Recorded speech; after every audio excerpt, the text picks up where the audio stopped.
Draycott Murder Mystery by Molly Thynne. Chapter 1. The wind swept down the crooked main street of the little village of Kean with a shriek that made those fortunate inhabitants, who had nothing to tempt them from their warm firesides, draw their chairs closer and speculate as to the number of trees that would be found blown down on the morrow. All through the month of March it had rained, almost without ceasing, and now, in the fourth week, the north of England had been visited by an icy gale which had already lasted 2 days and showed no signs of abating. The lanes, that for weeks had been knee-deep in mud, had dried with almost miraculous swiftness, and the more frugal of the cottagers had gleaned a fine store of wood from the branches with which they were strewn. Tonight, they were thankful to sit indoors and enjoy the fruits of their industry. The gale swept on its devastating way across the open meadowland that surrounded Kean, increasing every moment in violence and causing the timbers of the small farmhouse, which stood at the end of a blind lane about a mile from the village, to creak and groan under its terrific onslaught. The front door of the house stood open, and with each gust of wind, it swung with a heavy thud against the inside wall of the dark passage, but no one came to close it, and there was no light at any of the windows of the apparently deserted house. Once the gale dropped for a moment, and the monotonous barking of a dog in a distant farmhouse could be heard. Beyond this, there was no sound but the renewed, long-drawn howl of the wind, the protesting creak of the trees as the heavy branches were swept across each other, and the dull thud of the swinging door. The sun had set, and it was already dark when the first sound of footsteps was heard in the lane. The walker approached quickly, with an odd, shuffling tread that became almost noiseless as he neared the house.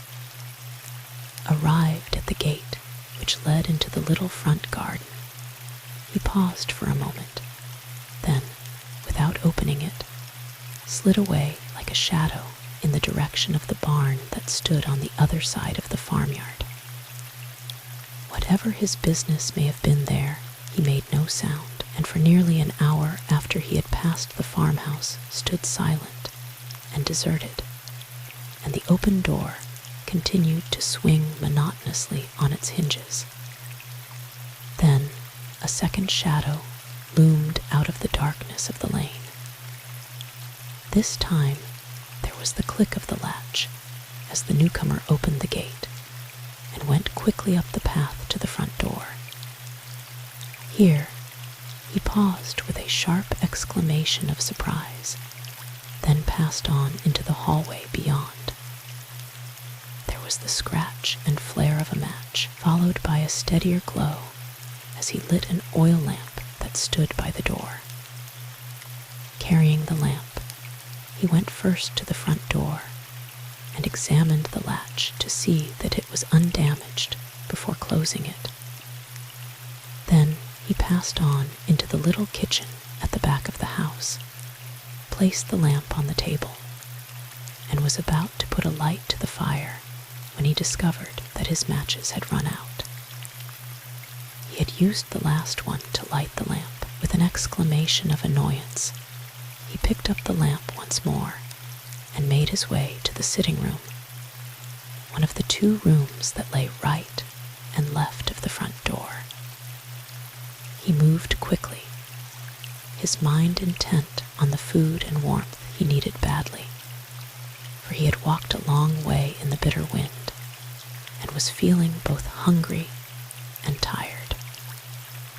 Dazzled by the glare of the lamp in his eyes, he was already well inside the door of the sitting room when he saw the thing that pulled him up with a jerk as sharp as though someone had laid a detaining hand on his shoulder. He stood arrested, holding the lamp at such an angle that it smoked violently, but the black fumes drifted past his nose unheeded. For the room which he had thought untenanted save for himself held yet another occupant. Seated at the writing table facing the door, her arms outflung across it, and her head pillowed on the open blotter between them, was a woman.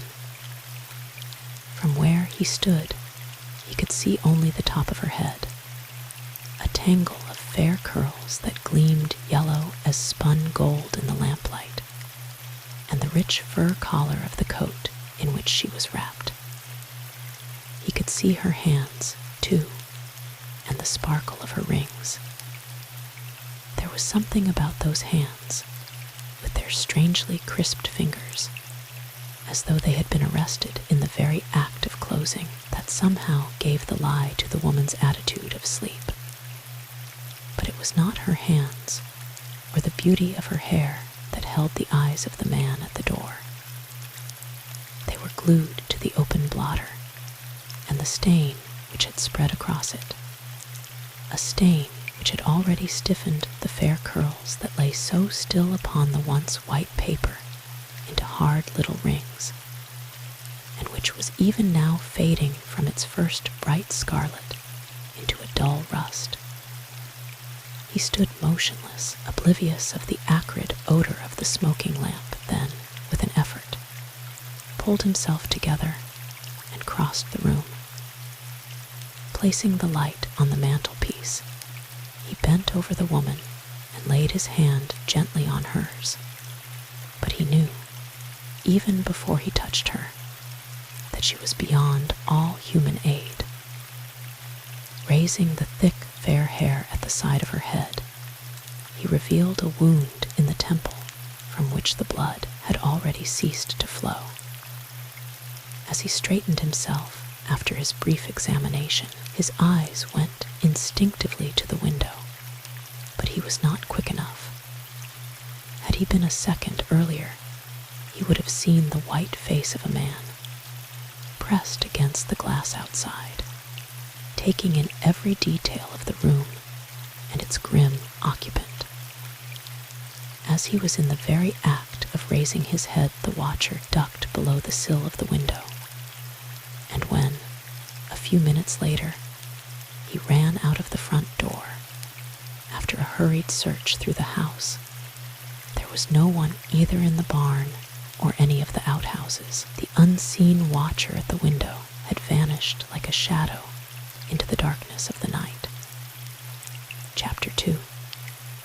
Police Constable George Gunnett bent down with a grunt of satisfaction and slowly unlaced his second boot.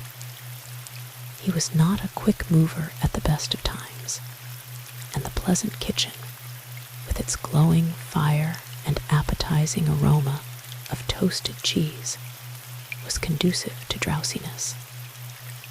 He had just come in from his last round, and to one fresh from the wild night outside, the kitchen was a haven of peace and comfort.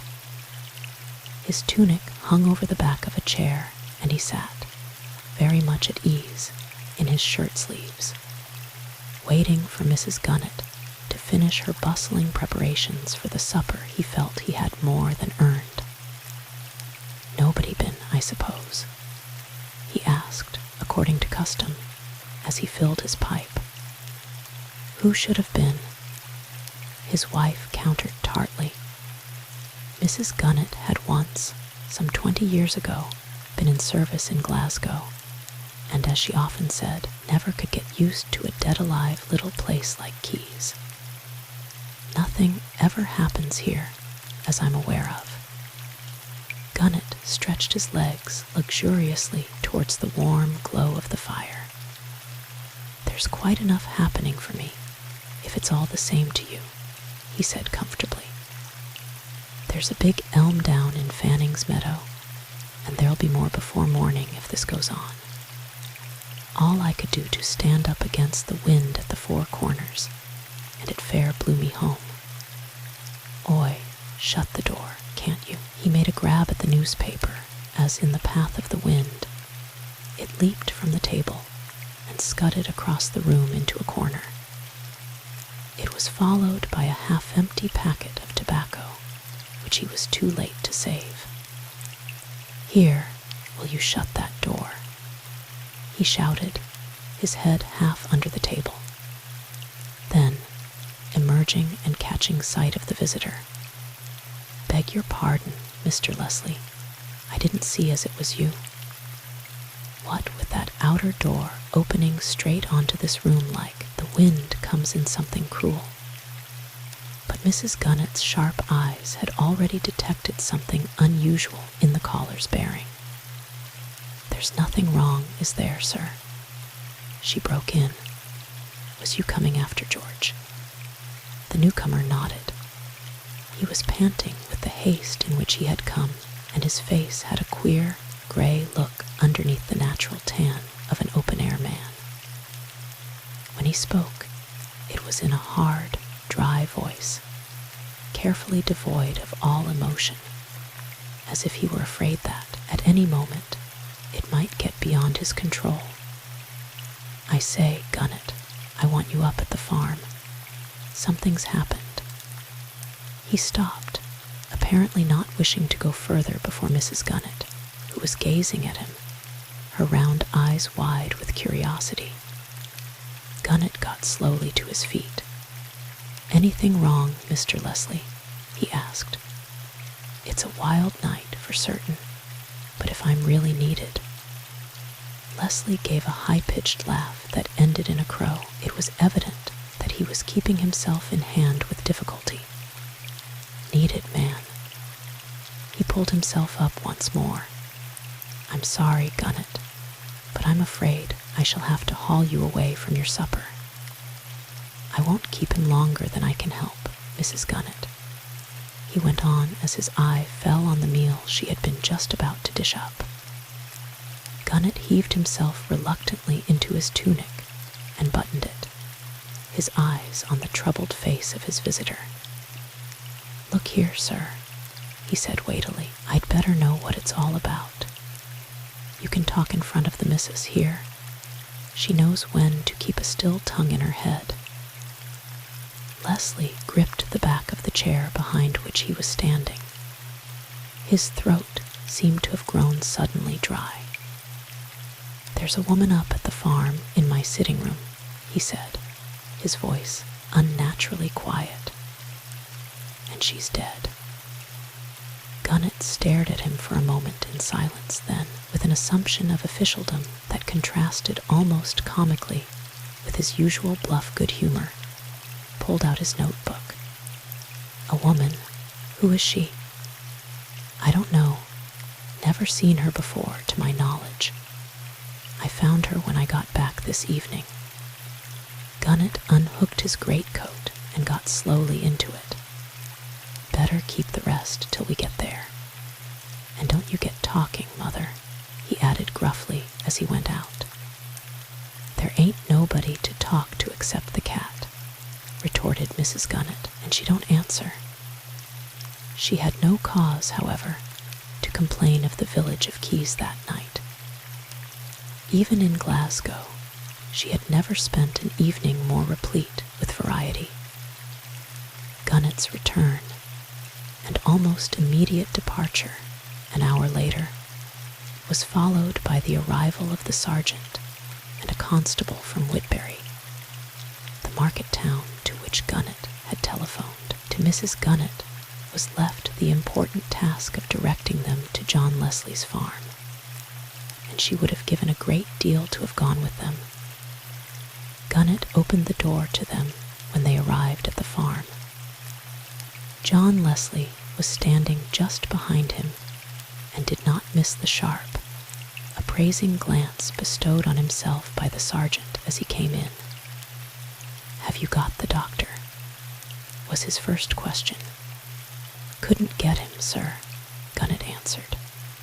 "He was out when I telephoned, but I left word for him to come up the instant he returned to inspect the deceased. Overshadowed as his spirits were by the whole unpleasant affair, Leslie could not resist an internal chuckle at this new aspect of Gunnet. The easy-going, rather garrulous villager had already draped himself in the majesty of the law and was expressing himself accordingly. Gunnet led the way into the sitting room. Leslie had placed the lamp on the mantelpiece before making his hasty expedition to the police station, and it still burned there, lighting up the writing table with its tragic burden. The sergeant bent down and felt the cold cheek of the woman who lay across it. Then he lifted her eyelid and looked under the soft, bobbed hair that fell round her face. "Dead, all right," he said. "She's just as you found her." Leslie stepped forward into the ring of light. "I didn't touch her except to feel her face, just as you did. I knew then that she was dead."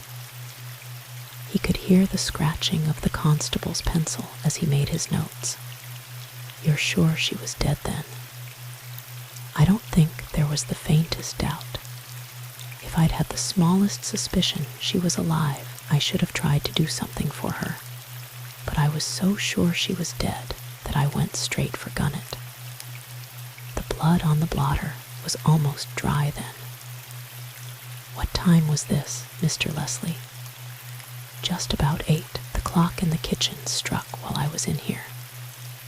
The sergeant, a tall, lean man with a shrewd, typical North Country face, scratched his chin thoughtfully. "You live here alone, I think?" he asked. Leslie nodded. "Mrs. Gray, the carter's wife, does for me. She comes in the morning and leaves about 2. So that when you are out, the house is deserted." "Absolutely, unless Gray is about in the yard. He was up at the station fetching some stuff this evening and didn't get back till about 9. Gunnet was here then." "Could anyone get in easily?" "Quite. There is nothing here to steal. It's only occasionally, when there's money in the house, that I lock the front door."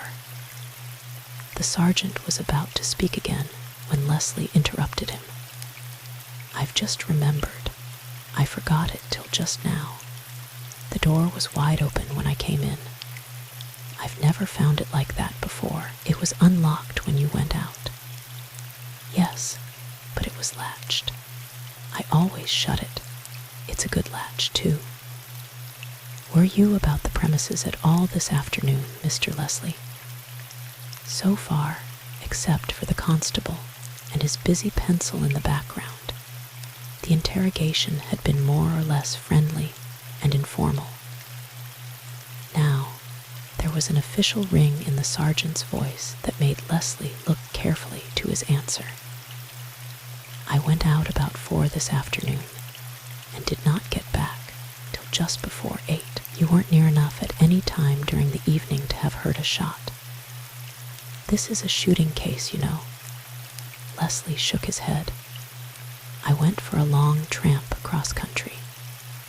Unless it was done just after 4 or just before 8, I couldn't have heard anything. An unusual time at which to take a walk, Mr. Leslie." The sergeant's voice was non-committal, but Leslie felt himself flush. "I was too busy to go before, and I needed exercise," he said shortly. "You can account for your time, I suppose. I must ask you to think carefully." Leslie broke in on him. His nerves had already been badly jarred by the events of the evening, and the man's manner was beginning to annoy him.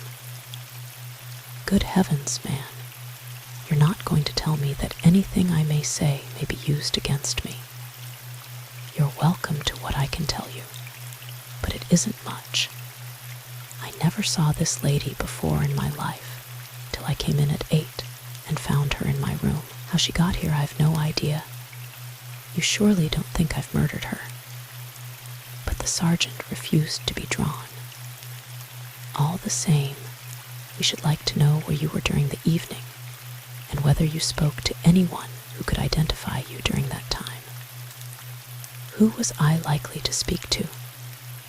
I tell you, I went on a long cross-country tramp. I don't suppose I met a soul, certainly not anyone who could identify me. 4 hours is a long time. You were walking all the time. Yes, Leslie spoke curtly. He was tired, and the whole thing was beginning to get on his nerves. "Then, if that's all you can tell me, Mr. Leslie, I'll take a look round here. If you'll step into another room." Leslie opened his mouth as though about to say something, and then, apparently, thought better of it. "You'll find me in the kitchen if you want me," he volunteered as he went out. "There's some coffee on the stove for anyone who would like it." The sergeant looked after him thoughtfully, then strolled to the door. "I should be obliged if you wouldn't leave the house just at present," he called after him. Leslie suddenly lost his temper. "My good fellow, I'm not going to run away," he exploded. Once in the little kitchen, he sank into a chair by the stove and ran his fingers through his hair. He was abominably tired, too tired to think properly, but it was beginning to strike him that he was in a tighter place than he had realized. He had been a fool to lose his temper like that. After all, the chap couldn't be blamed for feeling a bit suspicious. With a long sigh, he dropped his head into his hands and tried to view the situation calmly. But the thoughts went chasing round in a futile circle in his tired brain, and at last, in despair, he gave it up and straightened himself. If only the police would hurry up and get through with the job. He reached for the coffee pot and poured himself out a big cup of black coffee. "Damn," he said with heartfelt emphasis. "Oh, damn." Meanwhile, the sergeant was pursuing his investigations. With the help of Gunnett and the man he had brought with him, he raised the body from the table and laid it on the floor. As the head fell back against his shoulder, Gunnett gave vent to an exclamation. "It's her from Miss Allen's. Her sister, I think she is. I see her in the village this morning. Miss Allen of Greycross. That's right. Been here a matter of 5 years now. I heard tell somewhere that she was expecting her sister, and this lady come yesterday. A Mrs. Something, I think she is. The wife to know. She's a rare one for picking up news, she is." The sergeant was examining the wound that was hidden under the thick, fair hair. "It's a bullet wound, all right, and fired at fairly close range. Any sign of a weapon anywhere. But there was no trace of the weapon by which the unfortunate woman had met her death. The little room seemed unnaturally tidy and normal for the scene of so grim a tragedy. An ordinary man's room, giving no sign of any struggle, the only feminine note in it being the still figure on the ground, and a brocade bag which, with the ominous, suggestive stain on the blotter, supplied the only touch of color on the dark wood of the writing table. The sergeant opened the bag. A small powder puff, a cigarette case and holder, a stick of lip salve, a tiny gold purse with a few shillings in it, and a lace handkerchief were all it contained. The handkerchief bore an embroidered monogram in the corner.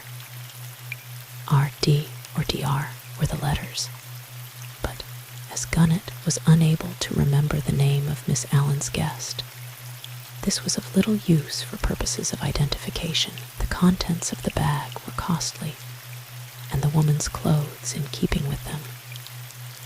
She was expensively dressed in a long fur coat, which fell open as they moved her, and revealed a fawn-colored georgette dress, heavily trimmed with sequins underneath.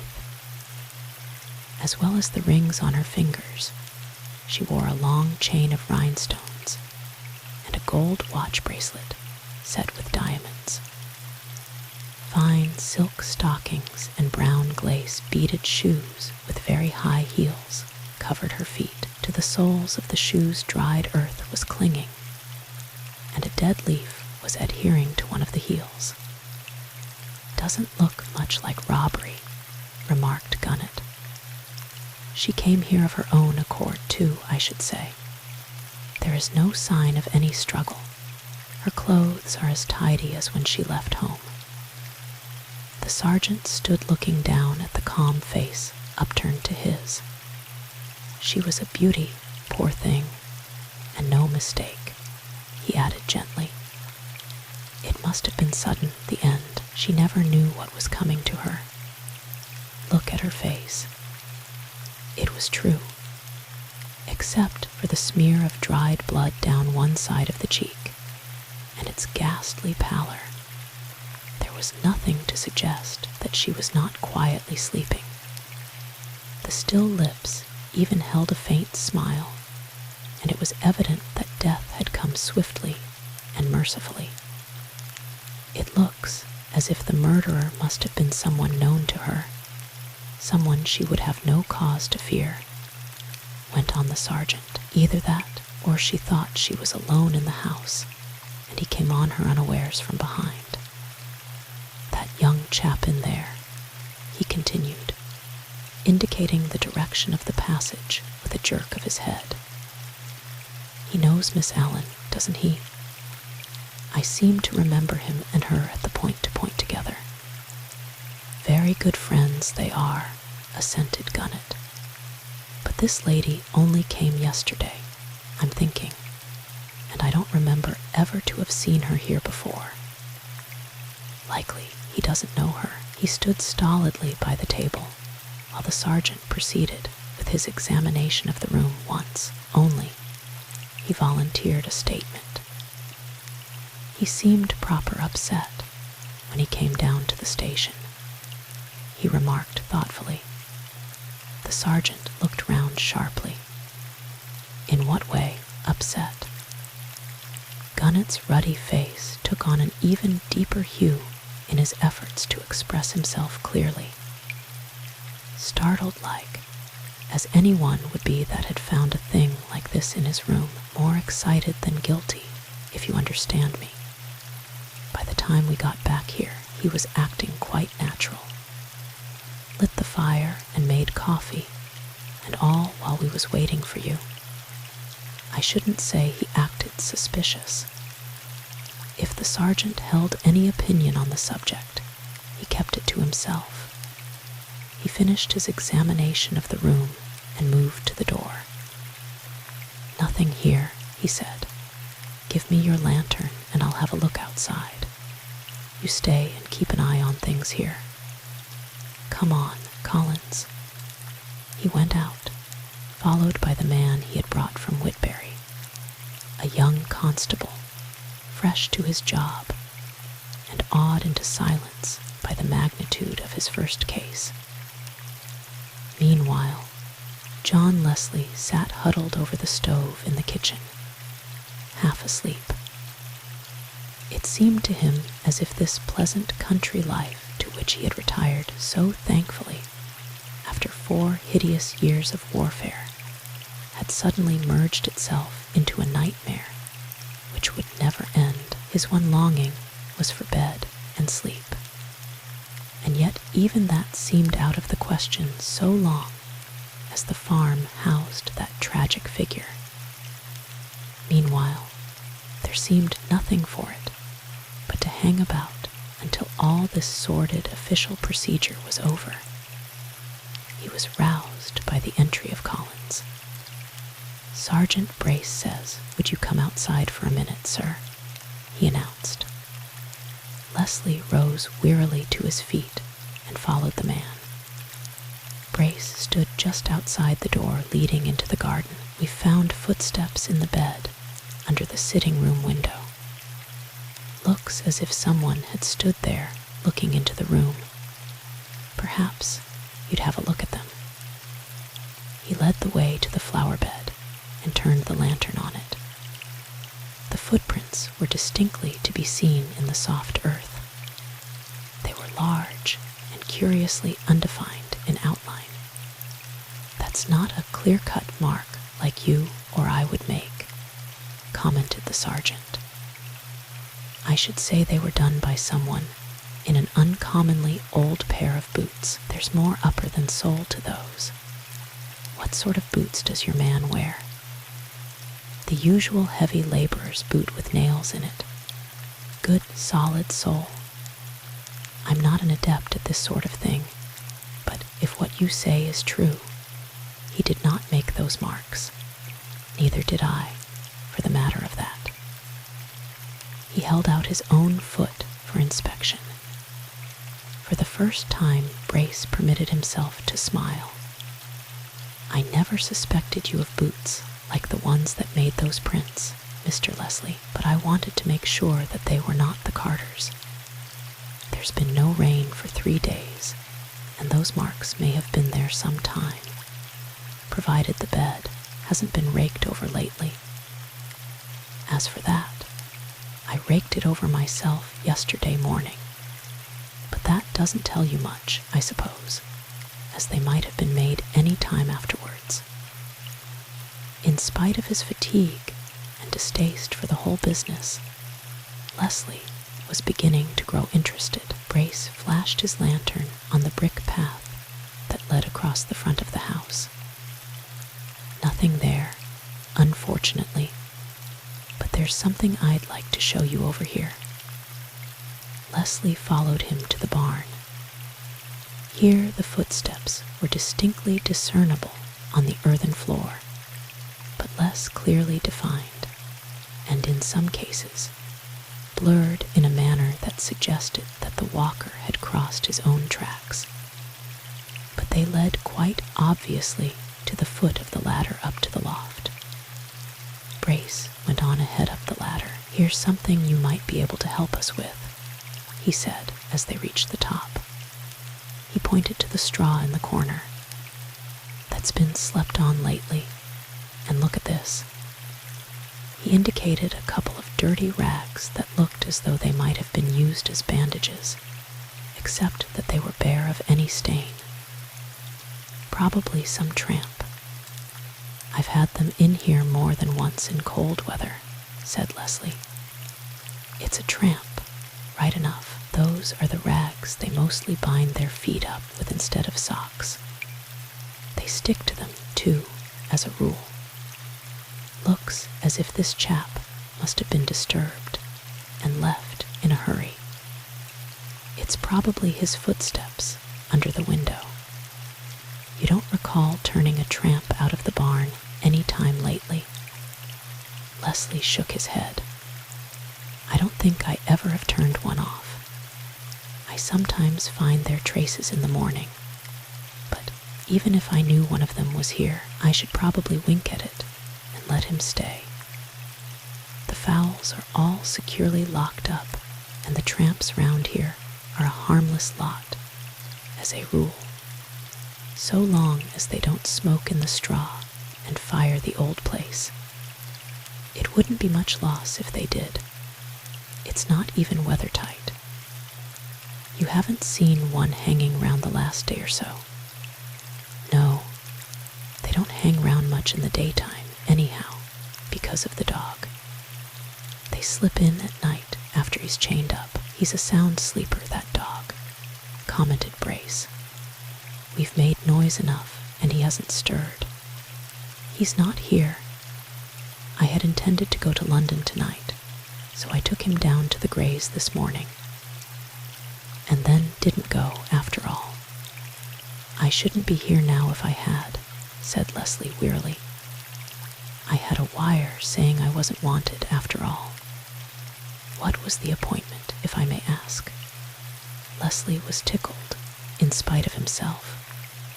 His irritation was beginning to wear off, no doubt due to the coffee, which had begun to allay his fatigue. The appointment was at the law courts, he said dryly. Not in the dock, however. Just a perfectly respectable witness for the prosecution. Case of a stolen car, to be exact. Unfortunately for me, I happened to be talking to the owner when we saw the chap actually making off with the car. Case of identifying the thief, remarked Brace with professional interest. That's the idea. Wish to goodness I'd gone now, then I should have been out of all this, but the case was postponed. You'd have accepted that alibi all right, Sergeant. I'd accept any alibi you like to offer if it was authentic, Mr. Leslie, answered Brace soberly. That the whole business was awkward, Leslie had been slowly realizing ever since his first interview with the sergeant. But there was that in Brace's voice now that, for the first time, gave him a feeling of real apprehension. I'd give you one like a shot if I could, he answered quickly. Brace moved the lantern so that the light fell full on Leslie's face. Have you seen Miss Allen lately? He asked suddenly. Leslie, dazzled by the glare of the lantern and bewildered by the inconsequence of the question, hesitated. Miss Allen, I saw her in the village yesterday, no, the day before. Why? Did she say anything about expecting a visitor? Leslie blinked and turned his face away from the blinding light. She said she was expecting her sister, a Mrs. something or other. She mentioned the name, but I've forgotten it. You wouldn't recognize the lady if you saw her.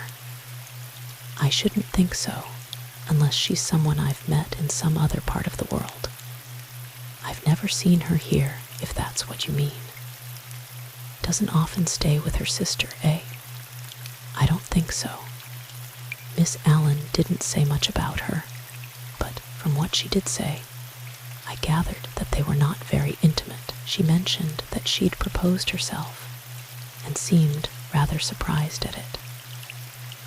He saw no reason to repeat Miss Allen's actual words. That elderly and very downright spinster had spoken with her usual incisive frankness. What Tina's up to, I don't know and I don't want to know. Some mischief, I'll be bound, and possibly crooked mischief at that. I don't trust her. She's got some good reason for wanting to spend a week with her old sister. I told her she could stay as long as she liked, provided she didn't try to ride my horses. She's got a seat like a sack of potatoes, and as for her hands, luckily scented cigarettes and a chair by the fire are more in her line. The wind had dropped, and for the first time for 3 days, a fine rain was falling. As they left the barn, they heard the sound of a car making its way up the lane. That'll be the doctor, I expect, said Brace, obviously relieved. After that, we shall be able to get away to our beds. The doctor met them at the door. After a few words of explanation on both sides, he hurried into the sitting room and knelt down beside the body, drawing off his thick driving gloves as he did so. His hands were cold, and he seemed to have some difficulty in freeing them from the stiff leather. As he pulled at the gloves, his quick eyes scanned the body, taking in all the details of its appearance. Leslie, who was standing immediately opposite to him, was struck with the keen alertness of his glance, and revised his opinion of him then and there. Greg had always struck him as rather a stupid person, and he made a mental note of the fact that, until you have seen a man at his job, is wiser not to pass judgment on him. Greg parted the hair over the side of the head, as Brace had done. "Good Lord, shot," he ejaculated. Leslie noticed that the hands with which he unfastened the woman's dress to make a further examination were not quite steady, and again decided that he had never done the man justice. He was evidently genuinely moved at the sight of the pitiful figure before him. "Can you arrive at any conclusion as to how long she's been dead?" asked Brace when he had finished his examination. Difficult to say with such a cursory examination, but roughly 4 or 5 hours would cover it, not longer. "I don't think so. I shouldn't like to say within an hour or so. Not more than 6 hours, certainly. Would death be instantaneous? Almost certainly, shot in the temple. Who killed her?" He swung round, still on his knees, and looked up at the sergeant. Brace answered with another question as sharp as his own. "You don't admit the possibility of suicide?" "Quite possible. For a left-handed woman, the wound's on the wrong side for a right-handed person," commented Brace. "But we've no reason to think that she was right-handed." Greg rose to his feet and dusted the knees of his trousers. "Probably was. Most women are," he said slowly. He bent down and examined the hands carefully. "She wrote with her right hand anyway," he said. "Look at this." There were faint stains, evidently of ink, on the first and second fingers of the right hand. "One to you, Doctor," conceded Brace good-humoredly. "Apart from that, it was a good shot of yours. There's no weapon. Who found her?" "Mr. Leslie here. Whoever did it seems to have got away." Brace looked sharply at Leslie. "A nasty jar, if feel all right." "Quite, thanks. But it's a beastly business, and I wish it had happened anywhere else." "Ever seen the lady, Doctor?" asked Brace. Greg scrutinized the delicate features of the unfortunate woman. "No friend of mine," he said curtly. "Any idea who she is?" "Gunnit here has recognized her as a lady staying with Miss Allen of Greycross. Thinks she's her sister." Leslie's exclamation of horrified astonishment was drowned by Greg.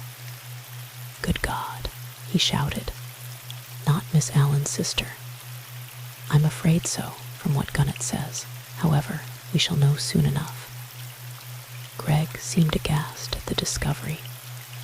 "Miss Allen's sister," he repeated. "It's impossible." "Why, they're as different as chalk from cheese. There's a difference in age, too. But Gunnit saw her in the village this morning." Greg picked up his coat. "Well, it's a queer world," he said reflectively. "You'll want me, I suppose, for the inquest. Are you moving her?" The sergeant nodded. "Gunnit's gone down to fetch a van from the village, and we'll get her over to Whitbury tonight. I'm going on from here to see Miss Allen. It's not a job I'm hankering after, to tell you the truth." "Want me to come along?"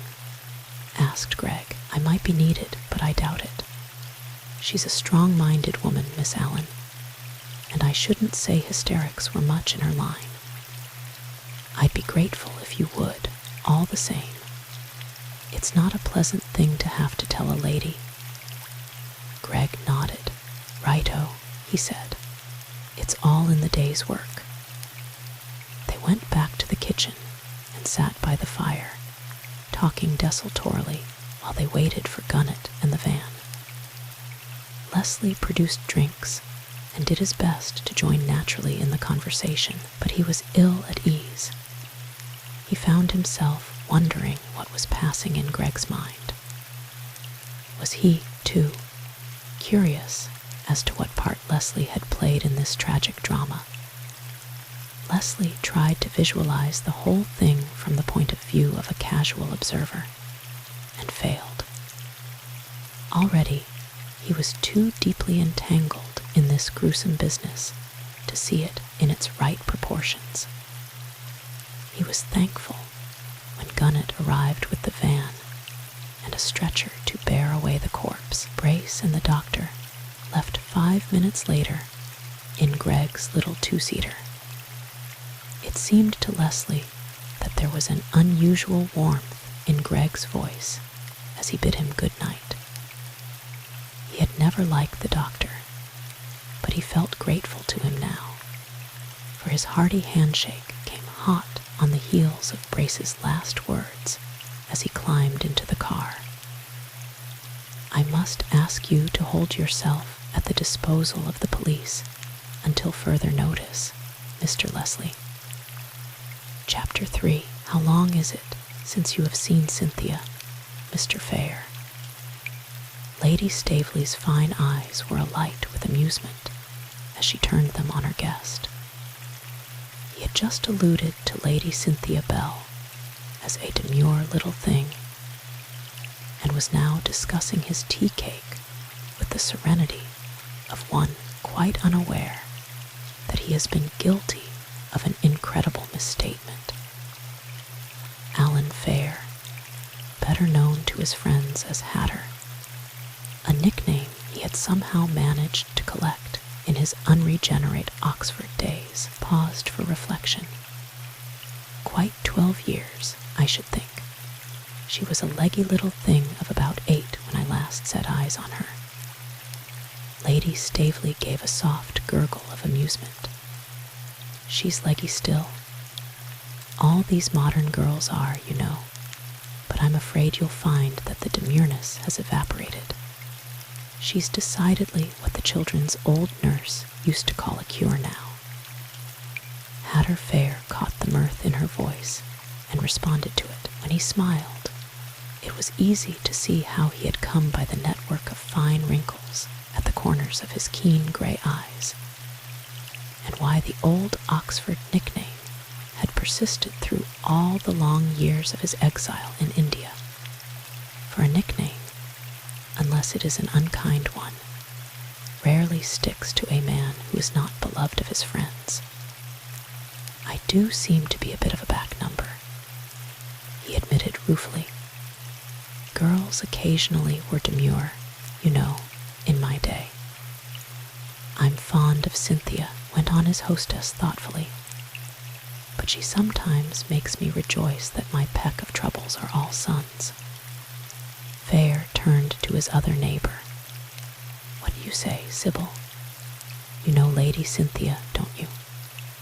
Lady Kean, who had been listening to the discussion in silence, shot a languid glance of derision at her hostess.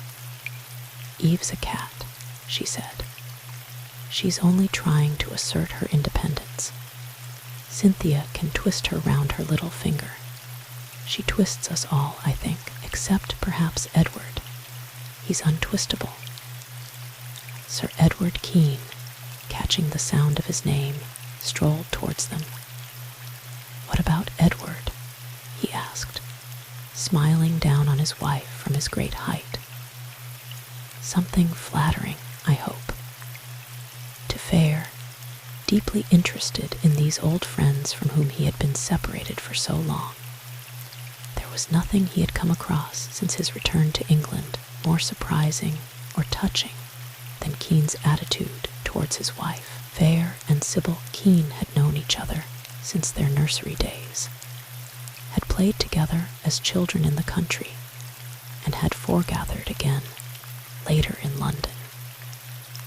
Kean had come into both their lives later, at a time when he was a struggling young barrister, and Fair was cramming for the Indian Civil.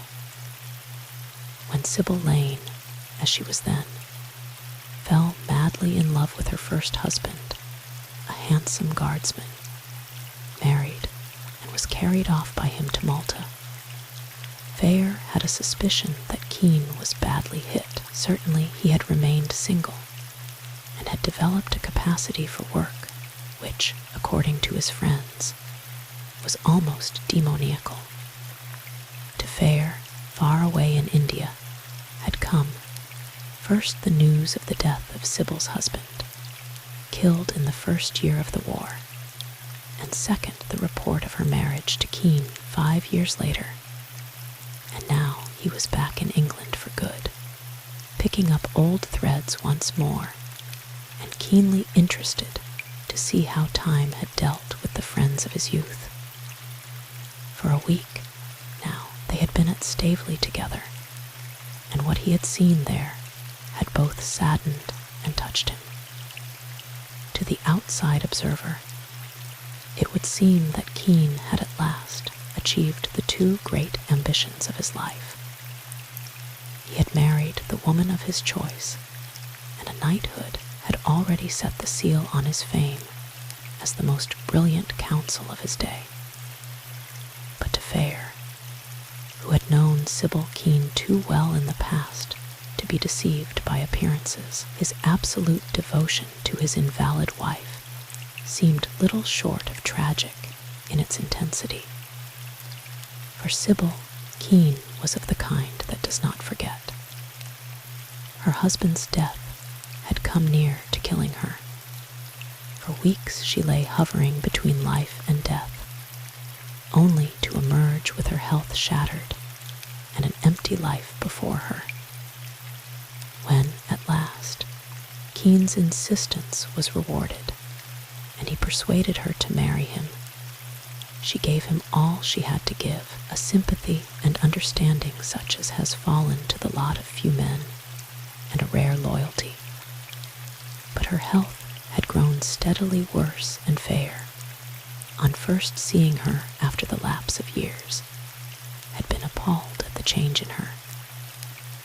He had often wondered, during the long hours on shipboard, how these two would run in double harness, and curiously enough, his fears had been all for Sybil. For even in his youth, Kean had been hard, as hard perhaps on himself as on others, in the pursuit of his aims, a man who did not make allowances and expected none. His judgments were ruthless and pitilessly exact, and he had carved his way, with neither influence nor money to help him, by sheer strength of personality and an amazing brilliance both of mind and speech. When addressing a jury, he used sentiment with a skill that is only shown by those whose perceptions are never blurred by emotion, and he was a cruel cross-examiner. Kean, the lawyer, had been no surprise to Fayre, who had watched him in the first stages of his career, but Kean, the husband, had come as a revelation. To Fayre, the tenderness and consideration he showed towards his wife was almost incredible, until he remembered that, even in his youth, Kean had always been a man of one idea. Then he had sacrificed everything, sleep, diversion, even food, to his work, his whole being concentrated on achieving success in the career he had chosen.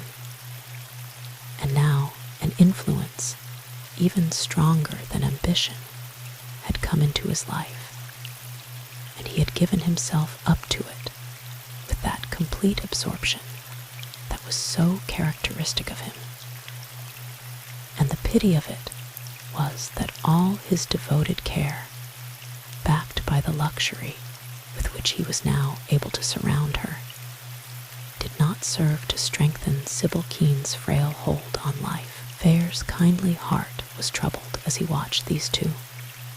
Sybil Kean, incredibly slender and still beautiful, in spite of her 40 years, lying half buried in the cushions of a huge armchair, and Kean standing over her, his height accentuated by his habit of standing with his hands in his pockets, and his shoulders hunched, dark, and saturnine. his face alight with amusement at something his wife had just said. "When do you get back, Edward?" asked Lady Staveley. "Thursday at latest, if you can really put up with me for a little longer. I'll try to get through to you tomorrow. I shall know better then. Meanwhile, I shall have Sybil to myself for a couple of days. On the whole, I think I'm glad you're going, Edward." Kean laughed. "Make her behave herself, and if that minx, Cynthia, arrives in the middle of the night, as she no doubt will, keep her out of Sybil's room, will you? They haven't met for at least a month, and she'll want to tell her the story of her life." "You must admit that it's a good story," murmured Lady Kean from the depths of the big chair. "It will keep," said her husband dryly, "till breakfast tomorrow morning. I must go now if I'm to catch the 5:40. "What time do you get in?" asked his wife as he bent over her. 6:20 tomorrow morning. A barbarous time. Make them give you a good breakfast before you go on to chambers.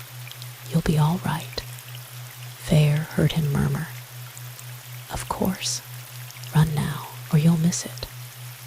I wish it wasn't such a vile day. Listen to the wind. Excellent weather for traveling. Goodbye."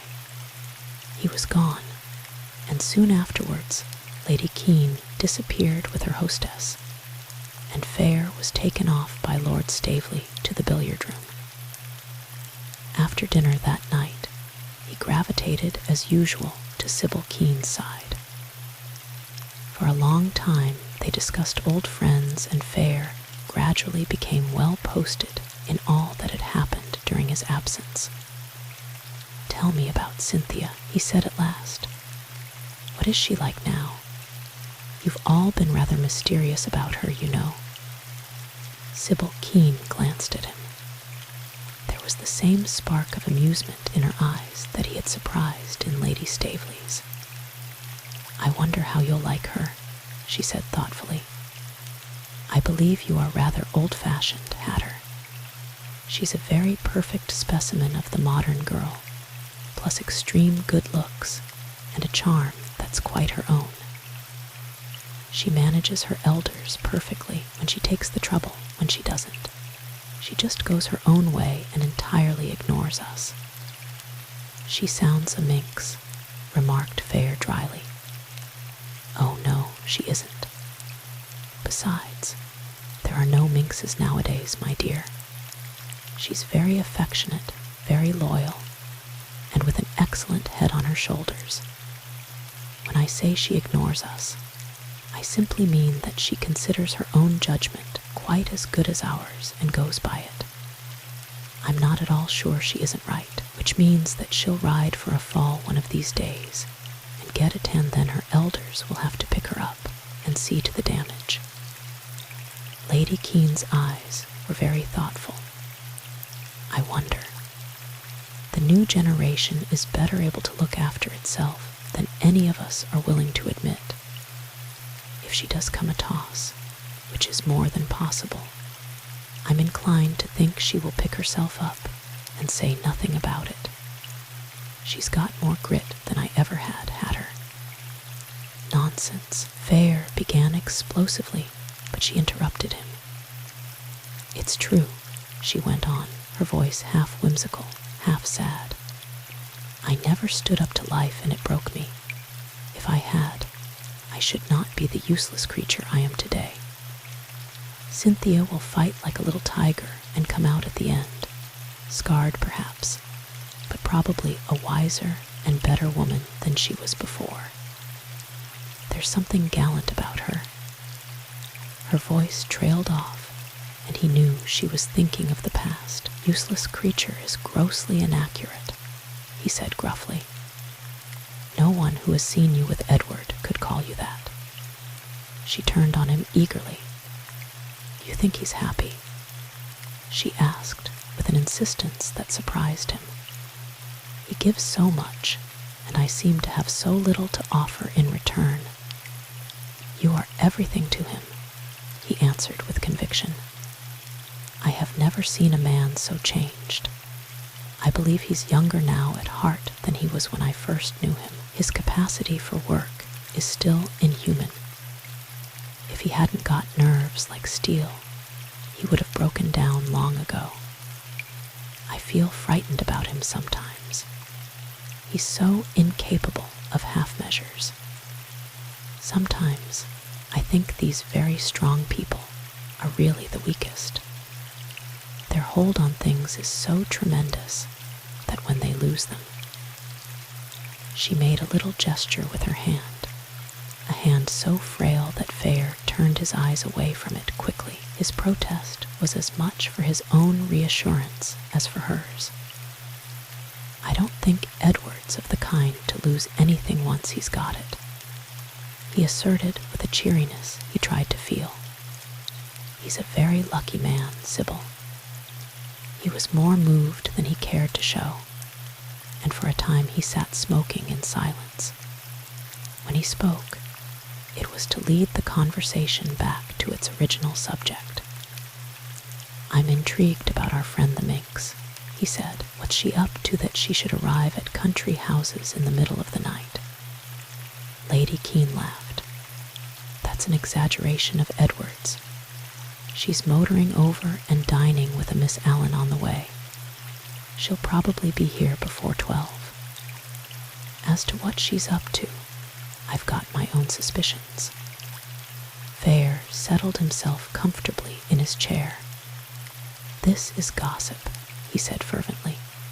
"Tell me some more." "It isn't gossip, on the contrary. It's solid fact. Cynthia is at present engaged in bringing down her mother's gray hairs with sorrow to the grave. The result is that she's having rather a thin time at home just now.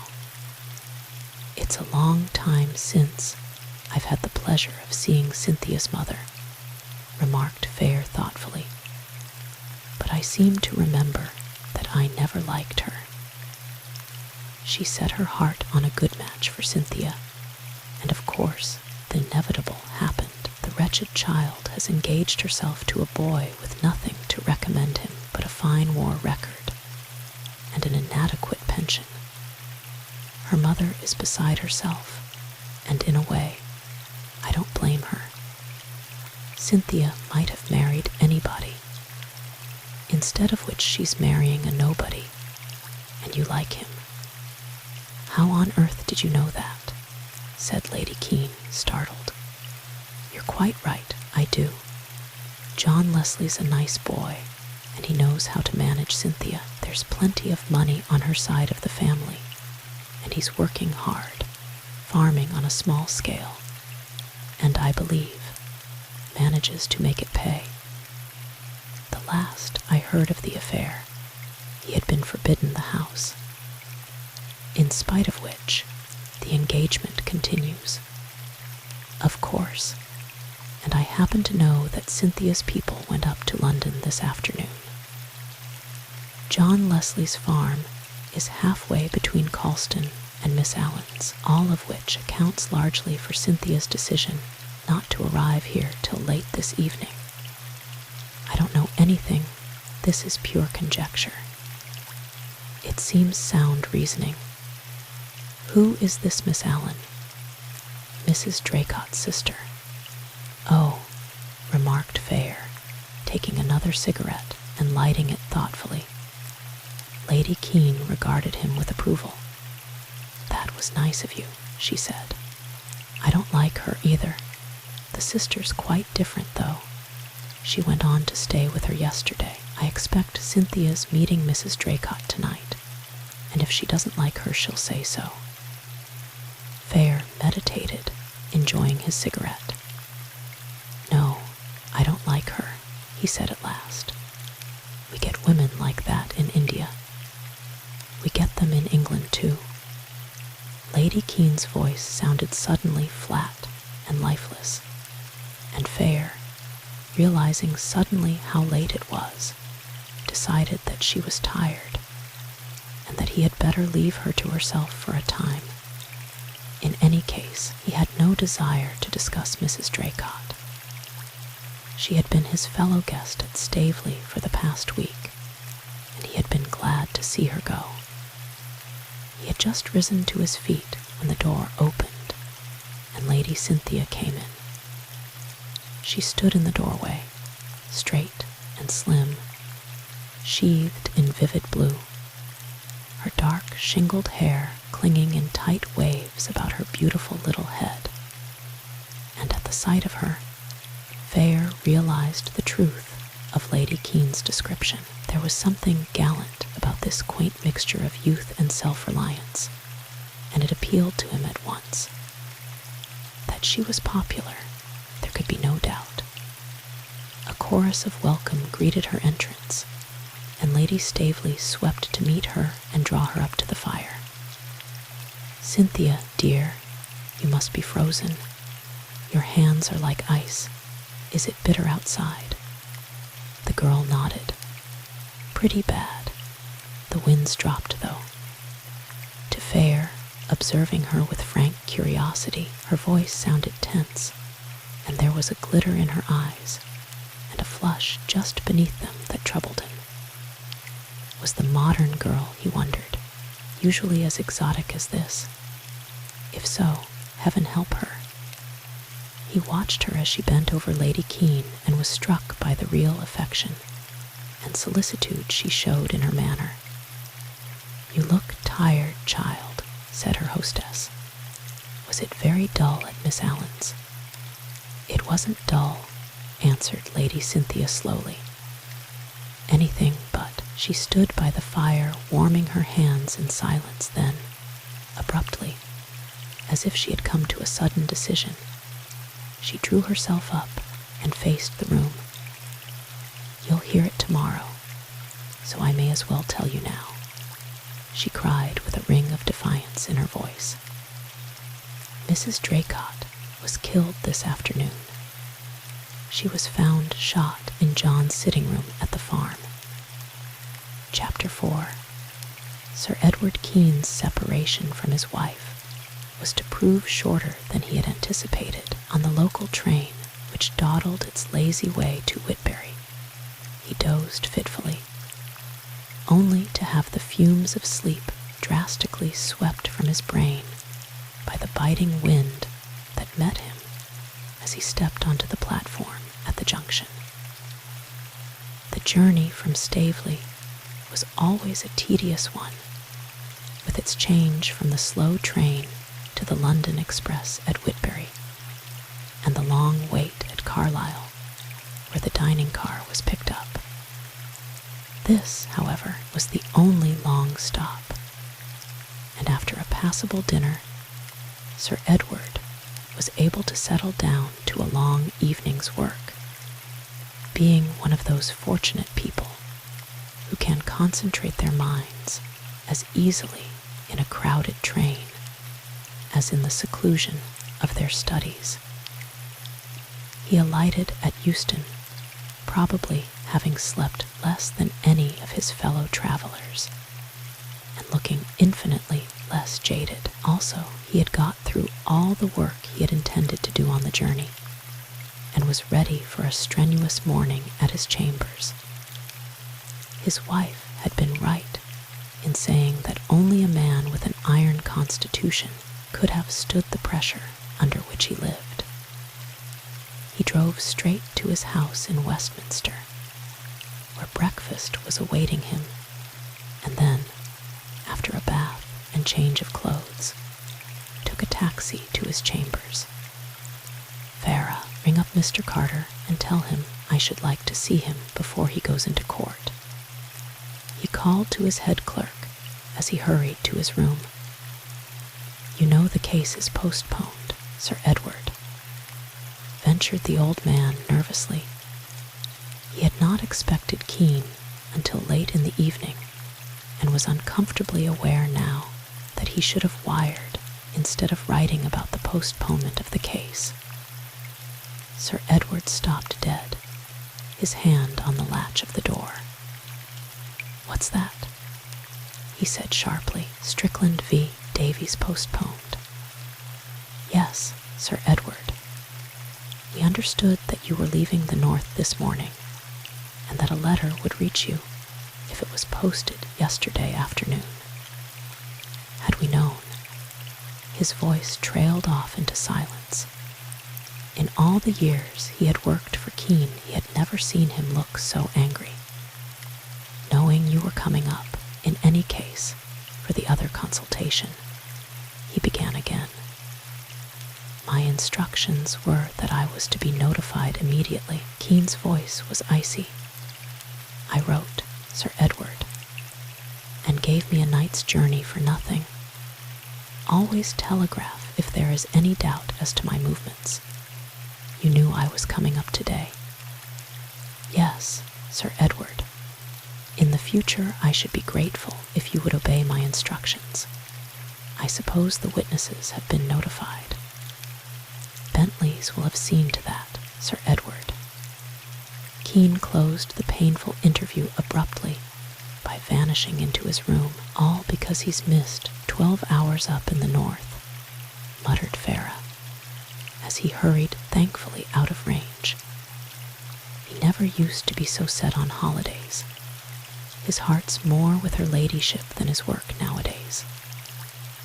Sir Edward, having said his say, did not refer to the matter again, but he proved a difficult taskmaster all through that day.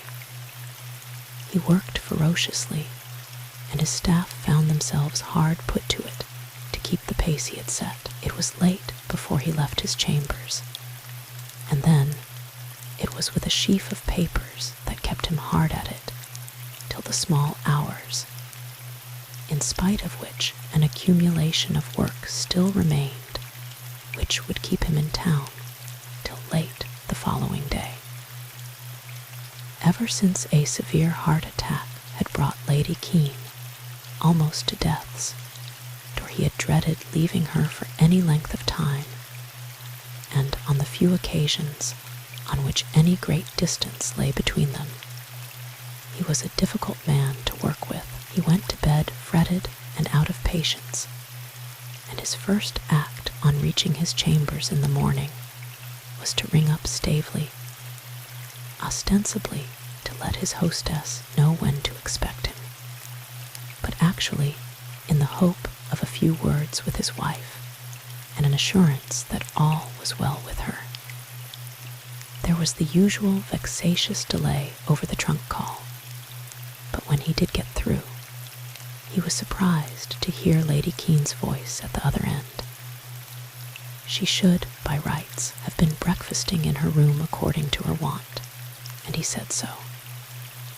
I might have known you'd be up to your tricks as soon as I turned my back, he told her, in spite of which you were going to ask for me and drag me out of bed in your usual heartless way, she mocked. You could have gone back again as soon as I'd done with you. As it is, I suppose you are up and dressed and in for a strenuous day. The folly of women. For the first time since his arrival in London, he ceased to feel at odds with the world. Even at this distance, his wife's influence made itself felt, and already all his annoyance had evaporated in the mere delight of listening to her voice. There's wisdom in my madness this morning, though, she assured him. I guessed you'd ring up early, and I wanted to catch you myself. I should have rung up yesterday if I had not known you were too busy to help. I'm worried, Edward, and I want you. In an instant he was on the alert. You don't feel seedy? No, I'm all right. It isn't that. But come back as soon as you can, my dear. That child, Cynthia, is in trouble, and I want you to see her. Kean's face darkened.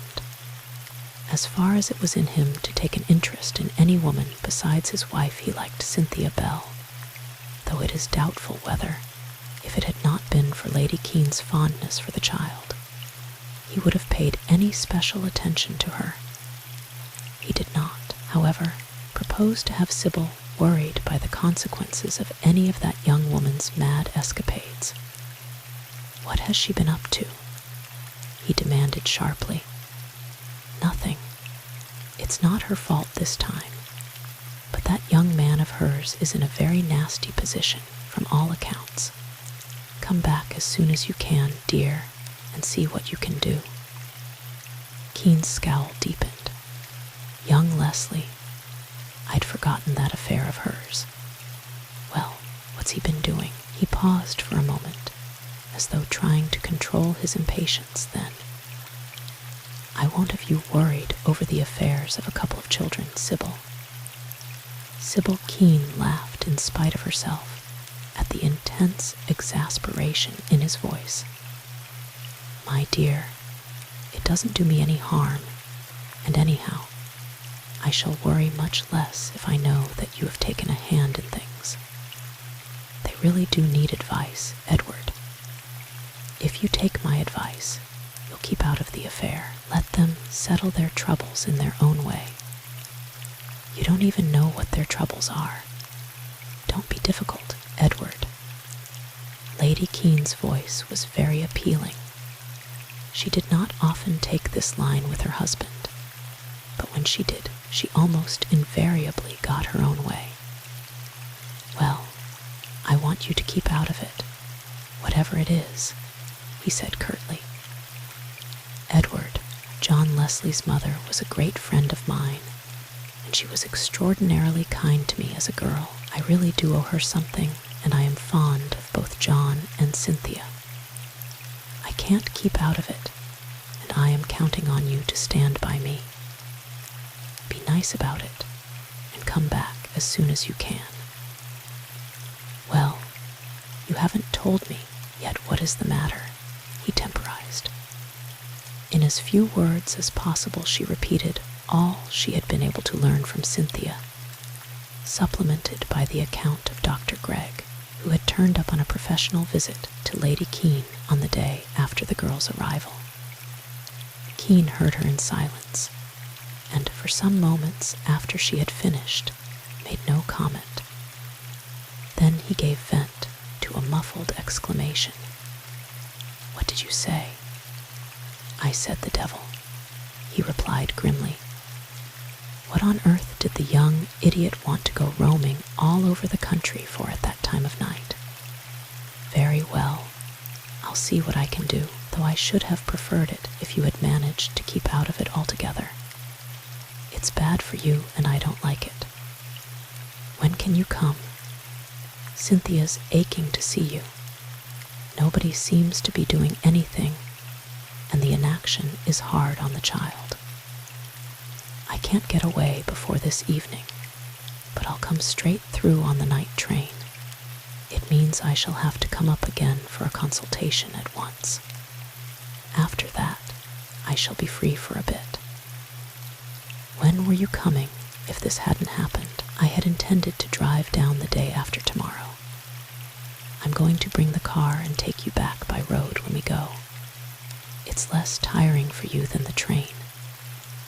My dear, 2 night journeys and then a long motor drive. Lady Kean's voice was full of compunction. Don't do it, she went on. Stick to your original plan and come down with the car the day after tomorrow. I don't suppose the extra day will really make much difference. It's only that the child's fretting, and so are you, he retorted grimly. No, I'll come tonight and see what I can do, though I don't suppose there's much. I'm inured to journeys, and I can work in the train. Meanwhile, don't wear yourself to fiddle strings. It will all come right in the end. I know you haven't much opinion of the law, but it doesn't often make mistakes. If the boy's innocent, he will come out of it, you'll see. Thank you, Edward. I don't believe you'll ever fail me. There was more in her tone than in the words, and he felt amply repaid for having yielded as he hung up the receiver. But he found it difficult to fix his mind on his work that morning, and he wished, with all his heart, that his wife had been safe in London at the time of the murder. He knew that she would not know a night's real rest so long as any friend of hers was in trouble. And, in spite of his brave words on the telephone, he thought things looked awkward, to say the least of it, for John Leslie. And once more, he cursed the fates that had decreed the postponement of the case of Strickland v. Davies. For Leslie had been subpoenaed as a witness, and, if things had taken their normal course, would have been in London at the moment when Mrs. Draycott met with her tragic end. And if it had not been for that unfortunate blunder of old Farah's, he would have heard in time about the postponement, and would have been at Staveley instead of in London when Lady Cynthia arrived with the news. Kean was usually studiously courteous in his dealings with underlings, but he was positively brutal to the old head clerk when, later in the day, he had occasion to pull him up for a slight error in the wording of a letter. Chapter 5. At the best of times, Whitbury Junction cannot be described as an attractive spot, with its 3 long platforms, flanked on either hand by sidings with their usual array of cattle trucks and apparently derelict third-class coaches. An uninspiring collection of faded posters imploring the weary traveler to hasten at once to Ostend or the Cornish Riviera, and a row of battered milk cans embellish the platforms. And the porters, elderly men of pessimistic habit, take even the arrival of the London train with complete lack of enthusiasm. At 7 o'clock on a chilly March morning, the junction is at its worst, and Sir Edward Kean, alighting somewhat stiffly from his first-class carriage after a night of mingled boredom and discomfort, eyed his surroundings with marked disapproval. The fact that he would have over an hour to wait before taking the local train to the little station of Staveley Grange did not serve to cheer him, and he was entirely unprepared for the apparition of Cynthia Bell, the last person he desired to see under the circumstances, waiting for him on the platform. There was a hint of shyness in her greeting. Sybil Kean's distinguished husband was one of the few people of whom she stood in awe, and she not only felt responsible for his presence at an unearthly hour at this dreary spot, but was quite aware that, but for his wife's persuasion, he would not have made the journey at all. It was this knowledge that had decided her to meet the train and see him first alone, in the hope of winning his sympathy and inducing him to take more than a cursory interest in John Leslie's affairs. The sight of his dark, inscrutable face and thin-lipped, relentless mouth sent her courage into her boots, and she felt pitifully young and very helpless as she hurried to meet him. "I wanted to see you and thank you, Sir Edward," she began rather breathlessly. "Sybil told me you were coming down on purpose." In spite of his annoyance, Kean was touched by her distress. "It seemed better to look into things at once," he said kindly. "Sybil said you were anxious to see me. I wanted to ask your advice. There's something I'm worried about, and no one seems to know in the least what's going to happen or what one ought to do. It's the waiting that's so hard. It makes one imagine things. They haven't even said they suspect John yet, but they behave all the time as if they did, and they've searched the farm as if they expected to find something. Meanwhile, one hangs about." She was getting almost incoherent, and Kean could see that she was on the verge of tears and was holding them back with difficulty. "You've let this get on your nerves," he said quietly. "I suggest that we shelve the subject altogether till you've had some breakfast.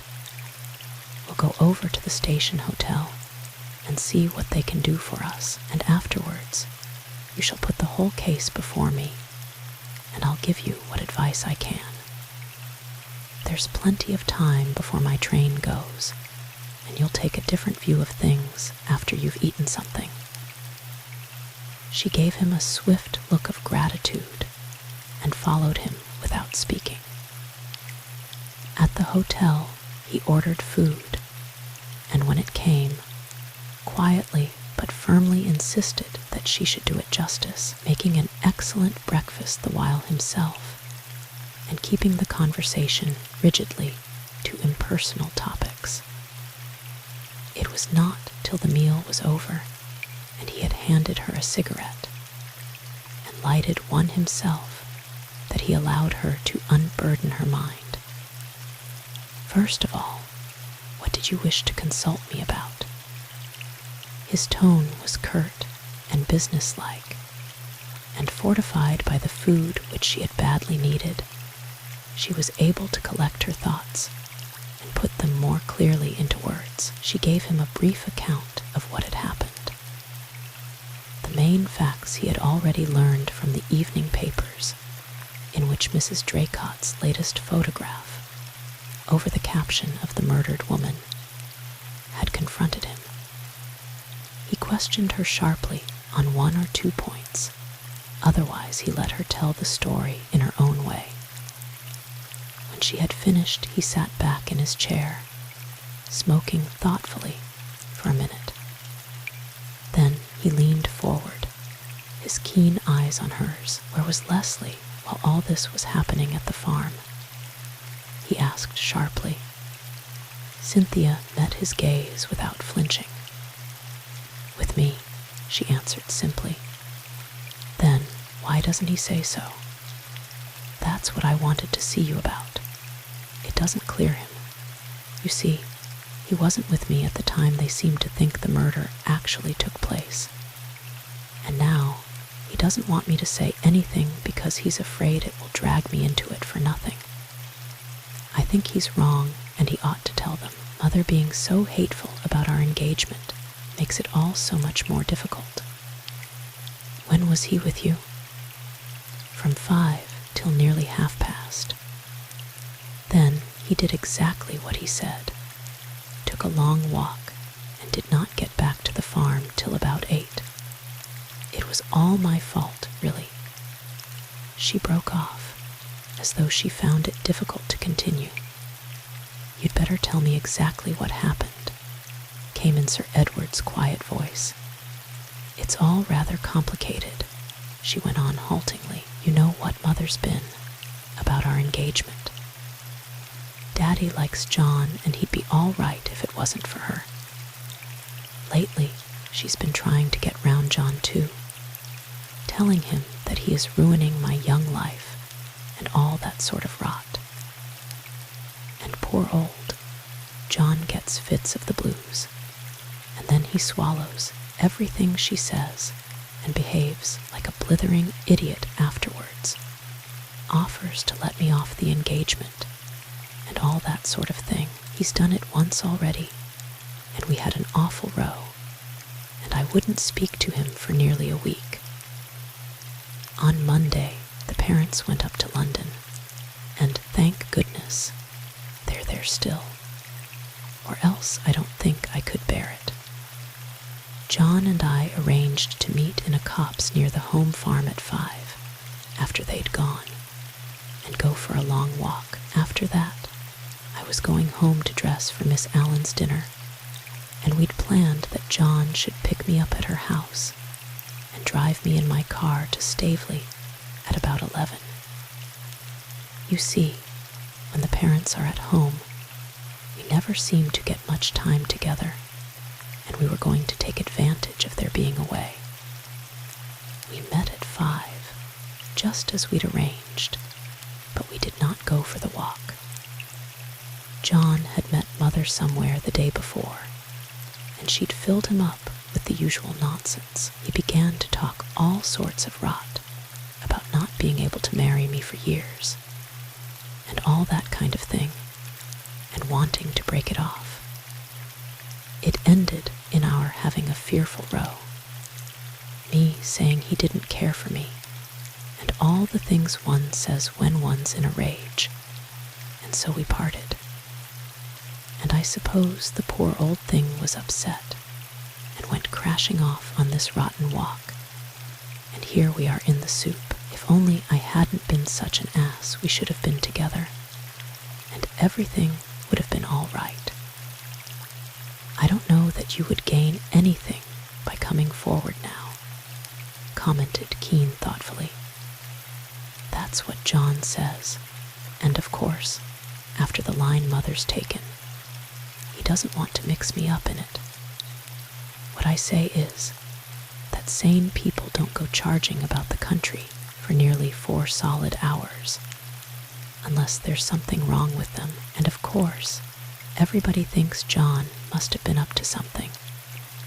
If he'd tell them exactly what happened and what was wrong with him, there'd be some sense in the whole thing.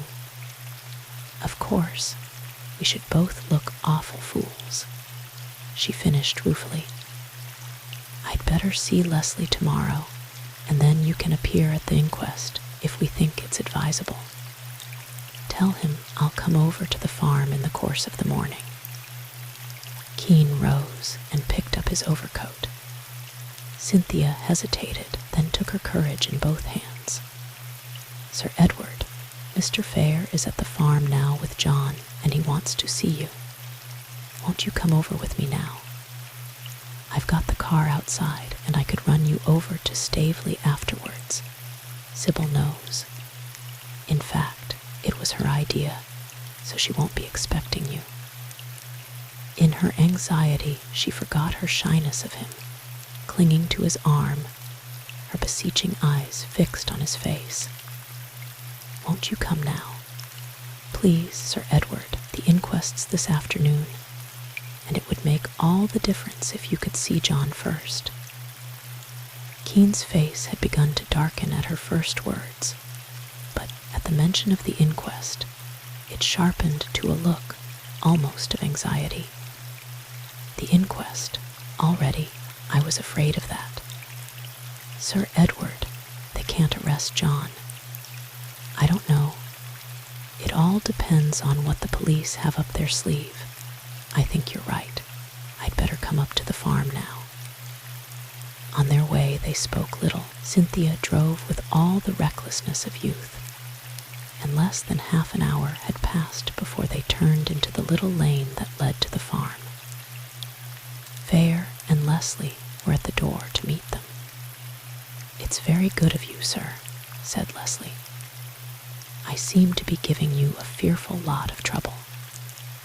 He looked worn and anxious, but his eyes met Kean's fearlessly, and the lawyer, accustomed as he was to red faces, was both attracted and impressed by his manner. He laid his hand on Leslie's shoulder. Come inside, he said, and let's talk things over. So you've got a finger in this pie, Hatter. You always were an old busybody. There was a hint of annoyance in his voice. For one thing, he had all the professional's dislike for amateur interference, and he knew Fair too well not to be aware that he was lamentably thorough in his methods. Also, he would be yet another link which would serve to draw Sybil still more surely into this unsavory business. There was a gleam of mischief in Fair's eyes as he answered. Beastly nuisance, Edward, an outsider butting in. I know. I've had experience of them in the East. Don't worry. I'm only here in the capacity of family advisor. I've constituted myself a sort of adopted uncle of Cynthia's. After all, I've known her since her pigtail days. He tucked the girl's arm under his as he spoke, with with a smile so friendly and encouraging that she felt her heart lighten. "Mr. Fair's been most awfully decent," said Leslie impulsively. "It's made all the difference, feeling we've got him on our side. And now you've come. I am grateful, sir." "Everybody's been decent," put in Cynthia. "I can't tell you what a brick Lady Staveley was when I told them all on Monday. And Miss Allen has written to ask me to go there and see her this morning. I don't know why, unless it's just to show that she believes in John. They've always been jolly good friends, but it's pretty wonderful of her to see me at all, considering what's happened. It's unusual, and not in the best of taste either in the circumstances. Still, as you say, she may want to show herself definitely on your side. All the same, I think you'd better let me see her instead. It will be best for you to keep away until after the inquest." "You don't think Cynthia will have to appear?" put in Leslie anxiously. "I'm inclined to agree with her that it may put your actions in a more favorable light if she tells her story. After all, so long as your engagement holds she is involved, in any case, her name is in the papers already, and 5 minutes in the witness box won't make much difference." Cynthia shot an indignant glance at him, and Leslie's face took on an added gloom. "I told her we'd much better consider it off, at any rate till I was clear of all this business," he said miserably. "But she won't listen to me." Cynthia turned in desperation to Fair. "Uncle Fair, you're the only one of the lot with a gleam of sense. Do stop him. If he starts this argument again, I shall go mad. We've had enough rows already about it, and I should have thought the result of the last one might have taught him a lesson. Tell him what a fool he is, Uncle Fair. You said you agreed with me. If I argue any more about it, I shall lose my temper." She swung round on Leslie. "Understand this. I'm not going to let this make any difference. I'm going to hang on like a leech, whatever happens. So you can't get rid of me." Kean's eyes met Fair's meaningly. "I think she's right," he said quietly, and left it at that, but the other knew what he was thinking. If Leslie were to find himself in the dock, the fact that his engagement to Cynthia still held would tell in his favor. He nodded absently. His mind was on the coming inquest. While they were talking, they had drifted into the sitting room, and he saw Kean's face harden into grim lines as he took in the scene that had staged so dramatic a drama. It struck him that the lawyer, in spite of his air of calm efficiency, was taking anything but a light view of Leslie's predicament. The table had been cleared of all its paraphernalia.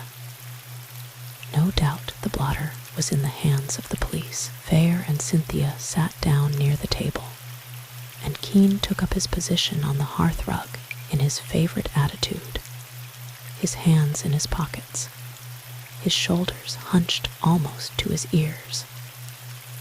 Leslie stood behind Cynthia, his eyes on Kean's face. "What's this about a police search?" asked Kean abruptly. "They went through the entire house," answered Leslie. "Goodness knows what they were looking for. They wouldn't let me go with them. What have you told them so far about your movements on Monday evening?" "Simply that I went for a walk. I wanted to keep Cynthia out of it." "You're sure you met no one who could identify you?" "I'm afraid not. I was riled and I wanted to walk it off.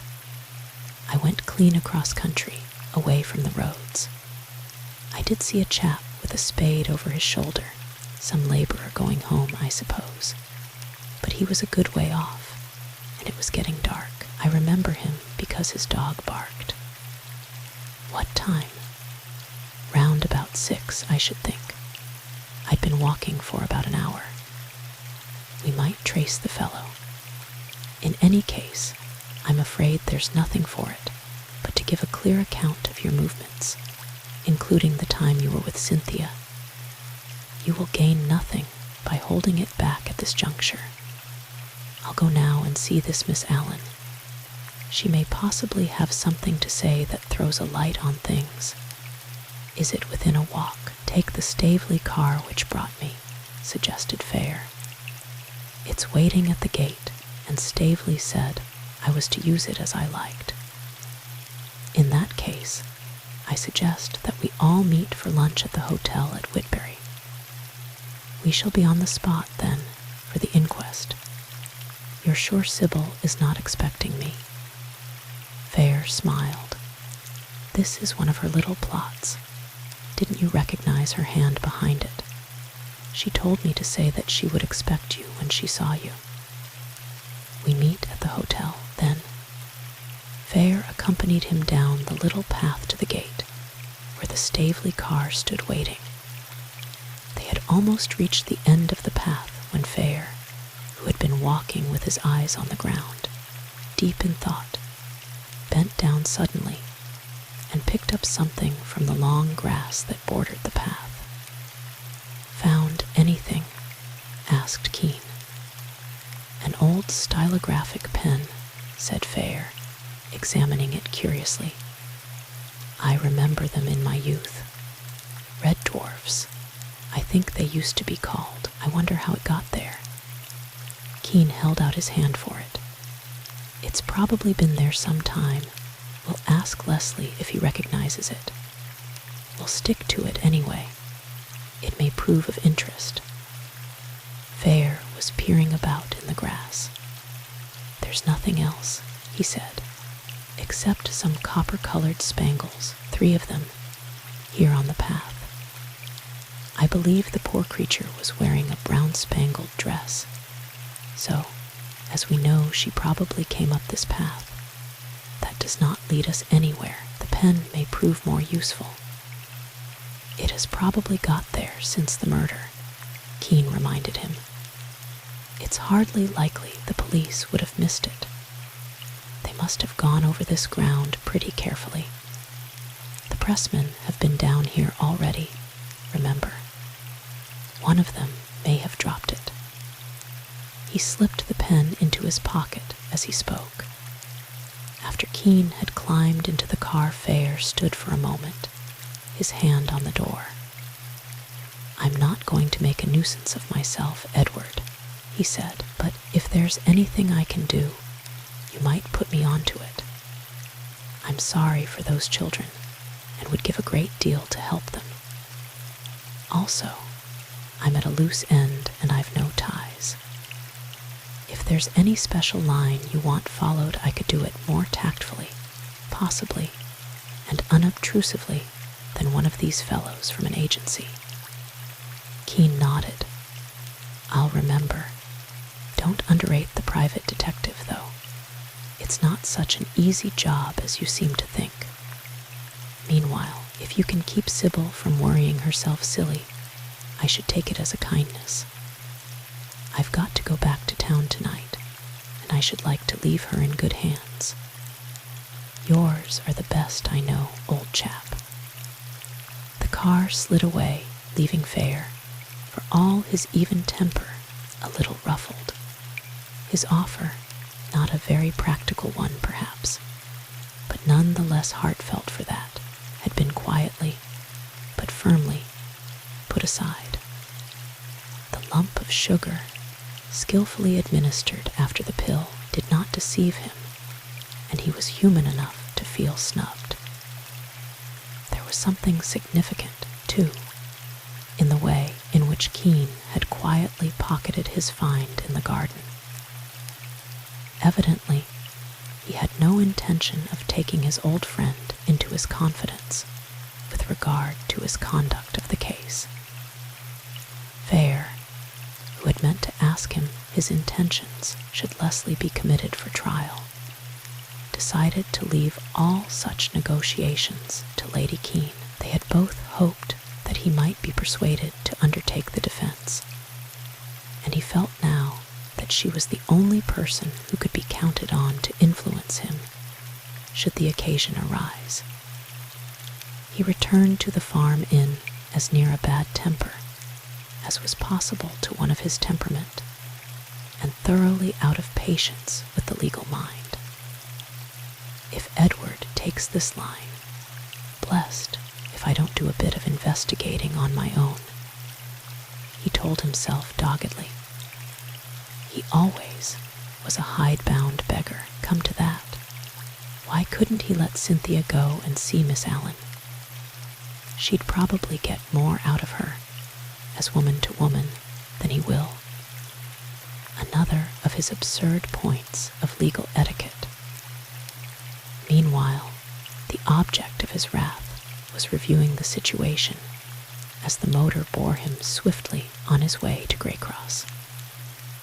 If Cynthia had seen his face now, she would have been robbed of even the faint hope that had been kindled by his visit to the farm. But he felt no doubt as to Leslie's innocence, his manner, all that he knew of him in the past, the complete lack of motive, even the very weakness of his alibi, all served to exonerate him. But, as Kean knew from long experience, only the lack of motive would weigh with a jury. He had guessed that part of Leslie's time on the Monday had been passed in the company of Cynthia Bell, and had counted on her to produce a sufficient alibi, expecting to be confronted with nothing more serious than the boy's chivalrous desire to shield her. He had been far more concerned than he had chosen to admit, even to Fair, when he found that Cynthia's evidence would be worse than useless. He was so deep in thought that he was taken unawares when the motor drew up in front of Miss Allen's pleasant, picturesque old house. A bulldog ambled out onto the drive to greet him, and a couple of terriers sniffed at his legs as he waited in the comfortable drawing room into which the maid had shown him. The pale March sunlight filtered in through the long French windows, but the blinds had been drawn in the anteroom through which he had passed, and he knew that probably all the other windows of the house were shrouded. An ominous quiet seemed to brood over the whole place, and he found himself moved for the first time by the realization of Mrs. Draycott's death. Until now, he had been too occupied with the consequences of the murder to give much thought to the woman who had, after all, been his fellow guest at Staveley for over a week. Now, in her sister's house, the sense of tragedy deepened, and when Miss Allen found him standing by the window, staring with somber eyes into the sunlit garden, she was struck by the weariness of his pose and the almost haggard pallor of his face. He, summing her up sharply in his turn, was surprised to see but little sign of the violent grief he had expected. Her plain, fresh-colored features were grave and a little sad, but she was obviously not prostrated by the loss of her sister. She greeted him frankly and with a certain quiet dignity. "My maid said that you wished to see me," she said simply. "I must apologize for intruding on you at such a time, but I have come from Lady Cynthia Bell. She tells me that you very kindly offered to see her, and she asked me to express her gratitude and appreciation. I am afraid that I am responsible for her failure to take advantage of your suggestion.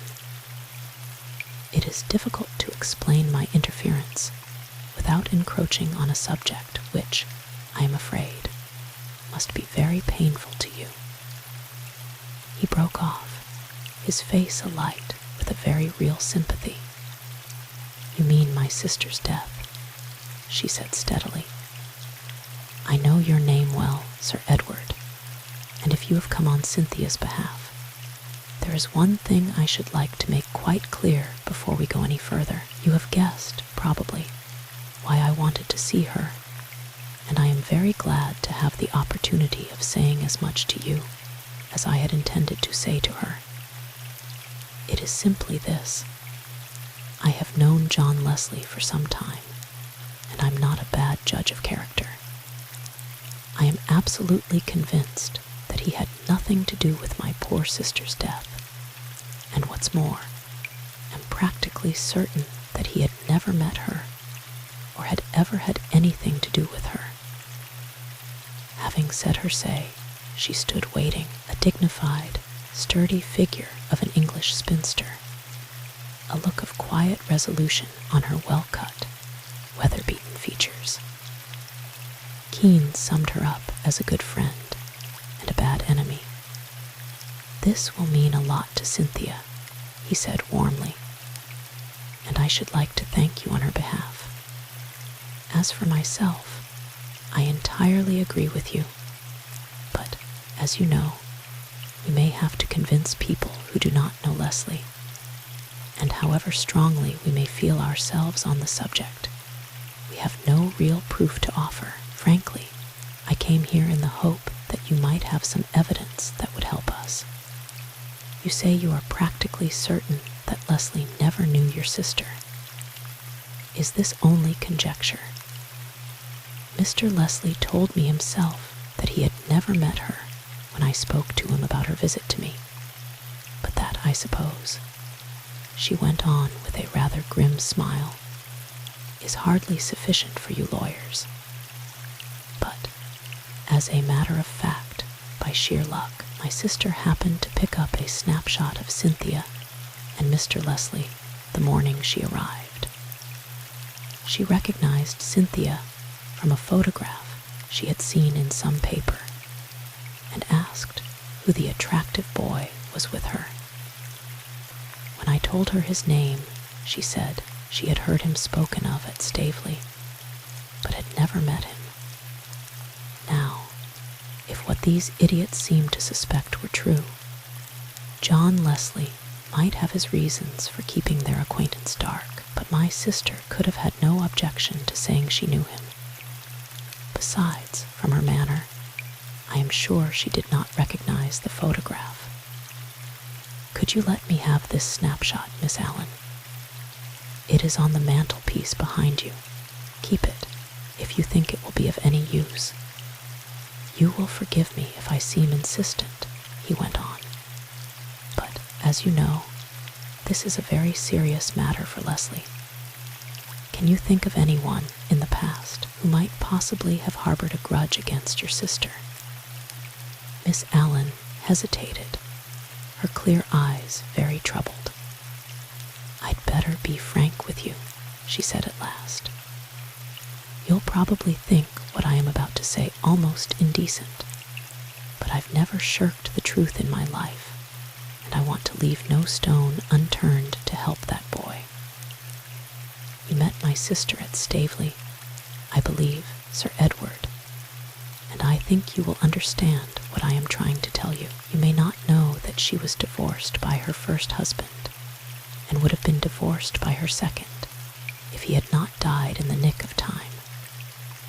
It isn't pleasant for me to say this, and I hope it need not go any further, but that is the kind of woman she was. I don't judge her, and I suppose it was largely a matter of temperament. She was spoiled, too, as a child.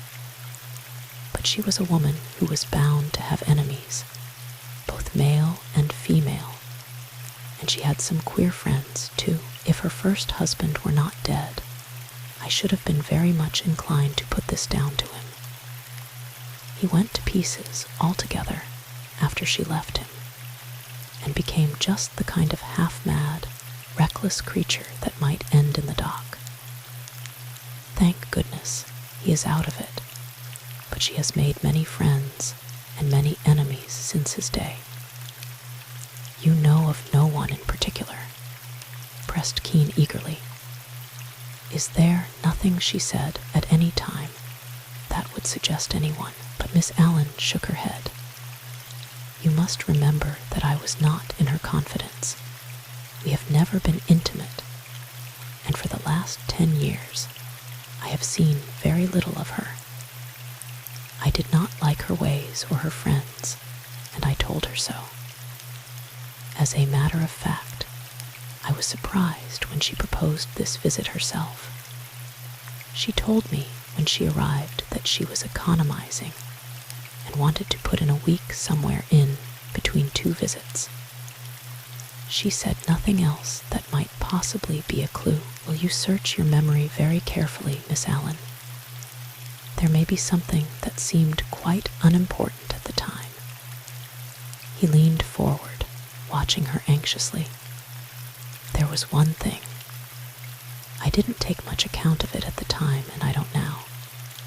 It was her way to make exaggerated statements. But when she spoke of economizing, she said that, anyhow, it wouldn't last long.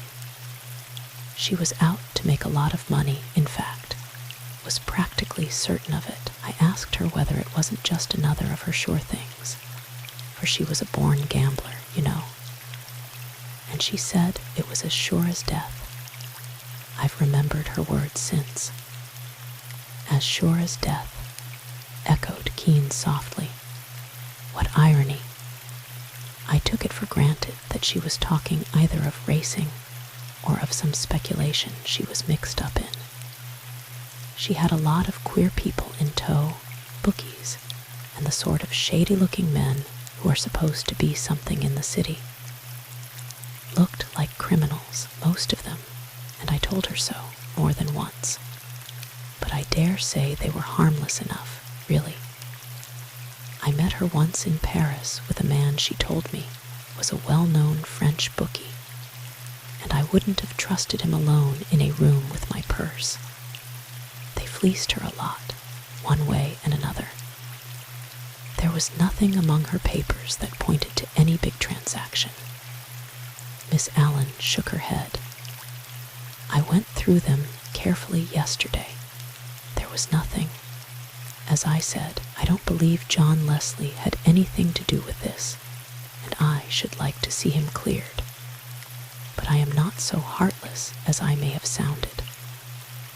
I don't say that we got on well together, but she was my sister, when all's said and done, and I find myself regretting many things now.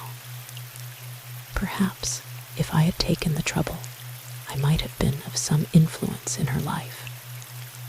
I don't know, but I should like to see the man who did this brought to book." Her voice was wrung with emotion, and Kean could see that she had been tried more hardly than she realized in the past few days.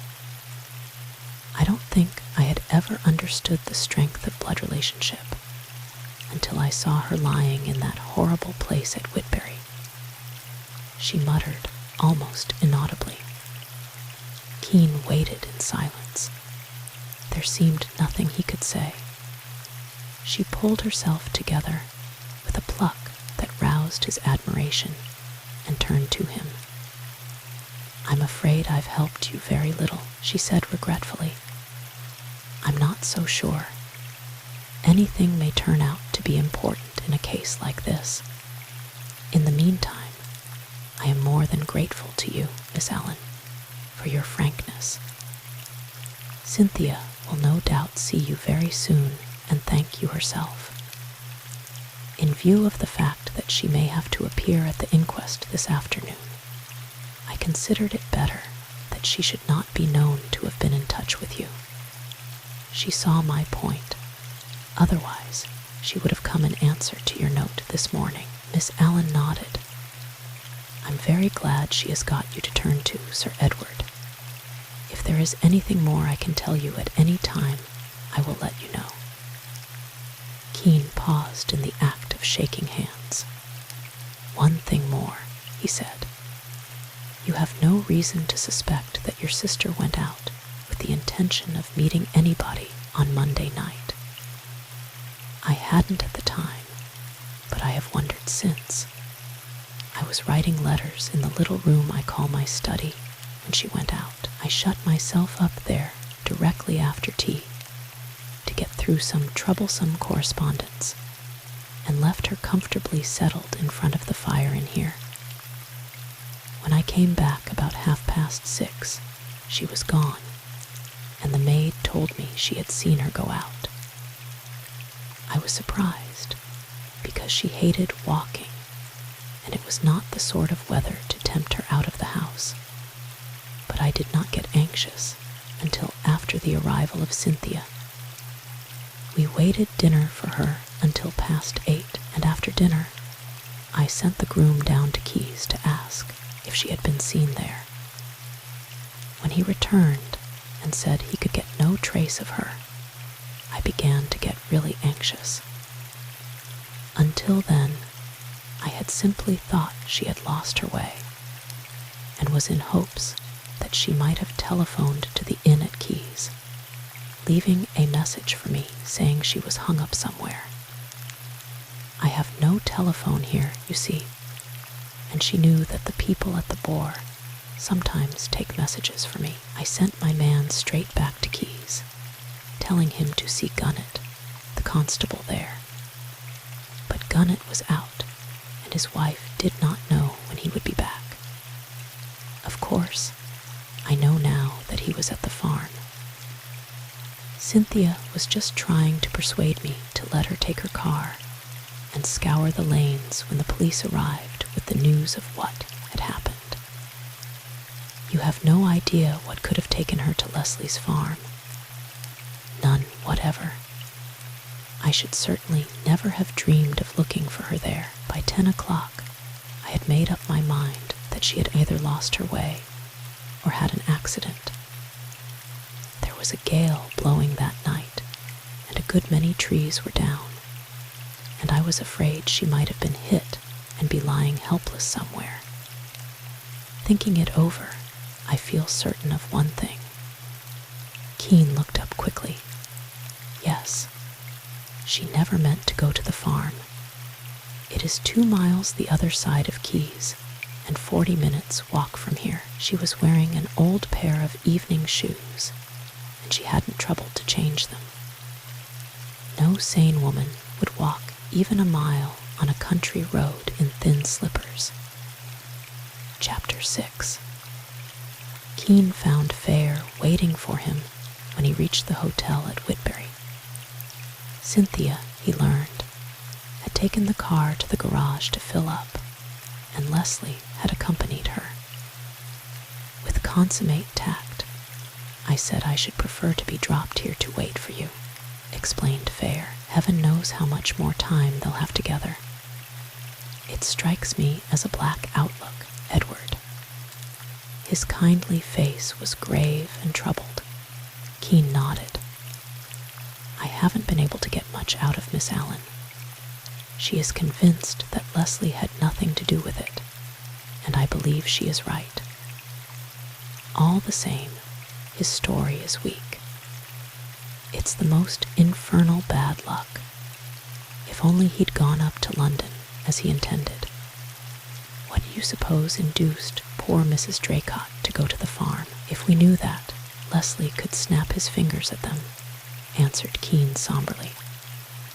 He pulled out his handkerchief from his pocket as he spoke, and a small red stylographic pen came with it and rolled on the floor at Fair's feet. He picked it up and examined it.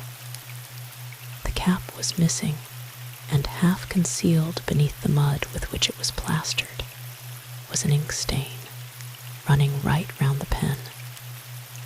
"Hullo, this is the fellow I picked up," he exclaimed. Kean took it from him and slipped it into the pocket of his coat. "Our one clue," he assented dryly. "And we shall probably trace that to one of the reporters.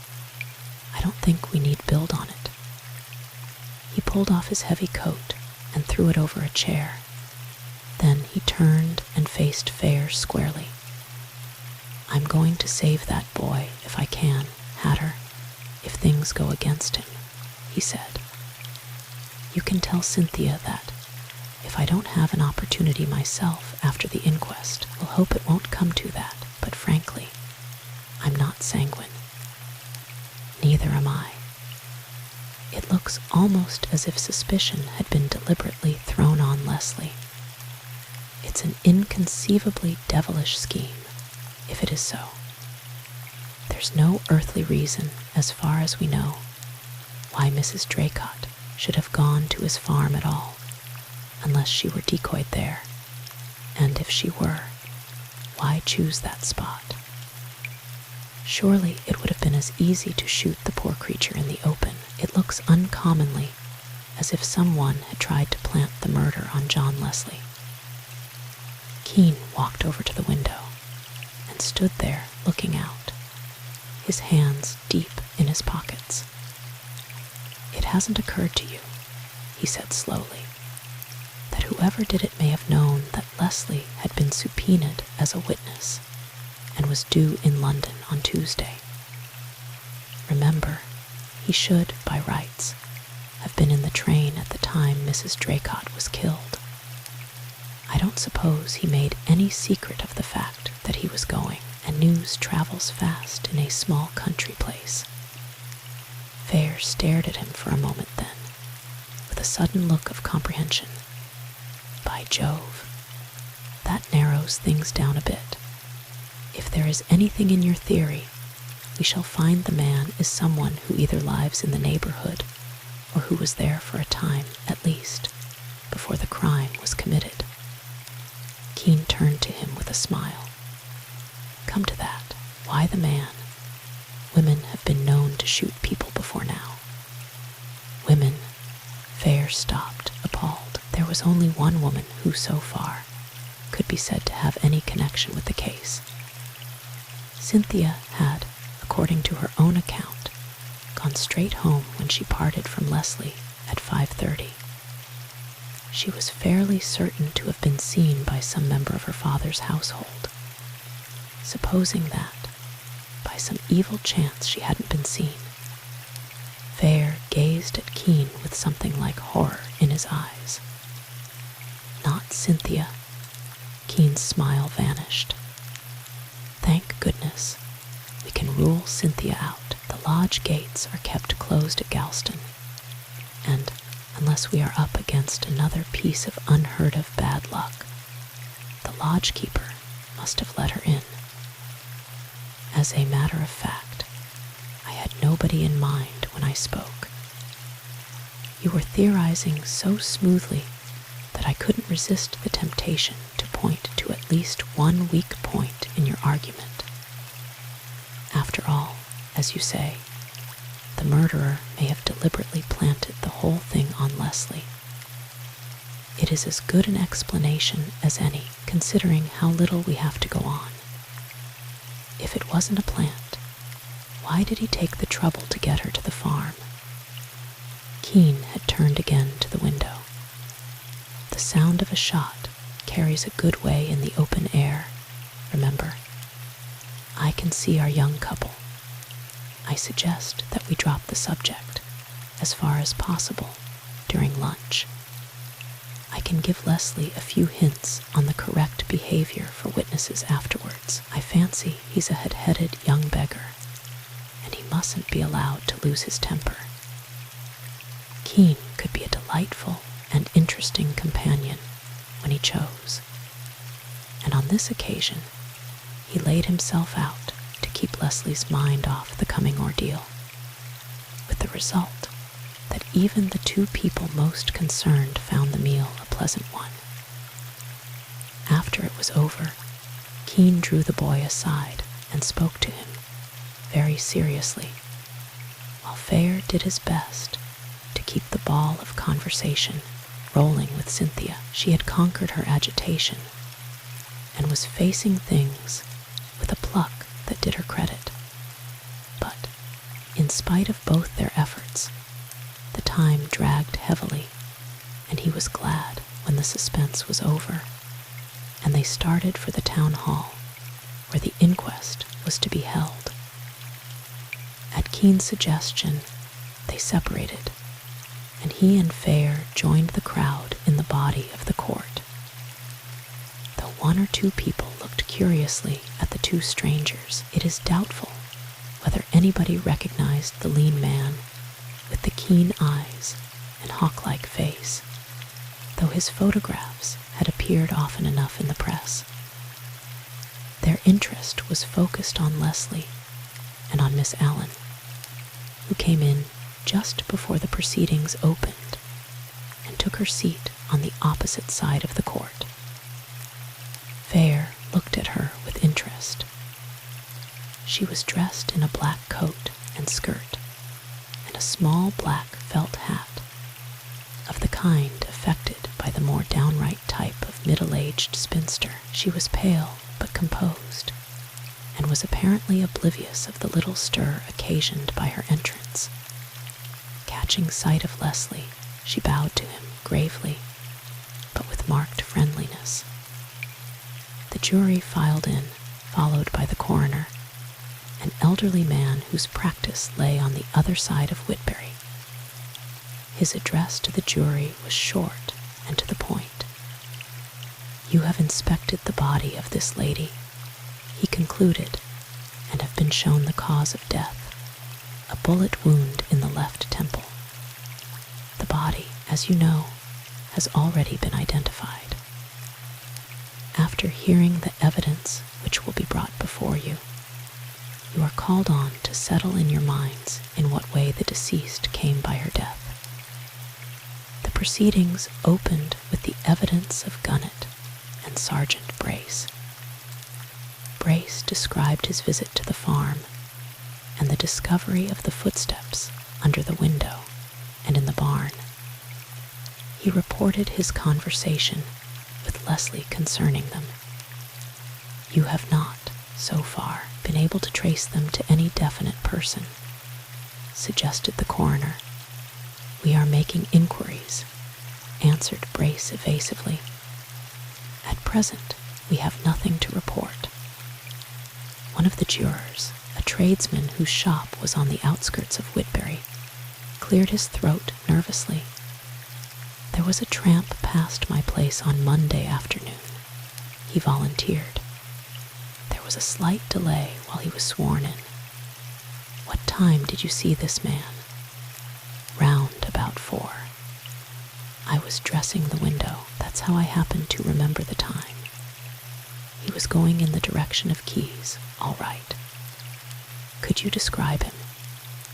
"A smallish man, thin, with a reddish face. That's all I can remember. Don't know as I should recognize him if I saw him again. I just noticed him in passing." The coroner recalled Brace. "I understand that the deceased was identified on the Monday night.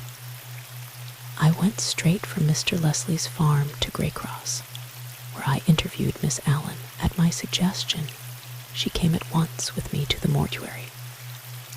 The body had arrived there about half an hour before, and she identified it as that of her sister, Mrs. Henry Draycott, who was staying at her house." The coroner dismissed Brace and called Miss Allen. "I am sorry to have to ask these questions, Miss Allen," he said. "I will be as brief as possible. Will you tell us the circumstances in which your sister left your house on Monday night? Was it usual for her to take a walk at this hour?" "Very unusual, I should say. It was a long time since she had stayed with me, and she had only arrived the night before.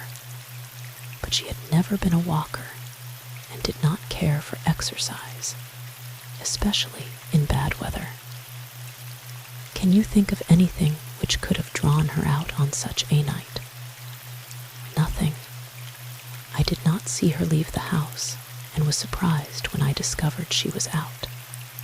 She had said nothing about going. You can think of no reason why she should have gone to Mr. Leslie's farm?" "None.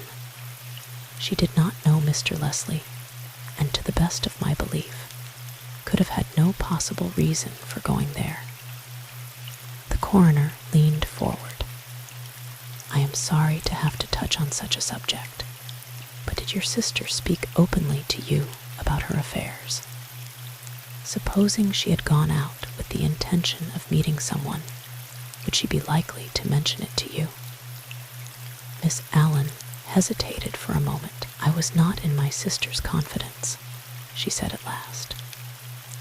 We have seen little of each other in the last few years, and though she was very frank as a rule about her affairs, I do not think she would have chosen me for her confidante in the case of any intimate business, so that she might quite well have left your house to keep an appointment without consulting you. It is more than likely you know of no message or letter which might have had some bearing on a possible appointment. No. As soon as I became alarmed at her absence, I questioned the servants as to whether any message had come for her, and found there had been nothing of the sort. I have since looked through her letters, but can find nothing.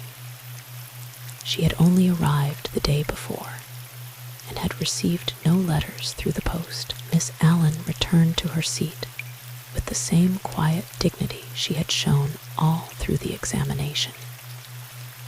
Fair, watching her closely, was astonished at the perfection of her poise.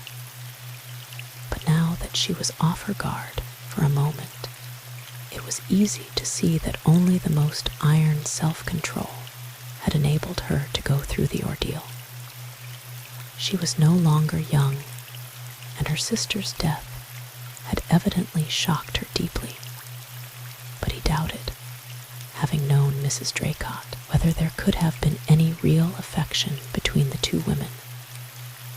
Mrs. Draycott, shallow, yet astute enough in her small way, a born huntress of men, but only of those men she considered worthwhile, could have had nothing in common with Miss Allen, who, after all, had been almost disconcertingly frank in her description of her relations with her sister. She had stated plainly that she had never been in her confidence, and he suspected that she had probably actually disliked her, and was generous enough to feel repentant now of her attitude towards her. Dr. Gregg was called next.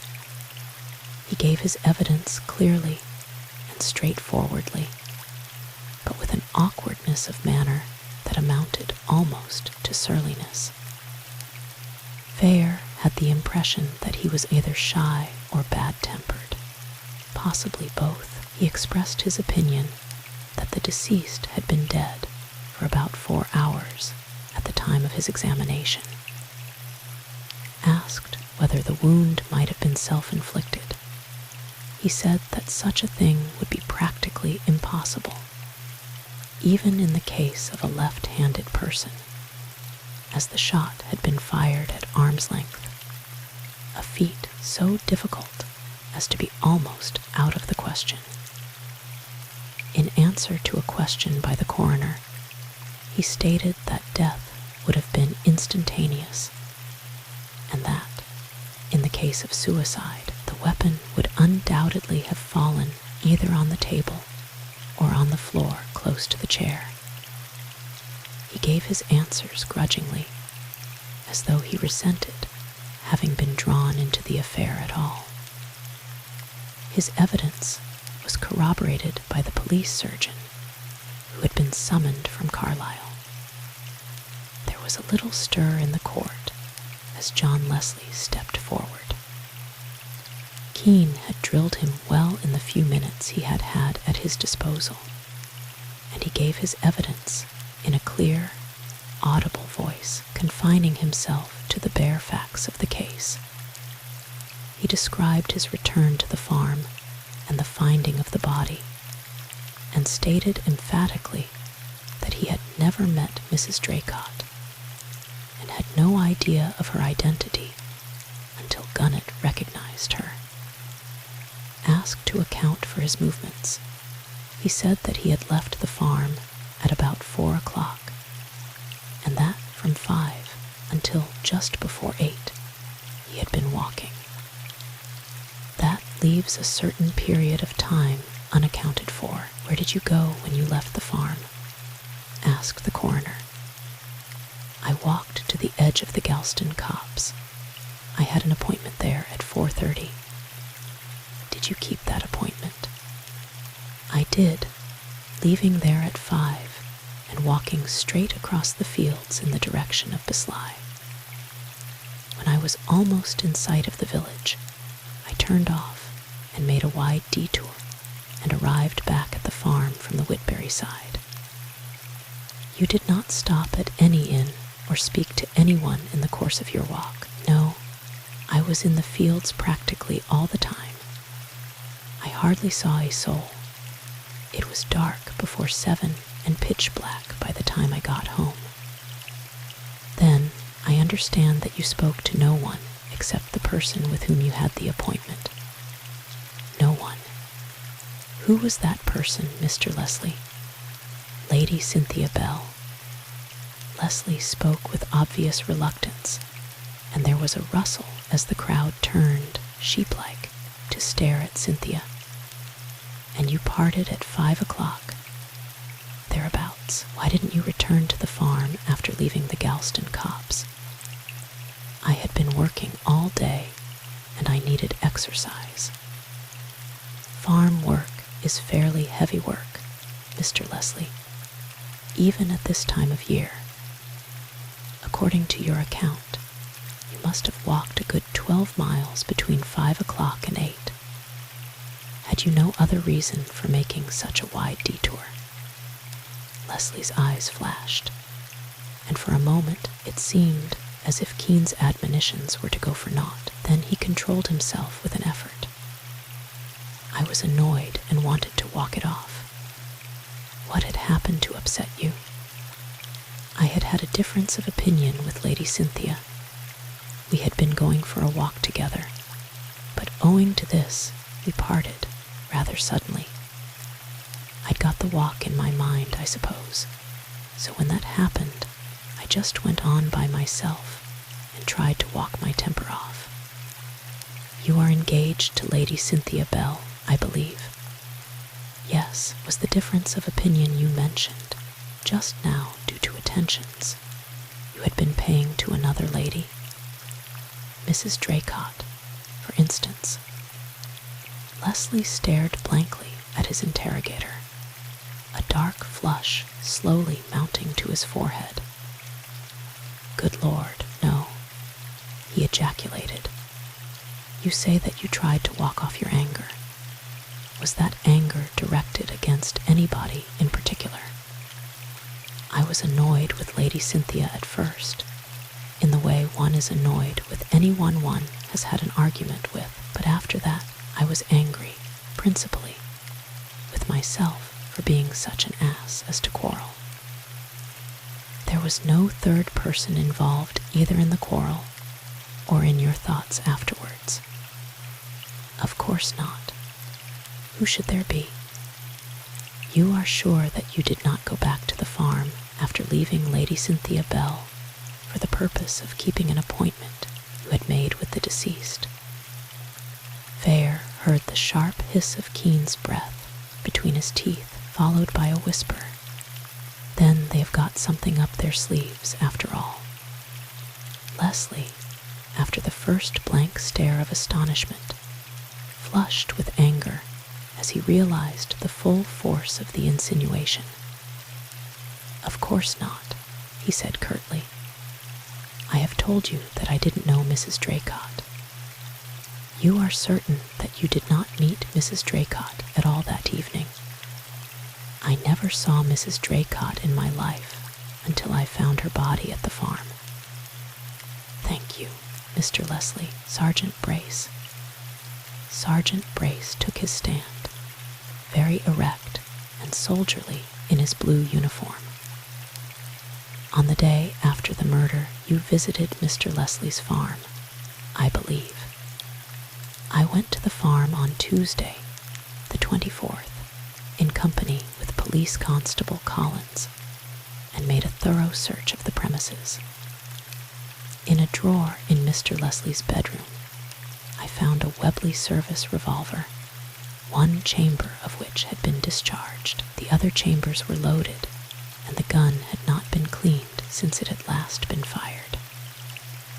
You have the bullet which killed Mrs. Draycott. Brace held out his hand and displayed a bullet lying in the palm. Does it correspond with those used in the weapon you found at the farm? It does. You have the revolver in court. Police Constable Collins stepped forward and handed a heavy service revolver to the coroner. Thank you. Call Mr. Leslie. Leslie's expression was one of blank consternation. Do you recognize this, Mr. Leslie? Leslie examined the revolver. It belongs to me, he said simply. I keep it in the drawer of the dressing table in my bedroom. I suppose Sergeant Brace found it there. When did you last fire it? About a week ago. I found a poor beast of a cat in a trap in Smith's Field, just across the lane from me. It was past saving, so I went home and fetched this and shot it through the head. You have not used it since then? No, I haven't had it out of the drawer since. Was anyone present when you shot the cat? No, I was alone. Did you speak to anybody afterwards of what you had done? No. If I'd run across Smith, I should probably have mentioned it to him, but I haven't seen him. Was there anyone who could have heard the shot? There might have been. Quite likely not. My man had gone home, and Smith's farm lies a good way back from the lane. Why did you hide the revolver at the back of the drawer? Leslie colored hotly. I've never hidden it. The drawer's full of mufflers and silk, handkerchiefs and things, and I keep it at the back for fear Mrs. Gray, who does my room, should get monkeying with it. She puts my handkerchiefs back when she brings them from the wash, and I didn't want to run any risk with the revolver. You persist in your statement that you did not return to the farm till 8 o'clock. I went for a long walk, as I have said, and did not get back till close on 8. Hang it all, if I'd killed Mrs. Draycott, do you suppose I'd have left my revolver in a drawer where anyone could find it, without cleaning it or reloading it either? Leslie's quick temper had got the better of him at last. That is for the jury to decide, Mr. Leslie, said the coroner. There was a sharp note of reproof in his voice, and Fair realized that, in a moment of irritation, Leslie had gone a long way towards effacing the good impression he had made in the beginning. You have no explanation as to why Mrs. Draycott went to the farm. As I've already said, I didn't know Mrs. Draycott. Why she should have gone there is a mystery to me. Leslie went back to his seat to the accompaniment of a low murmur of voices, as the crowds, composed mostly of his own friends and neighbors, exchanged their whispered comments on the unexpected turn the inquiry had taken. He was popular in the district, and Fair noticed that, in spite of the damning evidence the police had brought forward, there was little hostility, so far, in the faces that were turned so eagerly in Leslie's direction. His heart sank when Cynthia was called. He had hoped that she might escape this ordeal. Will you tell us in your own words exactly what happened on the evening of March 23rd? Said the coroner. Cynthia's color was a little deeper, her eyes a trifle brighter than usual. Otherwise, she showed no embarrassment at the position in which she found herself. I met Mr. Leslie, as we had arranged, on the edge of the Galston copse, she began. What time was that? Interrupted the coroner. About 4:15, we talked for about 3/4 of an hour, and then I went back to Galston, and Mr. Leslie walked away through the copse in the direction of Bisley. "Good girl," murmured Kean in Fair's ear. "She's got her wits about her. You are sure you noticed the direction in which Mr. Leslie went?" "Quite sure." After I had gone a few yards, I turned round, meaning to say something to him, but he was walking so quickly that I gave up the idea. He was going in the opposite direction to the farm then. The coroner leaned forward. "You were not on friendly terms with Mr. Leslie when you parted, I understand." "I was furious with him at the moment, and I expect he loathed me.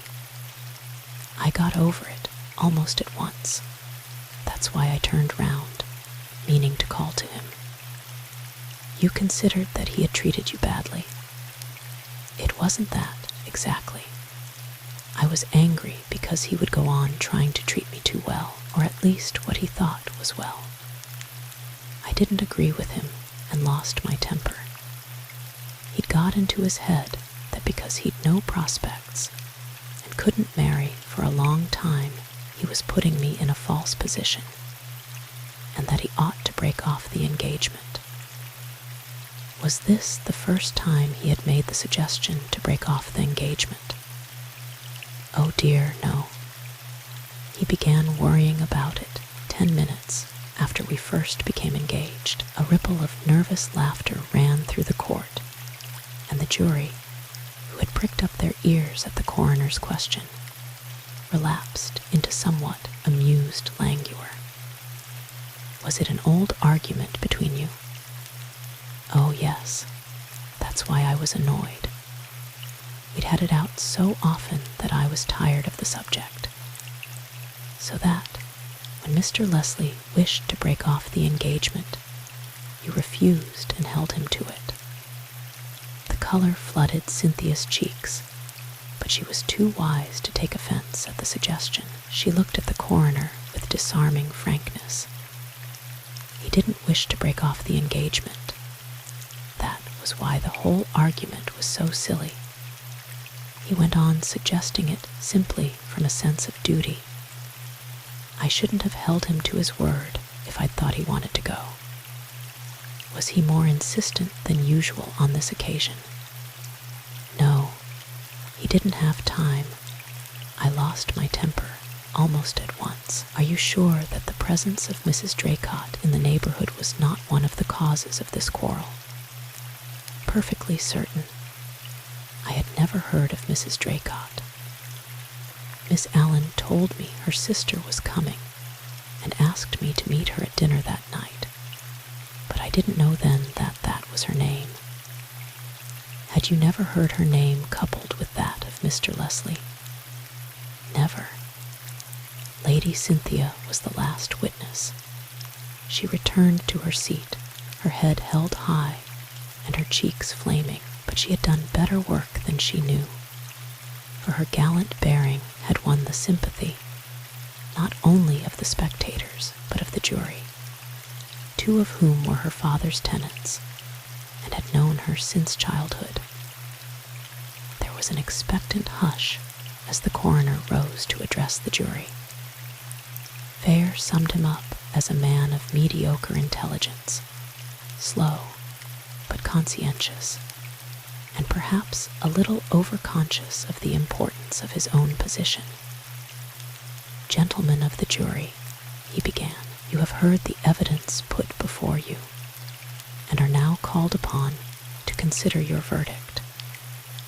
If there is anything that you have not fully understood, I am here to help you. As to the manner in which the deceased met her death, you will have seen from the doctor's evidence how unlikely it is that she died by her own hand. You must not, however, entirely disregard the possibility of suicide. Unlikely as it may seem, it is not absolutely impossible that she herself fired the fatal shot. If, however, you decide that the deceased did not voluntarily cause her own death, you must state whether she died at the hand of any person known to you or at the hand of some person unknown. I take it that you are ready to consider your verdict now, gentlemen. The jury filed out of the court, and Fair, after a word with Kean, crossed over to a chair by the side of Cynthia. He found her pale but composed, talking quietly with Leslie. To his surprise, they were discussing the farm and the steps to be taken should Leslie find himself unable to return there immediately, and his sympathy and admiration for these two increased as he realized the pluck with which they were facing an almost unbearable situation.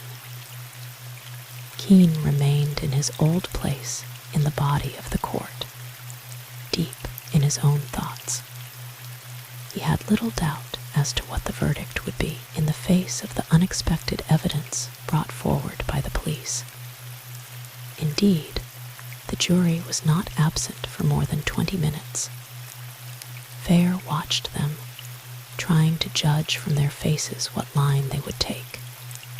The coroner addressed them. "Well, gentlemen, have you considered your verdict?" And even before the foreman spoke, Fair knew what was coming. They found that Mrs. Draycott had been murdered, and John Leslie left the court in the custody of the police. Chapter 7, The Drive Back to Staveley, was a silent one. Cynthia had been allowed to see Leslie for a few minutes before he was removed to the police station, and had taken friendly and reassuring messages from both Kean and Fair with her. She found him cheerful and apparently undismayed, but even her pluck had not been proof against the sordid atmosphere of the dingy little waiting room and the menace of the two policemen who remained within earshot all through the interview, and she could no longer conceal her weariness and depression. Miss Allen, who had waited at the entrance to the town hall, begged for a lift to Greycross, thereby earning the gratitude of the two men, who were in dread of collapse now that the strain was over. But Cynthia had not the smallest intention of breaking down. Her whole mind was centered on Leslie and the necessity for instant action. What form this was to take she had no idea, but inactivity had always irked her, and now, in the face of Leslie's danger, she found it almost unbearable. She sat huddled in a corner of the car, her mind working feverishly, barely hearing the low-voiced conversation of the two men and Miss Allen.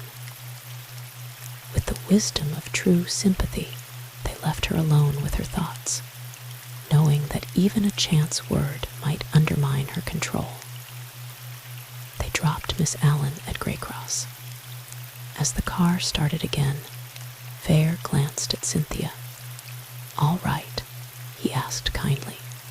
She nodded. "Quite, only thinking. There must be something we can do, Uncle Fair." Kean roused himself from his abstraction. "Want to get moving, eh?" he said in his incisive way. "I know how you feel, but it's no good trying to rush things. You did more for Leslie than you realized at the inquest today.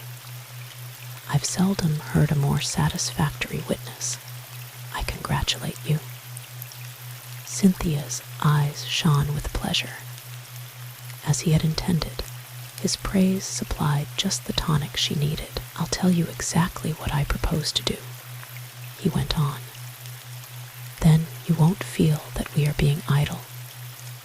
Directly I get back to town tomorrow, I will see the man I have in mind for Leslie. He is a young solicitor I've had my eye on for some time, as keen as mustard and with his name to make. He'll do better for Leslie than one of the older fellows who have settled into their grooves long ago. He'll probably come down here at once and see Leslie. Then, later, he'll brief me, and if we don't get your young man off between us, I shall be surprised. Your job is to stand by and keep a brave face on things. Let Leslie know that you believe in him and see that other people realize it too. You've got Miss Allen on your side, and from the look of it, a good portion of the people who were present today. That sort of thing helps more than you may realize. See any reporters who may approach you and talk to them. You've got nothing to hide, remember. You won't like it, of course, but keep in mind that the more confidence you manage to inspire, the better. And you can do that best by publicly advertising your own belief in Leslie. Make a point of the fact that he had no motive for the crime. In short, carry on the lines you took at the inquest. The press can be an abominable nuisance, but fortunately, it can be used too. I leave that part of the business in your hands. You've no idea how important it is. Later, after they had handed the girl over to Lady Staveley and were sitting over the fire with Sybil Kean in the deserted billiard room, Fair went back to the subject. "That was clever of you, Edward," he said, "and merciful. The inaction was driving the child frantic. Now you have given her something to do and made her feel that she has actually helped already." Lady Kean's eyes stole to her husband's face. To her, his tact and consideration had always been unfailing, but it had never been his way to show much kindness to others, and she had often been half amused, half exasperated by the cold courtesy with which he had treated even her closest friends. She felt very grateful to him now for his gentleness to Cynthia. "As a matter of fact," he said slowly, "it wasn't all eyewash. She can be quite useful, and it will keep her out of mischief. She's got a head on her shoulders and plenty of grit. Leslie's a lucky man. I only hope his luck won't fail him now," put in his wife. "Don't you worry, my dear," Kean assured her. "We'll pull him through all right. You needn't lose any sleep over him." His hand was on hers, and Fair, after a glance at them, slipped out of the room and settled himself by the fire in his bedroom. For one thing, he wanted to think. For another, he possessed tact enough to leave these two to their own devices till the time came for Kean to catch the London train. With a smile at his own childishness, he fell back on the time-honored method of all detectives of fiction and set to work with a pencil and paper to get his thoughts in order. According to Greg, Mrs. Draycott had been shot some 2 hours before Leslie discovered her body in the sitting room at the farm. Going on this assumption, Fair headed his paper, March 23rd. Between 6 and 7, Mrs. Draycott shot. When he had finished, half an hour later, his notes ran as follows: John Leslie, according to his own account, at 6 o'clock, was walking across the fields in the direction of Bisley. Motive? Apparently none. Have only his own explanation of his movements and of the empty chamber in his revolver. Tramp seen by jurymen outside Whitbury. May have no connection with the person whose footsteps were found by the police outside the sitting room window at Leslie's farm. Someone undoubtedly slept in the barn on the day of the murder, and this man was passing through Whitbury at 4 o'clock. This would get him to the farm before 6. Motive, robbery, may have been scared away by Leslie or the police. Cynthia Bell, was at Galston Manor by 6. Note: see lodgekeeper at Galston for corroboration. Motive: none, unless she and Leslie are keeping back Leslie's possible connection with Mrs. Draycott in the past. This is unlikely, as Mrs. Draycott herself stated that she had never met Leslie. Fair sat back in his chair and contemplated his handiwork. He did not seem to have got very far. Then he picked up his pencil again. May as well go through the lot of them, he muttered, out of patience with his own futility. Miss Allen was writing letters in her study at Greycross at 6 o'clock. Motive: none, unless her disapproval of her sister's mode of life amounted to insanity, does not impress one as a person likely to go to extremes. Note: find out whether she benefits to any extent financially by her sister's death. Also, whether she was seen by any of the servants at Greycross round about 6 o'clock. While he was in the act of writing the last entry, Kean's words at the hotel recurred to his mind. Why the man? Had he had Miss Allen in his thoughts then? Fair wondered. He sat over the fire for a long time, his thoughts busy with the problem of Miss Allen. He recalled her emphatic denial that her sister had ever had any dealings with John Leslie, her letter to Cynthia. Kean's suggestion that Mrs. Draycott might have died at the hand of a woman had come hot on his return from his visit to Miss Allen. Fair wished with all his heart that he had been present at that interview. What had she told him?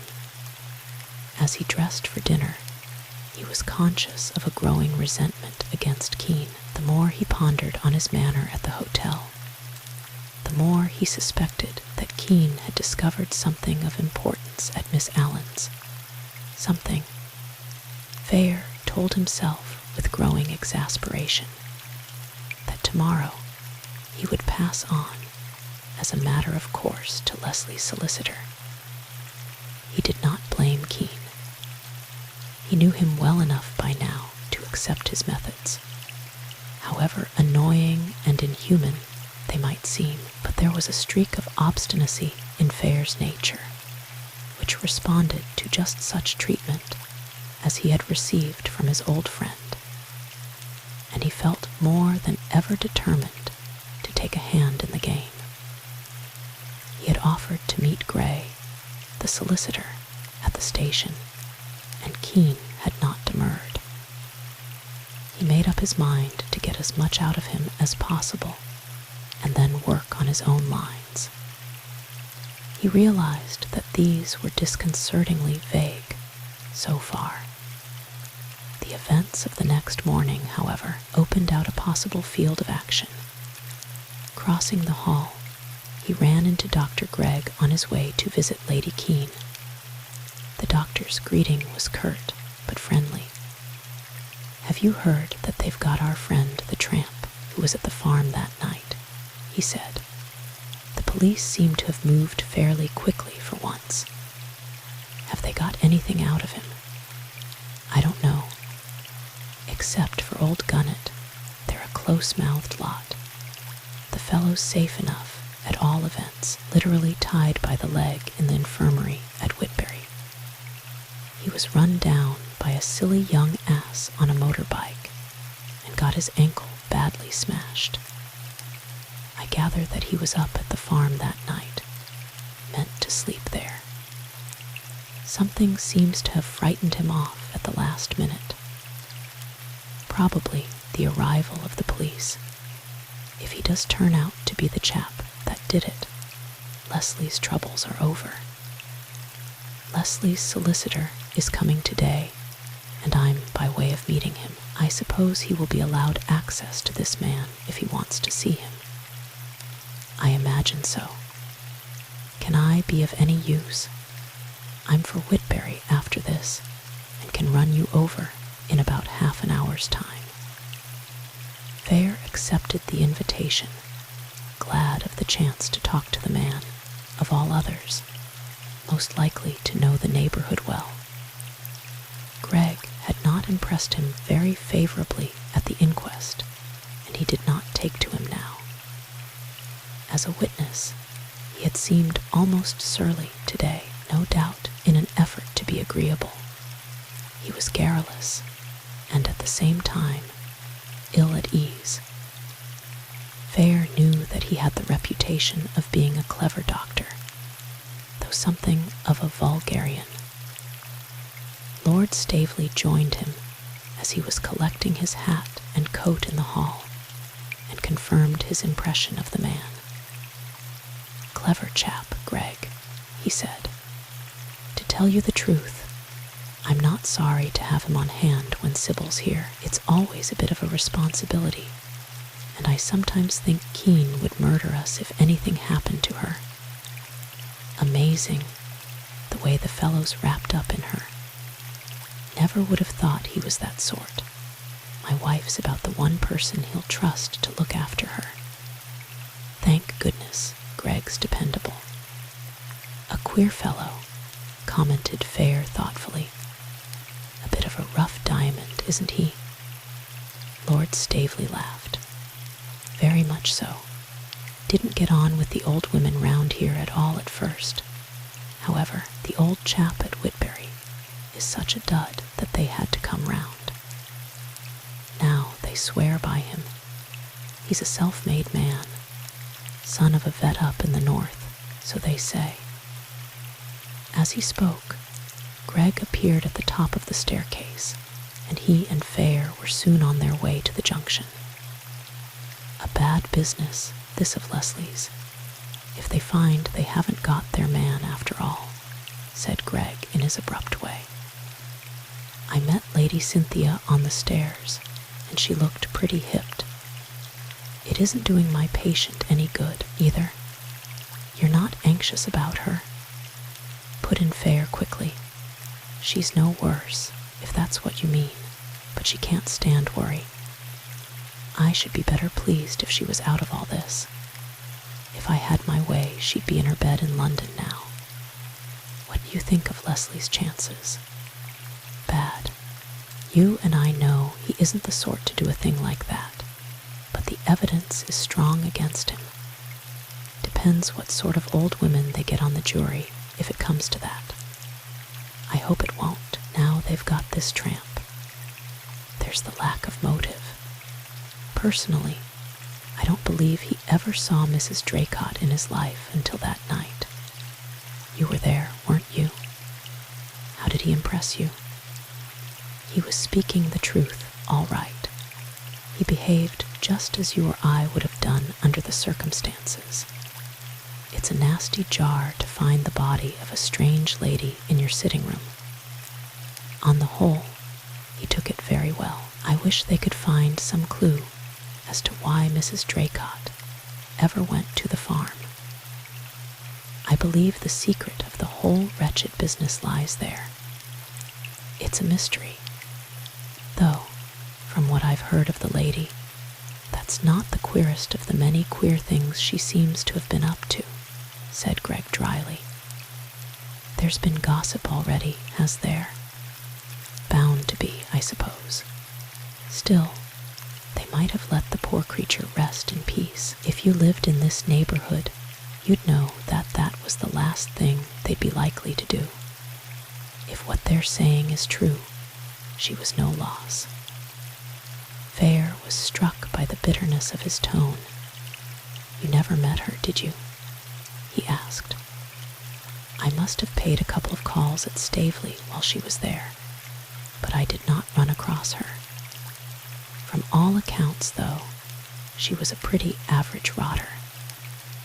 Greg's tone was brutal, and Fair felt his instinctive dislike for the man increase. "I've come across that type once or twice in the course of my life, and I don't blame the man that killed her." Greg went on. "She probably richly deserved it. Well, the poor woman's dead, and unfortunately, her secret Whatever it was has died with her, answered Fair, in a voice calculated to put an end to the discussion. But Greg was not so easily quenched. Very pretty sentiment, he allowed, with something very like a sneer.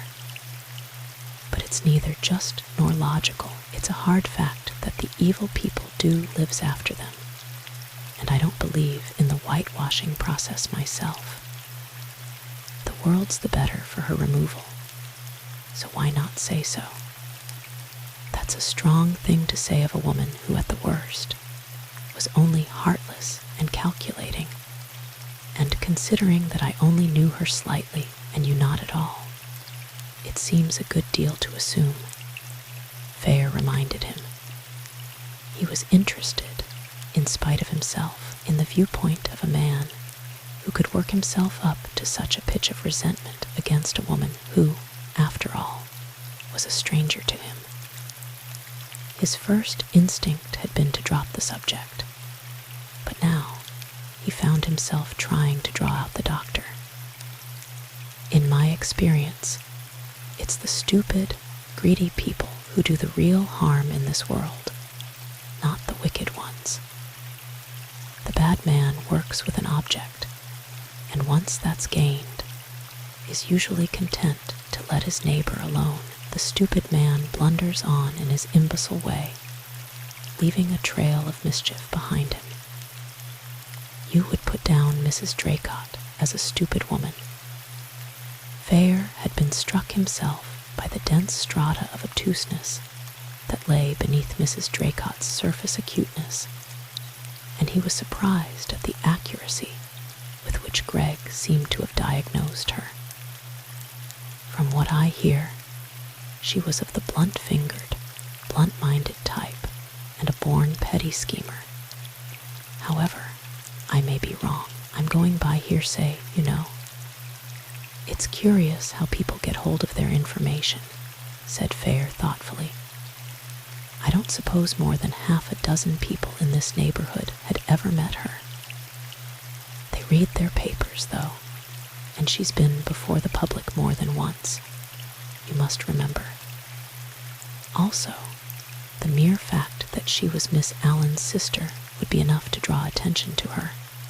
After all, there was the Dare case. She was mixed up in that, was she? I've been out of England for so long that I've missed things. She was called as a witness and came out of it pretty badly, as far as I can remember. I don't read those things much myself. All the same, you seem to have got your knife into her pretty thoroughly, remarked Fair dryly. The doctor sat silent for a moment. I'm afraid I rather let myself go on the subject of stupidity, he said at last. It's a thing we doctors are always up against, and we get to hate it. I was probably doing Mrs. Draycott a gross injustice. He seemed to realize that he had said too much, for, in spite of Fair's attempts to get out of him the exact form the gossip had taken, he kept resolutely off the subject during the rest of the drive to the station. The London train was late, and as Fair sat waiting on the platform, he read over the notes he had made the night before. After some thought, he added a memorandum on Dr. Gregg. Seems curiously well informed as to Mrs. Draycott's past and general characteristics, and is almost vindictive in his attitude towards her. Did not reach the scene of the murder till 10 o'clock. Up till then, movements unknown, but was probably with patients. If possible, find out from Leslie whether he noticed anything unusual in his manner at the farm. Gray, the solicitor, turned out to be an even younger man than Fair had expected, but he was, as Kean had predicted, very much on the spot, and not only ready, but anxious to discuss the case. His first object was to see Leslie, and he arranged to go straight to the police station and meet Fair at the hotel on his return. Fair told him of the arrest of the tramp, and Gray undertook to procure a permit to visit the infirmary. He did not imagine that any objection would be raised to Fair's presence at the interview with the patient. They parted in High Street, and as luck would have it, Fair almost immediately ran into Gunnett, the constable from Keys. Fair was known to him, both as a friend of Lady Cynthia's and as a guest at Staveley, and being off duty, he saw no objection to stepping into the hotel and accepting the offer of a glass of beer. He had little of interest to relate. Two things he did say, which had some bearing on Fair's notes of the evening before. "I stepped up to Galston yesterday," he remarked, "and had a few words with Doggett, the lodgekeeper there. He informed me that he let the young lady in at the gates shortly before 5:30, and she did not go out again till she passed through in the motor on her way to Miss Allen's. That tallies with what she and Mr. Leslie said at the inquest. It does. Come to that. Begging your pardon, sir. I've known her ladyship since she was so high, and she wasn't never one to tell a crooked story. I'd take her word anywhere, and so would anyone in Keys. What I did, I had to do in the way of duty, if you understand me." Fair nodded. "Anything settled about the funeral?" he asked. "The body's to be moved to Hampshire, I understand. The family grave is there, and Miss Allen wished it. Very trying for Miss Allen, the whole thing, though they do say she's come into a bit of money as next of kin, seeing as the deceased left no will." Gunnett departed, leaving Fair with further food for reflection. He was very thoughtful as he strolled through the little town, whiling away the time until Gray should return from his visit to Leslie. By the time the solicitor joined him, armed with the permit, he had decided that, reluctant as he felt to do so, he would have to place Miss Allen in his category of suspected persons. They found the tramp, a small, gray, shrunken individual, neatly tucked up in the accident ward of the infirmary, with a cradle over his injured leg. As a potential murderer, Fair found him disappointing. He had already gathered from Gunnett that the police were inclined to accept his statement that he was not at the farm at the time the crime was committed. At the same time, he seemed unable to produce a satisfactory alibi. One thing was obvious: the man was scared, though he tried to hide it under an assumption of indifference. Gray questioned him closely as to his movements on the night of the 23rd. He admitted that he had intended to sleep at the farm, and described how he had looked through the window into the sitting room and been frightened away by what he had seen there. He corroborated the statement of the juryman that he had left Whitbury about 4 in the afternoon, arriving at the corner of the lane leading to the farm at about 5:30. According to his statement, he then rested for about an hour on the grass by the roadside, not wishing to try the farm while anyone was likely to be about in the yard. He had then retraced his steps down the high road, intending to try his luck at the lodge at Galston in the hope of begging some food. Here, however, he was frightened away by the barking of a dog and returned to the lane, this time going up to the farm.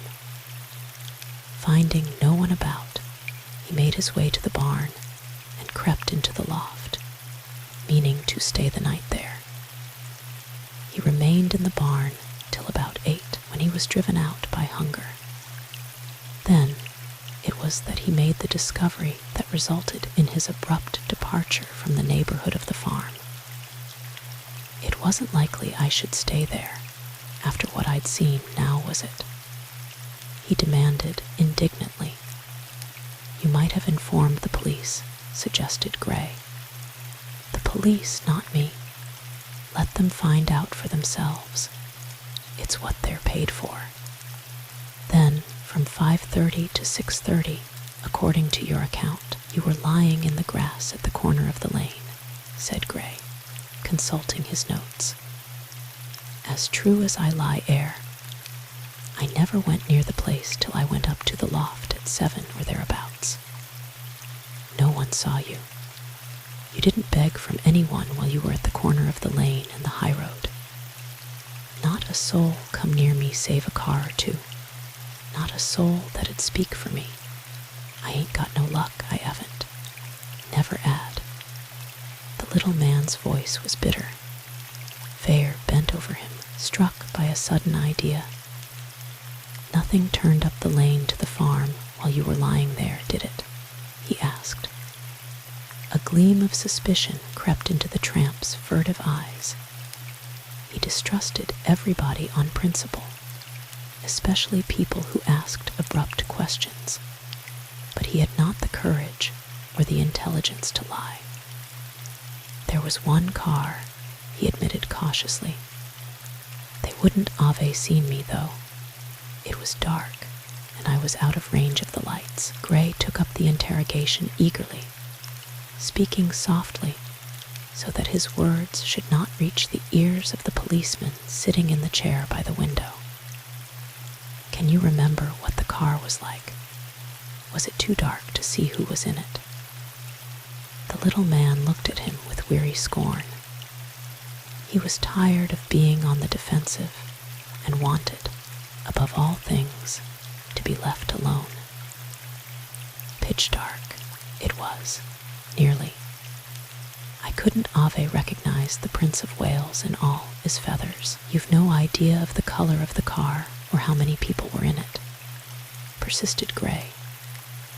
You can't see no colors in the dark. There was 2 people in it, though, unless one was the chauffeur. It come close to me, tacking the turn, and I see the 2 heads. I did think one was a woman, but I don't know why. It was pretty dark. It went up to the farm, you say? I don't know where it went. How should I? It went up the lane, like I told you. What time was this? Just before I went along the road to the lodge. About an hour after I lay down at the corner. You are sure of the time, more or less? The tramp groaned. I don't carry no watch, mister, anyway. They couldn't have seen me, so it don't prove nothing, either way. Fair hitched up his chair nearer to the bed, his friendly gaze on the man's face. I've been on trek myself without a watch, he said cheerily, and had to go by the skies. It's a gift in itself, and I'll wager you're as good a hand as any at calculating time. What time would you put it at now? The man observed him shrewdly for a moment. Then, seein' as you're the first as has spoke to me friendly-like since I've been I'll tell you as near as may be. Getting on for 6:30, I should say it was. And more likely right than a dozen watches. Can you remember if it was a big car? The tramp nodded. Going a lick of a pace, too. And what's more, I see it again, going back. And it was fair scorkin' then. Where was that? On the road, just as I was comin' away from that there lodge. Much later. 20 minutes or perhaps 25, I'd put it. Fair's little bit of flattery had done its work, and the man was now anxious to show off his ability to reckon time. It was going fast, you say. Dangerous fast, I should call it. If I'd been a bit nearer the corner, it'd caught me. As it was, it come near to smashin' up a farm cart that was going peaceable and quiet down the main road. carter didn't Alf Ave something to say about it, and I don't blame him. Too dark to see the farm cart, I suppose. You wouldn't know the carter. Wouldn't recognize him, though he passed me close a minute or two later. The cart 'ad a white horse, though. I see that in the light of the lamps. And I see the man in the car, too, when the light at him. He was alone then. You couldn't identify him. Asked Fair quickly, but the man shook his head. I only see him for a second, he said. Fair rose to his feet. We'll look up that carter, he said decisively. After all, he may have seen you in the light of the lamps. If he did, you've got your alibi. Goodbye and good luck. I hope your leg's mending. For the first time, the man's gloom lifted. Fair's friendliness was, as usual, infectious, and the tramp looked after him with something of the wistfulness of a stray dog. Good luck to you, mister, he croaked in his hoarse voice. Back at the hotel, Gray went carefully through his notes. Not a bad morning's work on the whole, he said. I shouldn't wonder if that car brought Mrs. Draycott. Fair nodded thoughtfully. It looks like it. She was in thin evening slippers when they found her, and it struck me at the inquest that she could never have walked that distance in them, and it went back without her. And that poor little beggar at the infirmary never grasped the importance of what he'd seen. I wonder if the police got as much out of him as we did. Gray laughed. I'm willing to bet they didn't. He's a suspicious customer, and wouldn't say more than he was obliged, and he obviously didn't think it worth the telling. What about tackling the carter? It shouldn't take long to run him to earth, given the white horse and the collision. Fair thought of Kean and the snubbing he had received at his hands, and hugged himself. Now, at last, he had a definite plan of action. I'll tackle the carter, he said gleefully, and let you know how I get on. Chapter 8. Fair and Gray lunched at the station hotel, where the solicitor had booked a room for the night. From Fair's point of view, the meal was more than satisfactory. Gray showed a keenness that was after his own heart, and proved not only ready to impart information, but anxious to hear anything his companion might have to tell him that had any bearing on the case. He suggested that Fair should make a note of any questions he wished put to Leslie and leave it in his hands. They agreed to meet at lunch on the following day and report progress. Fair's first act on parting with Gray was to hire a bicycle. It was a ramshackle affair with dubious tires, but it was the best the Whitberry dealer could provide, and at least it made Fair independent of the Stavely motor. Lord Stavely had put his garage at his guest's disposal, and had begged him to consider himself free to come and go as he pleased. But Fair hesitated to take too great an advantage of his kindness. With the help of the bicycle, he could pursue his investigations in peace, unhampered by the thought of a waiting chauffeur. Mounted on the hireling, he set out for Keys, the first stage on his quest for the carter. It did not take him long to locate the village smithy, and the two men at work there looked with considerable curiosity at the gentleman from Stavely as he toiled past their door on an obviously inferior push-bike. A little farther on the opposite side of the road, was a small ironmonger's shop. Here he dismounted, propped the bicycle against the curb, and went in. A dusty-looking old man emerged from behind the counter, and Fair proffered his request. It appeared that the old man might or might not have a pair of trouser clips. He would see, but it was a long time since he had been asked for any. While he was rummaging in a drawer, Fair strolled to the window. From it, there was, as he hoped, an excellent view of the smithy. The trouser clips materialized, and Fair explained that he had taken up cycling again after a lapse of years for the sake of exercise, and added the comment that he found the roads very different from what they had been when he was last in England. "I reckon you got to have your wits about you nowadays, sure enough," agreed the shopkeeper. "I mind the day when a man might walk 5 mile round here and see nothing but a horse and cart, and a child could play in the lanes, and its mother not give it a thought. It's a different story now.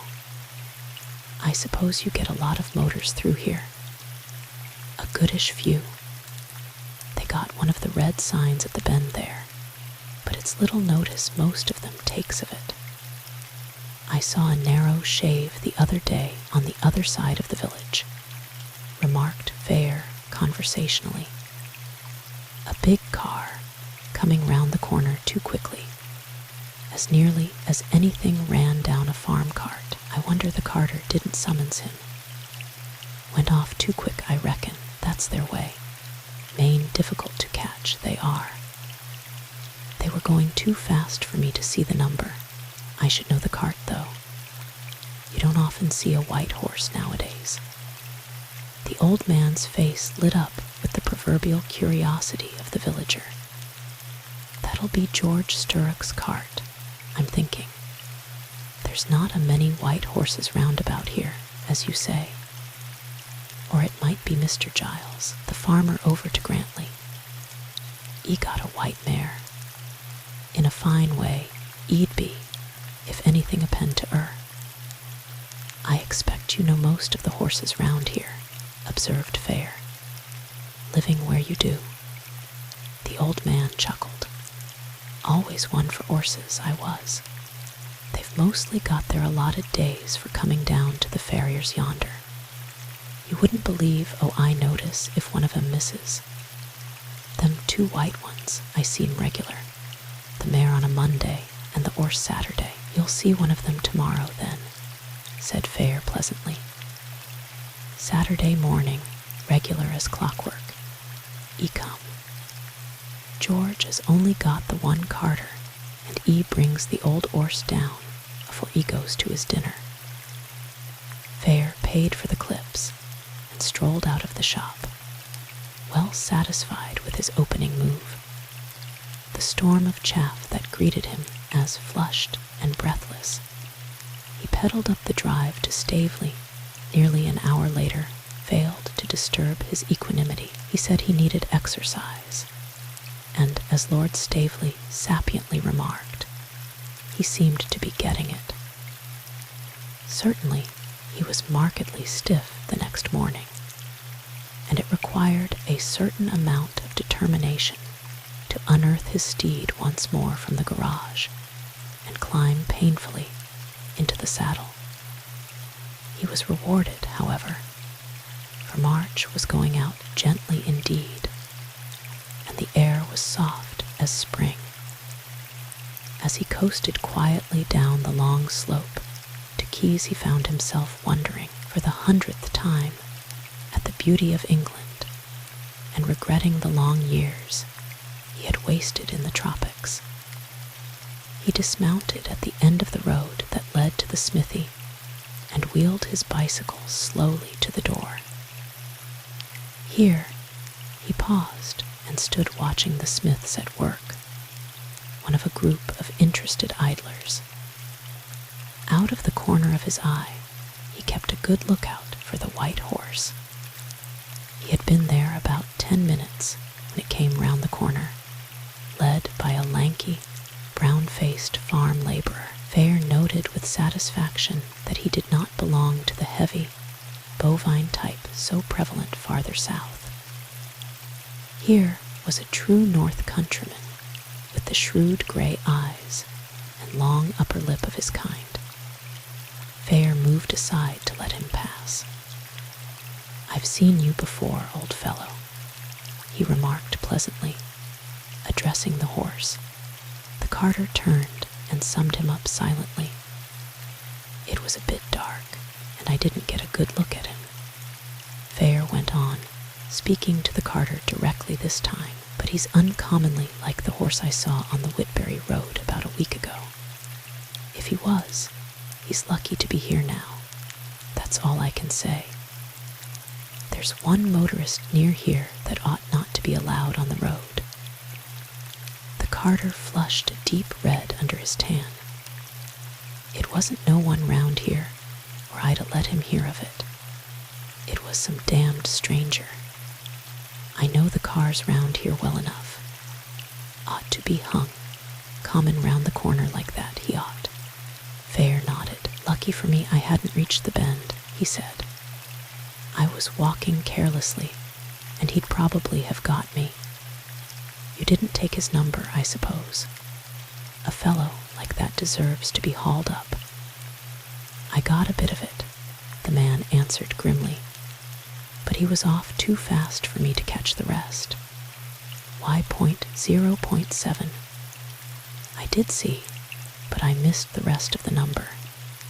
Likely enough one of them chaps from Carlisle." "Did he get you badly?" "I was too far off to see properly in the dark, but it seemed to me that he caught you a bit of a smack. It wasn't his fault that he didn't get us proper. Took a great splinter off the tailboard. I'll wager his mudguards caught it. That will give you something to go by if you see him again. Especially if he took a bit of your paint with him. Aye, he'll have a touch of red on him, all right, but I don't suppose I'll ever see him again. Likely he took the wrong turn up the lane and had to come back, and was macking up for lost time like.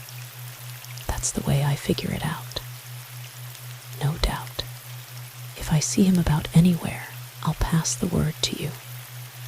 He was driving himself, wasn't he? Or was there a chauffeur? No, he was alone in the car. Joe Woodley, up to Mr. Sturrock's, will find me, and I'd be glad to hear of him. He didn't do no damage, not to speak of, but that wasn't his fault, and I'd like to have my say with him. On my right side, I was, and he can't question it." The man moved forward into the smithy with the horse, and Fair retrieved his bicycle and pursued his way to Whitbury. He had not dared hope for so satisfactory an end to his investigations, and was anxious to see Gray and make his report. That the carter should have noted even part of the number was an unlooked-for piece of good luck. That, and an injured mudguard, probably with a smear of red paint on it, was all they had to go on, but it was something, at least. If only Miss Allen had been more intimate with her sister's friends. Fair felt that to apply to her would be worse than useless, but on the impulse of the moment, he left the main road and swung round the bend that led to Greycross. Once more his luck held, for, almost within sight of the drive, he passed her, trudging sturdily along the road, evidently on her way home to lunch. He jumped off his bicycle and waited till she overtook him. "I'm afraid you won't remember me, Miss Allen," he said, "but we drove home from Whitbury together the other day." For a moment she looked puzzled, then her face relaxed in a pleasant smile. "Of course," she exclaimed. "You were with Lady Cynthia and Sir Edward Kean. I'm an old friend of hers, though I hadn't seen her for years till the other day. I could wish we hadn't renewed our acquaintance under such sad circumstances. Poor child, I'm afraid she's in for a bad time. I wish it was over, for all our sakes." "It is as hard on you as on her," said Fair sympathetically. "If you will forgive my saying so, it was very kind of you to write to her as you did. It was the least I could do. I was as convinced then as I am now that John Leslie had nothing to do with it, and I felt it was my duty to say so. I wonder if I may ask you a question. Believe me, it is not from idle curiosity." She looked both surprised and interested. "Certainly," she said. "But if it is about my sister, I am afraid I told Sir Edward all I knew when he came to see me the other day. Can you think of anyone among your sister's friends who drives a large car with a touring body and who was likely to have been in this part of the world on the night of the tragedy?" She shook her head. "The trouble is that I knew so few of my sister's friends. I rarely go up to town, and she lived almost entirely in London, except when she was abroad or visiting friends in the country. She had a very large circle of acquaintances, but they were not people I should be likely to meet down here. Why do you ask?" She had hardly uttered the question when her own quick wits supplied the answer. "Oh," she exclaimed, her voice sharp with interest, "you think she was driven to the farm. I have known all along that she could never have walked there." "You mean on account of her shoes?" "Of course. I was surprised that no one at the inquest made any comment on it. I couldn't have walked that distance myself in thin evening slippers, and I am a good walker. My sister was a very bad one. She hated it. I have said from the beginning that I was sure she had no intention when she started of going to the farm. But, of course, if she expected to be driven there, you are sure she never mentioned any friend with a car whom she expected to meet in this neighborhood?" persisted Fair. "Absolutely certain," was the decisive answer. "As a matter of fact, she hardly mentioned any of her own friends to me. We had not met for a long time, and most of our talk was about various relations and acquaintances who belonged to the past. What had happened to them, and that sort of thing. You know how one goes over ancient history at those times. Besides, she knew I took very little interest in the people among whom she moved latterly. I wish now I had taken more. Did anybody see her leave the house? One of the maids saw her, through the scullery window, going down the drive. That was how I first knew she had gone out." "When was this, Miss Allen?" "About 6, I gather, but the girl was a little vague about the exact time when I questioned her." "And when did you first hear of it?" "About 6:30. I went back to the drawing room when I had finished my letters and did not find her there. The maid came in to make up the fire, and I asked her if she had seen her. I was astonished to hear that she had gone out." Fair held out his hand. "It is more than good of you to have been so frank with me," he said gratefully. "You have cleared up 1 or 2 points that were puzzling me. I am ashamed of myself for worrying you about such a painful subject. My only excuse is that I am lunching with Leslie's solicitor, and all is grist that comes to his mill just now. I am only too glad to be of help. You must remember that I, too, have my reasons for wishing to see this matter cleared up. Give my love to Cynthia when you see her." Fair rode on to Whitbury with one load, at least, off his mind. Miss Allen, quite unconsciously, had cleared herself definitely of suspicion. Just about the time Mrs. Draycott must have reached the farm, her sister was questioning the servant concerning her. With a sigh of relief, he wiped Miss Allen off his list of suspects. He found Gray hungrily awaiting his lunch. While they were eating, fare gave him a brief account of his morning's work. "We haven't done so badly," he finished. "We have corroborated the tramp's story of the car and, what is more, got at least part of the number. We know that the mudguard was injured and is probably marked with red paint. We have established the fact that there was only one person, a man, in it when it returned, and I see no reason to doubt the tramp's assertion that there were two people in it going. It looks very much as if one of those people was Mrs. Draycott. Anyhow, it is odd that the tramp should have had the impression that one was a woman. He made the suggestion on his own, without any prompting from us. Best of all, we have established the fact that Mrs. Draycott could not, according to the maid at Miss Allen's, have been shot before 6:30. The doctor has put it down as not later than 7. That fits in, more or less, with the arrival and departure of the mysterious car." Gray nodded. "It's straightening itself out a little," he agreed. "But the car is a tough proposition. That number, by the way, is a London one, as you probably know, which widens our field considerably. Miss Allen, also, is convinced that her sister never walked to the farm. I know. I gather that she emphasized that point in her interview with Sir Edward.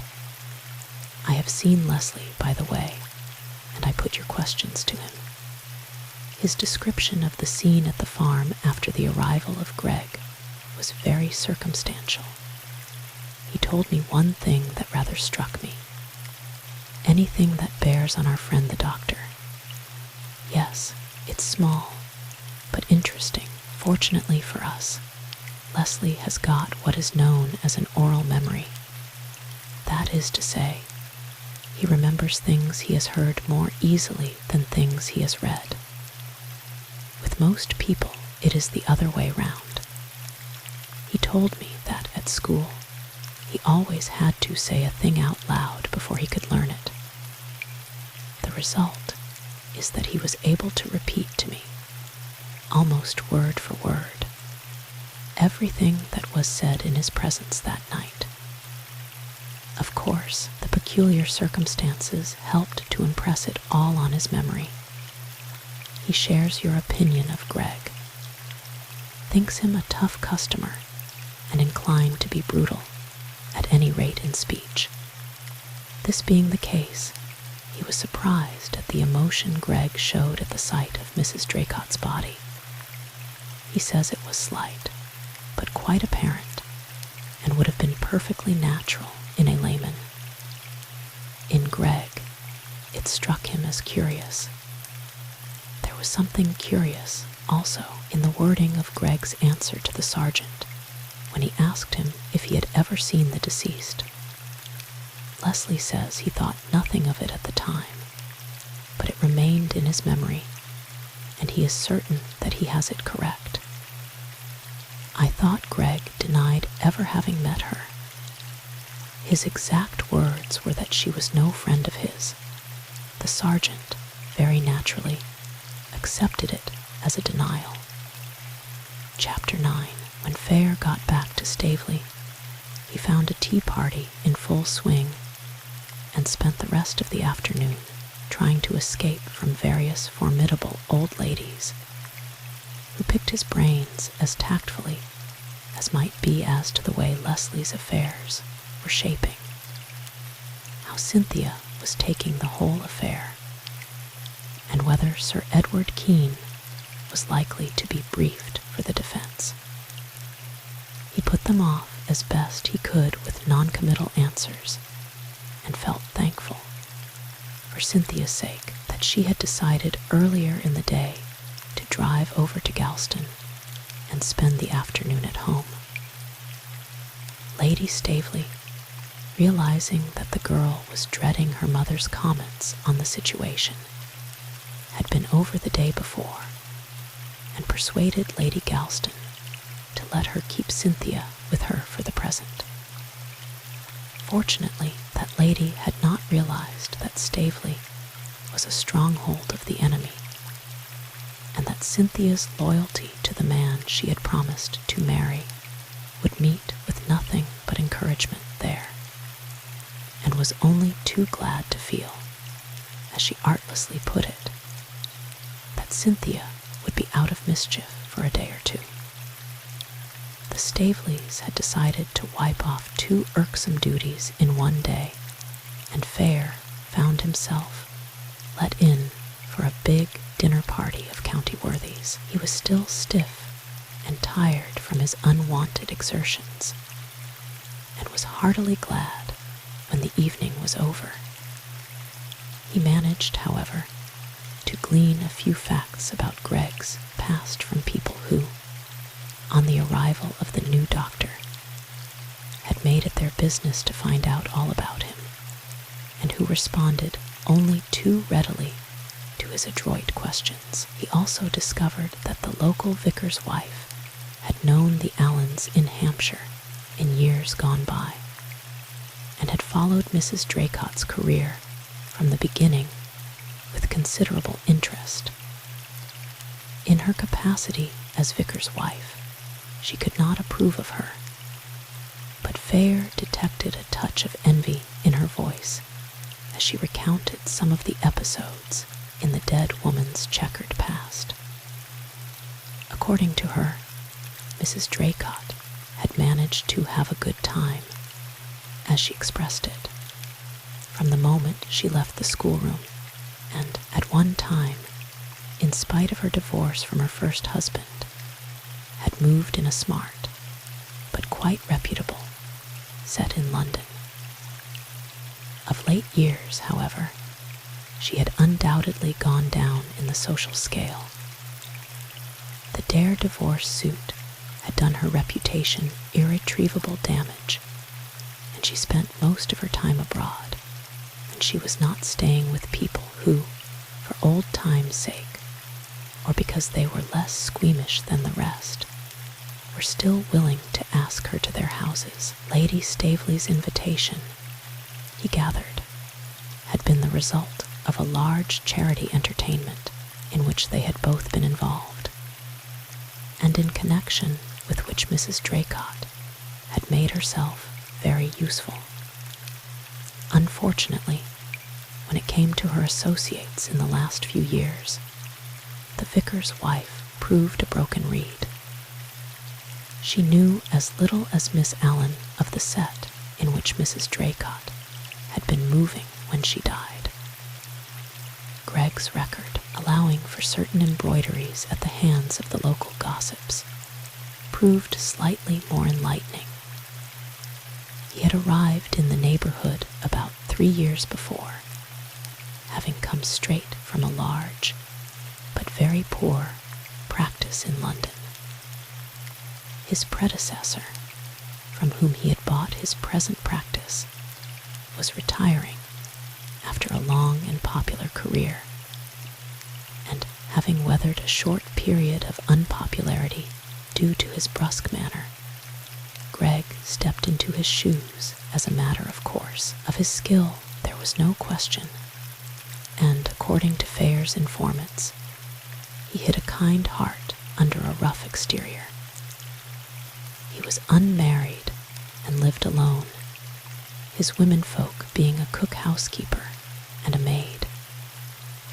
He kept one car, which was looked after by the cook's husband, who combined the duties of chauffeur and gardener.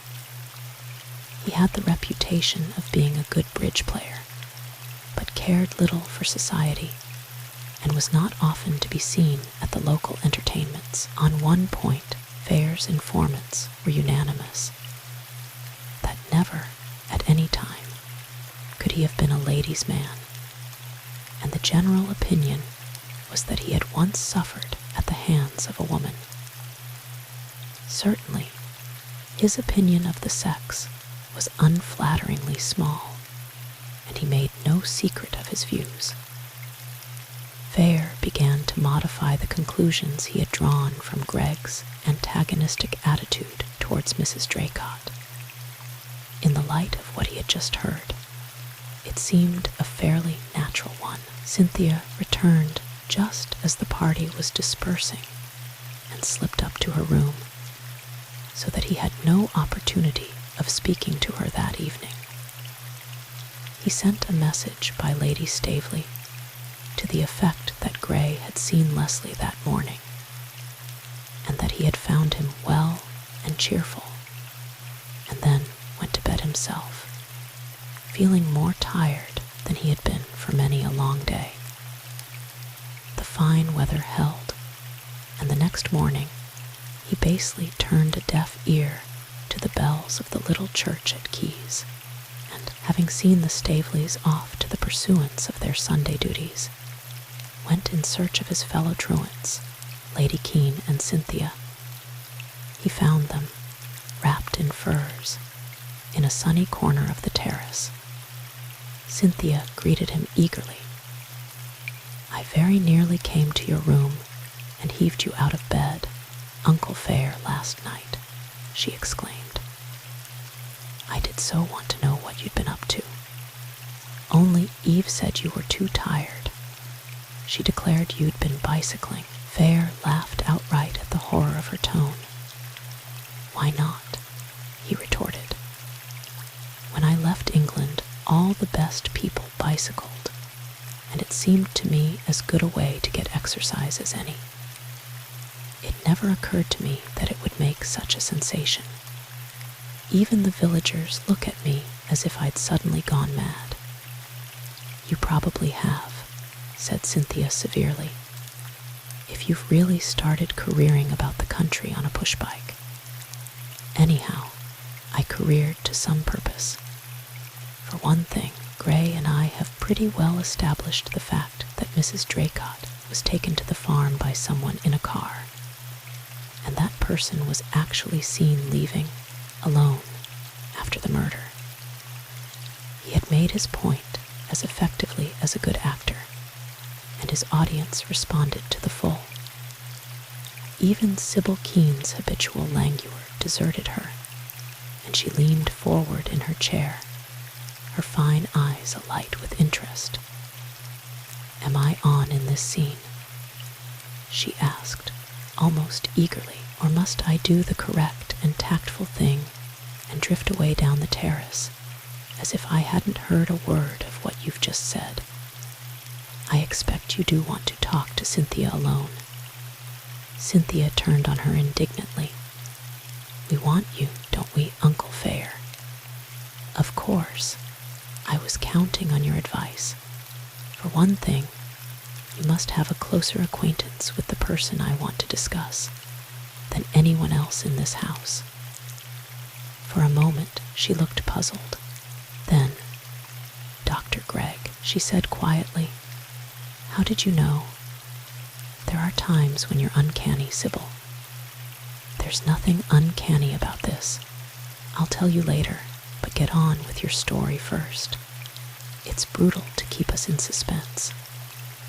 Begin at the very beginning, Uncle Fair. And please, what did Mr. Gray say exactly about John? Was he really cheerful, and is he desperately uncomfortable?" Fair told her all he had been able to gather from Gray. "He's going to try to get you an interview again next week. It's a bit of a strain for you, my dear, I'm afraid, but it means a lot to Leslie." Cynthia's almost boyish youth seemed to fall from her like a garment, and Fair, watching her, had a sudden vision of what a charming woman she would make in the days to come. Sybil Kean looked meaningly across at him.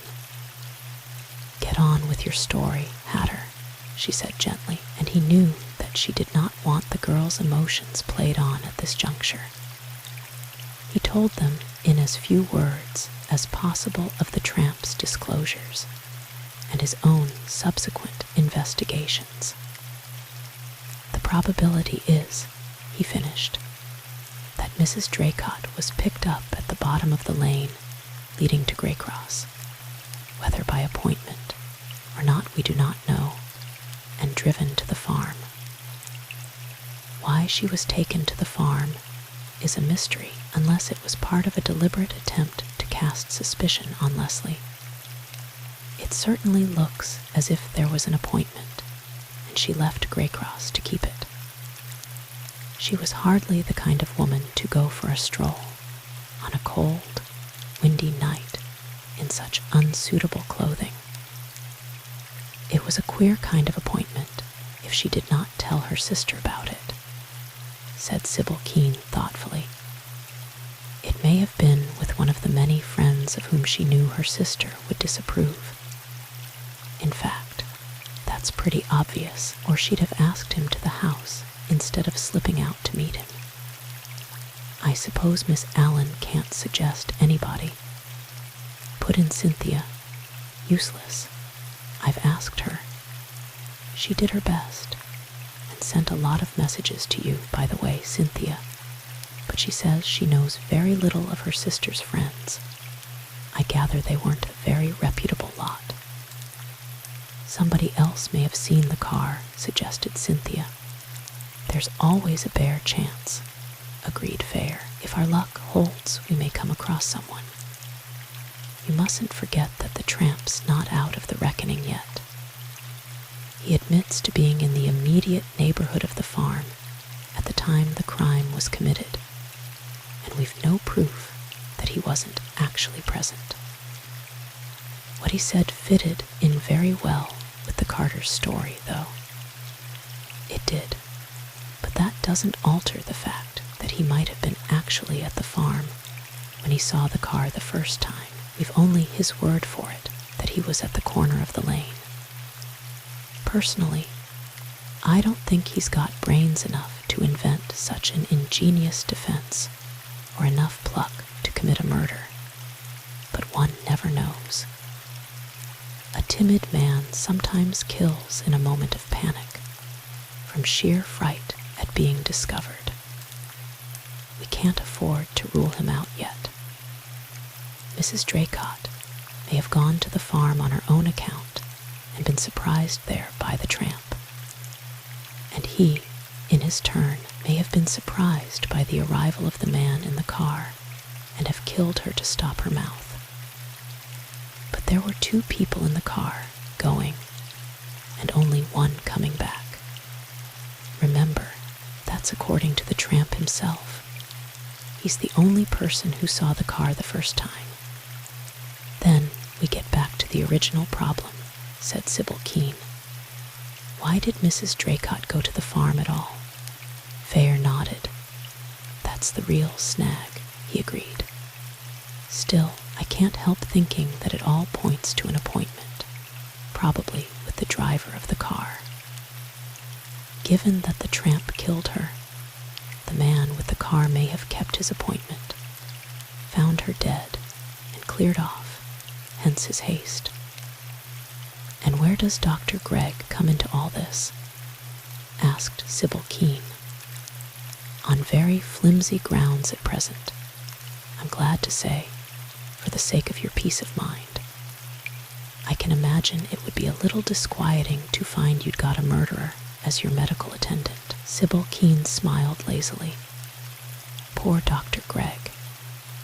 He is rather a bear on the surface, but you'd be surprised how gentle he can be. You've got to be ill to see the best side of him. He's not cold-blooded enough for a murderer. Fair looked at her in surprise.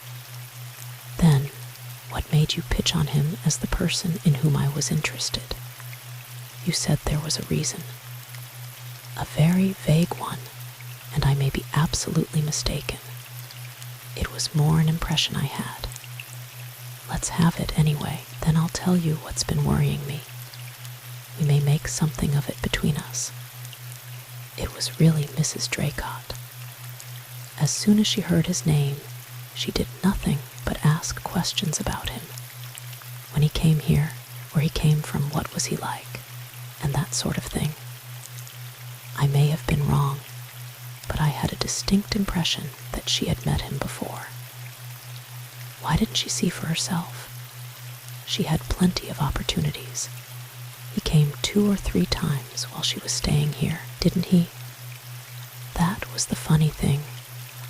I don't believe she wanted to meet him. As a matter of fact, I chaffed her about her curiosity and suggested she should stroll casually into my room and have a look at him. She laughed and seemed quite ready to fall in with the idea, but she never came. Did you ever tackle him on the subject? Yes. On one occasion, I asked him point blank if he had ever met her. He laughed and said that, unless she had ever been addicted to slumming, she was the last person he was likely to meet. All the same, I had an odd conviction that they had come across each other at some time or other, and that neither was anxious to renew the acquaintance. Of course, I've nothing to go on but my own very vague impressions. That, and the fact that I see more of him than most of the people here, made me suspect that you had him in your mind. It's funny how it fits in with what I was going to tell you. My suspicions were roused in very much the same way. When he drove me to the station to meet Gray, we discussed Mrs. Draycott, and he seemed quite extraordinarily bitter against her, considering they had never met. Also, he struck me as knowing a good deal about her. Nothing that gossip and newspaper reports would not account for, but enough to show that he had followed her career with considerable interest. Unfortunately, I said something that put him on his guard, and he shut up like a clam. Mine, like yours, was only a vague impression, but oddly enough, Leslie seems to have been struck by the same idea. It's only fair to say, though, that Leslie may have been influenced by certain leading questions Gray put to him at my request. What roused John's suspicions? Asked Cynthia. Greg's manner when he was called to view the body. Also, according to him, Greg did not actually deny having met Mrs. Draycott when he was questioned by the police. He said, apparently, that she was no friend of his, and the police naturally took it to mean that he did not know her. It may have been merely his way of putting it. We've none of us really got anything to go on. Also, if he's got anything to hide, he's giving himself away rather stupidly, isn't he? Suggested Sybil Kean. He's apparently being criminally careless, and he's not a stupid man. I admit to being puzzled by him. He's such a queer mixture of bluntness and reserve. And so you want me to do a little Sherlock Holmes work while he's taking my temperature. Cynthia can play Watson. Joking apart, though, I like Dr. Gregg, and I can't believe he's got any real connection with the murder. He's a much better sort than people think. Probably, said Fair, though I don't care for the chap myself. But it doesn't follow that he mayn't have a shrewd idea who did commit the murder and be shielding him for some reason of his own. Sybil Kean laughed. Edward would say we were a lot of old women with our impressions and deductions. Still, considering the paucity of clues, it seems a pity to disregard anything. Why 0.7? Admitted Fair ruefully. It's not much to go on. Sybil Kean looked up quickly. What's that? She asked. All we have got of the number of the car. That, and a stylographic pen that might have been lying in the grass for ages. A pen, exclaimed Cynthia. This is quite new. You've been keeping it up your sleeve all this time, Uncle Fair. Didn't Edward tell you? I suppose he hadn't time. I picked up a red stylographic pen, a red dwarf. I think they used to be called by the gate the first time we went to the farm. The day we were there with you and Leslie, as I say, it may have been there for ages, or more probably still, was dropped by one of the reporters after the murder. I know he didn't consider it of much importance. Sybil Kean rose to her feet. I must leave you, my children, she said regretfully. If I don't go and rest, that sinister man, Greg, will have my blood. If Hatter comes out with any more interesting revelations, mind you report to me, Cynthia. She moved slowly towards the house. Cynthia looked after her with a little frown of mingled pity and anxiety. She doesn't seem to get any better, she said. I hope we haven't tired her. She looked all in just now. I wonder what Greg's opinion really is, began Fair, then broke off with a sudden exclamation and sprang to his feet. But he was too late. Sybil Kean had wavered for a moment, recovered herself, and then, before he or Cynthia could reach her, sunk in a huddled heap by the door, leading from the terrace to the drawing room. Cynthia was by her side in an instant. Ring for her maid, quick, she commanded, and then get Dr. Gregg on the telephone. It's her heart again. Fortunately, the maid proved efficient, and while Fair was ringing up the doctor, she and Cynthia got the unconscious woman to bed between them. Greg was not at his house, but at the cottage hospital, where Fair eventually ran him to earth and managed to get him on the end of the telephone. He promised to come at once, and Fair was waiting impatiently in the hall for his arrival when Cynthia joined him, looking worried and anxious. She's still unconscious, she said. Her maid's splendid. She seems to know exactly what to do, but I wish Dr. Gregg would come. Do you think all that stuff about Gregg could have upset her? Asked Fair, his conscience smiting him. I could kick myself for being such a fool. After all, she's entirely dependent on him while she's here. Cynthia laid a reassuring hand on his arm. Nonsense, Uncle Fair. Sybil's got much too much sense for that. You're not to blame. She gets attacks like this, and they've been getting worse, her maid says. Probably the dinner party last night knocked her up. It was pretty awful, according to Eve. Greg arrived sooner than they had dared hope. He was upstairs for a long time, and Fair hung about miserably, wishing most heartily that the Staveleys would return from church. For Eve Staveley was one of those cheerfully competent people who are invaluable in a case of illness. He waylaid Greg on his way out. She'll do, was his verdict in answer to Fair's inquiry. But she won't weather many more attacks like this. Each one is a fresh drain on her vitality. Blast that dinner party. You think that did it? Sure, a stuffy dining room and the effort of talking to a lot of stodgy people would be quite enough. Fair looked him squarely in the eyes. Is she going to get any stronger? He asked. I'm one of the oldest friends they've got, and I'd like to know how things really are. Greg shrugged his shoulders. The machine's worn out, he said. We can patch it, of course, but every time we do, it becomes a bit weaker. Heart's always the devil, you know.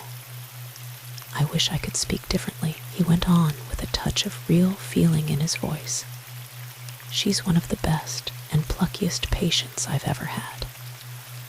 Can nothing be done? Greg shook his head.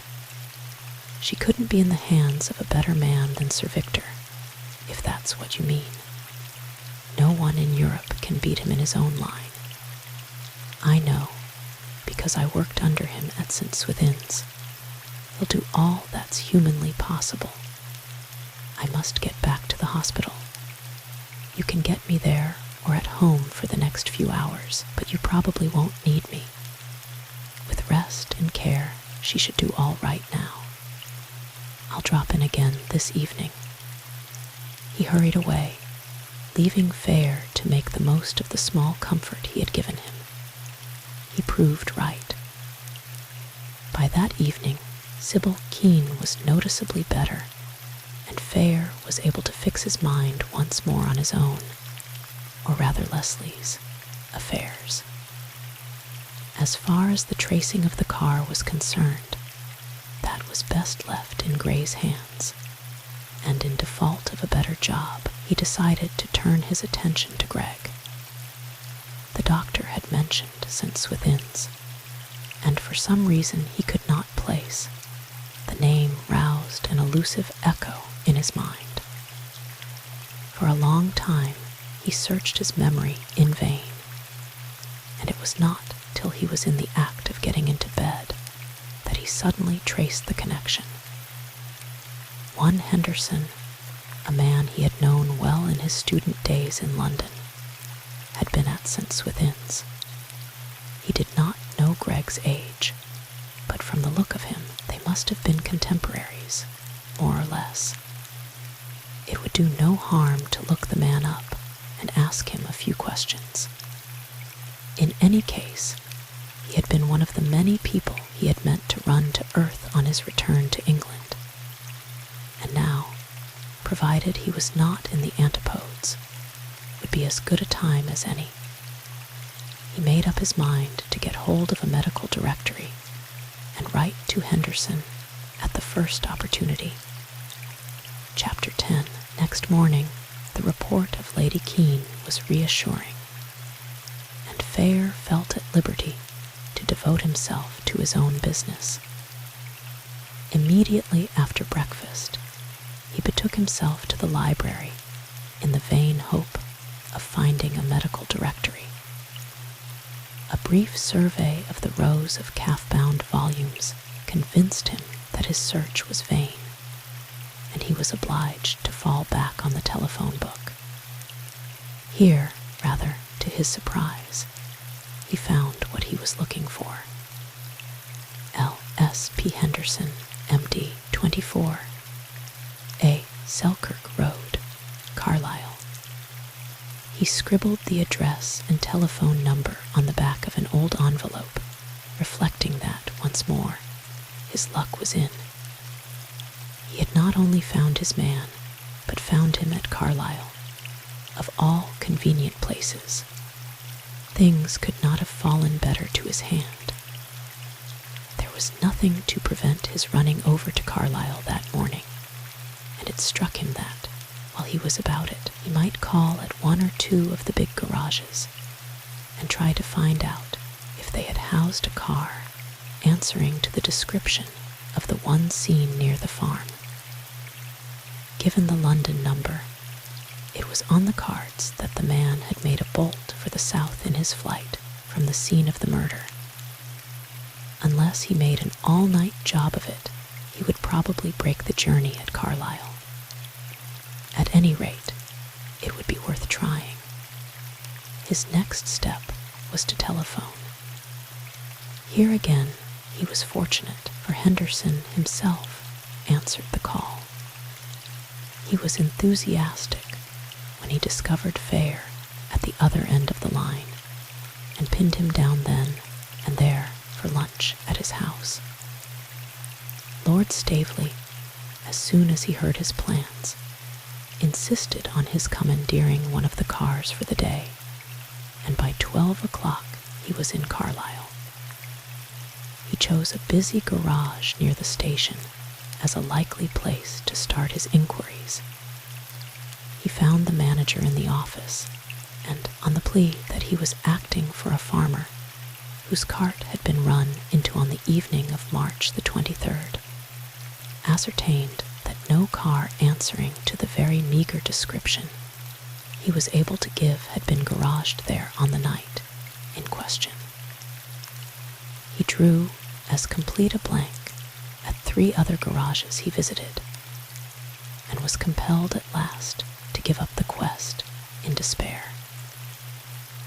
In one case, he did hit on a car with Y.0.7 as the beginning of the registered number, but the owner was well known to the garage proprietor, and the car had been in his keeping for a week prior to the day of the murder, and, to his knowledge, had not been outside the garage during that time. Rather disheartened, he drove on to Henderson's and found the doctor and his wife awaiting him.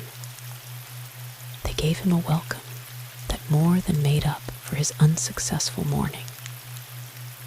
Henderson, a huge, burly man with the strength of an ox and the gentlest of bedside manners, had married in the interval and was evidently immensely proud of his tiny, very capable-looking Scotch wife. They entertained Fair lavishly, and so infectious was their open-hearted friendliness that, by the time lunch was over, he felt as though the intervening years had vanished like a dream, and that he was back again in his old student days. Henderson was able to give him news of several old friends he had lost sight of, and they were so deeply engaged in discussing the past that it was not until they were settled with their pipes beside the fire in the doctor's study that Fair found an opportunity to bring up the subject of Greg.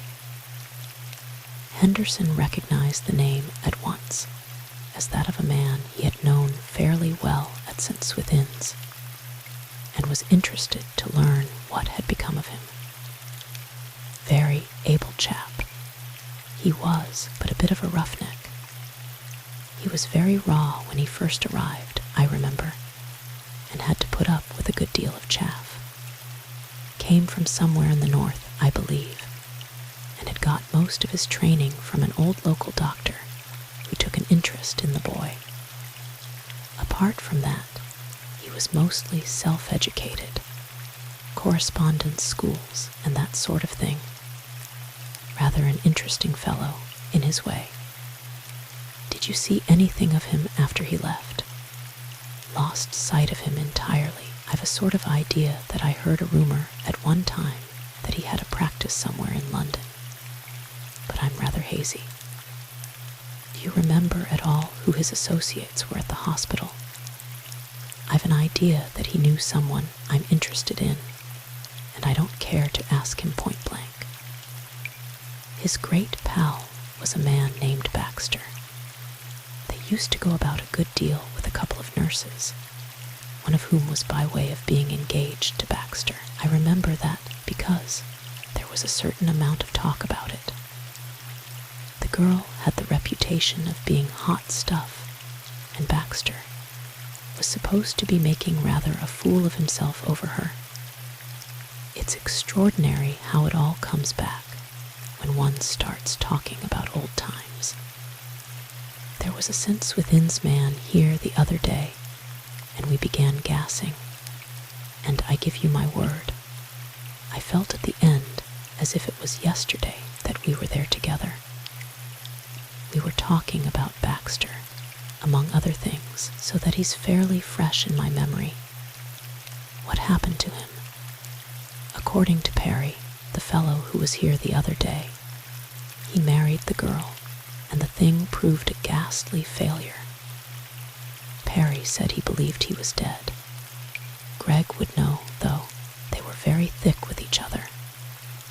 You don't remember the names of the two girls.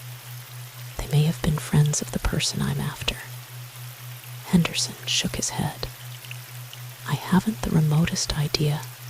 They were pretty girls, I remember, the sort that take up nursing to get away from home and have a bit of fun. Mrs. Henderson, who had been busy over the coffee pot, looked up suddenly. If you're wanting information about any of the nurses at St. Swithin's, why not go to Ella Benson? She suggested.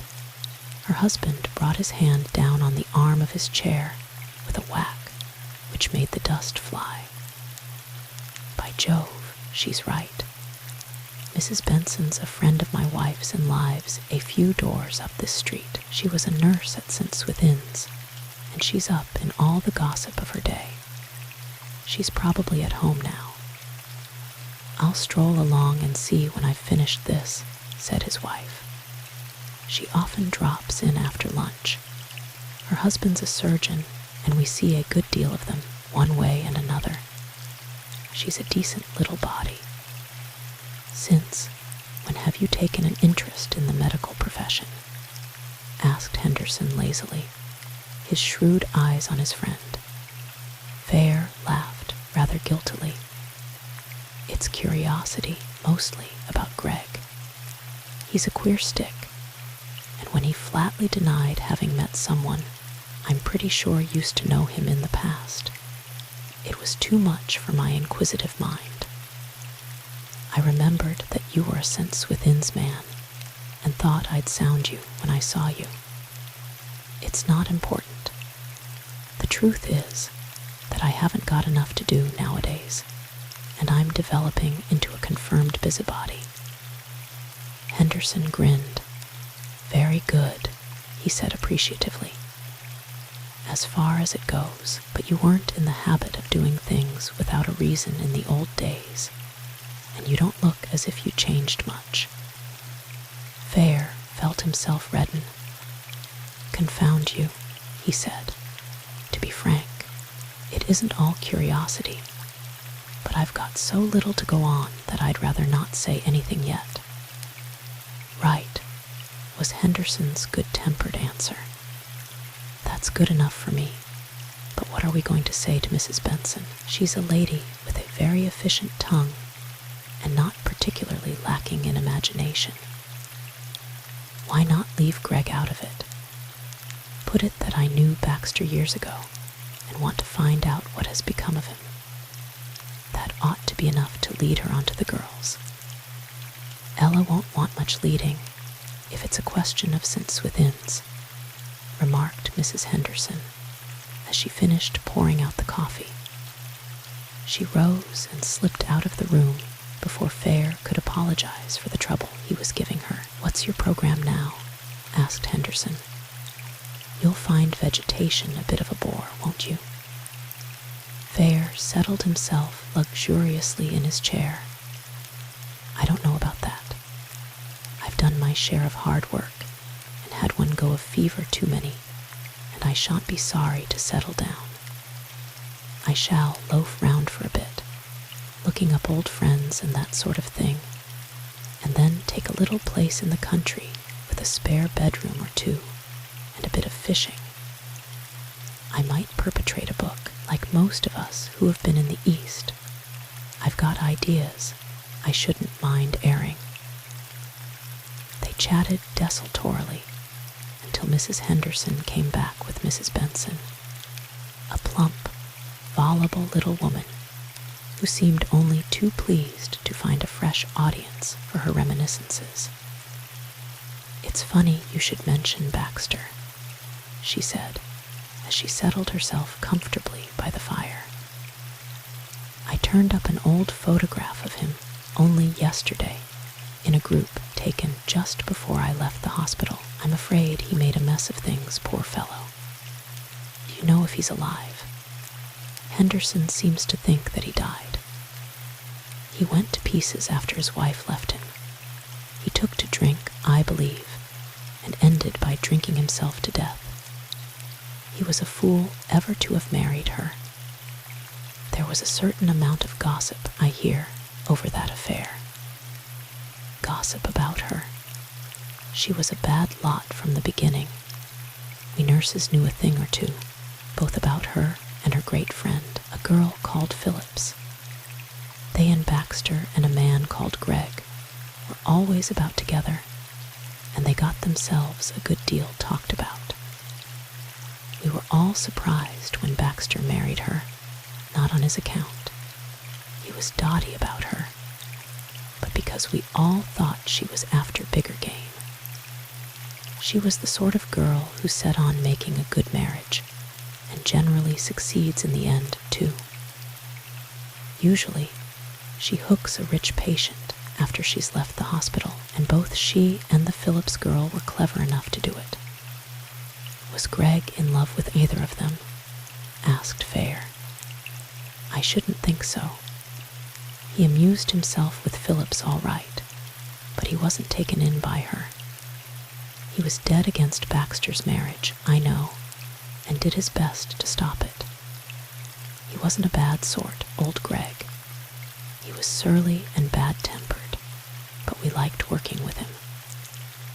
What happened to Mrs. Baxter after she left her husband, do you know? I've no idea. He divorced her in the end, I've been told. She was the sort to fall on her feet. What was her name before she married? It's funny, I never heard it, but most of this happened after I had left England, explained Fair, carefully avoiding Henderson's malicious eye. Tina Allen, answered Mrs. Benson. She came of quite good stock, I believe. I heard once that her people were pretty sick at her taking up nursing at all. For a moment, Fair was bereft of speech, and when he did speak, he controlled his voice with difficulty. That Mrs. Draycott should have started her career as a nurse at St. Swithin's was the last thing he had suspected. She knew this man Greg well, you say? He asked at last. Must have. The four of them were always about together. I don't think he liked her much, though. As I said, he did his best to stop her marriage. You didn't keep up with any of them after you left, I suppose? She shook her head. I married myself and came up here. I used to get news of all the old lot from time to time from a friend who stayed on at the hospital. There were some funny goings-on there, I can tell you. She rambled on, but the flood of her reminiscences rolled over Fair's head unheeded. He sat smoking, his thoughtful eyes fixed on the glowing fire, his mind full of Mrs. Benson's last revelation. Christina Mary Draycott, the name had been given in full at the inquest, and Miss Allen had spoken of her sister as Tina. The vicar's wife had alluded to her divorce from her first husband, but had not mentioned his name. Tina Allen, then Tina Baxter, and finally Tina Draycott. The whole thing fitted in with the precision of the pieces in a jigsaw puzzle. Not only was her connection with Greg explained at last, but his obvious venom was more than accounted for, and there was nothing surprising now in her curiosity concerning him, followed by her odd reluctance to meet him. Supposing they had come together at the farm that night, he could imagine what that meeting would be like and what it might lead to, given a man of Greg's temperament. He collected his scattered thoughts with an effort and turned to Mrs. Benson, who had paused for a moment for sheer want of breath. Would it be giving you too much trouble if I asked for a look at that photograph you spoke of? He asked. I'd like to see one of Baxter again. Mrs. Benson beat even her own record as a purveyor of information. I've got it here, she announced triumphantly. When I heard that you were an old friend of Baxter's, I said to myself, I expect that photograph will amuse him. It was lying on my table where I put it yesterday, so I just picked it up and brought it with me. She fumbled in her bag and produced a photograph which she handed to Fair. He looked at it eagerly and was at once confronted with an unforeseen difficulty. Greg he spotted at once, younger and a trifle leaner, but unmistakable. He was sitting in the front row of a group of about 15 men. Any one of the other 14 might have been Baxter, for all Fair knew. But which? And he did not dare ask. It was Henderson who came to the rescue. had risen and was leaning over the back of Fair's chair, studying the photograph, and he grasped the situation almost immediately. Out of sheer devilry, he allowed Fair to sit for some minutes helpless, glowering at Greg's not very pleasing features, racking his brains for a way out of the difficulty, before he placed a finger on the portrait of a dark, rather haggard-looking man at the end of the front row, and remarked lazily, "Baxter looks as if he'd been making a night of it. It's very like him, though. He was always a queer, nervous creature, but he was clever enough. I know they thought a lot of him at St. Swithin's," rattled on the unsuspecting Mrs. Benson. Fair was busy studying the photograph. The figures in the group were small, but very clearly defined, and Baxter's head stood out distinctly against the white overall of the man behind him. Fair could place his type at a glance. Very dark, with a high, narrow forehead and deep-set eyes, and the too sensitive mouth of a man whose nerves are perilously near the surface, the kind to fare badly at the hands of a woman like Mrs. Draycott. No wonder the marriage had ended in tragedy, he thought, and was not surprised that Greg had done his best to spare his friend. He returned the photograph to Mrs. Benson with a sigh. He could understand and sympathize now with many of the things Greg had said during their drive to the station. He felt a sudden, rather disconcerting, sympathy for the man, and was not sorry when Mrs. Benson took herself off and gave him an opportunity to get away himself. He wanted to be alone with his thoughts. By tea time, he was back at Staveley. During the drive, he had had ample time for reflection, but it had not helped him much. He was still very much at sea as to his next move, and realized that it would need considerable diplomacy to discover Greg's whereabouts at the time of the murder without rousing his suspicions. And keen as he was to clear Leslie, he now found himself almost dreading the answer to his thoughts. Bill Staveley met him with the news that Leslie had appeared before the magistrate and been committed for trial at the Carlisle Assizes. Chapter 11. Fair was only halfway through his first cup of tea when Cynthia cornered him. "You look hipped, Uncle Fair," she said, her sharp eyes on his face. "Didn't you like your old friend when you did find him? Or are you just fed up?" He shook himself out of his abstraction. "My old friend was excellent company, thank you, and very much his old self, plus a jolly little wife.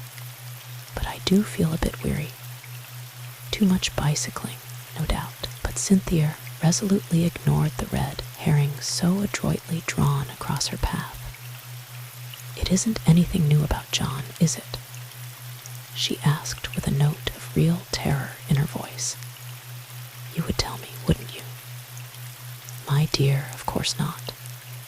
Honestly, it's only the after-effects of the Hendersons' overpowering hospitality. They gave me the most enormous lunch and made me eat it too. How have things been going here?" "You're sure it's nothing else?"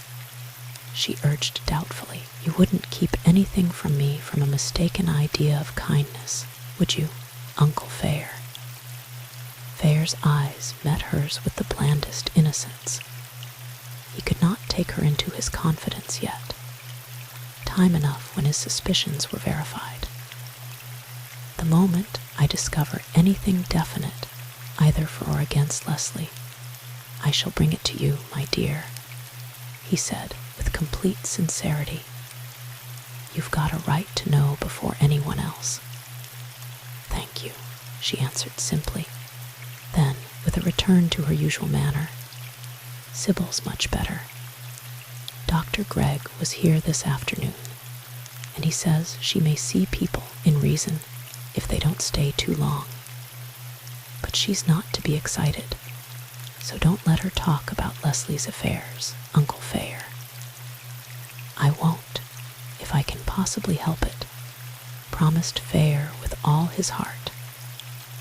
The last thing he wanted at this juncture was to share his knowledge with Sybil Kean. He could not forget that, at any moment, her life might be in Greg's hands, and so long as she was dependent on him, he resolved to do nothing to shake her confidence in him. "She's anxious to see you," went on Cynthia. "But Eve and Bill have both been with her, and they think she's had enough people for today. She wants to see you first thing tomorrow, though, and I'm afraid she means to go on with what we were saying on the day she was taken ill. She's a willful woman, too," he said ruefully. "She'll probably have her way. I'm no match for her." Cynthia laughed. "You old fraud. Even I have seen you twiddle people round your finger before now. As for shutting up, you're like a clam when you choose." After tea, Fayer joined his host in the library. "I feel I owe you both thanks and an apology," he said slowly, as he filled his pipe. "You've been a brick over this business, Bill. You've let me have the car at all hours and use your house like a hotel, and you've never asked what I'm up to or even when I'm going. You must want to know that, I should think, by now." Bill stavely chucked a box of matches over to Fayer, who caught it neatly. "That's the third. You've got 2 boxes of mine in your pocket now," he murmured. "I saw them go in."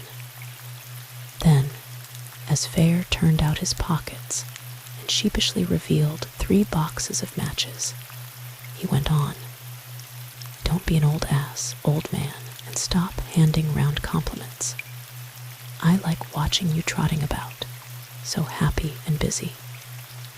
As for asking questions, I never believe in butting in on other people's affairs. So long as I know you're on the job, I'm satisfied. And stay as long as you like. If you don't know how Eve and I feel about that, I'm not going to indulge your vanity by telling you.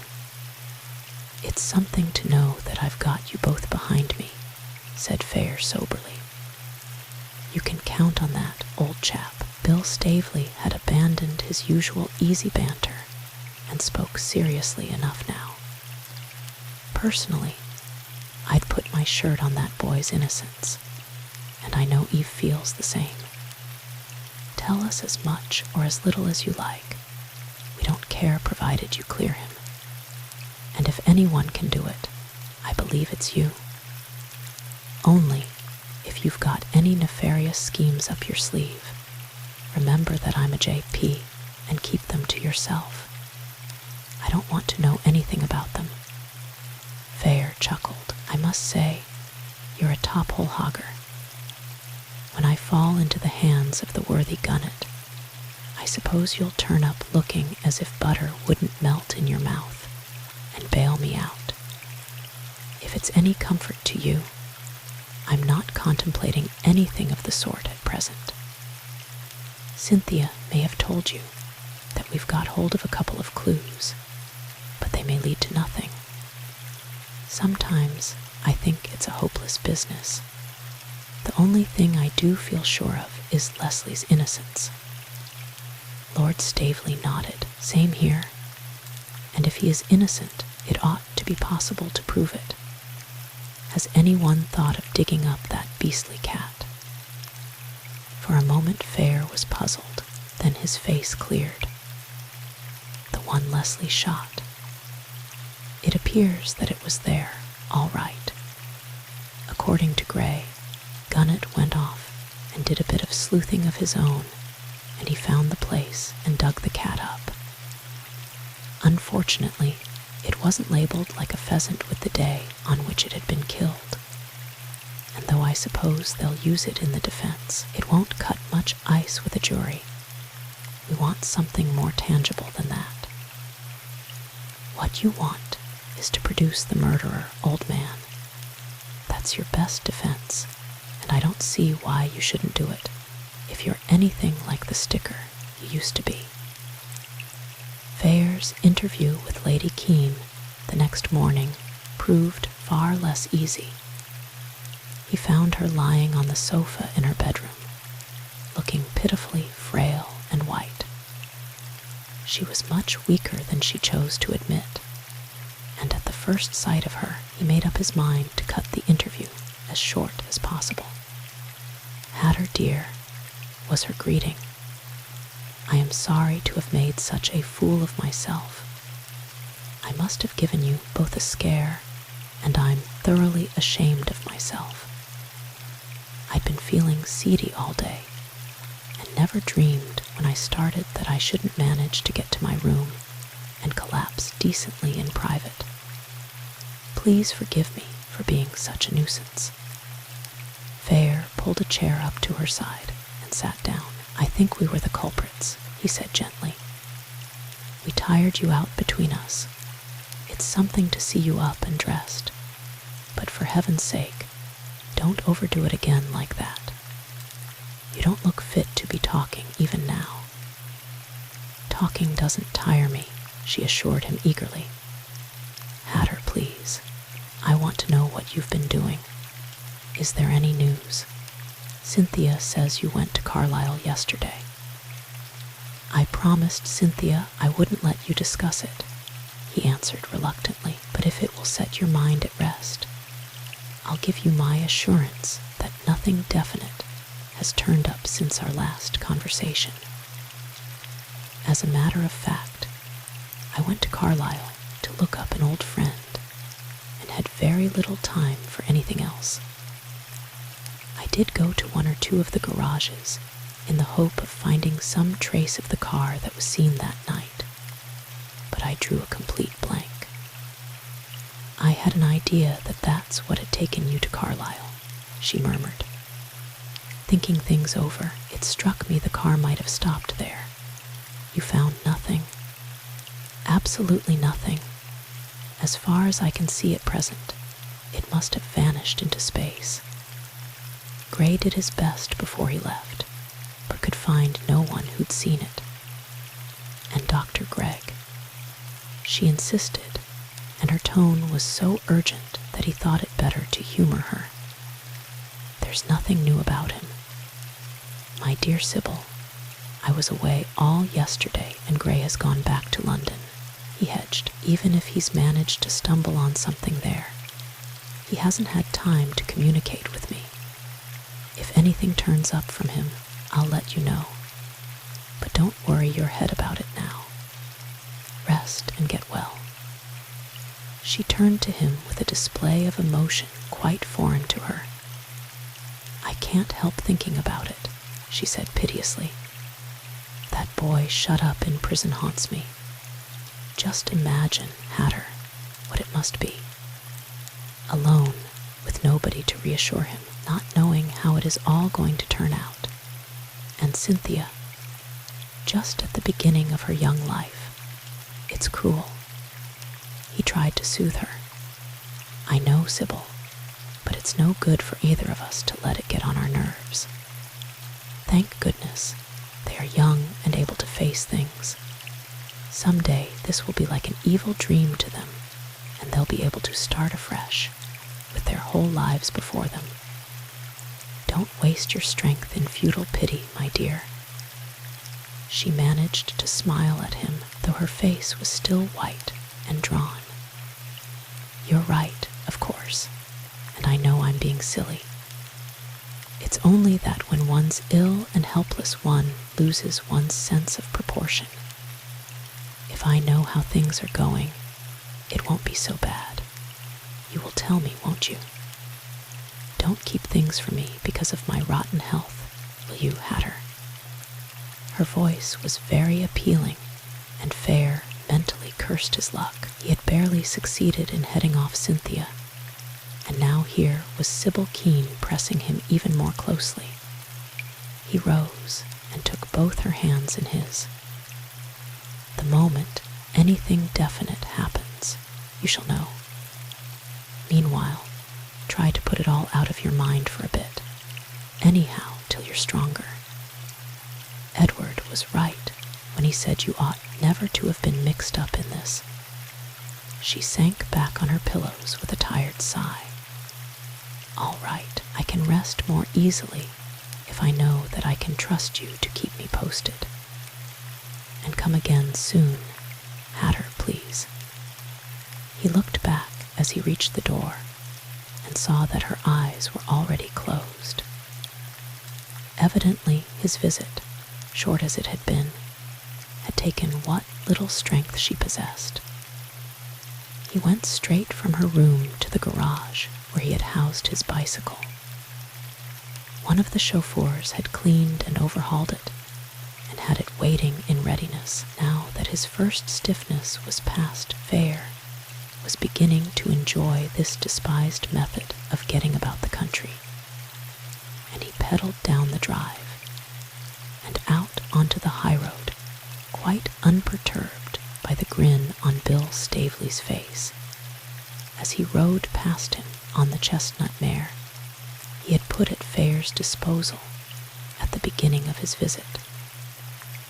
Fair, who had promised himself some hunting next winter, looked after him with only a passing feeling of regret. His mind was busily engaged with other things. He kept a sharp lookout on the fields on either side of the road, but he had gone some distance before he found one that apparently interested him sufficiently to make him dismount and stand for a minute or two looking into it. Lord Staveley had been having the gates on the estate repainted, and this one had evidently only been finished that day. Nevertheless, Fair leaned heavily against it, with the result that, during his absorbed contemplation of 3 cows and a diminutive donkey, he managed to adorn his coat with a long smear of bright green paint. He took the misfortune with commendable fortitude, and picking up his bicycle, rode quickly off in the direction of Greg's house.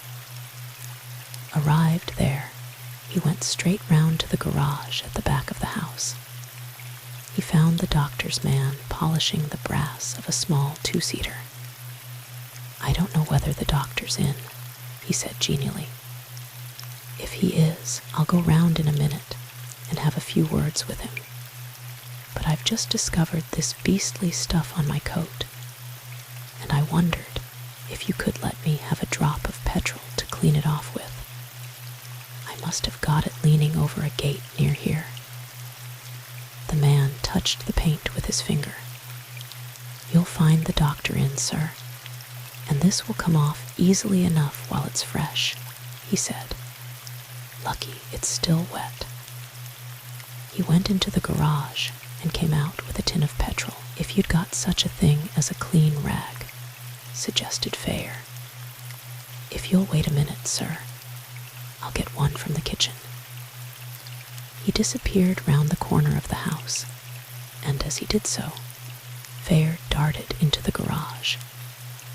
It needed only a glance to see that there was room for but one car, and that a small one. Fair cast a quick look round the tiny garage, and then made for a file of bills hanging from a hook against the wall. With one eye alert for the returning chauffeur, he ran through them swiftly. Knowing the ways of small cars when left to the care of oddjobmen, he hoped that Greg might on occasion be driven to hire a car from the local garage, and there was a faint chance that the garage bill might be on this file. Fortunately for him, it was not only there, but near the top of the pile, and he found it almost immediately. It took him but a second to find the entry he needed. March 23rd, to hire, £0. 10, he slipped back into the yard just in time and was standing by the car, ruefully regarding his coat when the doctor's man returned. "If you'll let me have the coat, sir, I'll have it off in a moment," he said, as he unscrewed the can of petrol. While he was at work on the stain, Fair examined the car. "Find her satisfactory?" he asked casually. "I'm thinking of getting a small car myself, and I can't make up my mind about the make." The man grunted. "Been given a lot of trouble lately," he said. "Wants a thorough overhaul, but the doctor can't spare her. Always chooses the worst night to balk on, I expect, if I know anything of cars." "That's right. With the wind blowin' fit to knock you down and bitten cold, she'll lay down on you proper. There was a night like that just after I got down to these parts," said Fair reminiscently. "There were a lot of trees down, I was told. Night of the murder up to Mr. Leslie's farm. Awful night that were. I was 2 hours working on this blessed car, and then the doctor had to hire. I think you'll find that all right, sir." Fair thanked him and slipped a generous tip into his hand. Then, getting into his coat, he made his way round to the front door. The doctor was in, but was busy in the surgery. Fair was shown into the study, an untidy, comfortable-looking room on the ground floor. He took a quick inventory of the contents. A big desk piled with papers stood in the window. The fireplace was flanked by a couple of shabby, roomy armchairs. Fair sat down in one of them and warmed his hands at the fire. As he did so, his eye fell on the mantelpiece, and in a second he was on his feet again, examining a small framed photograph that stood there. He turned at the sound of the opening door to meet the steady gaze of Greg. "I haven't come to waste your time," he explained as he shook hands. "I know this is your busy time. I only wanted to explain that I've made free with your petrol and the kind offices of your man in the most shameless way. I got some paint on my coat, leaning over a gate, and as I was passing your house, I ventured to ask for some petrol to repair the damage. Very glad you did. I hope you got the stuff off," answered Greg cordially. "Smoke." He handed a box of cigarettes to Fair, who thanked him and took one. "Sorry I can't be more hospitable," went on the doctor, "but I've got a pack of people waiting in the surgery, and I shan't get rid of them for another hour, at least." Fair reached for a spill from a vase on the mantelpiece. As he did so, his eye lighted on the photograph. "That's an interesting head," he remarked. He was an interesting chap. He'd have gone a long way if he'd been allowed. One of the best fellows I ever knew. "He looks it," said Fair quietly, but with such obvious sincerity that Greg was moved to enlarge on the subject. "Got into the hands of a woman, and she killed him as surely as if she'd murdered him. He died of alcoholic poisoning, the worst case I've ever seen. Trying to forget, he called it." Greg's voice was rough with emotion, and for the first time, Fair felt really drawn towards him. "What happened to the woman?" he asked carelessly. Greg turned away to light his cigarette. Fair, watching him closely, noticed that his hand was steady as a rock, but his voice was not quite so certain as he answered.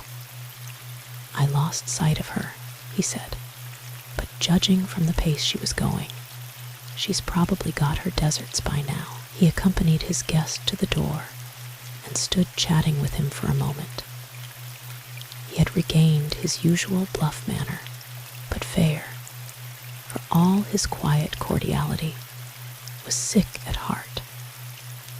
For the photograph was that of Baxter, and Greg once more flatly denied all knowledge of the identity of Mrs. Draycott. Chapter 12.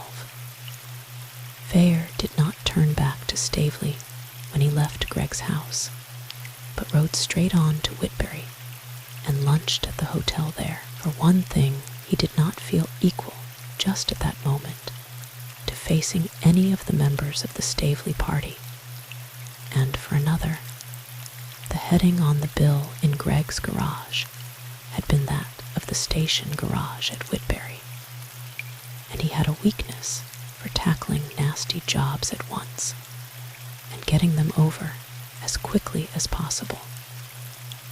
He did not conceal from himself that he dreaded the result of this next step. He did not linger over his solitary meal, and by 2:00 he had already broached the subject of the car to the owner of the garage, a good-natured, chatty little man who seemed anxious to give him any information within his power. He adopted much the same story that he had used at Carlisle, only that, in this case, taking into account the manner in which news flies in a small town, he did not rely on the carter, but explained that he was acting for a friend in London, whose motorcycle had been run down by a car on the night of the 23rd, and who had narrowly escaped serious injury. The manager led him into the hutch that served him for an office and produced a ledger. "A big, closed car, make unknown," he muttered. "London number with a 7 in it." He ran his finger down the page. Nothing of the sort in that night. It was the day of the murder, wasn't it? Blowing big guns and bitterly cold, and there weren't many people out. We had nothing in at all, from lunchtime onwards, and I'm not surprised. You didn't let out any car answering to that description. It's not much of description, if you'll excuse me, said the man with a friendly grin. You can't say you've given us much to go by. I've only 2 cars for hire, and naturally neither of them has got a London number. One's too small for you, and the other's well known round here. He referred to his book again. Dr. Gregg had it that night. His own car was laid up. He took it out about 5:30. Is it in now? Asked Fair. I know the doctor, and I certainly don't suspect him of careless driving, but I promised my friend I'd have a thorough look round. Righto, I'll show it to you. If it was anybody but the doctor, I might suspect a fake number. It's been done often enough, except for the number. The car answers to your description, such as it is. So do half the other cars in this county, for the matter of that. He was closing the book when his eye fell on another entry, and he gave a sudden exclamation. Wait a minute. There was a car went out on the evening of the 23rd, at about 6:00. I've a kind of feeling it was a London car, too. Owner's name, Page. The number ought to have been entered, but my wife evidently forgot to do it. She's usually in charge of the desk here, and you know what women are. Then 6:00 was the last you saw of it. Yes, it didn't come back. He was looking through the back pages of the book. Here it is.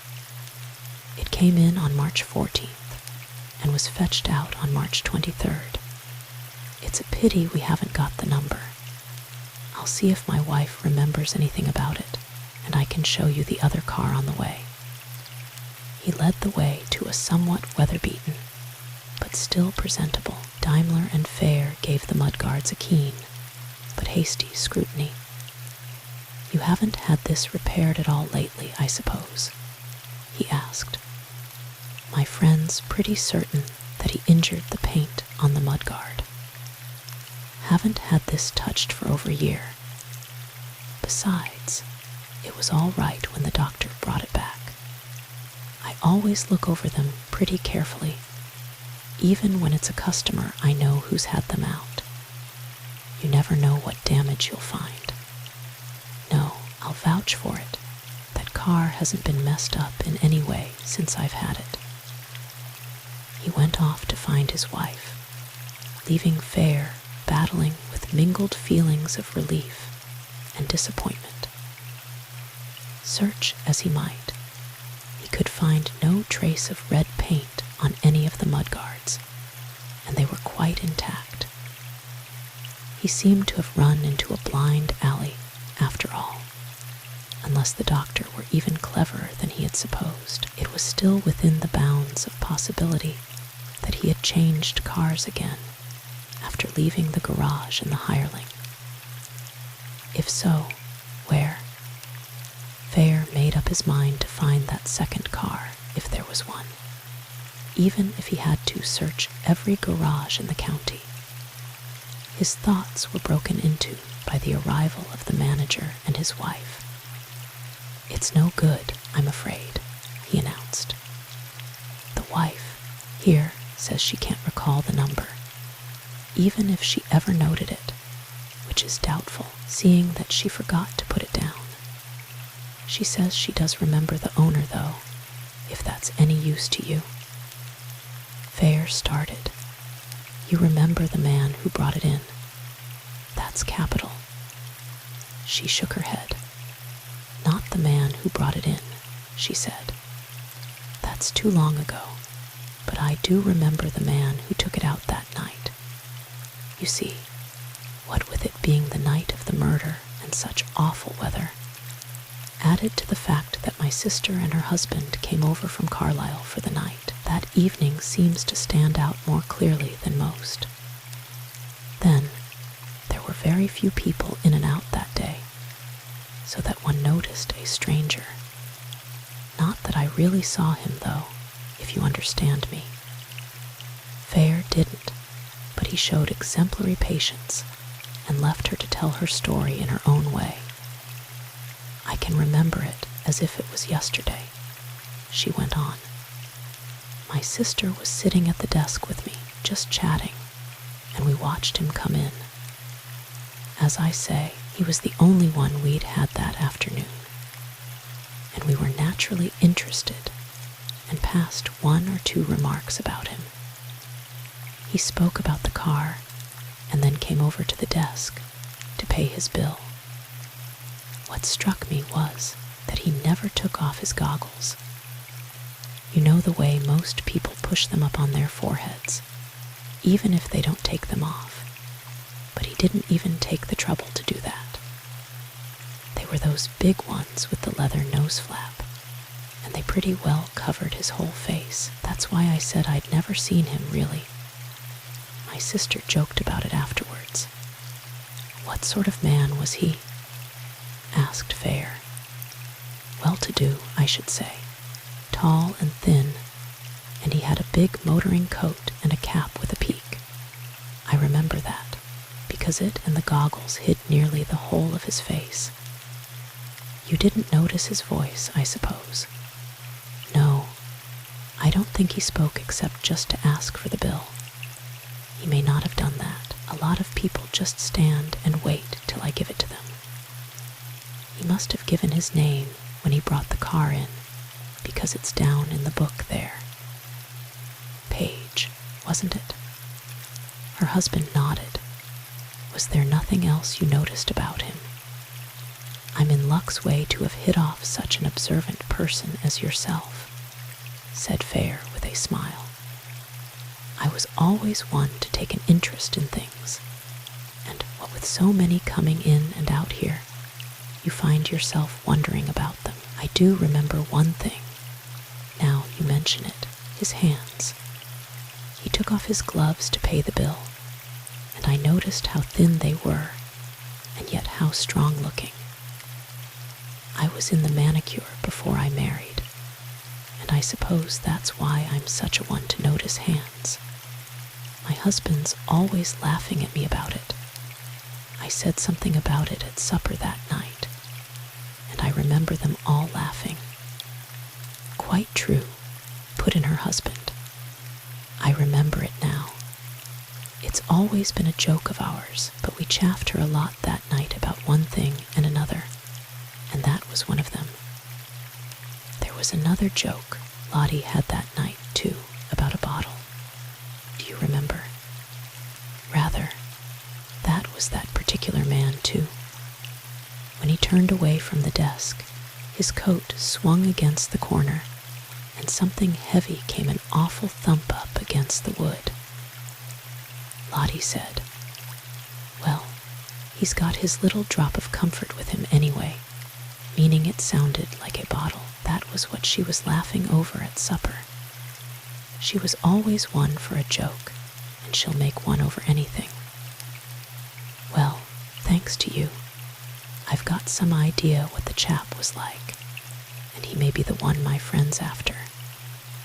Page by name, tall and thin, with a bottle in his pocket. And if my friend can find him, he may get the money for his broken lamp out of him. It doesn't sound a hopeful prospect, does it? I'm deeply grateful to you. All the same, I wish everybody had a memory like yours. I'm sorry about that number, she said regretfully. It isn't often I forget, but I must have been taken up with my sister. Fair rode back to Staveley very much divided in his mind between the mysterious Mr. Page and Greg.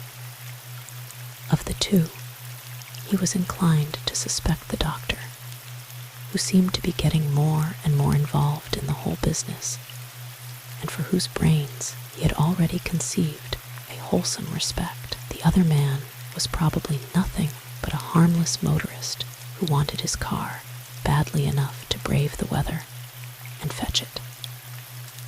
He found Cynthia writing letters in the drawing room and gave her a short account of his visit to the garage.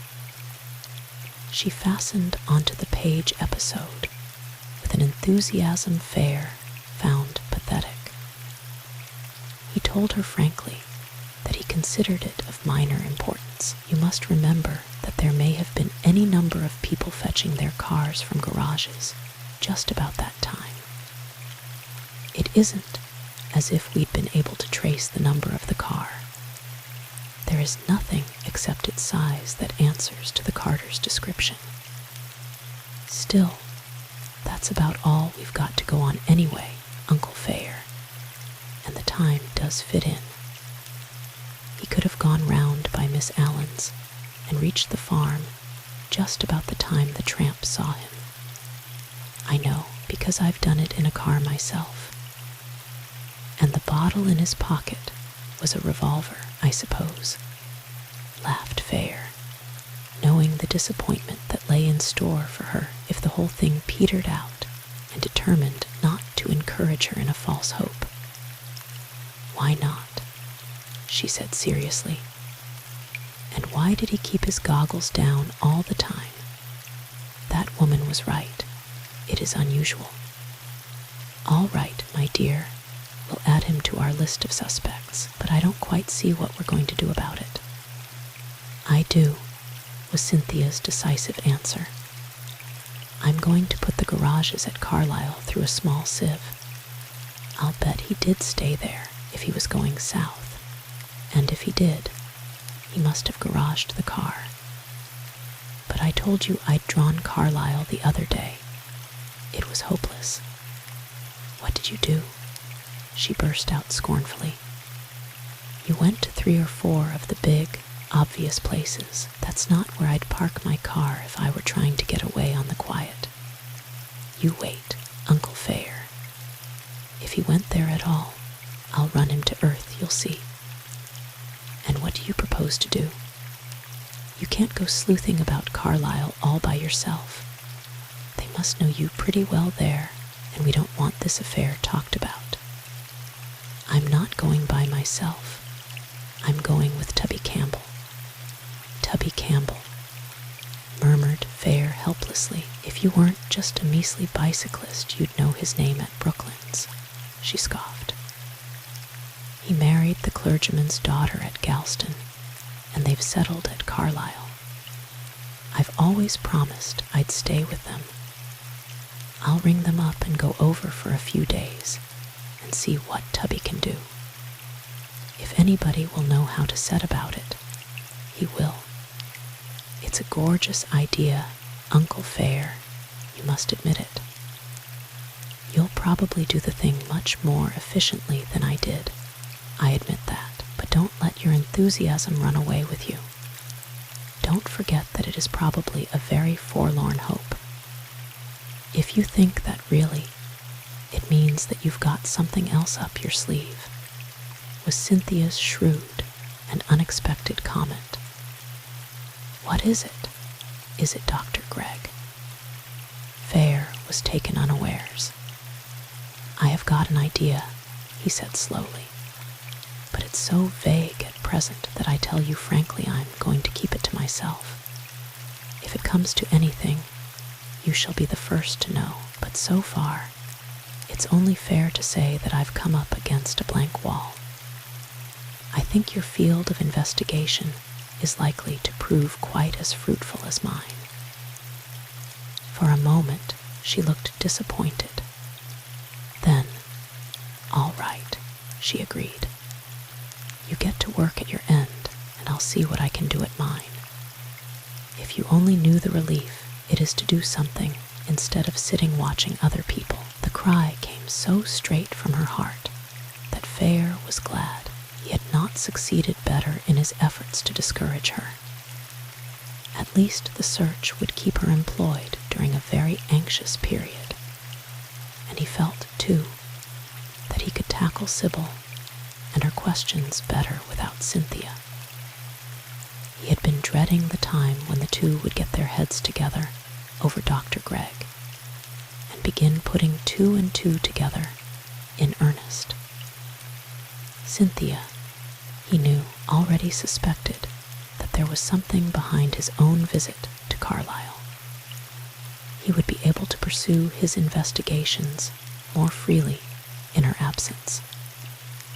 Chapter 13. Having at last found something definite to do, Cynthia proved herself a very able organizer. By lunchtime the next day, she had extracted an invitation from the Campbells, squared Lady Staveley, and packed her trunk.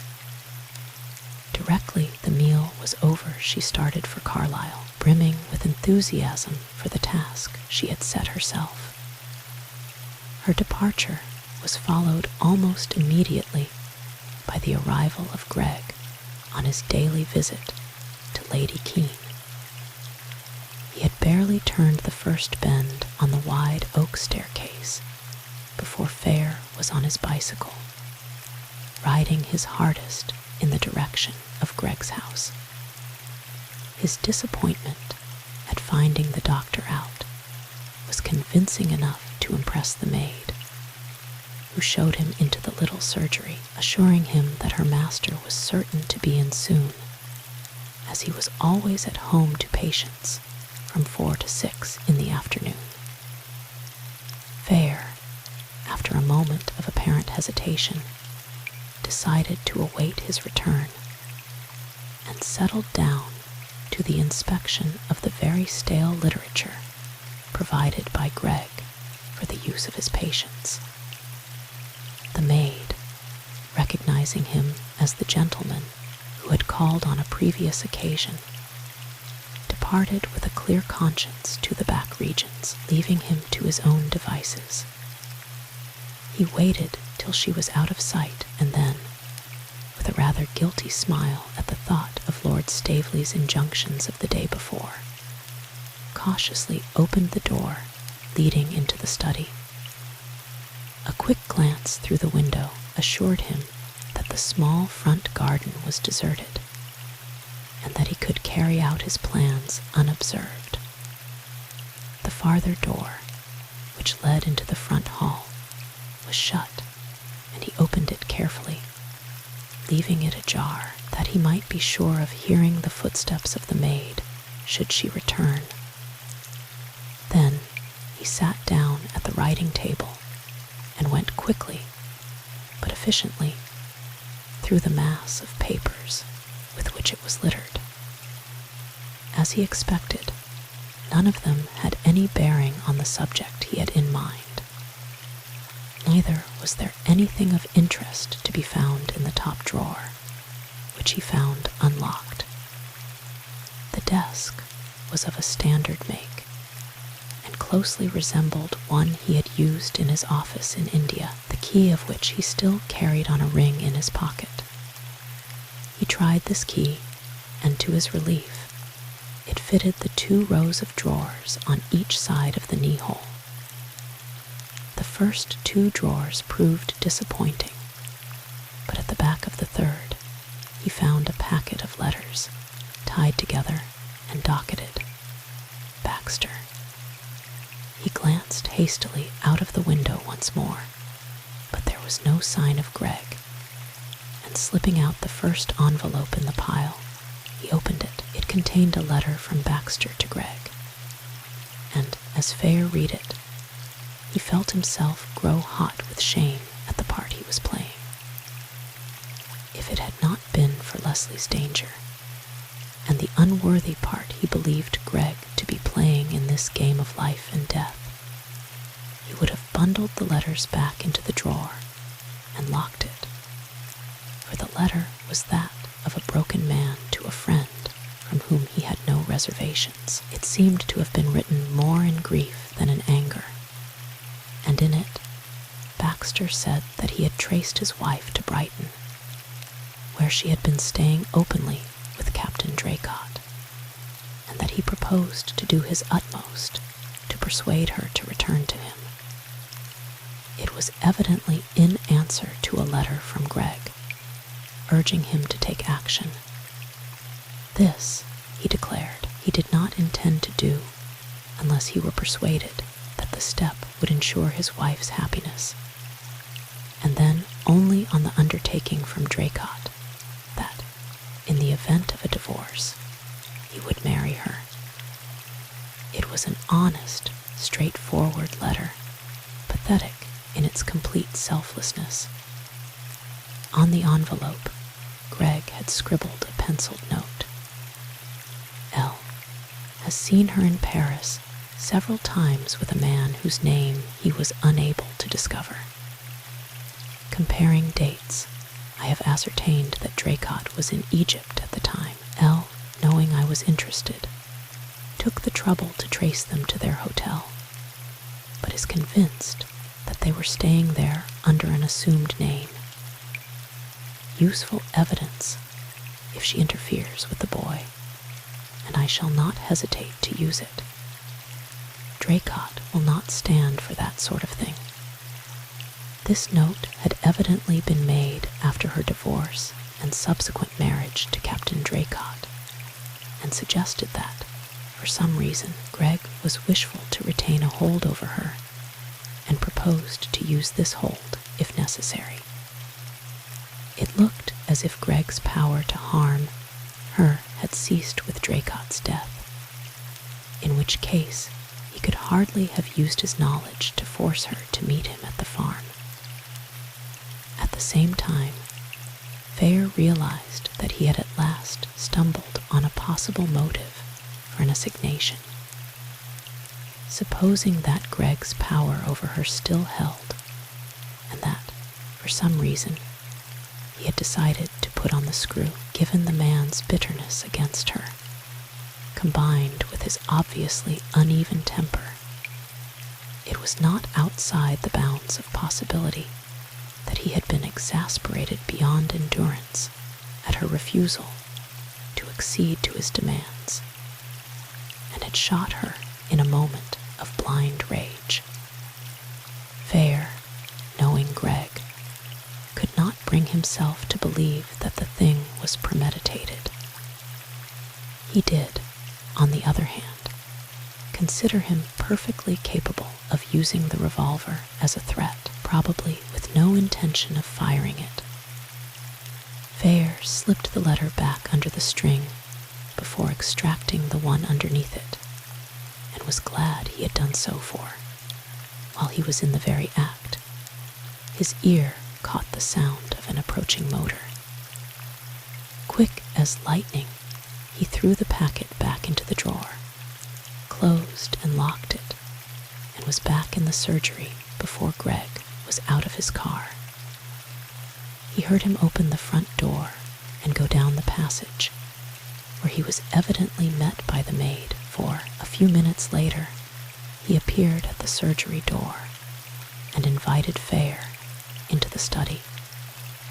His manner was no less cordial than it had been on the previous occasion, but this time Fair had the impression that he was waiting rather sardonically for an explanation of his visit. He hastened to assure him that he had come as a patient, and went on to describe certain perfectly genuine recurrent symptoms, the result of the heavy bouts of fever he had suffered from in the East, complaining that they seemed to be becoming more frequent, probably as the result of the English climate. Greg listened to him in silence, and when he had finished, asked him the usual questions, making notes on the pad at his elbow as he did so. He finished by subjecting him to a very thorough examination. "You've taken up bicycling lately, I see," he said, as he thrust his stethoscope back into his pocket. "Yes, anything against it?" asked Fair, who was standing before the glass over the mantelpiece, refastening his collar. "Nothing. You're in as perfect a state of health as anyone can expect to be who has lived the greater part of his life in the tropics. In fact, you're an admirable example of what temperate living will do for a man in a hot climate. I congratulate you." The words were harmless enough, but Fair, suddenly catching sight of Greg's face in the glass, was not taken in by them. He realized, and the discovery was anything but pleasant, that the doctor was laughing at him in a grim way all his own. "I'll make you up a prescription, if you like," he went on, unaware that Fair was watching him. "But I warn you, it will probably be the same as the one you've got already." "Thanks," said Fair warily. He was waiting for the other's next move. "I suppose I may count myself lucky to have got off so lightly." "You can thank your own common sense," was Greg's curt rejoinder, as he turned to his writing table. Fair slipped his hand into his breast pocket, and the doctor gave him a quick, sidelong glance. "There's no fee," he said abruptly. Fair's color deepened as he took out his note case and opened it, but he waited in silence for Greg's explanation. It came with startling clarity. "You didn't come here to consult me, Mr. Fair. You could have done that any day at Staveley, and I doubt if you took up bicycling for the sake of exercise. And that paint you got on your coat the other day was put there on purpose." "Oh, I know it was paint, all right," he cut in, as Fair opened his mouth to speak. "I verified that, as you thought I should. I also discovered that you went straight from here to Stockley's garage, as the result, I suppose, of something my man told you. He described you, by the way, as a very chatty gentleman. It was unfortunate for you that I paid my bill at Stockley's that evening, and had a word with him. Stockley is a chatty gentleman, too. The thing I want to know now is, what's it all about?" He had risen and was sitting on the edge of the writing table, his hands in his pockets and his truculent eyes on Fair's. "Leslie's your friend, I understand, and I can only imagine that you're working in his interests," he went on. "I should like to mention that he's also mine, and that there's nothing that would give me greater pleasure than to hear that he's been cleared. That being the case, I should be obliged if you'd tell me your object in hanging about here and questioning my servants. Anything you wish to know, I prefer to tell you myself." Fair was silent for a moment. When he spoke, he chose his words carefully, but it was evident from his whole bearing that he was saying frankly what was in his mind. "I'm not sorry it's come to this," he said, meeting Greg's angry gaze squarely. "To tell you the truth, I'm not proud of the part I've been playing, and it's relief to me to come out into the open. In answer to your question, let me put one to you. Why have you concealed the fact that Mrs. Draycott was an old acquaintance of yours?" The doctor's eyes shifted ever so slightly. Evidently, he was unprepared for so bold an attack. "I had my own reasons," he said curtly, "and I'm not accountable to you or anyone else for them at present, at any rate. You admit that you did know her. I admit nothing. And if I tell you that I have proof that you not only knew her, but were intimate with both her and her husband at one time, I still admit nothing, and I deny your right to question me. Let me put it to you in another way, then," went on Fair, firmly keeping a hold on his temper. "You say you are a friend of Leslie's. He is lying at this moment under the shadow of an accusation that we both know is totally unfounded.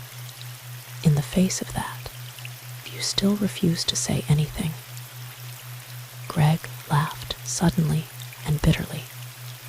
"We both know there's a sting there, isn't there?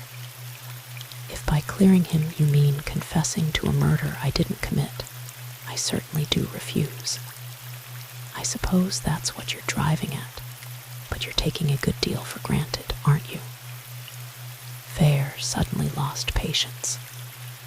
"Good heavens, man," he cried, "if you had nothing to do with it, why not say so? And if you can prove it, so much the better. I've only one motive in all this to clear Leslie. Why work against instead of with me? Because I resent your insinuations. If you think you've got anything against me, prove it.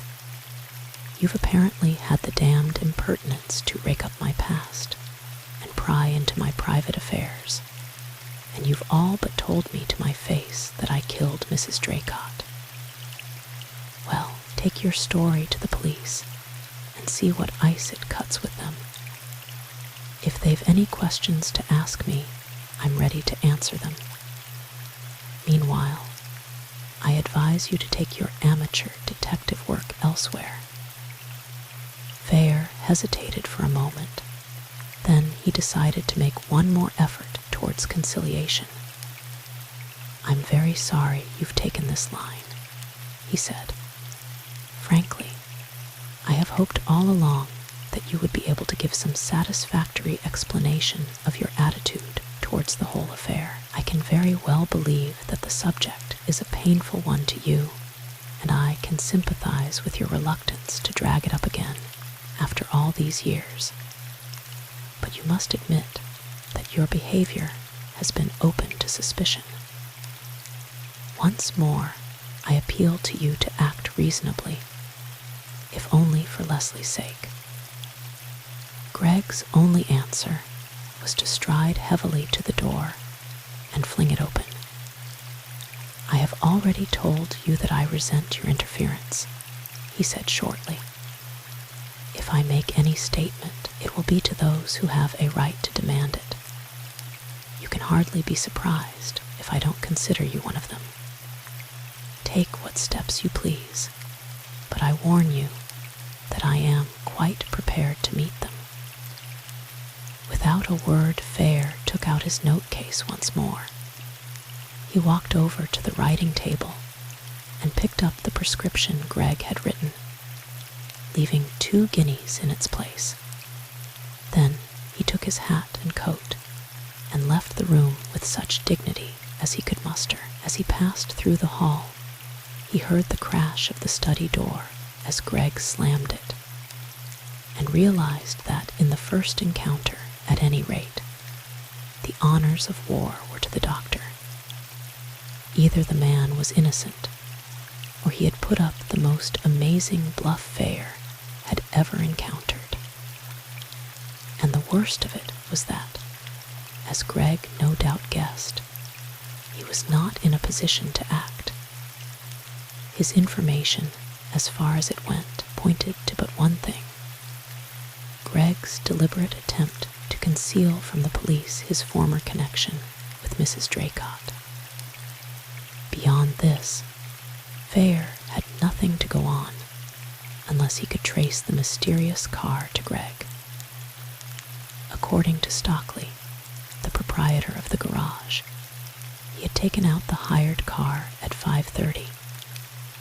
This would give him ample time to drive to one of the several other garages within a radius of 10 to 15 miles, change his car, pick up Mrs. Draycott, and arrive at the farm at about the time the murder was presumably committed.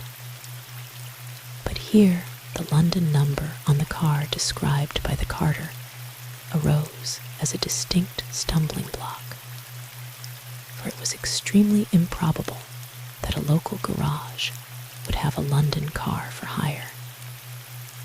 On the other hand, if by some extraordinary chance one of them had let out such a car, it should be easy enough to get on the track of it. But Fair realized that the doctor had him at a hopeless disadvantage unless he could manage to trace his movements on the night of the 23rd. And he recognized the cleverness of the man in forcing his hand before his investigations were complete.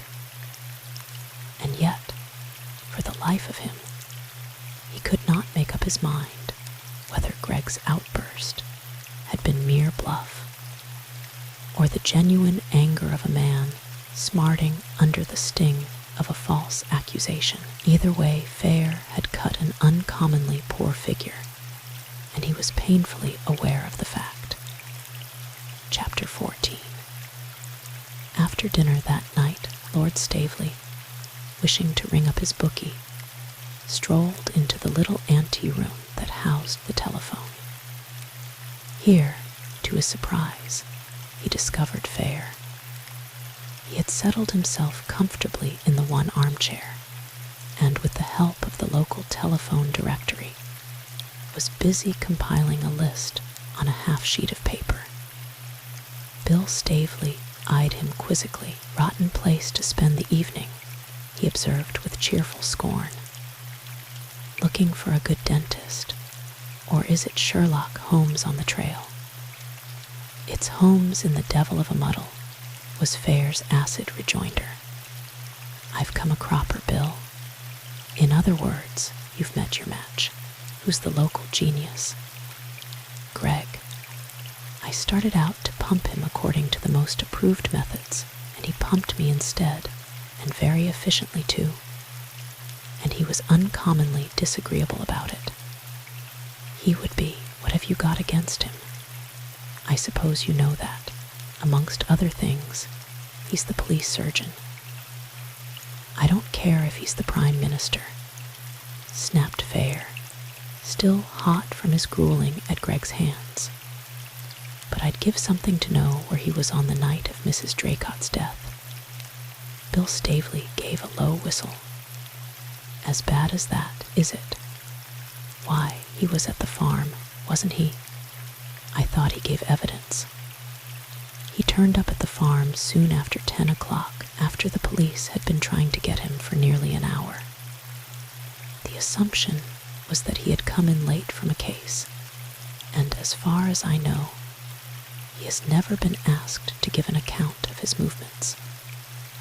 All I do know is that he left the Whitbury garage at 5:30 in a hired car, and apparently did not get home till about 9:30, when he found the police call waiting for him." Staveley's eyes narrowed as he stared at Fair. "You don't seriously mean that you suspect Greg of Mrs. Draycott's murder?" He ejaculated. "On my word, I don't know what to think. If the fellow was bluffing this afternoon, he did it uncommonly well.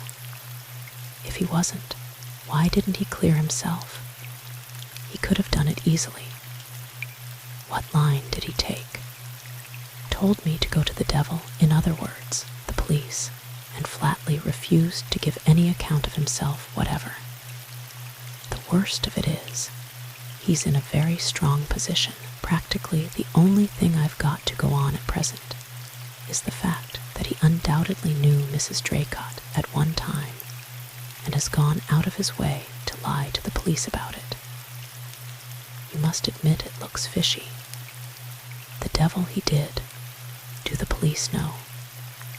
Fair looked rather sheepish. "Unless they've been pursuing the same lines of investigation as myself, they don't. I kept quiet about it in the hope that it might lead to something. Being naturally afraid that the force, in its naive way, would blunder. Oh, Hatter, this comes of reading detective stories. I know, you needn't rub it in. I've made an infernal hash of the whole thing. How much did you tell the fellow?" "Quite enough to put him on his guard, unfortunately." "What's your theory about the whole thing?"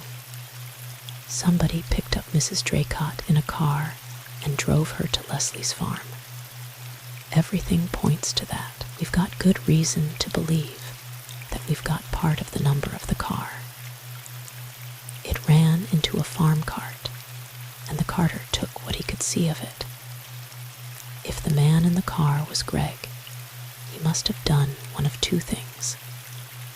Either he deliberately faked the number of the car he hired from the Whitbury garage, or he changed cars somewhere before he picked up Mrs. Draycott.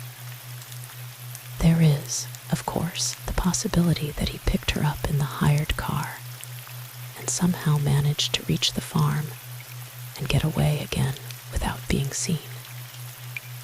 In the light of what we know, this is extremely unlikely. If he's got an alibi, why on earth doesn't the fellow produce it? Either because he's so sure of his position that he can afford not to, or for the more simple reason that he hasn't got one. Meanwhile, I'm left kicking my heels. I've got a list here of the garages in this neighborhood within a radius of 15 miles or so. If he did change cars, it will be bound to have been at one of them. Touching spectacle of Mr. Fair, late of the Indian Civil, pedaling on his little push-bike within a radius of 15 miles. Mused Bill Stavely. Poor old Hatter. I can let you off that, though. You don't know Foot, do you? That's the chap who drove me the other day, isn't it? Probably. He was my Batman in France, and after the war, I gave him a driver's course. He took to it like a duck to water, and he's a first-rate chauffeur and an uncommonly intelligent chap. He's bought himself a motorbike and takes it to pieces every Saturday night just for fun. And I'll bet there isn't a garage round here where he hasn't talked motor for hours. Give him the description of the car you want, and he'll find it for you, if it's anywhere in this part of the country. The question is, will he talk? Not if I give him a hint. You can leave that part of the job to him quite safely. On the other hand, if we could get onto the case, Greg was called to that night, we could keep Foot out of it altogether. Even if he was at the farm that night, he must have gone on somewhere afterwards. He's not such a fool as to drive vaguely round the country for 3 solid hours before going home. You may be pretty certain he looked up a patient, even if he wasn't called to one. None of the tenants been ill or injured, I suppose. Not that I know of. through the local rag. I've got it in my room, and it's one of those conscientious papers that puts in catchy little comments on old Mrs. Snook's chilblains and that sort of thing. It doesn't miss much, and if anyone hurt himself that night, we shall find it there. They adjourned to the library, where they spent a fruitless half-hour searching the columns of the local paper. They were about to give it up in despair when Fair, who had reached the last page, gave a cry. "What about this?" he asked, pointing to the births column. March 23rd. The wife of George Hammond of the Willow Farm, Bisley, of a son. Would Greg be their man? Sure to be. He attends all the farmers round here. Hammond's a tenant of mine, and I can ride over tomorrow, if you like, and do the heavy landlord. As a matter of fact, it'll probably be expected of me sooner or later, so it won't rouse any comment. I take it that you want to know what time Greg was sent for, what time he arrived, and when he left, with a description of his car, if I can get it without rousing too much curiosity. Anything else? No, I think that covers it. How long ought it to take him to reach the Hammonds? If he left Whitberry at 5:30, he should arrive at Bisley at 5 to 6, and the farm is, roughly, 5 to 10 minutes run from Bisley. Say 30 to 35 minutes. And if he took the corner of the lane running to Greycross, and then Leslie's farm on the way. Give me a minute. That's considerably more complicated. He took a pencil and made some notes on an old envelope. Just under the hour, I should say. Perhaps longer. That's not allowing for getting out and going into the farm. In that case, we'll give the garages the go-by for the moment, decided Fair. Time enough for them when we've discovered whether Greg was at the Hammonds or not. It will be just as well to keep your man out of it if possible. Good. Then I'll ride over to Willow Farm tomorrow and see what I can find out. By the way, did I tell you that Kean is coming down tonight? You can have the whole thing out with him tomorrow. He ought to be able to suggest something. Fair gave an exclamation of surprise. Sybil said nothing when I saw her. She did not know. He telephoned yesterday, saying he could get away earlier than he had expected, and was going to motor straight through. I gather that he's going to take Sybil back to town by car as soon as she's fit to travel. He'll be on tenterhooks till she's seen her own doctor, and I don't blame him. I should feel the same myself. To tell you the truth, fond as I am of her, I shall be relieved to get rid of the responsibility. It's touch and go when she has these attacks. She's better away from this business, said Fair thoughtfully. I'd no idea until I saw her on Tuesday how much she's taking it to heart. She's got a very weak spot for Cynthia. She's a fascinating little minx, and I fancy Sybil would have given a lot to have had a daughter of her own. What about Bridge, eh? Lady Staveley's brother and a nephew had arrived the day before, and they played until the arrival of Kean shortly before midnight. He had come without a chauffeur and had driven his car himself all that day and through a good portion of the night before. Fair was amazed at his powers of endurance.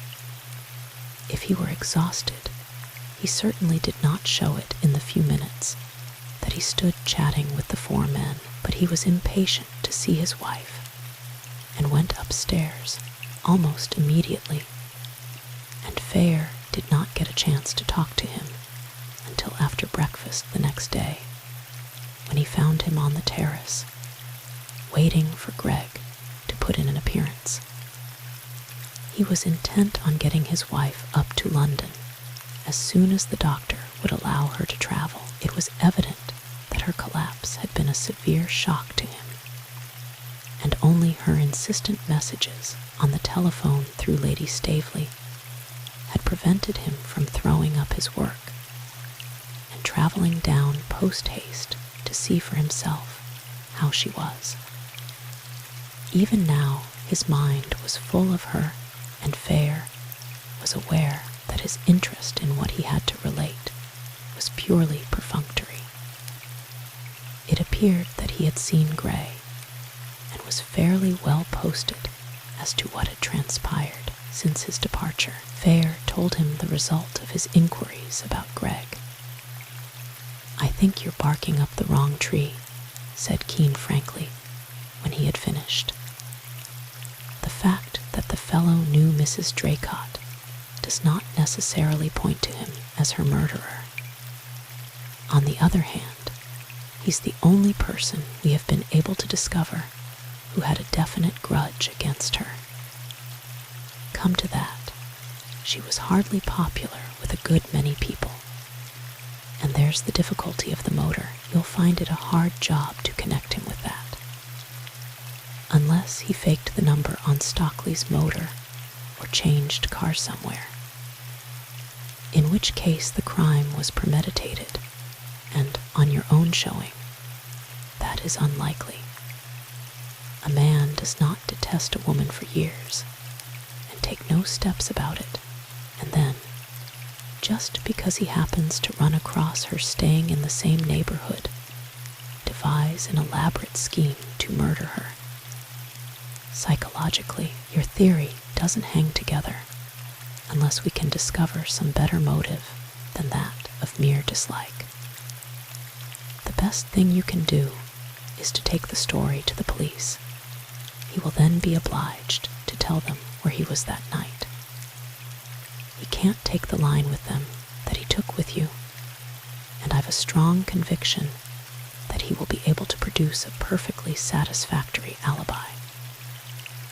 You advise me not to waste time in following it up, then?" asked Fair, feeling more than a little damped. Kean's smile was so friendly that it was impossible to take offense. "If you want my real advice, old chap," he said, "I should say drop the whole thing and leave it to Gray and the police. Let Gray have a clear account of what you've done, and he will deal with it. I'm not belittling your work. It's been uncommonly good as far as it goes, and if Greg is concerned, it may prove invaluable, but it's useless to pit yourself against experts, or to try to act without proper authority. How did you get hold of this letter to Greg?" The question came with startling abruptness, and Fair stifled a sudden spasm of amusement as he realized that Kean was using professional methods on him. "I took it out of his desk when I was waiting for him the other day," he answered with rather exaggerated meekness. "And put yourself in a very nasty position if he finds out, apart from the fact that, if he jumps to the fact that you searched his desk, it will be the easiest thing in the world for him to destroy any evidence it contains." "You suggest that I should have kept it?" asked Fair, with a mischievous twinkle in his eye. "I certainly don't," was Kean's dry rejoinder. "But I should like to point out that, if his desk had been searched officially, the police would have kept the letter, and we should have had our evidence to hand if we'd needed it. That sort of amateur detective work is all right in fiction, but it's dangerous in practice." Fair was left feeling rather sheepish and distinctly obstinate. He had taken his dressing down meekly enough, and on the whole, he felt bound to admit that it was not undeserved, but he hadn't the smallest intention of being warned off the course by Kean or anyone else, and he still held to his theory about Greg. The rest of his day was spent as harmlessly as even Kean could have wished. Fair sat for a time with Sybil, who was up and dressed, and so much better that the doctor had sanctioned her removal by easy stages to London the following day. The various members of the house party were in and out of the room most of the time, so that, to Fair's relief, there was no opportunity to broach the subject of the murder. As he was dressing for dinner, he received a visit from Bill Staveley. He was still in riding kit and had just returned from his call at Hammond's farm. "I've got your times for you," he began, "and I found out what car Greg was driving. A very cunning bit of work, I may tell you, on my part. I'm beginning to think I've got a natural gift for this sort of thing.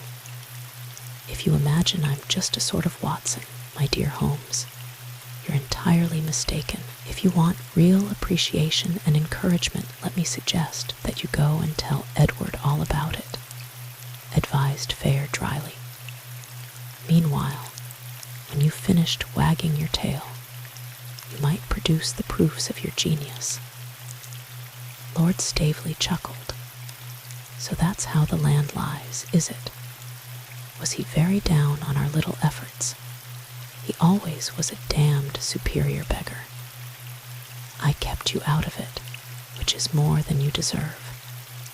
What did you find at the Hammonds? A brand new baby, among other things, which was brought into the world by Greg at 8:15 precisely, on the night of the 23rd.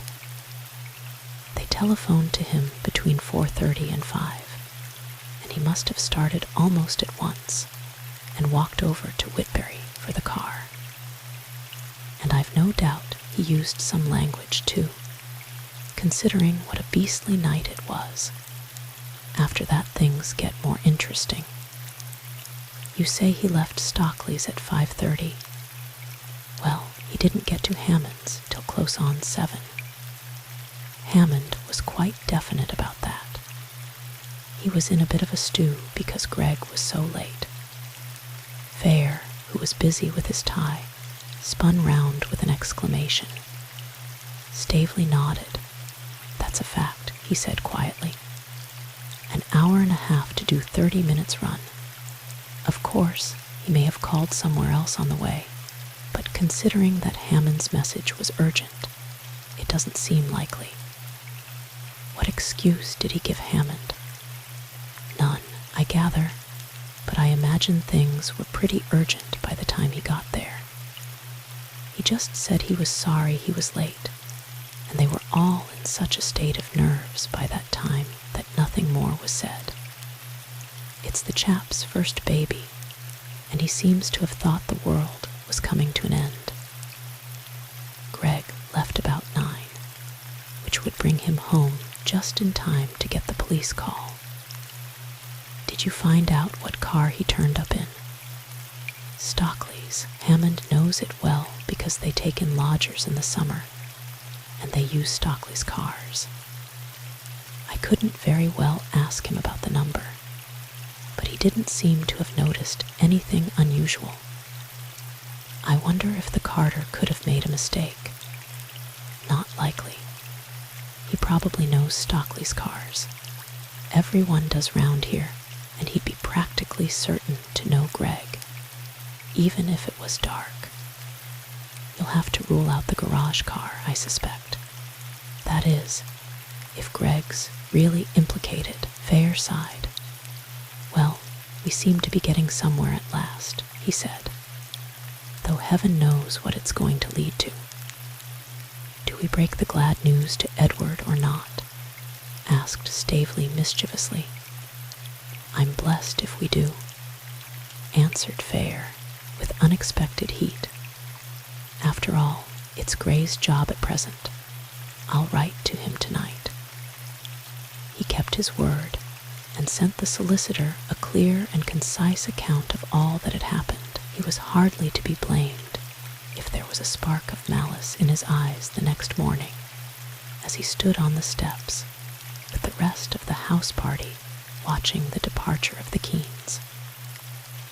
Sir Edward was too absorbed in the task of making his wife comfortable for the journey to notice anything unusual in his friend's manner. But Sybil Kean gave him a moment of discomfort as she said goodbye. "I believe you and Bill are up to some mischief," she said jestingly. "I advise you to keep an eye on them, Eve. They had their heads together after breakfast this morning, and look at them now." Fair managed to retain an expression of bland innocence, but Bill Staveley was grinning openly. "I thought so," she went on quietly.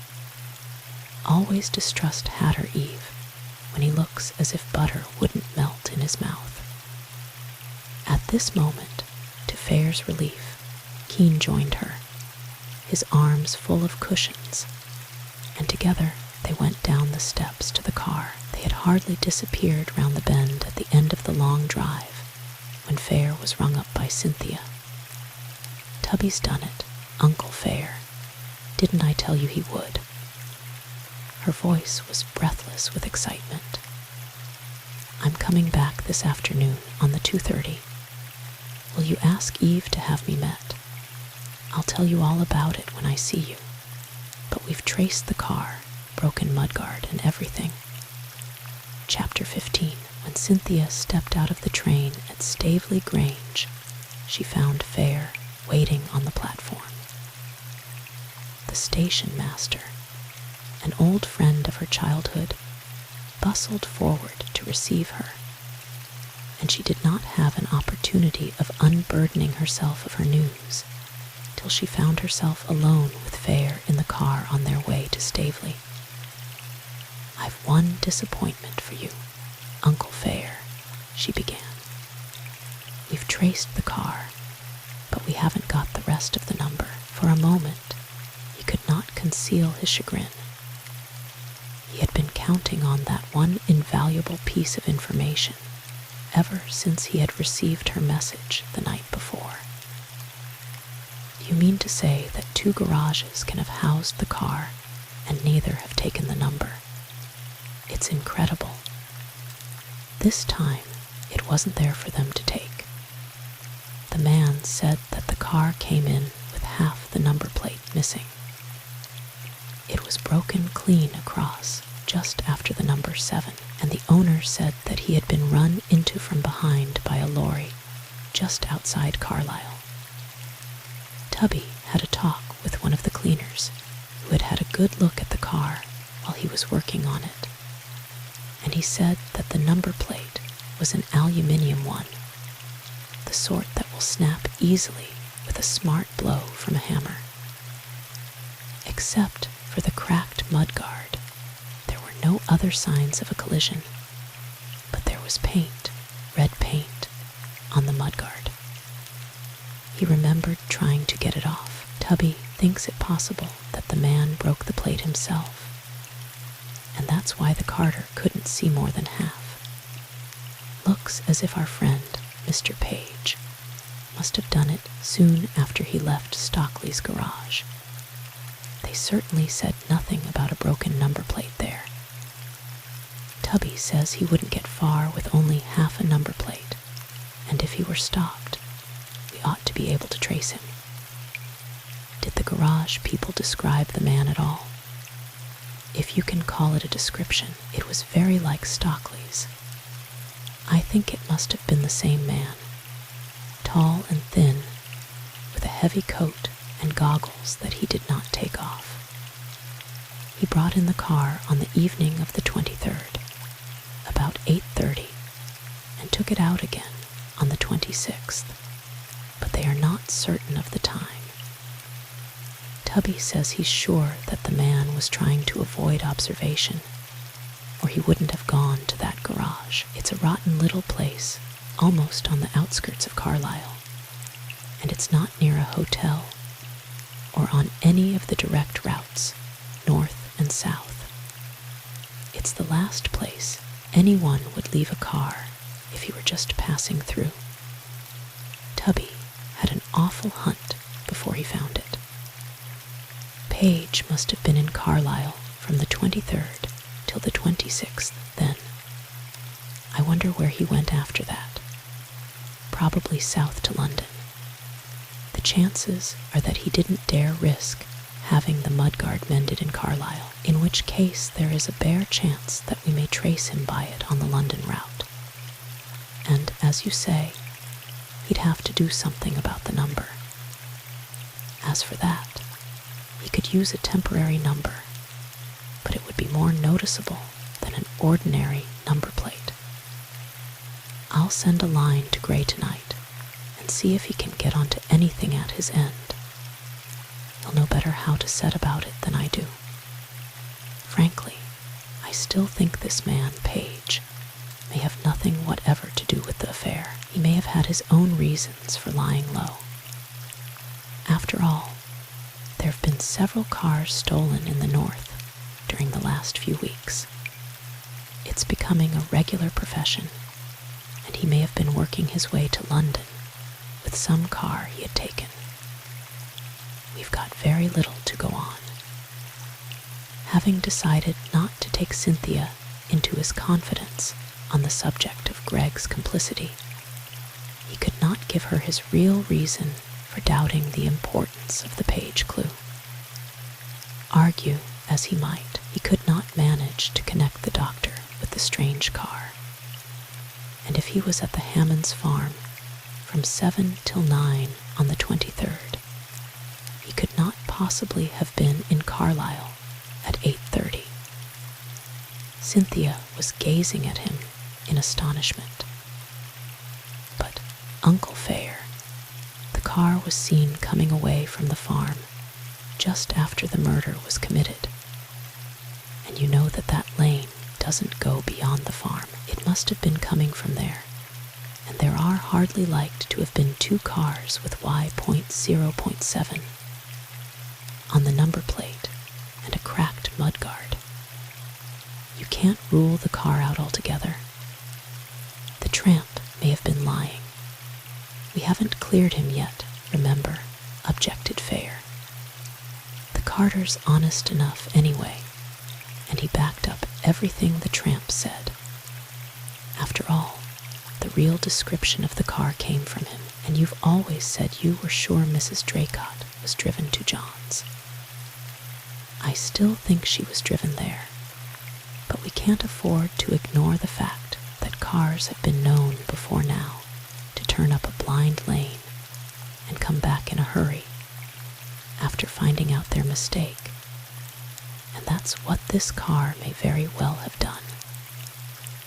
I'm all for tracing this man Page, if we can, but I shouldn't be surprised to hear that he found a car already at the gate of the farm when he got there, and that all he did was to turn round and go back the way he had come. I'm only trying to save you from possible disappointment, my dear. In that case, we're just where we were before, sighed the girl, her hopes cruelly dashed. Fair suddenly realized that, in his determination not to be diverted from his pursuit of Greg, he had allowed himself to wound and discourage Cynthia. He was conscious, too, that his case against the doctor was getting lamentably weak, and that only his native obstinacy prevented him from admitting it. My dear, what nonsense, he exclaimed remorsefully. Don't you see the immense importance of getting in touch with the one person who was actually on the spot at the time of the murder, even if he didn't actually commit it? And mind you, I don't say that he didn't. For all we know, though, he may have seen the thing happen, and it's hardly possible that he didn't hear the shot. If we do get him, it will be your doing. You've been invaluable. Cynthia had been watching him closely. I believe you do mean it, she said at last, and are not saying it just to comfort me. The car drew up before the broad double flight of steps that led to the great oak doors of Staveley, and Cynthia prepared to get out. "But I would most awfully like to know," she added over her shoulder, "what you've got up your funny old sleeve." With that, she ran up the steps and disappeared into the house, leaving Fair staring in front of him, a comic picture of dismay. "Bless the women," he ejaculated as he prepared to follow her. He made for the library and entrenched himself firmly behind the Times, but he wasn't to escape for long. Less than 10 minutes later, he heard Cynthia's voice in the hall, and then her quick, light step as she came into the room. He buried his nose deeper in the leading article. There was a protesting creak from his chair as she settled herself comfortably on the arm and placed a slim white hand between his eyes and the print. "I did play the game, didn't I, Uncle Fair?" she murmured softly. "I never asked a single question. Don't you think I deserve a lump of sugar?" "What do you want now?"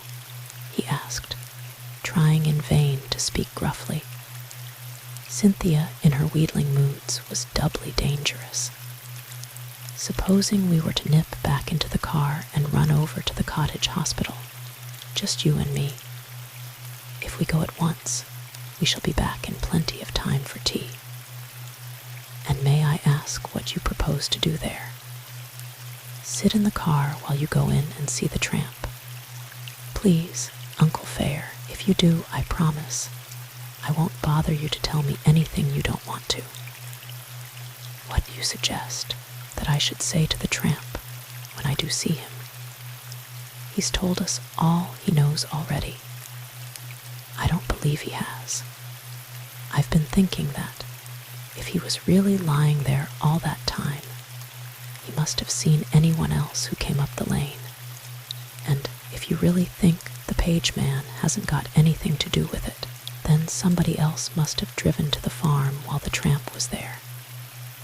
How did Mrs. Draycott get there if the page car didn't bring her? If you can answer that, my child, you've all but solved the mystery," sighed Fair. "Well, if the tramp can't answer it, who can?" demanded Cynthia. "You said he was frightened and suspicious and on his guard against the police. Why shouldn't he have been keeping back something? I've got a hunch that if you treat him like a human being and get him to believe that you're not his enemy like the rest, you may get something out of him. Anyway, it's worth trying. Just to please me, Uncle Fair. His leg's getting better, and once he's out and in the hands of the police, you won't have a chance to get at him." Fair knew that he was weakening, but he made a determined effort to retain his comfortable seat by the fire. "It's an absolutely forlorn hope, you know," he urged, "and the chances are that they won't let us see him when we get there. You must remember that I went with Gray last time. Besides, by the time we get the car's there now," stated Cynthia calmly. "I ordered it as I was coming through the hall just now. I told them I'd drive myself. Please, Uncle Fair." With a sigh, Fair heaved himself out of his chair. "You're a nuisance and a bully, and you don't play fair," he complained, with a smile that belied his words. "But I suppose if I'm to have my tea in peace, I shall have to humor you." Cynthia drove with her usual cheerful abandon, and they arrived at the police station at Whitbury in record time. Fair had insisted on going there for a pass before attempting to storm the hospital, and was glad he had done so, for the inspector recognized Cynthia as the daughter of a J.P. and was ready to oblige her. "As a matter of fact, we've withdrawn our man," he said. "The hospital authorities are quite capable of looking after their patient. He can't walk on that leg yet, and nobody except yourself and your friend has visited him so far, Mr. Fair.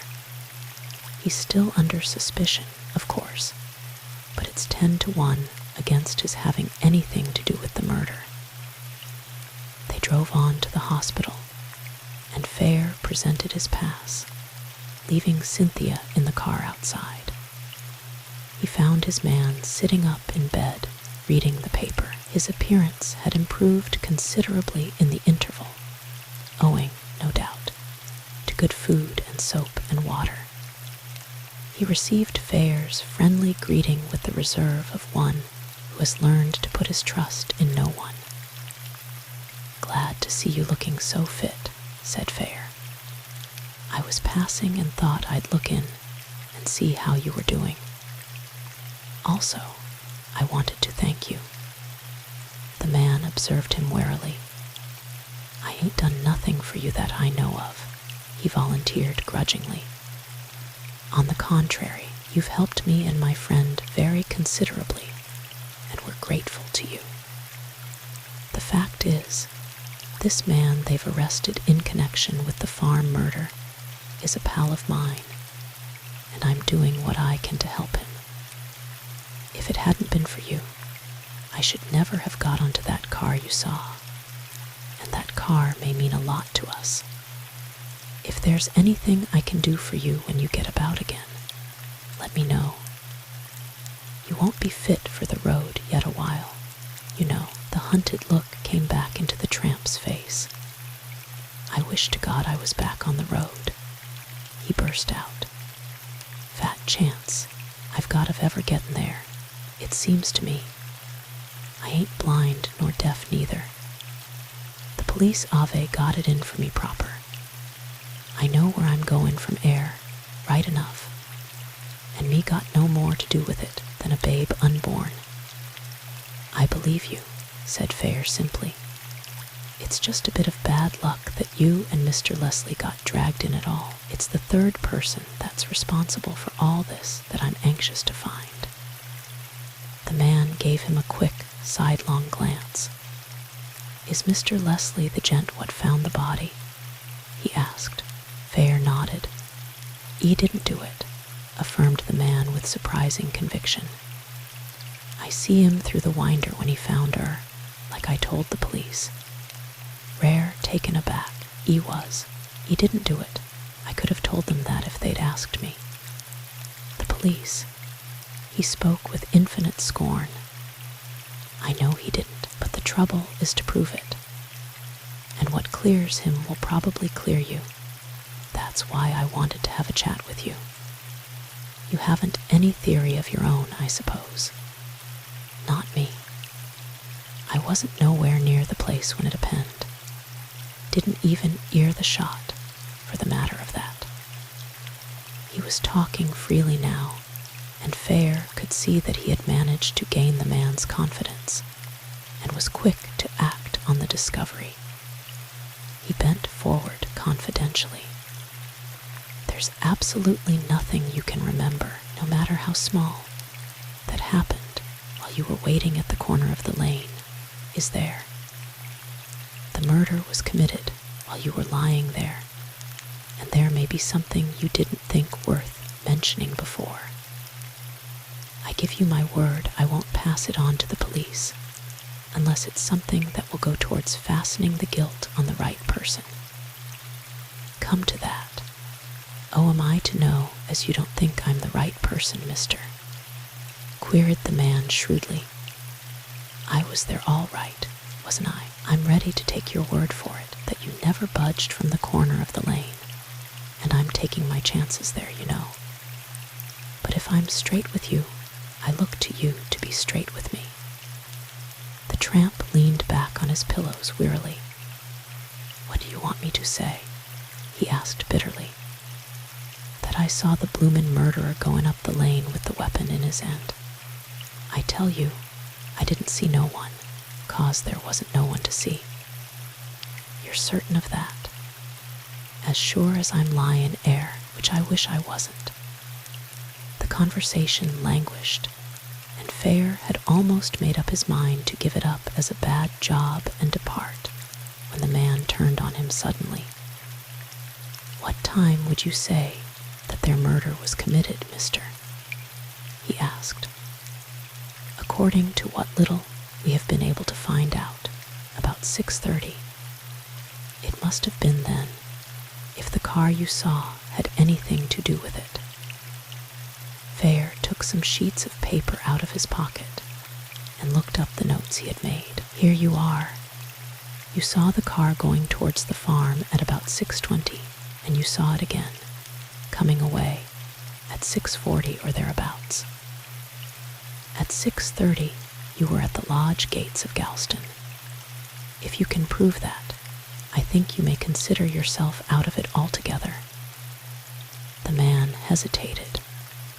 "Oh, can I prove it? What do you think?" he said at last. "But I'll tell you this, though I wouldn't say it to no one else. And it's not for the police, mind you. You said as you wouldn't pass it on, mister. I won't. Fire away. There was a woman as might ave seen me. She was common towards me on the Whitbury Road, and she turned into the lodge just before I got there. Lodgekeeper's wife, I put her down to be." Fair stared at him in amazement. "Good Lord, man," he cried. "Why on earth didn't you say so when they questioned you? It's your one chance of clearing yourself. How do you know she didn't see you?" "I add me own reasons," stated the man stubbornly. "The cops won't get nothing out of me I don't choose to tell." Fair shrugged his shoulders. "Hanging's a nasty death," he suggested. His curiosity was thoroughly roused, but he knew that his one chance of getting anything out of the man was not to seem too eager. The tramp's face seemed to grow whiter and more pinched. "They can't fix it onto me," he whispered doggedly. "They can, unless you can prove that you were not at the farm at 6:30. You don't seem to realize that you're in almost as bad a position as Mr. Leslie. Supposin' she didn't see me." The man was evidently wavering. "If you saw her, she probably saw you." The logic of this was so obvious that it reached the tramp's brain, warped though it was with suspicion. He considered it for a moment, then, raising himself on his elbow, brought his face close to Fair's. "I've been a fool," he whispered. "I see it now, but I was afraid of getting in bad with the police. Will you promise not to pass it on without I tell you?" "I told you I wouldn't. Go on." "It was this way. I see the woman like I told you, and I watched her go into the lodge. Then I went on to the lodge, meanin' to ask for a bite of something. When I got there, I see something lying in the road and I picks it up. It was a purse. It hadn't got much in it, only a half-crown." He paused, evidently at a loss as to how to proceed. "And you pocketed the half-crown and put the purse back where you found it," suggested Fair calmly. He knew now why the man had kept silence and marveled at his mentality. Better, apparently, to risk the gallows for a crime he hadn't committed than risk getting in bad with the police for one he had. The one evil he understood, the other he hadn't sufficient imagination to realize. "That's right, mister, but I wasn't going to tell the cops that, was I?" "No, I suppose not. You can trust me, but I warn you, you'll probably have to make a clean breast of it in the end if you want to clear yourself of something much more serious. Seems to me I'm for it, whether I tells him or whether I don't. Never did Ave no blinkin' luck, did I?" Fair had risen to his feet and stood looking down at the man in the bed. He was not a prepossessing object with his furtive eyes and weak chin, but probably, as he had said, he had never had any luck, and Fair was conscious of a sudden feeling of pity as he realized the utter friendlessness of this wretched, homeless creature who existed only on the sufferance of other men, more fortunate and stronger than himself. No wonder he trusted no one, and felt instinctively that every man's hand was against him. "Look here," said Fair, speaking on impulse. "I'll do this for you. I'll go to the lodge myself and see the woman there. If she remembers you, well and good. You'll have your alibi ready then if you need it. As to the purse, I'll settle with her myself over the half-crown. You've spent it, I suppose." "Most of it, mister. The rest's there." He jerked his head in the direction of the table by his bed. On it lay the contents of the dirty red handkerchief he had been carrying when he was picked up. The police had been through them and found nothing worth confiscating. "Very well, I'll square you with her. I think I can undertake to do that without giving you away. If she's a decent woman, she'll no doubt agree not to prosecute once she's got the money back. I will give you my word not to go to the police about it. But if you take my advice, you'll make a clean breast of it to them as soon as you get on your feet again. Otherwise, you know where you'll find yourself. However, that's your affair. Anyway, I'll see to the purse business for you, which is more than you deserve, you know." If Fair's last words were harsh, his smile was very friendly as he extended his hand in farewell. Weakness had always irritated and, at the same time, appealed to him, and he had only just begun to understand how peculiarly helpless the class to which this man belonged must be. The tramp thrust a limp hand into his extended one. He was evidently struggling for expression. "Thank you, mister, I shan't forget it," was all he said, but Fair knew he spoke the truth. He had reached the door when the man called him back.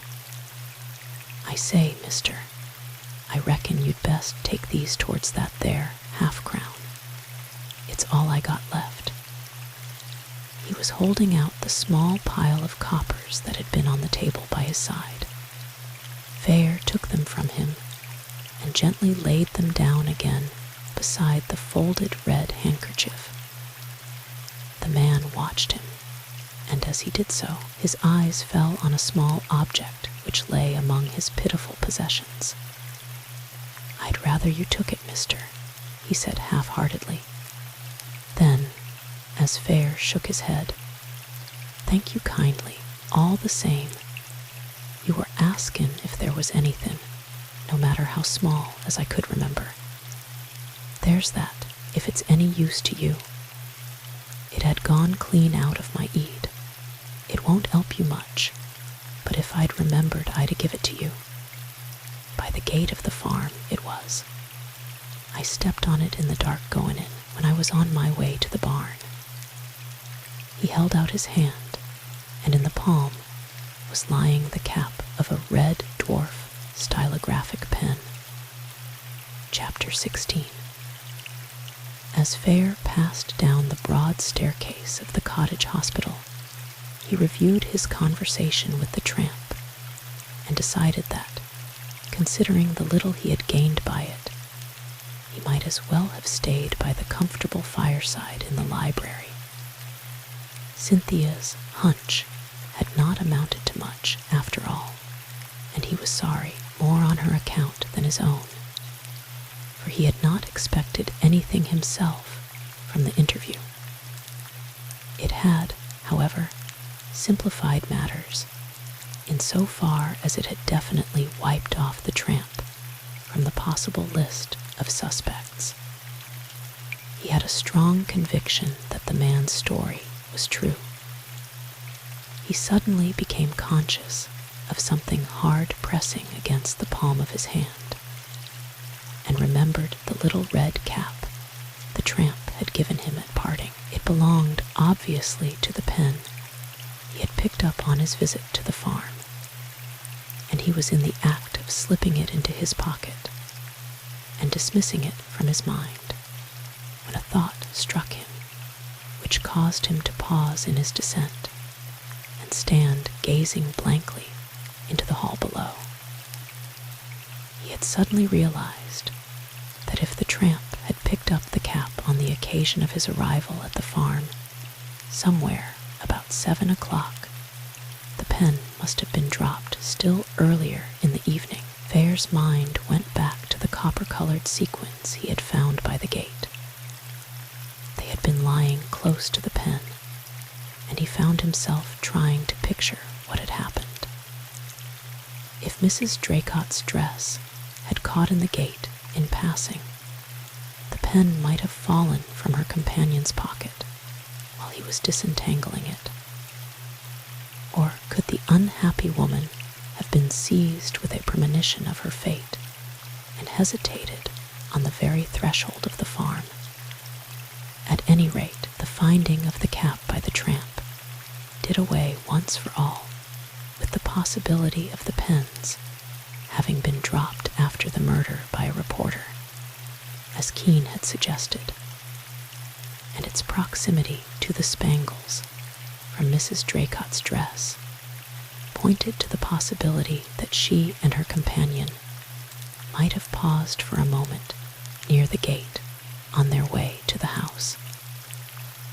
The pen had suddenly developed into a far more important link than they had supposed, and Fair went on his way feeling that not only had his morning not been wasted, but that Cynthia, this time at least, had scored, not only against himself, but against Kean, a fact which afforded him a certain amount of satisfaction.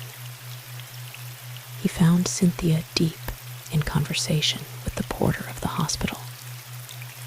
Cummins' son is our under-gardener at Galston, she explained with a smile that included both men.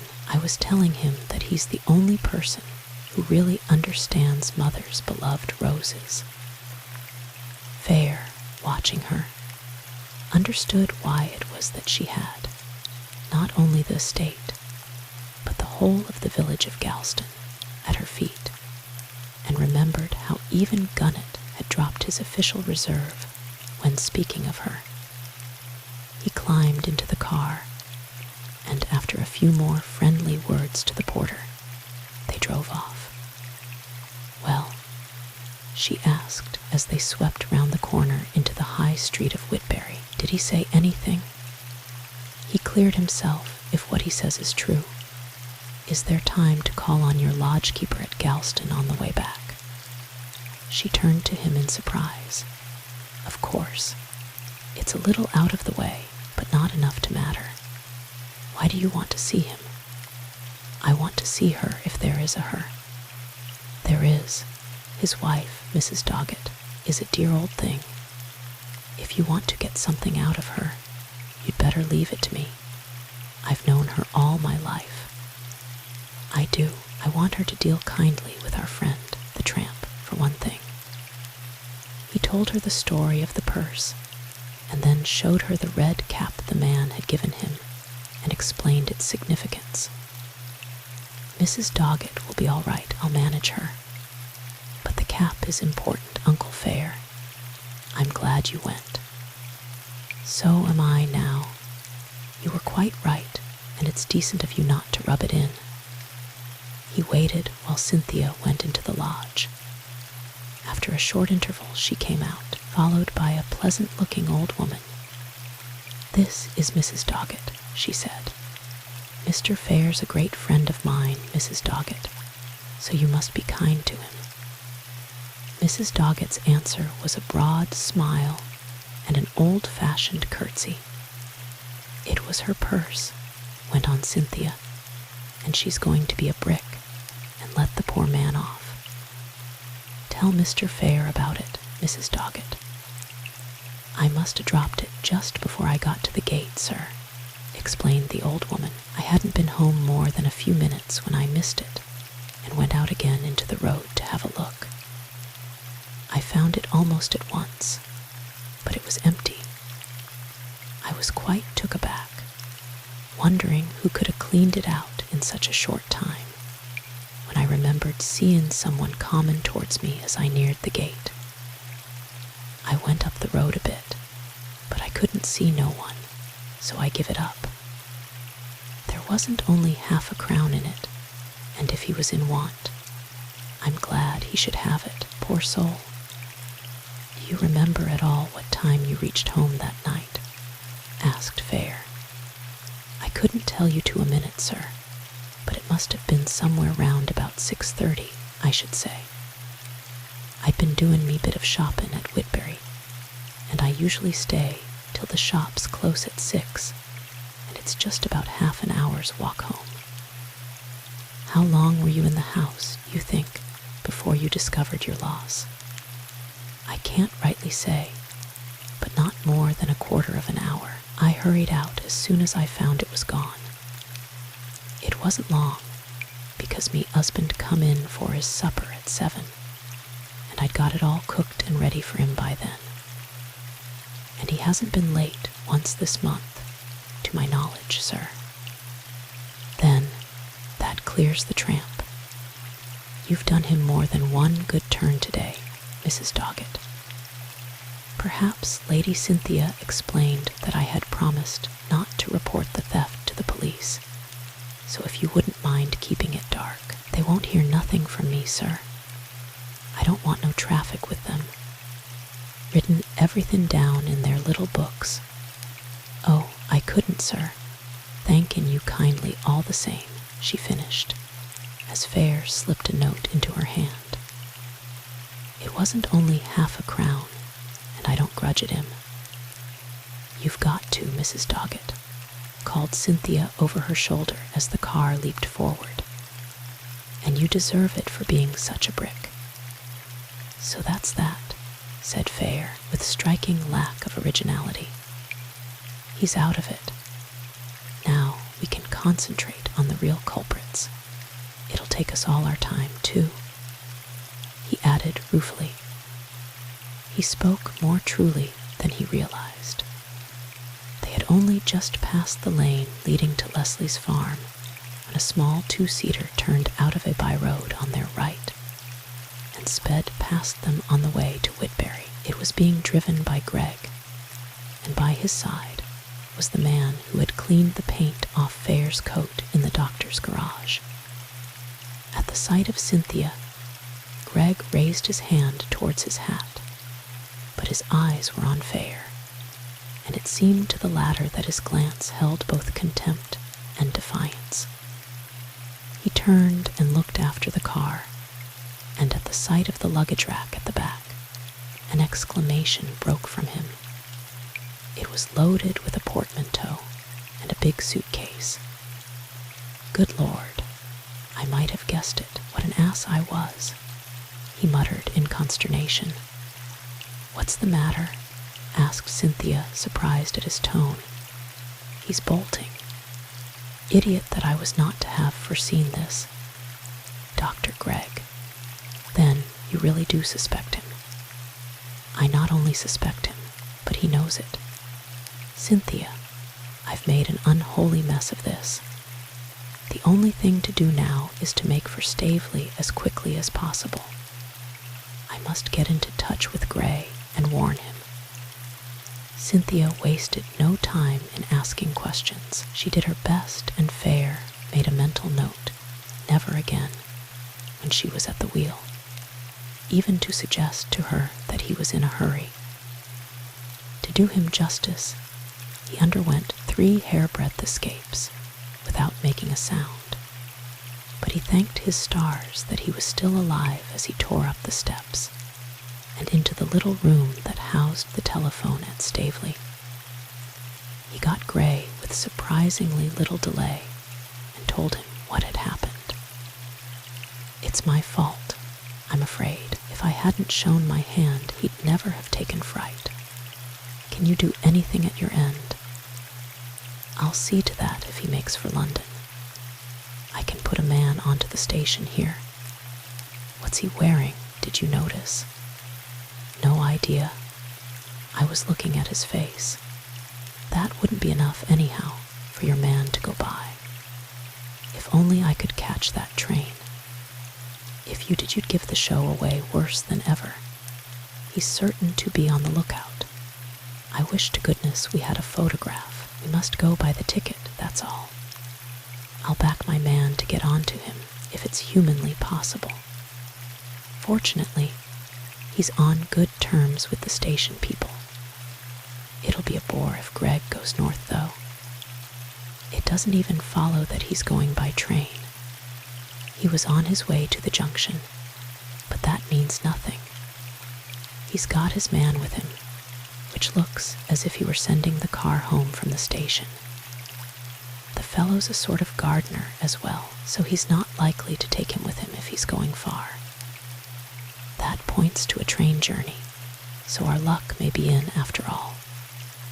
Look here, are you free to come up at any moment? Quite. Tonight, if you like. There's no great hurry, but you might run up in the course of the next day or two.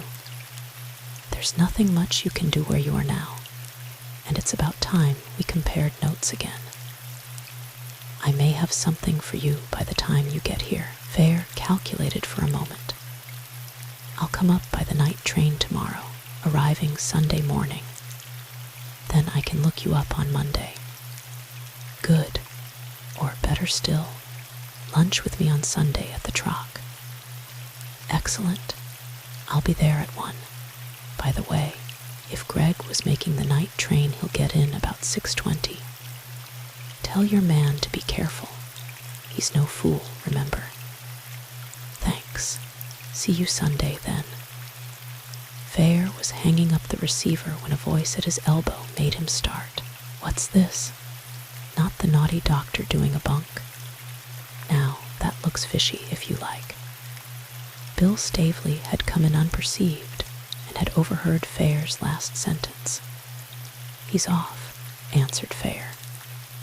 Met him just now on the way to the junction, luggage and all. It looks as if he'd got the wind up. Stavely glanced at his watch. Even if you're only just back, he was allowing time and to spare for the 5:40. What makes you think he was going to London? Nothing. He may not have been going by train at all. For answer, Stavely pushed him gently to one side and, picking up the receiver, gave a number. That Whitbury station. That you, Miller, Lord Stavely speaking. Has the London train gone yet? Confound it, then. I've missed it. I wanted to catch Dr. Gregg about something. He was on that train, wasn't he? I thought so. You don't happen to know if he was going straight through to London, do you? If he's stopping at Carlisle, I might ring him up there. Thanks, I'll hold on. There was a short pause while he waited, the receiver to his ear. Hello. Yes, he booked through, did he? Yes, that settles it. Thanks very much. He replaced the receiver and turned to Fare. Booked to London and had his luggage labeled straight through. Want to let your man know. He stood waiting while Fare put through the trunk call. What's the next move? He asked. By Jove, I'm beginning to think you're right about the doctor. I'd better go up myself and see if Gray's got anything for me to do there. Tomorrow night will be time enough. If it wasn't for this blessed cattle show on Monday, I'd come myself. I'm beginning to enjoy this business. I wish it hadn't been Greg, though. So do I, agreed Fare heartily. I disliked the fellow at first, I admit, but now I've got a sneaking sympathy for him. He's a loyal friend, whatever else he may be. He's a benighted idiot to cut and run now. I'd have given him credit for more sense. Was Cynthia with you when you saw him? Yes, and I shall have my work cut out to prevent her from dashing up to town with me. I expect, once she knows what it all means. Which reminds me that if I don't go and make a clean breast of the whole thing at once, I shall never hear the last of it. It's no good keeping it from her now. He departed hastily in search of her, but she was nowhere to be found, and he concluded that she must have gone straight to her room. When she failed to put in an appearance at tea, he was really puzzled. He knew she must be waiting eagerly for his explanation, and it was not like her to curb anything, least of all curiosity. He was relieved to find that the Staveleys took her defection very calmly. If you knew Cynthia better, you'd take everything she did as a matter of course, announced Eve Staveley. She's probably gone home to collect a few more oddments. If she hasn't made a dash for the 540 and caught it, suggested Bill Staveley with a wicked gleam in his eye. She can twist old Miller round her little finger, and if she told him to keep the train till she arrived, I wouldn't bank on his not doing it. My dear Bill, why on earth should she go off on the 540? Demanded his wife. Why shouldn't she? It's just the sort of tomfool thing she would do, he countered cheerfully. The suggestion made Fair uncomfortable, and he went through a good deal of quite unnecessary worry before she walked calmly into the dining room, 10 minutes late for dinner, and apologized very prettily to her hostess for her unpunctuality. Lady Staveley took it for granted that she had been to Galston, and neither of the two men thought it wise to question the fact in public. After dinner, however, she found herself pinned into a corner of the big drawing room, well out of hearing of her hostess, and made to give an account of herself. It's no good trying the happy home stunt on us, remarked Bill Staveley lazily. We want to know where you've really been, and what mischief you've been up to. I never said I'd been to Galston, protested Cynthia, the picture of injured innocence. It was Eve who insisted on it. In spite of all your protestations, jibed Staveley, he and Cynthia were old sparring partners, and he was a worthy match for her. Well, did you want me to give the show away? She asked, considering that we don't know what the show is. She cut him short and tackled Fair direct. Did you manage to do anything about Dr. Gregg, Uncle Fair? She asked. I rang up Gray, and Bill got the station and discovered that he had caught the London train. Gray's going to try to keep him under observation at the other end. That was all we could do. For answer, Cynthia opened the little gold bag she carried and took from it a slip of paper.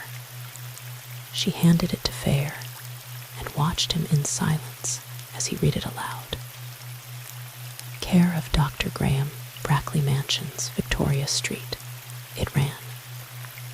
For a moment he stared at the girl in utter bewilderment, then he broke into a low chuckle. She's beaten us, Bill, he exclaimed. It's Gregg's address, I'll be bound. How did you get it? Ran the car over to his house and asked for it, of course. That's why I was late for dinner. I punctured on the way home. I told the maid that Lady Kean had written to say that she'd lost his prescription and had asked me to see him about it. They said that he always stays at that address when he's in London, and that he told them to forward letters there, so he's sure to go to it, if only to collect them. There was a blank silence, broken eventually by Lord Staveley. Absurdly simple, my dear Watson, when you know how it's done. One up to you, Cynthia. He'll smell a rat, of course, when he gets back, but it probably won't matter then. Fair caught the night train for London on the following evening. Lord Staveley had offered to send him into Carlisle by car, thus saving the change at Whitbury, but he preferred to go from Staveley Grange. Both your chauffeurs must hate the sight of me by now, though why you persist in using that wretched little branch line is beyond me, he complained. Lord knows, admitted Staveley frankly. It's a bit of a way round to Whitbury, it's true, but that's nothing in a car. Of course, in the old horse days, it was a consideration. That, and the fact that they gave my grandfather the branch line as a special concession in days gone by, and we've felt it our duty to use it ever since, is the only reason I can think of why we stick to it still. We're a hidebound lot, but I must admit I've got a weakness for that rotten little station. It reminds me of coming home for the holidays in my school days, for one thing. And then we're surprised to find Americans laughing at us. We are a queer country, you know. Well, if you can find a better ole, go to it, quoted Staveley cheerfully. You can have the car to Carlisle if you like tonight, but I'm dashed if I'll send you to Whitbury now. So Fair travelled from Staveley Grange after the approved Staveley fashion, and was glad he had done so. For, as he was waiting for his train at Whitbury, he was joined by Miss Allen, whom he would undoubtedly have missed in the crowd at Carlisle. She, too, was on her way to London, and she and Fair dined very pleasantly together in the restaurant car.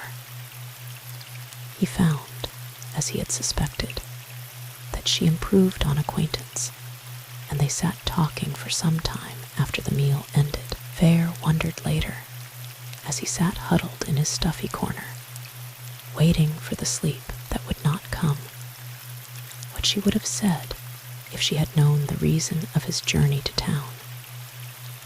The whole cast of the melodrama seems to be moving to London, he thought whimsically, though what we're all going to do there, goodness knows.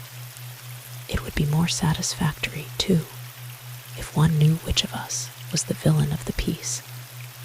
Chapter 17. Fair saw Miss Allen into a cab, and then drove straight to his club. After a hot bath and a leisurely breakfast, he felt better able to face the world. But he was not sorry to spend a quiet Sunday morning drowsing in front of the smoking room fire. And it was with a distinct effort that he turned out, shortly before 1, to keep his appointment with Gray at the Trocadero. He found the solicitor already seated and busy studying the wine card. At the sight of Fair, he sprang to his feet and greeted him with a mixture of enthusiasm and deference, which the older man found refreshing in these casual days. "How about a pick-me-up, sir?" he asked, with a keen glance at his guest. "Or do you despise cocktails?" "They have their uses," admitted Fair, a glint of mischief in his eyes, "especially after a long night in the train. But I'm not such a dugout as you might think, you know." Gray laughed. "I didn't mean that," he apologized hastily. "Only you look a bit done up." He ordered a couple of martinis, and then plunged at once into the business which was engrossing both their minds. "My man rang up about an hour ago," he said. "He got onto Gregg all right. He managed to square the ticket collector and stood by his side as the passengers passed through. The collector spotted the Whitbury ticket and gave him the tip, and he followed the man. He says he answered to our description. I think it was Gregg all right." "Where did he go?"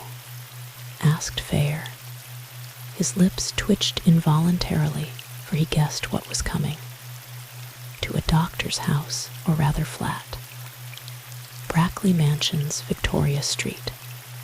He took his luggage in, so that looks as if he meant to stay there, unless it was a blind. Good work, was Fair's only comment. Gray looked at him sharply. What's the joke? He asked. Nothing much, only we had our noses pulled rather thoroughly over that address by Lady Cynthia. He told Gray what had happened. I like that girl, was Gray's enthusiastic comment. She's keen. We'll get Leslie off, if only for her sake. We don't look much like doing it at present, said Fair rather hopelessly. It seems to me that until we can get Greg to account for that extra hour he spent getting from Whitberry to Hammond's farm, we're pretty well stuck. And if he won't speak, we're not in a position to make him. I can't for the life of me see any connection between Greg and the Page car, said Gray thoughtfully. There is none. Of that, I feel convinced. My opinion is that Page simply turned up the lane and, finding it a cul-de-sac, came back again. He may have seen something, but I don't believe he took Mrs. Draycott to the farm. The tramp seemed to think there was a woman in the car, though the first time it passed him, he was very vague about it and admitted he could hardly see the occupants. I believe we ought to concentrate on Greg. Gray deliberated for a moment. I'm not sure that I agree with you, he said at last. Greg's not behaving like a guilty man. I fully expected that he'd make a break for the boat train, instead of which he's gone quite openly to the address at which he always stays. According to his servants, when he comes to town, he may have come up merely to get legal advice. Lady Cynthia's certainly got a strong feeling that this man Page is implicated, admitted Fair. I think she's right, and her suggestion that the car may have been stopped if it ran to London with a broken number plate is quite sound. We can work on that anyhow. In the meanwhile, is there anything I can do? Yes, answered Gray decisively. Get in touch with Sir Edward, if you can, and see if he won't arrange an interview with us. He's got one of the acutest brains in England, and I'd welcome his advice. Besides, he's got a personal interest in the case. Fair laughed. He hasn't exactly encouraged my maiden efforts, he complained. In fact, he told me flatly to go to the police just before he left Staveley. Gray nodded. That's the line he would take. Like all competent people, he distrusts the capacity even of professionals, and amateurs simply don't exist for him. I don't think he'll take that line now, however, especially when he realizes how far we've got. He'll admit that we've every reason now to keep the thing in our own hands. I'll call on Lady Kean this afternoon and see if I can get hold of him. He's sure to be there, unless they are weekending out of town, and I don't think she's well enough yet for that. Any time he chooses to appoint will suit me. Meanwhile, if nothing further transpires as regards Greg, I'll beard him myself. He may not resent my curiosity as much as yours, and if he has been to see his solicitor, he'll no doubt have had it impressed upon him that his attitude is not only stupid but dangerous, if he's really got nothing to hide. They lingered over lunch, and again over their coffee, when they at last parted Fair, strolled down Piccadilly and across Green Park, and it was close on 4 o'clock when he reached Kean's house in Westminster. 2 cars were standing before the door when he reached it. Evidently, he was not the only caller, a discovery which afforded him a certain satisfaction. If there were other people, their Sybil would have little opportunity for discussing the Draycott murder and he might manage to slip away and transact his business with Kean. He had hardly taken his hand off the bell when the door was opened, and without waiting for his inquiry as to whether Lady Kean was at home, the butler stood aside for him to pass into the hall. "Sir William is waiting for you, sir, if you'll step up," he said. "Sir William," repeated Fair, puzzled. "Isn't this Sir Edward Kean's?" For a moment the man seemed taken aback. Then he realized his mistake. "I beg your pardon, sir. I took you for the doctor the gentlemen are expecting. Lady Kean is very ill. The doctors are holding a consultation upstairs. Sir Edward is at home, but I don't know." "I won't trouble him now, of course," said Fair quickly. "I'm very sorry about this. When was she taken ill?" "Her ladyship had a heart attack yesterday evening soon after she arrived from the north. The doctor thinks the journey was too much for her. We are very anxious about her, sir." The man looked genuinely distressed. Evidently, Sybil Kean was of those who endear themselves to their servants. Fair produced a card and scribbled the address of his club on it.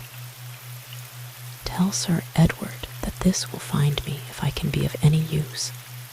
I'll call again later in case there is better news." As he went down the steps, a car drove up, no doubt bearing the third doctor. His heart was very heavy as he made his way slowly back to his club. For the moment, his mind was swept completely clear of the Draycott case, and he could think of nothing but the Keans, the hushed house, and the possibly fruitless consultation that was now taking place.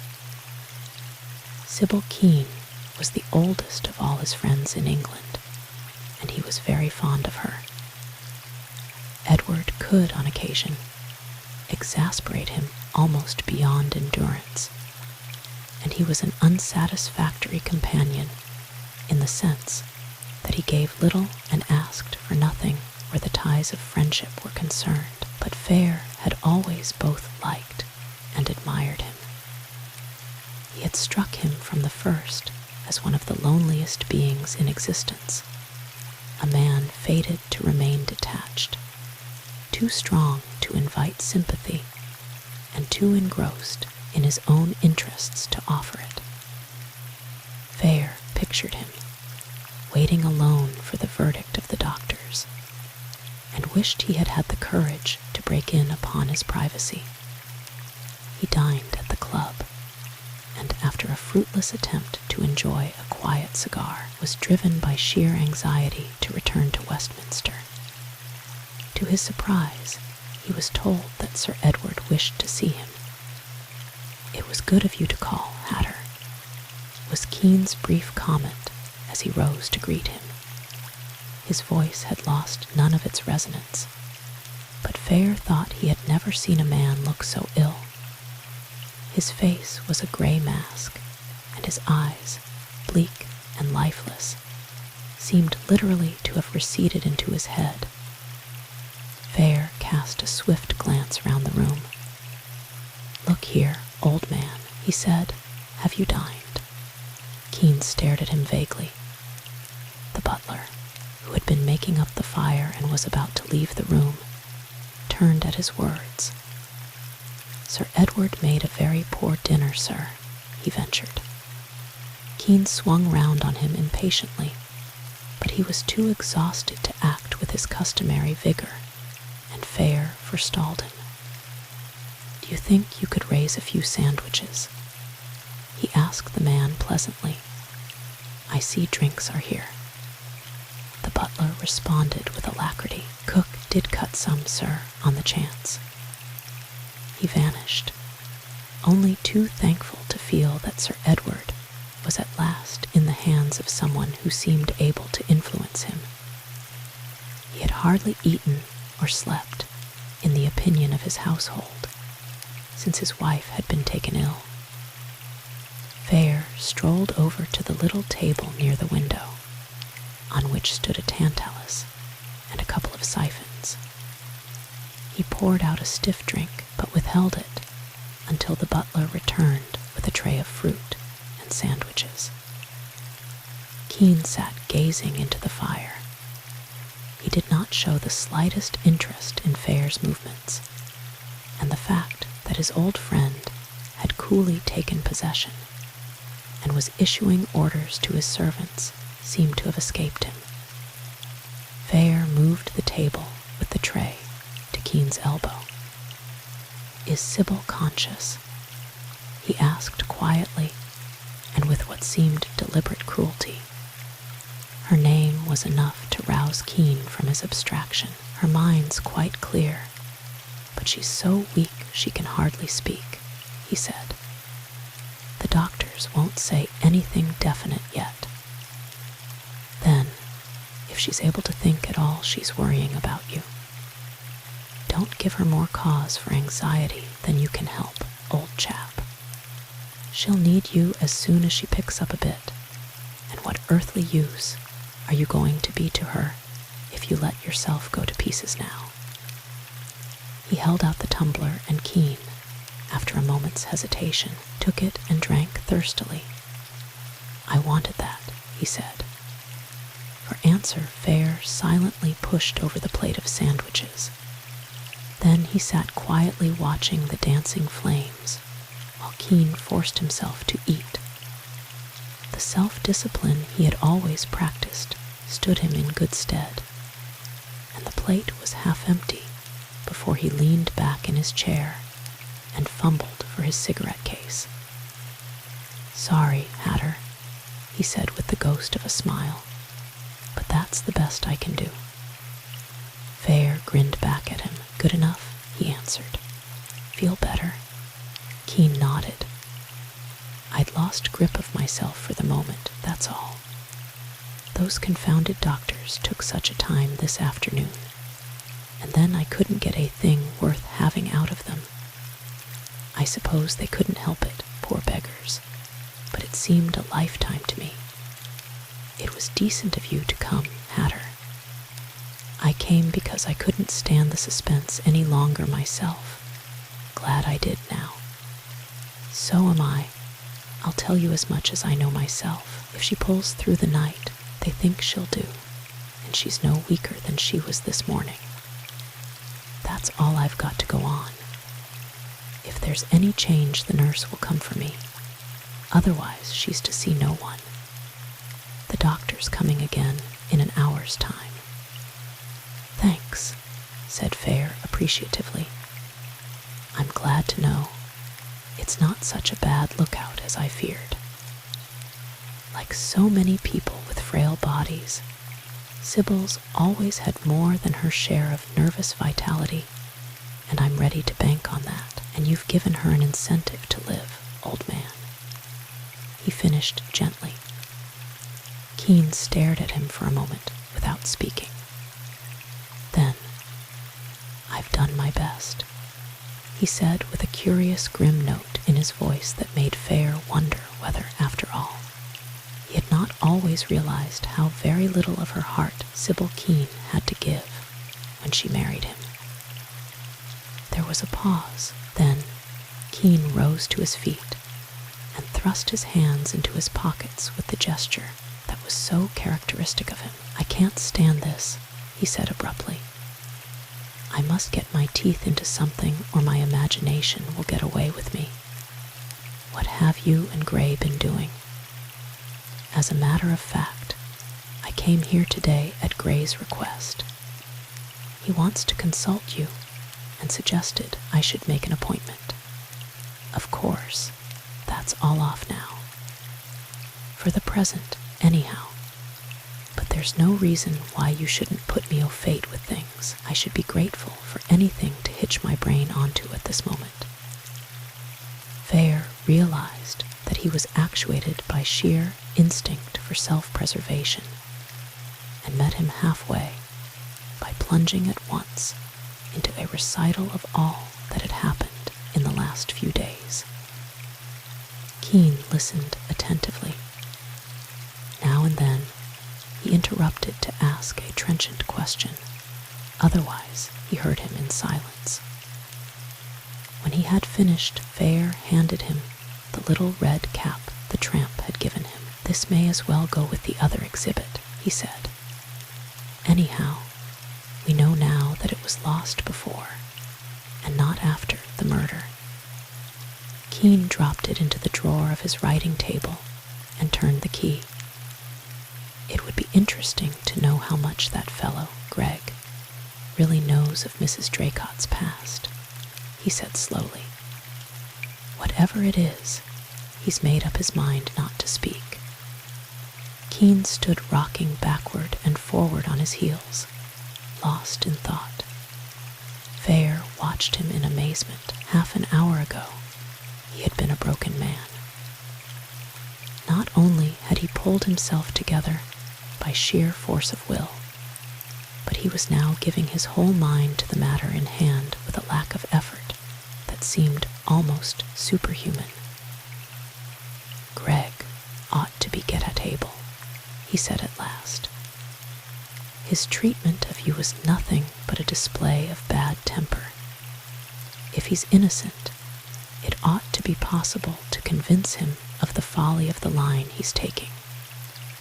If he's guilty, the only course will be to put the matter in the hands of the police. My own impression is that he's shielding someone. Miss Allen said that this man Baxter, Mrs. Draycott's first husband, was dead. She also went so far as to say that he was the one person she could think of connected with her sister's past, who would have been capable of killing her.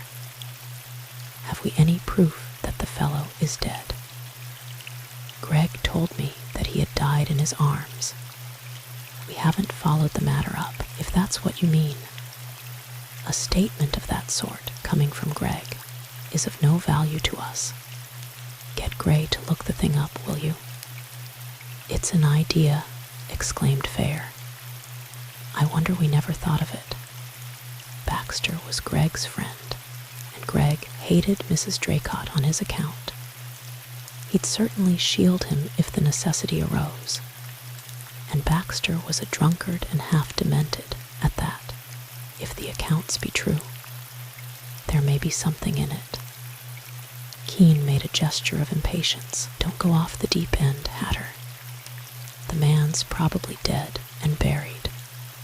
It's worth investigating, though. And look here, Hatter, keep Gray off Greg, will you? We don't want this thing muddled, and if Gray's clumsy, he'll do more harm than good. Tell him I'll make the doctor my business, that is." He broke off, and the lines on his face deepened. Fair knew that his mind was back in the quiet, shaded room upstairs, and that the words, "if all goes well," had trembled on his lips, and he had been afraid to utter them. "I'll see to that, old chap," he broke in hastily, "and I'll put the Baxter theory to him at once." Kean sank into a chair and closed his eyes. He looked mortally tired, and Fair forbore to disturb him. For a time they sat in silence. Then Kean shook himself out of his abstraction. "As regards the Page business," he began thoughtfully, "I doubt." There was a sound in the hall, and in a moment he was on his feet, everything but his wife forgotten. They heard the front door close, followed by the sound of subdued voices. "It's the doctor. Wait here, old man, will you?" Kean flung the words over his shoulder as he left the room, and for the next half hour or so Fair, alone in the big, shadowy library, gave himself up shamelessly to the depression which had haunted him all day. He waited till the departure of the doctor, and the return of Kean with the news that his wife was, if anything, a little stronger, and then walked back through the quiet, lamplit streets to his club. Chapter 18.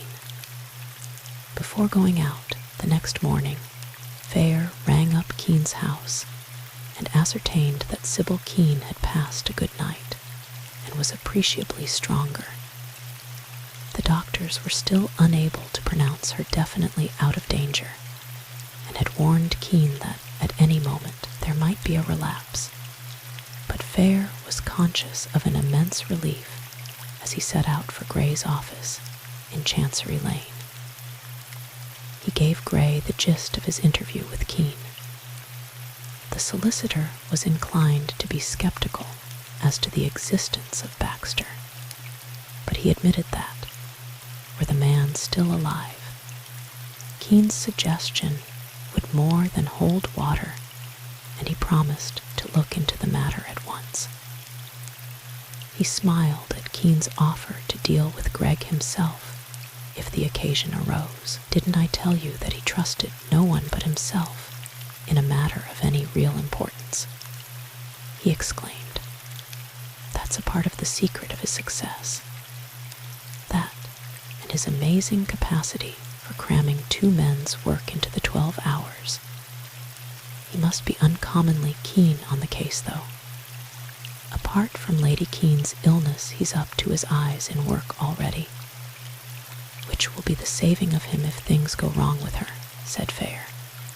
"I wish this next week were over." Gray nodded. "So do I, from our point of view as well as his. If Lady Kean dies, Sir Edward will do one of 2 things: try to lose himself in work, or chuck everything. It's a toss-up. If he were to throw up the sponge, I don't know what we should do. Even with the little we've got now, Kean might get Leslie off on insufficient evidence, but there's not another man at the bar who could put it through. We're still in an uncommonly tight corner." In the afternoon, Fair called on Kean and literally forced him into the open air. The 2 men walked across the park as far as Bayswater. Once there, however, Kean fell into a panic, and refusing Fair's offer to ring up his house at the nearest public telephone, jumped into a taxi and hurried home.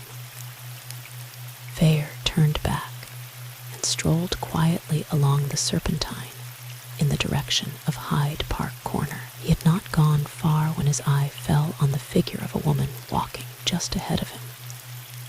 Something in the purposeful swing of her walk and the carriage of her erect figure struck him as familiar, and he quickened his steps and was soon abreast of her.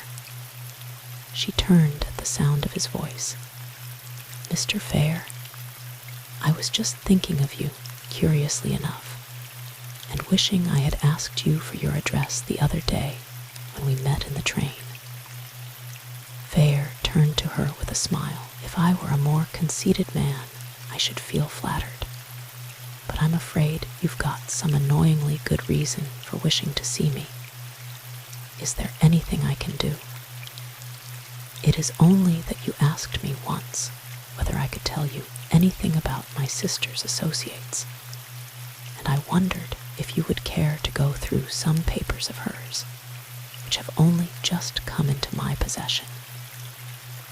They have been in a dispatch box at her bank all this time, and were handed over to me yesterday. I went through them cursorily, and they seem to consist mostly of business papers, but there are 1 or 2 letters and photographs which might give you some hint as to the set she was moving in. They convey nothing to me, but you may know something about these people." "It is more than good of you," began Fair. "Nonsense, Mr. Fair. I am as anxious to find out who killed my poor sister as you are to clear John Leslie, and it struck me that 2 heads are better than 1. Also, you may have arrived at certain conclusions already, and these letters may throw some light on them. I warn you that there was nothing private, with the exception of certain letters which I have already destroyed or disposed of. They concerned only my sister, and could have been of no use to you whatever. But but I prefer to deal frankly with you. Fair's sharp eyes did not miss the sudden wave of color that swept to the roots of her gray hair when she mentioned the letters, and he made a shrewd guess as to the character of that portion of Mrs. Draycott's correspondence that her sister had found it better to destroy. He hastened to reassure her. Of course I understand. Show me only what you care for an outsider to see. As you say, you may have something that confirms certain suspicions of mine. In any case, I am very grateful to you for giving me the opportunity to see them. Could you look at them tomorrow? She suggested, coming to the point at once in her downright way. I shall be in from 4 onwards. Delighted, and if you are going to walk back to your hotel, perhaps you'll let me take you to the door. You look as if, like myself, you were out for exercise. I am, and to tell you the truth, I was bored to death. It's a funny thing, but I can walk for miles alone in the country and enjoy every moment of it. But 5 minutes of it in London is enough to make me long for someone to grouse to. The crowds both worry and stifle me. I know what you mean. I feel the same myself. I put it down to the years I have been away.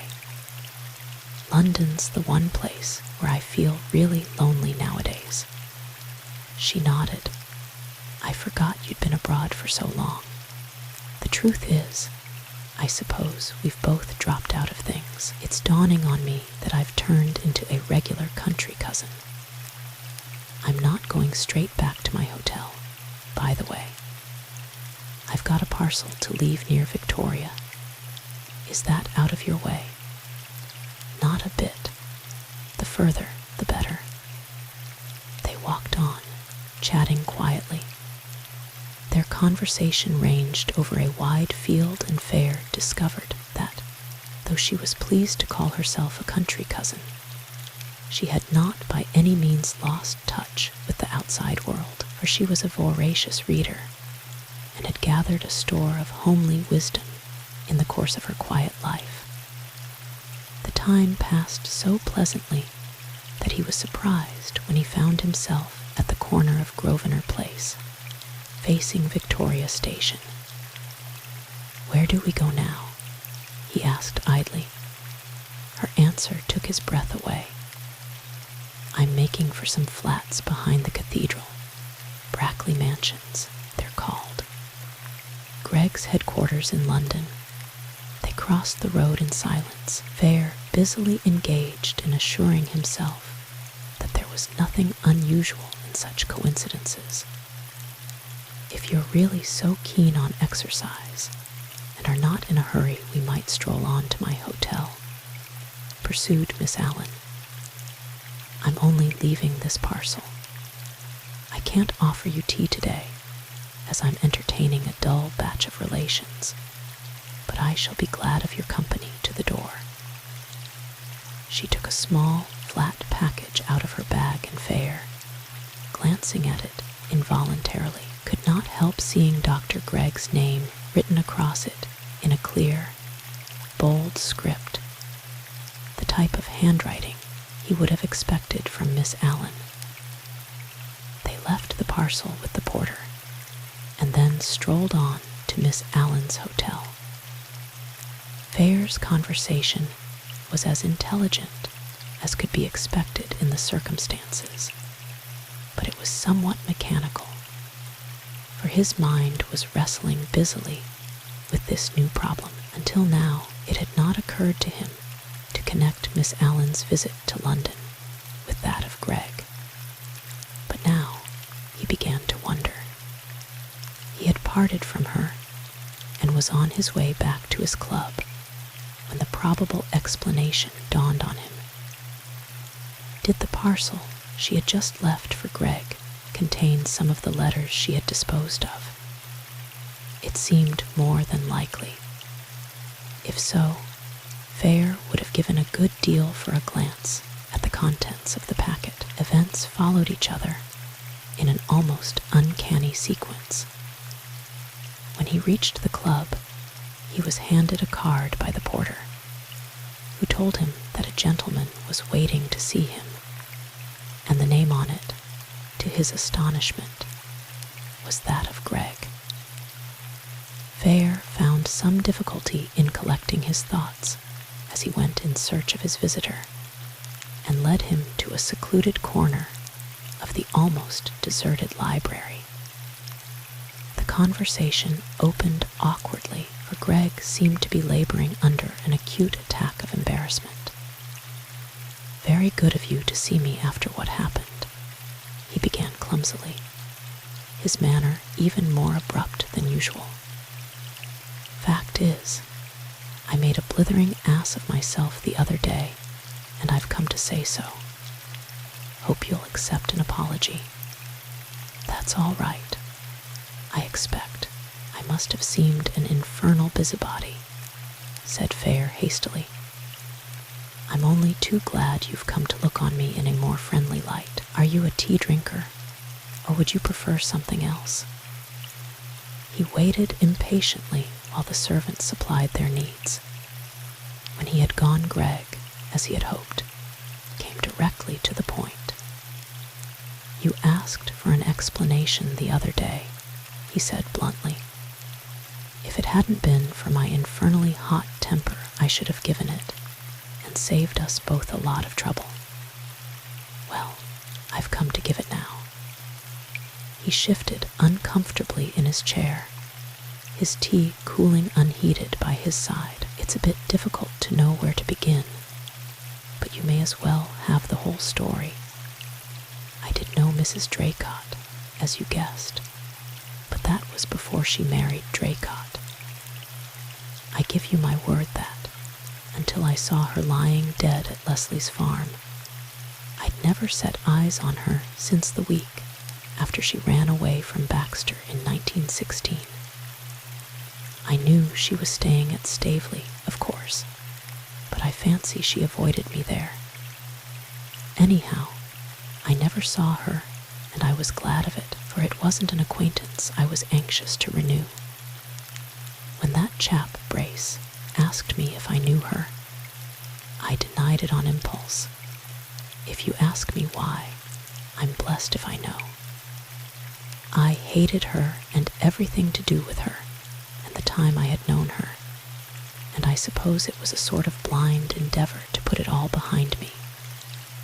Anyway, as soon as I'd done it, I knew what a fool thing it was to do, but there was nothing for it then but to stick to what I'd said. How you got onto the fact that I'd ever had anything to do with her, I don't know, but it was cursed awkward for me, and I'm not surprised you got the wind up. It was an accident, more or less, helped by your own obvious dislike of her. You made a mistake there.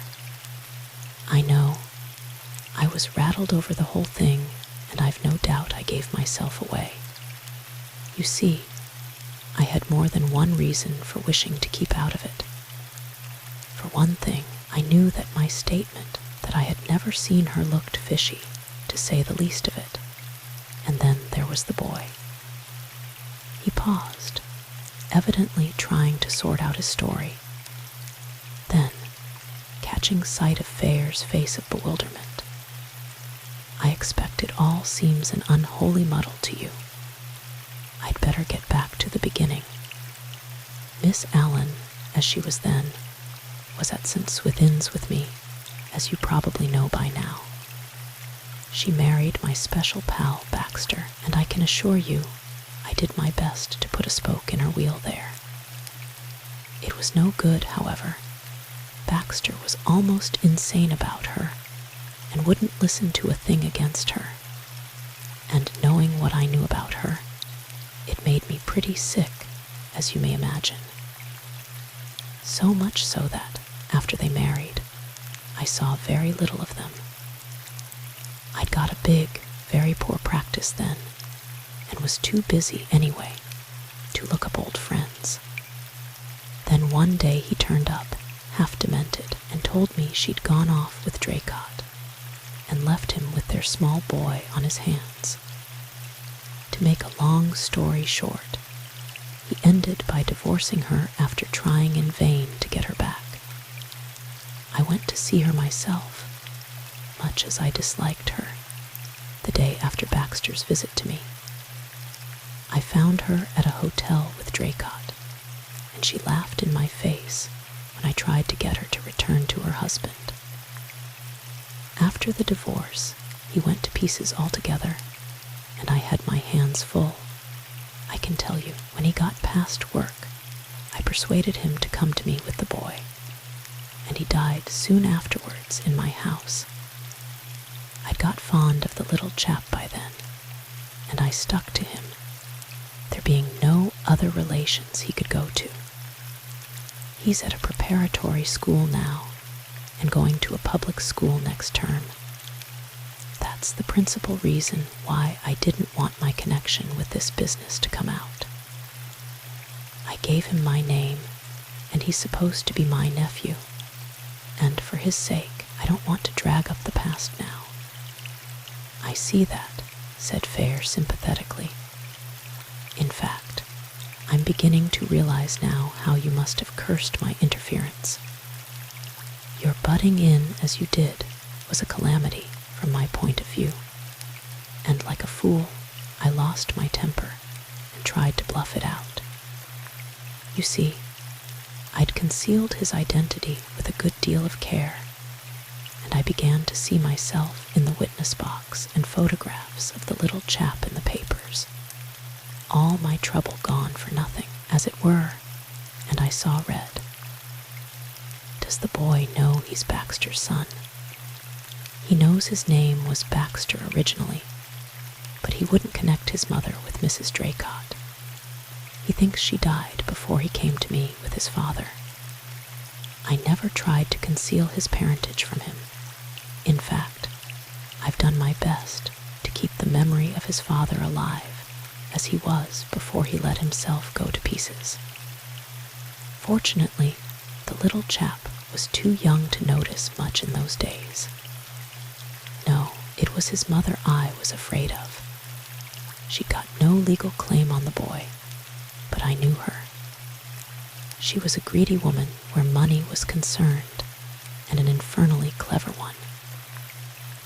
Even when Draycott was alive, she was eternally hard up, and there was very little she'd stick at to raise money. I never saw her again, as I said, but I kept track of her, and from what I heard, I'm pretty certain that if she'd known where to find the boy, she'd have put the screw on me, little as I should have been able to give her. She knew I'd do a good deal to prevent her from getting at him.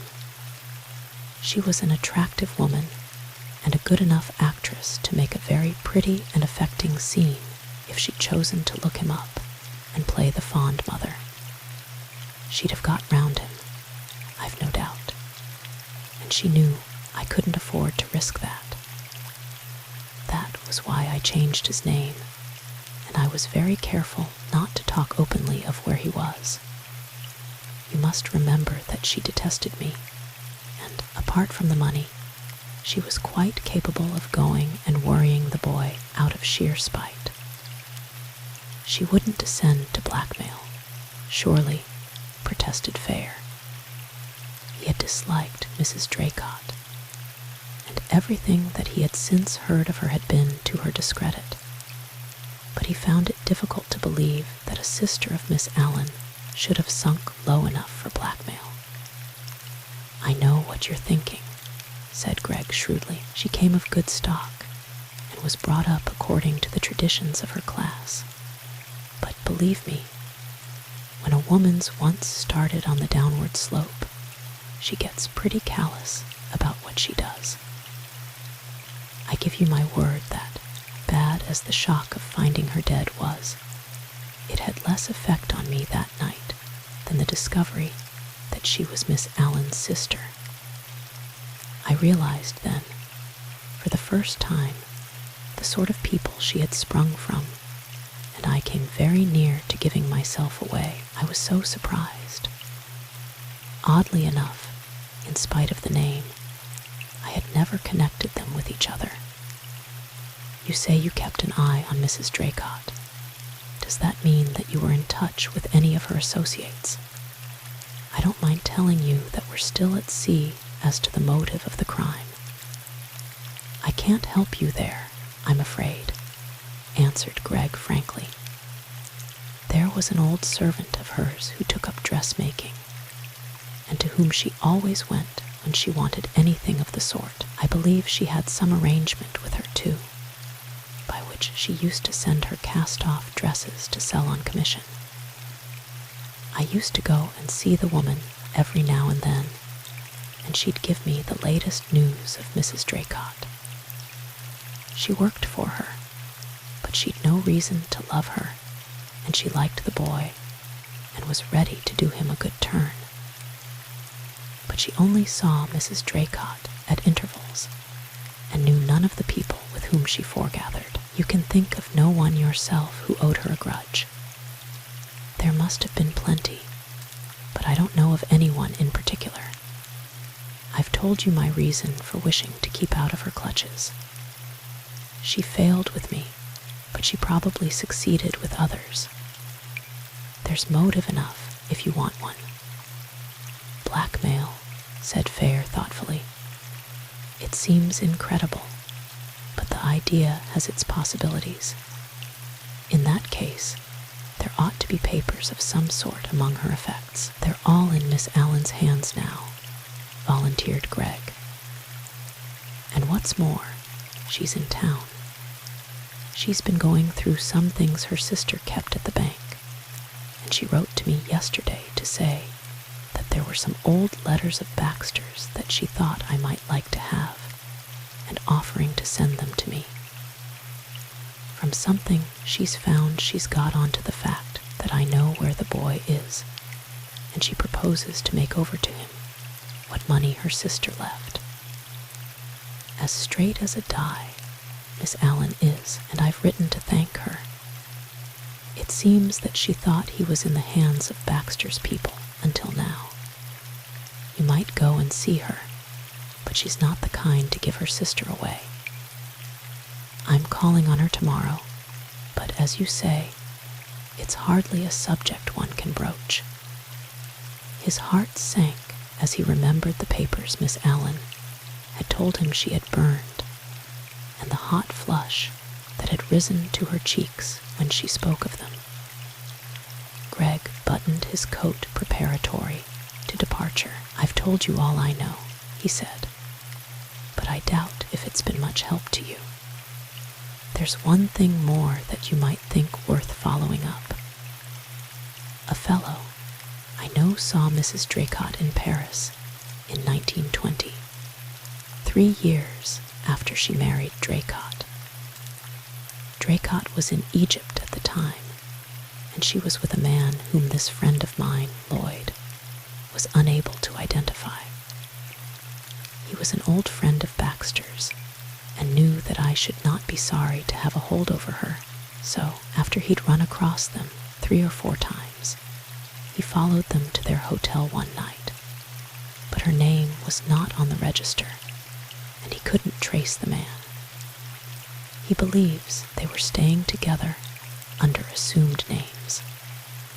I kept his letter, thinking I might bluff her with it if we ever came up against each other. I give you the story for what it's worth, and I'll write down Lloyd's address for you and send him a line asking him to tell you what he knows, if you think it's worthwhile to look him up. But I warn you, he doesn't know much. It's possible, however, that if she went to Paris with this man, she may have put the screw on him later. He scribbled an address on the back of a card and placed it on the table. Fair picked it up and slipped it into his pocketbook. Anything's worthwhile at this stage of the game, he admitted thoughtfully. He stood hesitating, considering his next move. Knowing Greg's quick temper, he found considerable difficulty in clothing the question that was trembling on his lips in a form the other would not immediately resent. But He knew that he could not let the man go until he had an answer. "I wish you'd tell me one thing," he said at last. "Fire away." "I'm not going off the deep end again, if that's what you're afraid of," answered Greg with disconcerting intuition. "Can you give me your movements from, say, 5 onwards on the evening of the murder? I've a good reason for asking." Greg looked genuinely surprised, then his lips parted in a rather grim smile. "I'm blessed. You've got it all pat, haven't you?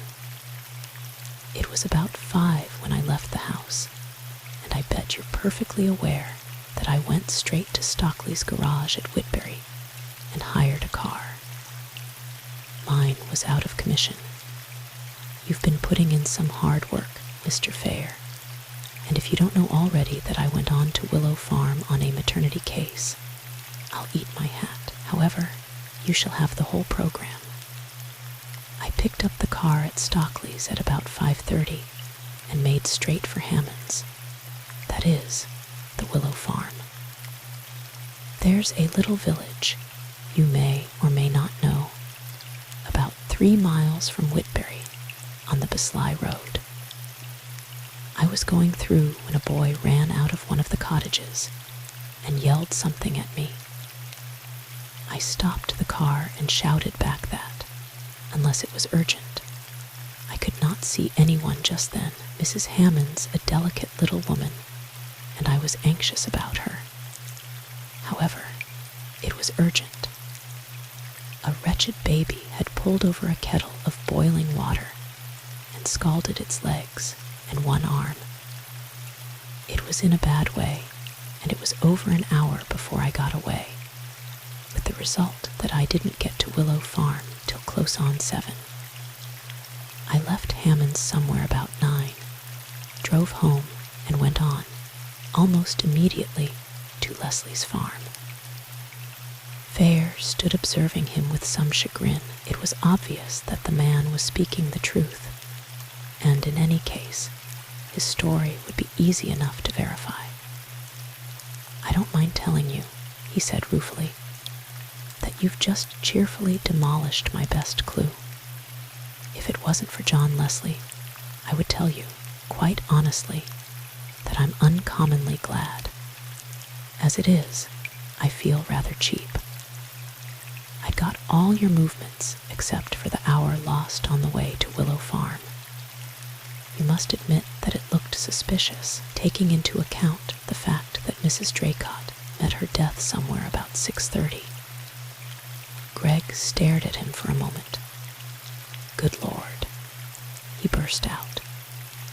"I don't wonder you've been nosing about after my black past. I'd no idea you'd got me cornered like that." He dived into his pocket and produced a pencil and an old envelope. "If you don't mind, I'll add the name and address of that unfortunate baby.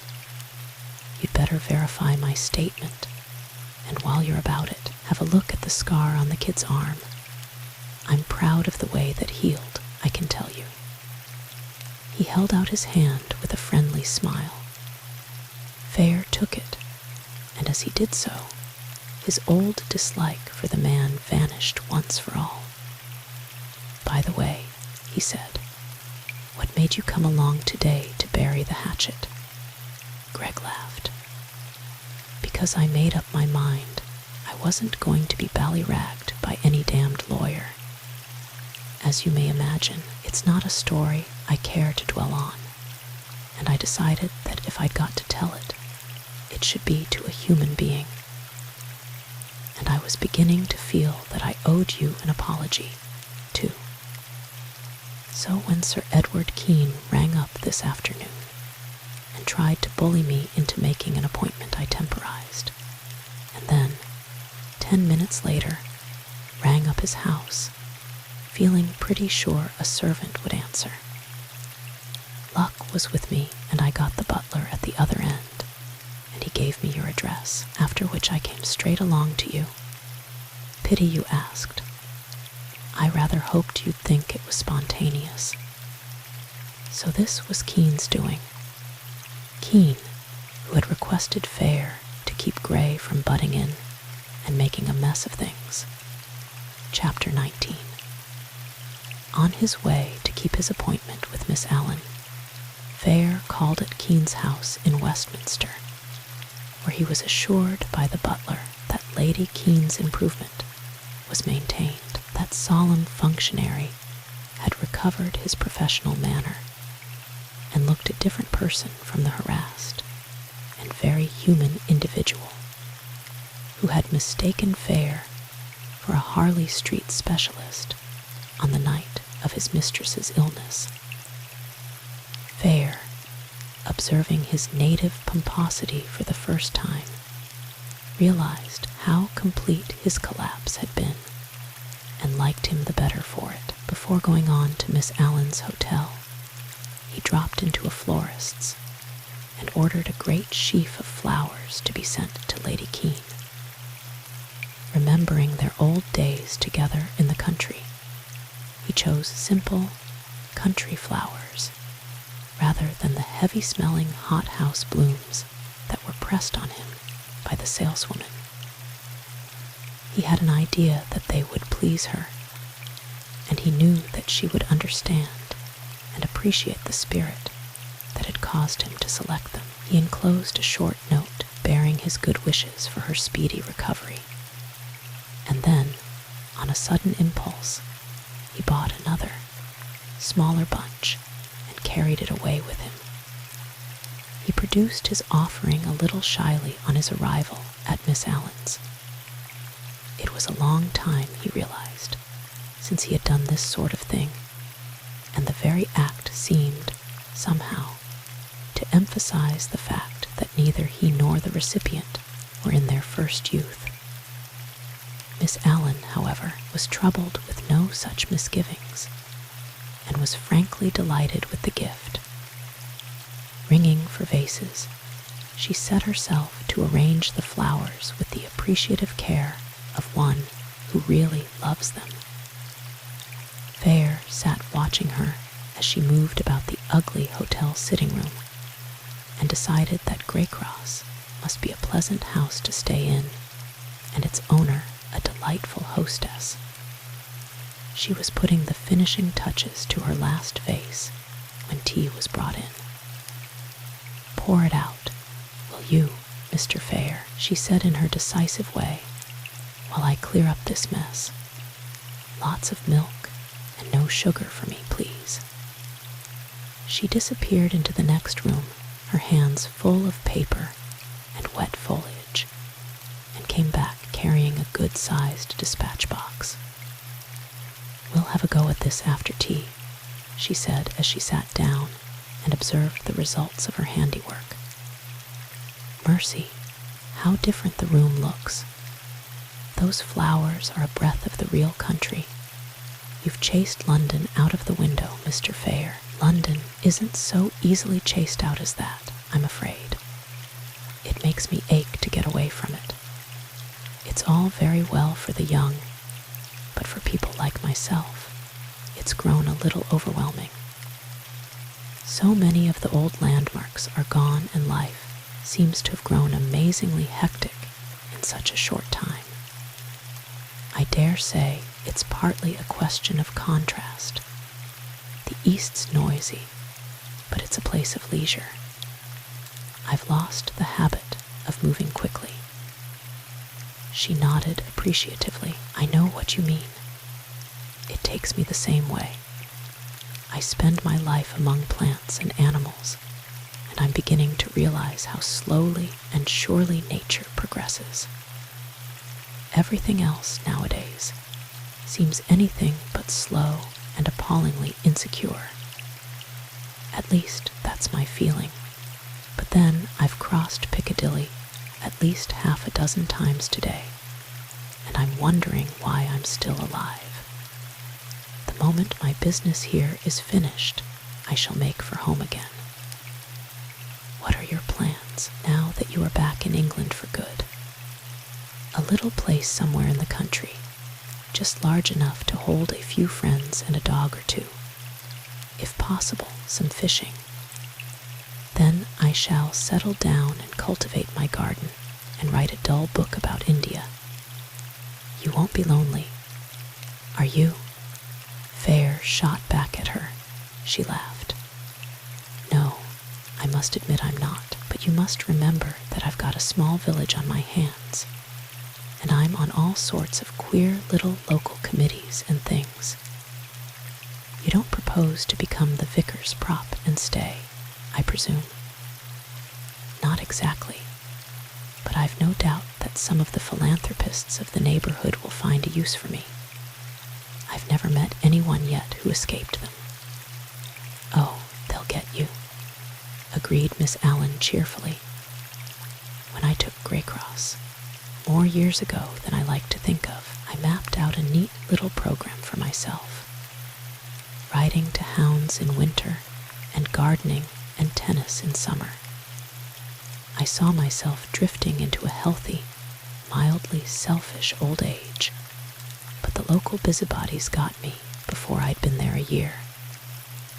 And you'll be easier to net than I was." "I'm not so sure," asserted Fair grimly. "I am. You're the sort that can't see a child fall down without crossing the road to pick it up. You won't have a chance." Fair reddened as he caught the disarming twinkle in her eyes. "Look at you now," she went on ruthlessly. "How long have you been home?" 3 months, more or less," he informed her meekly. "And you're up to your eyes in this affair of John Leslie's already. And as soon as that's over, you'll find someone else in trouble. It's a depressing program for a man who has come home to enjoy a well-earned rest," he protested. "It's the fate of all unattached people," she assured him briskly. "Don't you know that the spinster and the bachelor are at the mercy of their friends? I speak from personal experience. And you enjoy every moment of it," put in Fair shrewdly. It was Miss Allen's turn to blush.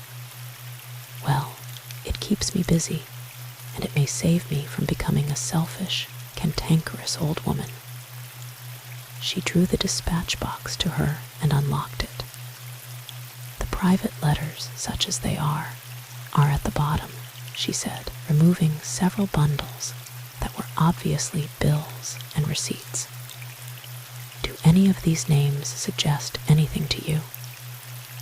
She handed him a packet of letters, and he went through them with the swiftness of one accustomed to handle papers. They seemed to consist mostly of old invitations. Why Mrs. Draycott should have kept them, it was difficult to imagine. Probably she had been too lazy to sort them out, and had thrown them carelessly into the box with other papers, but they were useful inasmuch as they gave some clue as to the people she was in the habit of visiting. 1 or 2 of the signatures Fair recognized as being well known in the city. He made a note of some of them in his pocketbook, meaning to ask Gray for information about them. As Miss Allen emptied the box, his list grew longer, but even the few private letters which he read carefully from beginning to end, in the hope of finding at least some allusion to Mrs. Draycott's private affairs, failed to produce any enlightening information.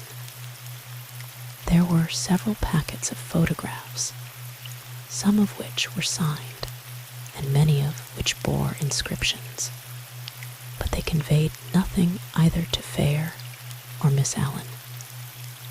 "That's the lot," she said at last, beginning to stack the pile of papers back in the box.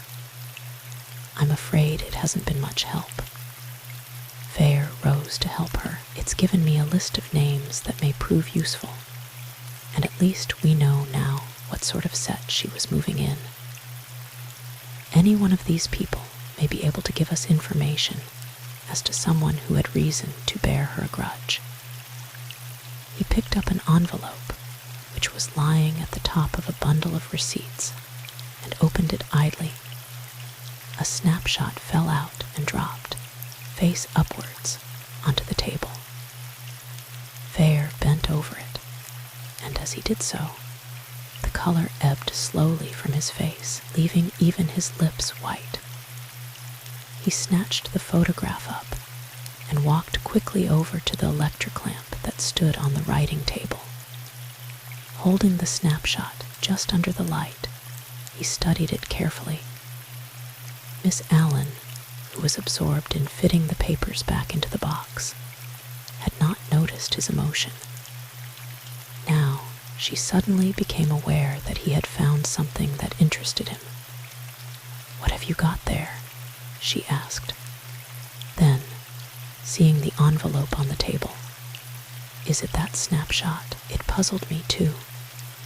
The odd thing is that it seems to have come from Germany, according to the inscription on the back." Fair turned it over. Stamped across the back were the words, "Staatsneuenhaus, Schliefeldt." "What do you make of it?" She went on. "I don't know a word of German, but it seems to be the name of a place." Fair came slowly back to the table and picked up the envelope. His face had regained its normal color, and there was nothing in his manner to show that he had just had, perhaps, the greatest shock of his life. He was a good German scholar, but he did not enlighten Miss Allen as to the full meaning of the inscription he had just read. "It seems to have come from a place called Schliefeldt," he said, examining the envelope narrowly as he spoke. "You've no idea, I suppose, how your sister got it?" "None. She had no connection with Germany that I know of, either before or after the war, though she may have been there when she was abroad. She was on the continent a good deal, and had a good many friends there. There was nothing in the box that seemed to have any connection with the photograph. It was lying on the top, in the envelope, just as you saw it when I first came on it. We may take it, then, that it was probably one of the last things she put into the box," suggested Fair. "It looked like it, certainly." Fair picked up the topmost packet of receipts and pulled one out. It was dated 1926. "You don't know at all when your sister last asked for this box at the bank?" he asked. Miss Allen shook her head. "I could find out, I suppose, but I do know that my sister only sent it to the bank with her plate when she left her London flat about 2 months ago, so that she had access to it up till then. I believe she stayed on in town for a bit after giving up her flat, so she may have had the box out again. Do you want me to find out?" "It's very kind of you, but I don't think it's necessary. There's no date on the envelope. Evidently, it is just an unused one that she slipped the photograph into for safety, and I was trying to get a clue as to when she is likely to have received the photograph, as it was at the top, and as the receipts under it are for 1926. It looks as if she had put the photograph in fairly recently. Does it suggest anything to you?" she asked. "It bears an extraordinary resemblance to a man I firmly believe to be dead," said Fair slowly. "Of course, it probably is only a chance likeness, but it is so strong that I am going to ask you whether I may borrow the photograph for a day or two." "Of course," agreed Miss Allen readily. "Keep it as long as you like. If later I come across anything that throws any light on it, I'll let you know. But I think I've been through all my sister's papers now." Fair stowed the envelope and its content carefully away in his breast pocket. He stayed chatting with Miss Allen for a minute or two, and then took his leave. As he was saying goodbye, he remembered a question he had meant to put to her. "By the way, You could not tell me anything about the death of your sister's first husband, I suppose. He died of drink, poor soul, she said bluntly. He was a friend of Dr. Gregg's, you know, and the doctor was with him to the end. He was buried at Putney. I've never quite known why, and as a matter of fact, I went to the funeral. You went to the funeral? Fair echoed her words mechanically in his surprise. I suppose it was rather an astonishing thing to do, she admitted, considering what had happened. But I'd always liked him, though I'd never seen much of him. I had a very painful interview with him after my sister left him, and was sorry for him. I was in London when he died, and Dr. Gregg wrote to me about the funeral. I don't know quite why I went, but somehow it seemed the decent thing to do. My sister had a lot to answer for there, Mr. Fair. Fair could hear the pain and humiliation in her voice. I think you are right about unattached people, he said gently. Only you forgot to mention that some of them are apt to take the sins as well as the troubles of others on their shoulders. They get there of their own accord, she said with a rueful smile. Believe me, they need no taking. As he was leaving, a thought struck him. Didn't Gregg's attitude at the inquest strike you as odd? He asked. You must have known that your sister was no stranger to him. She shook her head. I took it for granted that he didn't recognize her. I always understood that he saw very little of the Baxters after their marriage, and I don't suppose he ever saw her before. The name Draycott might have given him a clue, but when he first saw her at the farm, he didn't know her name even. Evidently, Miss Allen was unaware of Gregg's connection with St. Swithin's, and the fact that he had known Mrs. Draycott before her marriage. On the way back to his club, Fair bought a powerful magnifying glass. Armed with this, he went to his room and examined the photograph closely under the light of a strong reading lamp. The snapshot was that of a man sitting on a bench in what looked like a private garden. He was staring straight in front of him, his face devoid of all expression, his hands hanging loosely between his knees. He was poorly dressed, and his clothes looked shabby and ill cared for. By his side, hanging over the edge of the bench, was a newspaper. Even without the glass, the name of the paper, printed in large type at the head of the first page, was decipherable. It was that of a well-known German daily. Underneath it was the date, in much smaller type, and Fair had some difficulty in making it out, even with the aid of the glass he had bought. He did succeed at last. It was January 16th, and the address, printed with an ordinary stamp on the back of the photograph, was that of the State Lunatic Asylum at Schliefeldt, a small town in North Germany. When Fair at last raised his head, his face in the crude light of the electric lamp was white and drawn. He seemed to have aged 10 years in as many minutes. Chapter 20. Fair slept little that night, and rose the next morning jaded and sick at heart. During the long hours in which he had tossed ceaselessly on his bed, wrestling in vain with the problem that was torturing him, he had been unable to come to any conclusion. If he did what he felt was his duty, he would be the means of involving two, at least, of his dearest friends in dire trouble, besides running the risk of jeopardizing the cause he had most at heart. If, on the other hand, he held back the discovery he had just made he would be taking on his shoulders a responsibility so great that he hardly dared face it. He had confronted difficult problems in the course of his official life, but seldom one that touched him so nearly or made him feel so utterly helpless. It was in this mood that Cynthia found him when she rang up from her aunt's house in Grosvenor Square and asked him to take her out to lunch.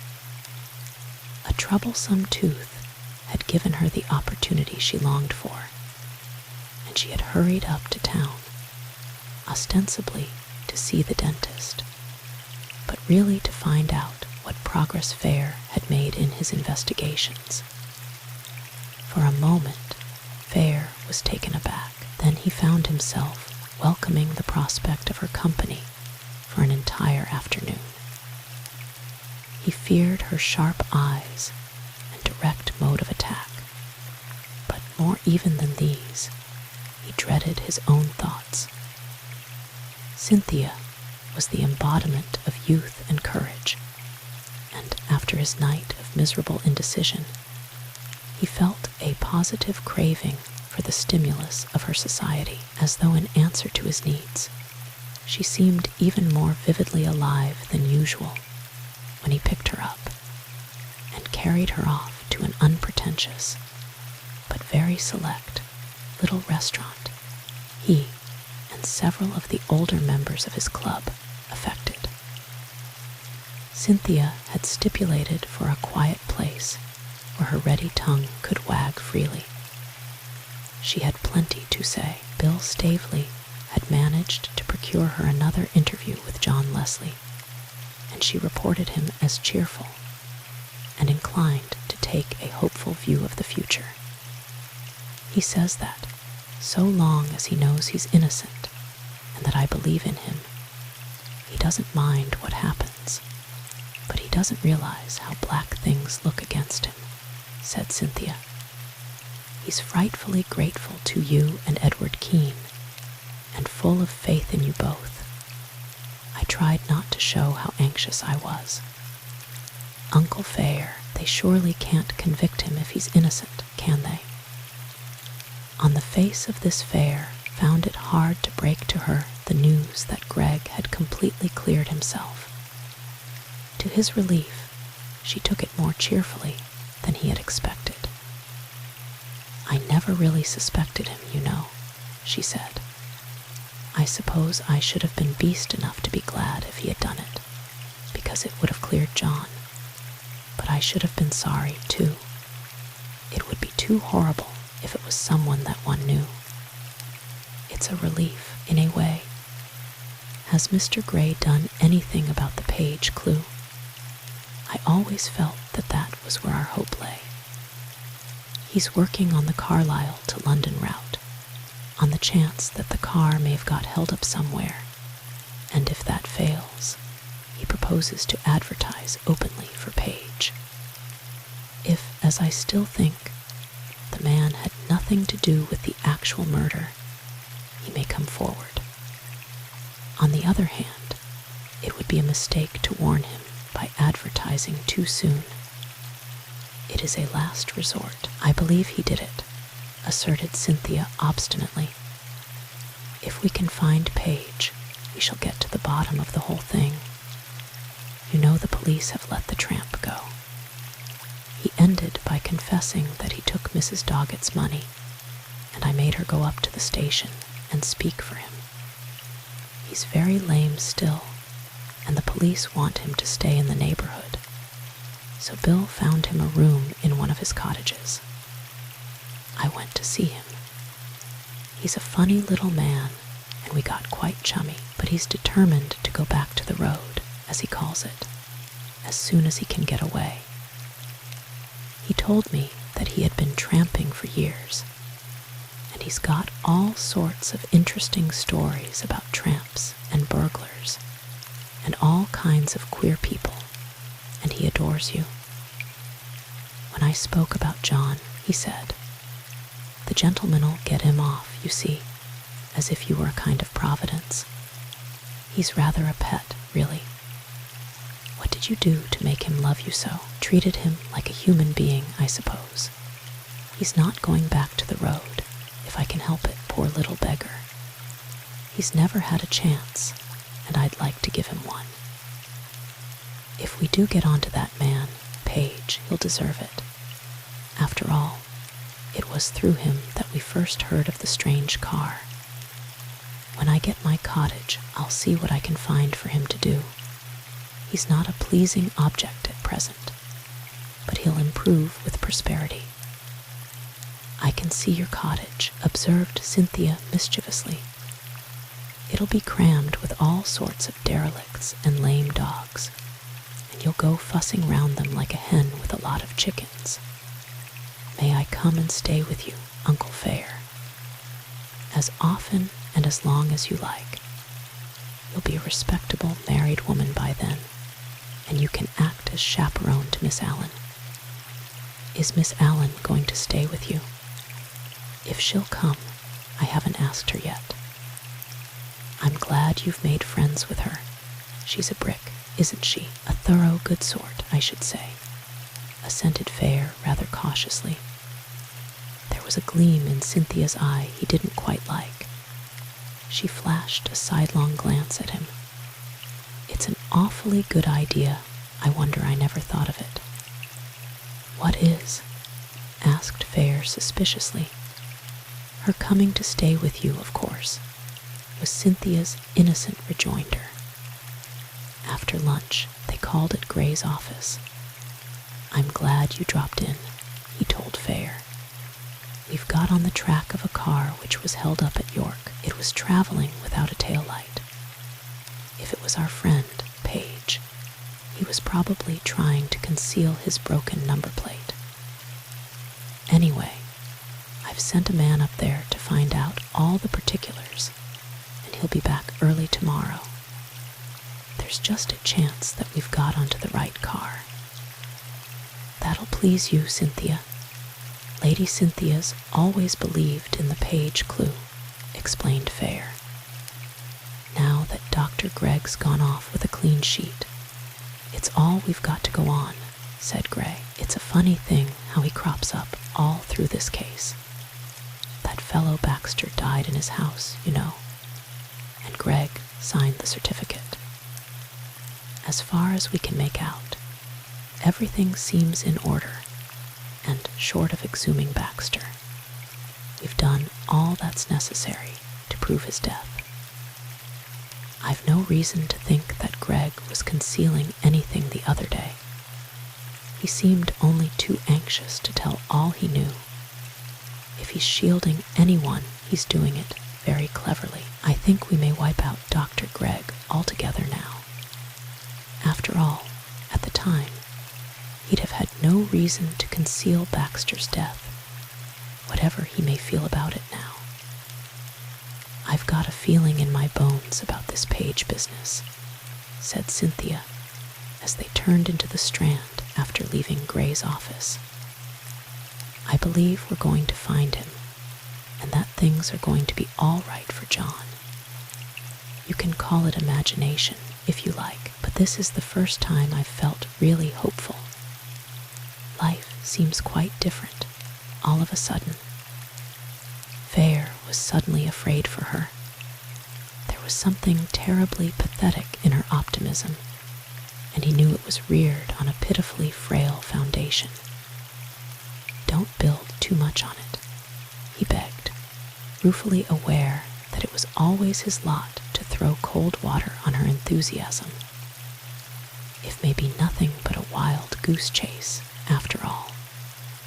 It isn't, she asserted positively. I can't tell you why I know, but I do, and you'll see I'm right. The funny thing is that Sybil Kean has had the same feeling all along. Did you know? She told me so when she was ill at Staveley. The haggard look came back into Fair's eyes. He had forgotten his own worries for the moment, carried away by Cynthia's enthusiasm, but now they returned to him, their strength in no wise diminished. Cynthia, intent on her own thoughts, did not notice notice his preoccupation. It was the night before I went to Carlisle to stay with the Campbells. I didn't tell her why I was going, because we'd agreed that it was better for her not to talk about the whole thing. We hadn't mentioned John or anything, but when I said good night, she looked at me in such a queer way and said, somehow as if she knew it was true, "Don't worry, Cynthia. John will never be convicted. I'm certain of it." Fair stared at her in astonishment. "Sybil said that. Did she give any reason for it?" "None, but she seemed so curiously certain, almost as if she knew something. She didn't say any more, and she looked so desperately ill and tired that I just went. You think she had some sort of second sight, Uncle Fair? People do that sort of thing when they've been very ill, don't they? I'm certain she wasn't just saying it to reassure me." The worried lines on Fair's face deepened. "I don't know," he said, "and I can't understand it. I was under the impression that she was worrying about the whole thing more than was good for her. It never occurred to me that she was in the least hopeful. I only hope she's right. You know she's been very ill again." "Yes," Edward wrote to Bill. "He was a fool to whisk her off like that before she was really fit. It was Dr. Gregg's fault, really, for saying she could go.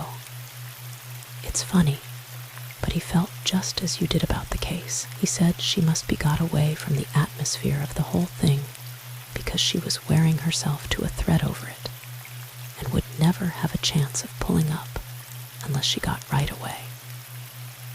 And she's the only person who's given me any real hope. You're very fond of Sybil, aren't you?" asked Fair thoughtfully. Cynthia stared at him.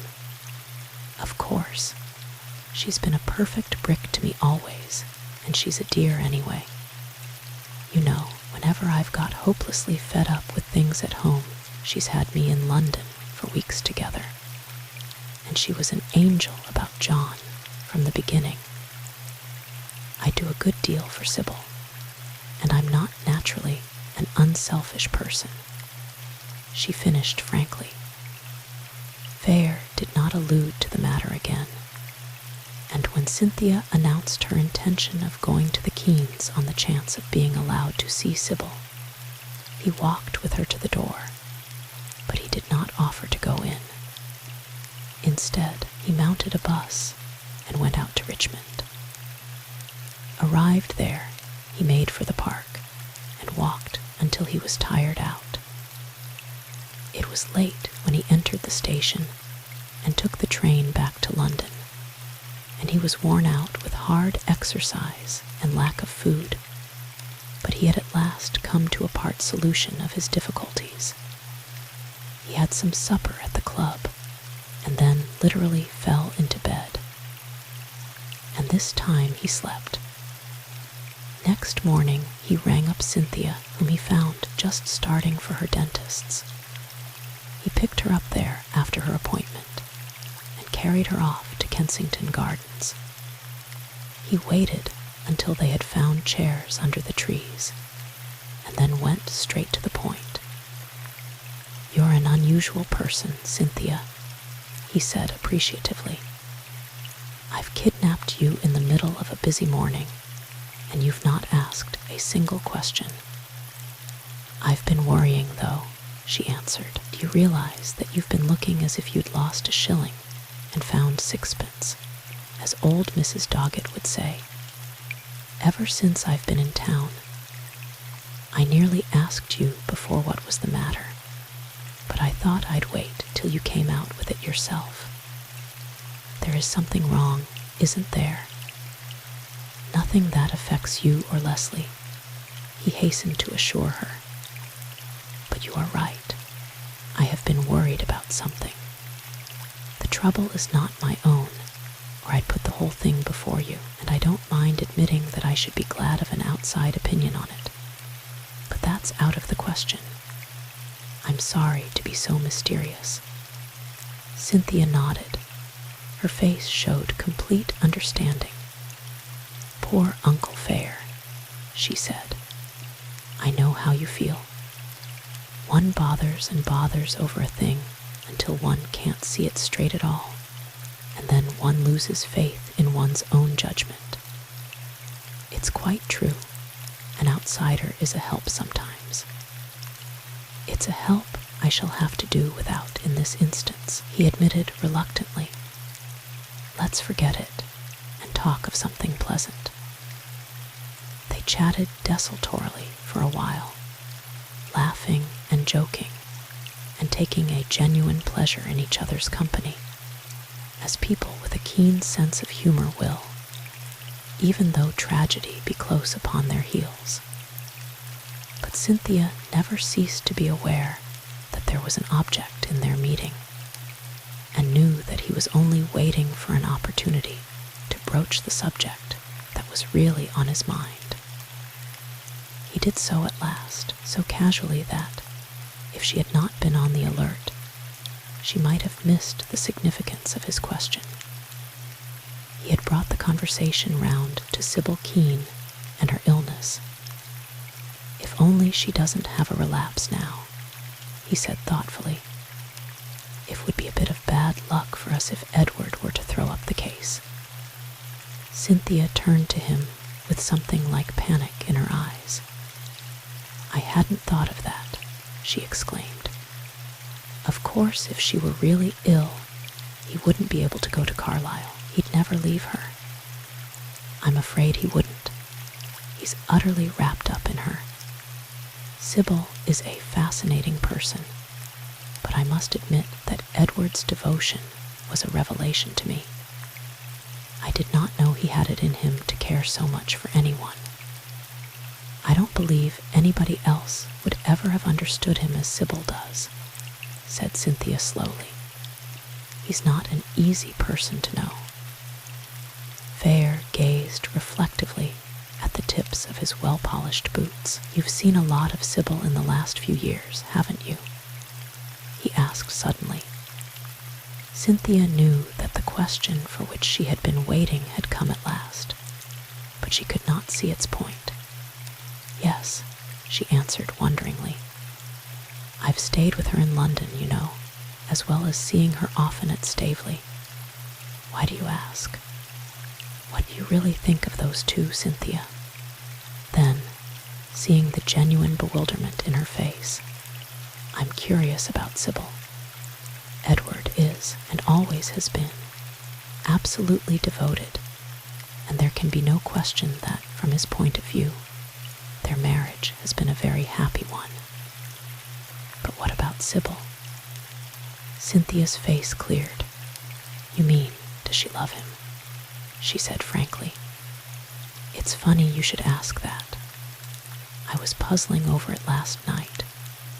Eve Staveley told me a long time ago that Sybil had never got over her first husband's death, and that she believed that it was only Edward's insistence that made her marry him. Well, I was wondering last night whether she was right. You think that Sybil's fonder of Edward than any of us realize." In spite of his efforts, he could not subdue the urgency in his voice. "Honestly, I believe she is fonder of him than she realizes herself," answered Cynthia slowly. "If you asked her, she'd probably tell you that she had never forgotten her first husband and could never care for anyone else, and she'd think she was speaking the truth. But I saw Sybil once when she was really anxious about Edward, and I'm certain she cares far more than people think.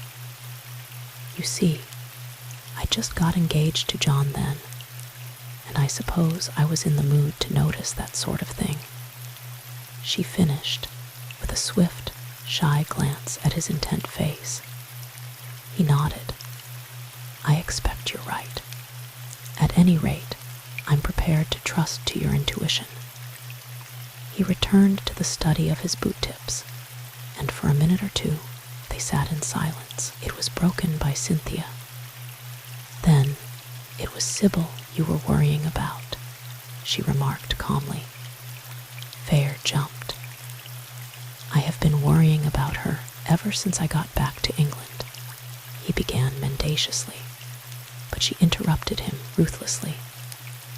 The thing that has been bothering you, and that you said you wished you could consult some outside person about, has something to do with Edward and Sybil Kean, hasn't it? I'm not going to ask indiscreet questions, Uncle Fair, but Sybil's my friend as well as yours, and it's only fair to tell me if she's in any real trouble. Fair hesitated for a moment, and then he spoke frankly. As I said before, I can't tell you what it is all about, but I can say this. There is something that sooner or later I shall have to tell Edward, something that affects him so nearly that I honestly believe, were he to hear it now, would cause him to throw up the case. I would do anything to keep the knowledge from him altogether, but I cannot. My only problem is whether I am justified in keeping this news back till after the trial. That's what I have been trying to decide, and I've made up my mind at last. So far as I can see, I shall be harming nobody if I hold the news over until after the trial is over, and I have definitely decided to do so. But I've got to a point at which I hardly dare trust my own judgment. Does Sybil know of this, Uncle Fair? Good heavens, no. If she did, I think it would kill her. And it will really make no difference to her if you keep this back till John's trial is over, she persisted. None that I can see. In fact, my instinct is to put off telling Edward as long as possible, but that's simply because I shrink from hurting either of them. He's got to be told in the end, but what with the impending strain of the trial, and all the worry he has gone through on Sybil's account lately, this seems the worst moment to spring bad news on him. Gray says that the case is one of the first on the list at the Carlisle Assizes and should come on early next month. At the thought of the trial, Cynthia's face blanched, and she clenched her hands tightly on her lap to stop their trembling. Fair realized that it was kinder to ignore her agitation. As I said, he went on quietly, I made up my mind last night to hold this thing over. You can rest assured that, as far as I am concerned, nothing will happen to put a spoke in Edward's wheel, and if we can count on him, it will be half the battle. He gave her a few minutes in which to recover herself, and then saw her back to her aunt's house, after which he strolled slowly back to the club.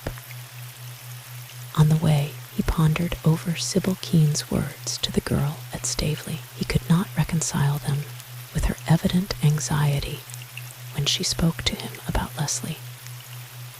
No doubt she had seen that Cynthia was near to the breaking point, and had lied nobly in the hope of reassuring her. And yet, that wasn't like Sybil, as he knew her. She was the last person to kindle a false hope deliberately. His mind was still dwelling on her as he picked up the little pile of letters that awaited him at the club, and it was with a shock that he recognized her handwriting on one of them. He opened it eagerly. Inside was a closed envelope, unaddressed, with a covering letter from Sybil herself, which ran, Hatter dear, the flowers were lovely. It was like you to think of them. In a day or two, I shall have got rid of the doctor and be able to thank you in person, instead of in this silly note, which looks so much more shaky than I really am. I am picking up wonderfully, but it was a close shave this time, Hatter, and it has made me think. Don't tell Edward, but I have a strong feeling that the next attack will be my last. I want you to do me a favor and put the enclosed among your most private papers. If I should die before John Leslie's trial is over, and if he should be convicted, I want you to open it and read it, and then show it to Edward. If John Leslie is acquitted, or if I am alive at the close of the trial, I am trusting you to burn it unread. I expect you think I am mad, and sometimes, lately, I have wondered whether my brain is not going. But you are the only friend I have whose loyalty I know I can utterly depend on. I know I can trust you, and that you will do what I ask unquestioningly. Goodbye, my dear, till we meet. They won't let me write any more. Sybil. Fair stood staring blankly at the letter and the enclosure. Then he crossed to a writing table and wrote in his small, neat hand across the envelope, "In the event of my death, to be destroyed unread." This done, he put it carefully away in his pocketbook with the snapshot Miss Allen had given him. She knows, he told himself heavily, and she has kept the truth from Edward. No wonder the strain of it has almost killed her.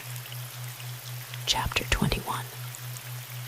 Sybil Kean's amazing letter left Fair in a condition of mingled bewilderment and relief. Out of all the tangle of events that he had been trying in vain to unravel, one strand, at least, had inexplicably straightened itself. Lady Kean was not only already in possession of the information he had stumbled on so unexpectedly, information which he had hoped against hope might possibly be kept from her, but she had deliberately withheld it from her husband. That the truth was contained in the letter which she had asked him only to open in the event of her death, he had no doubt, and that she was relying on him to break the news as mercifully as possible to Kean was equally evident. Little difference it would make to Edward, Fair reflected grimly, once he had lost the one being in whom his whole life was centered. His last action that night was to switch on the light over his bed and read her letter again for the 10th time, amazed at the strength and devotion of the woman he had thought he knew so well, but whom he had, after all, understood so little. He realized how greatly he had underestimated her affection for Kean, and how misled he had been in concluding that her heart was irretrievably buried in her first husband's grave, and he wondered by what feminine logic she had managed to reconcile her conscience with the deception she had practiced on Kean. The one thing that puzzled him in her letter was her stipulation that he should not read the enclosure in the event of Leslie's acquittal. Try as he would, he could see no connection between the trial and the information he believed the enclosure to contain. One thing was obvious. At the earliest opportunity, he must see Sybil Kean and tell her that he had surprised her secret, that she was literally worrying herself into the grave, he had no doubt. As it turned out, all his plans were frustrated. For the next 3 days, Fair called in vain at the house in Westminster, only to be told that Lady Kean was allowed to see no one. On the 4th, that which the doctor had been dreading occurred. She had another heart attack, even more violent than the last. For a week, she hovered between life and death, and then, almost miraculously, took a turn for the better. Kean was invisible whenever Fair called at the house, and Gray, who was in hourly dread that Lady Kean would die, confessed to feeling more and more pessimistic as to Leslie's chances. It was an amazing piece of luck getting Sir Edward at all, he admitted to Fair. With such strong evidence against Leslie, I never thought he would have acted. We've got Lady Kean to thank for that, I fancy, and perhaps, for her sake, even if the worst happens, he'll pull himself together and do his best for us. I know he's almost superhuman when it comes to work, but unless she takes a turn for the better soon, I shall begin to regret that we didn't brief someone else. And we've got no further with the page clue than when we first started, reflected Fair ruefully. The clerk Gray had sent to collect evidence as to the car which had been held up at York had reported a complete failure. Except for the first letter and number, the car had entirely failed to answer to the description of the page car. It was a two-seater. The number plate had been intact, and there was no sign of any damage to either of the guards, and they had had to face the fact that they had been following yet another blind alley. In addition to his other anxieties, Fair was troubled about Cynthia. The girl had faced things nobly, but already she was beginning to show signs of strain, and Fair dreaded the coming ordeal for her. Her mother had written to her peremptorily ordering her to go home. Cynthia, lost to everything but Leslie's danger, had taken no notice of her mother's letter. Fortunately, her father's sister, with whom she was staying, had proved more humane, and had merely stipulated that the girl should stay in her house until the trial was over, realizing that she was not in a state to brook opposition. She welcomed Fair's visits, and at her suggestion, he persuaded Cynthia to motor with him out into the country for a few hours every day. A few days after Sybil Kean had been declared out of danger, Gray rang him up suggesting that they should meet for lunch. "I've heard from Sir Edward," he said as soon as he saw Fair. "I'm to meet him this afternoon, and he would like to see Lady Cynthia. Could you bring her round to his chambers at about 4 o'clock?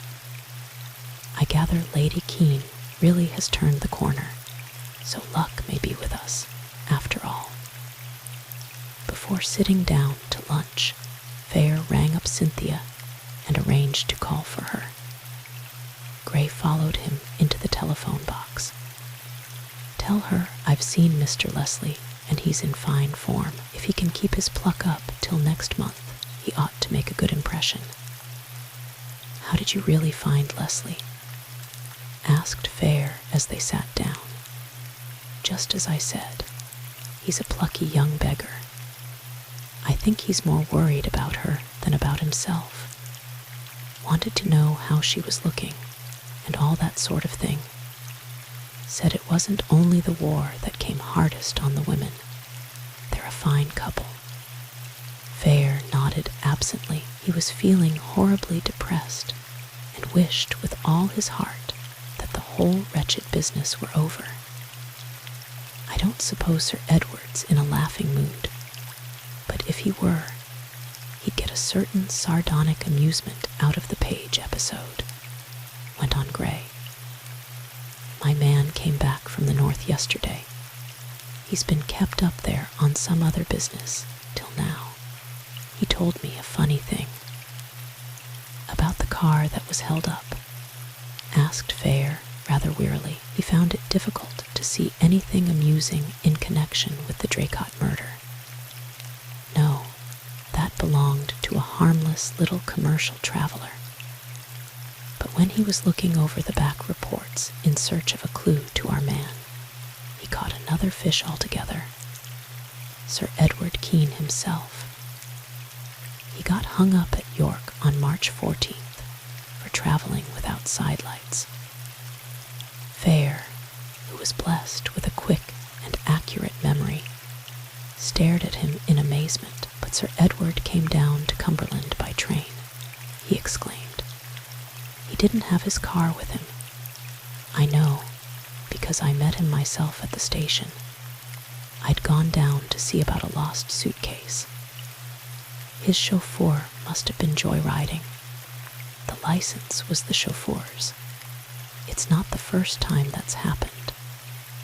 Sir Edward, apparently, paid the fine without a murmur. What he said to the chauffeur is another matter." Fair, knowing Kean, did not envy the delinquent. Gray looked at his watch and rose.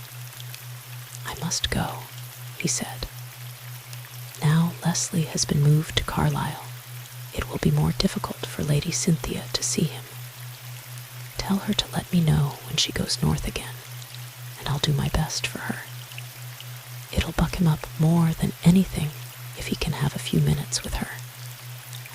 And be uncommonly hard on Cynthia," remarked Fair grimly. He and Cynthia arrived punctually at Kean's chambers. He had not returned, but had left a message asking them to wait for him. As Fair sat chatting with Cynthia, his eye fell on a photograph of Sybil Kean that stood in a plain silver frame on the writing table. He remembered suddenly that, owing to her illness, he had never answered her letter, and it struck him that, if she were better and conscious, she might be worrying as to whether it had reached him. He decided to send a few non-committal lines by Kean, saying that he had received it and would be delighted to do her commission. This would convey nothing to anyone should she be too weak to read her own letters, and would at least reassure her. There were some sheets of writing paper on the table, and with a word of explanation to Cynthia, he sat down and drew one towards him. Having written his note, he looked about for an envelope, but could find none. Instinctively, his hand went to the top drawer of the writing table. It was unlocked and slid out easily, and Fair peered into it in search of the thing he wanted. He did not find it, but in the front of the drawer was lying an object he knew only too well: the red dwarf pen he had picked up near the gate of Leslie's farm. The cap the tramp had given him was now fitted neatly over the nib. He picked the pen out of the drawer and turned it thoughtfully in his fingers. The mud stain still clung to the side, half obliterating a long smear of black ink.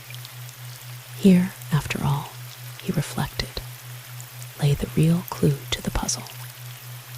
Leslie, he knew, had never used a stylo, and Mrs. Draycott was the last person to carry a cheap pen of that type in her gold bag.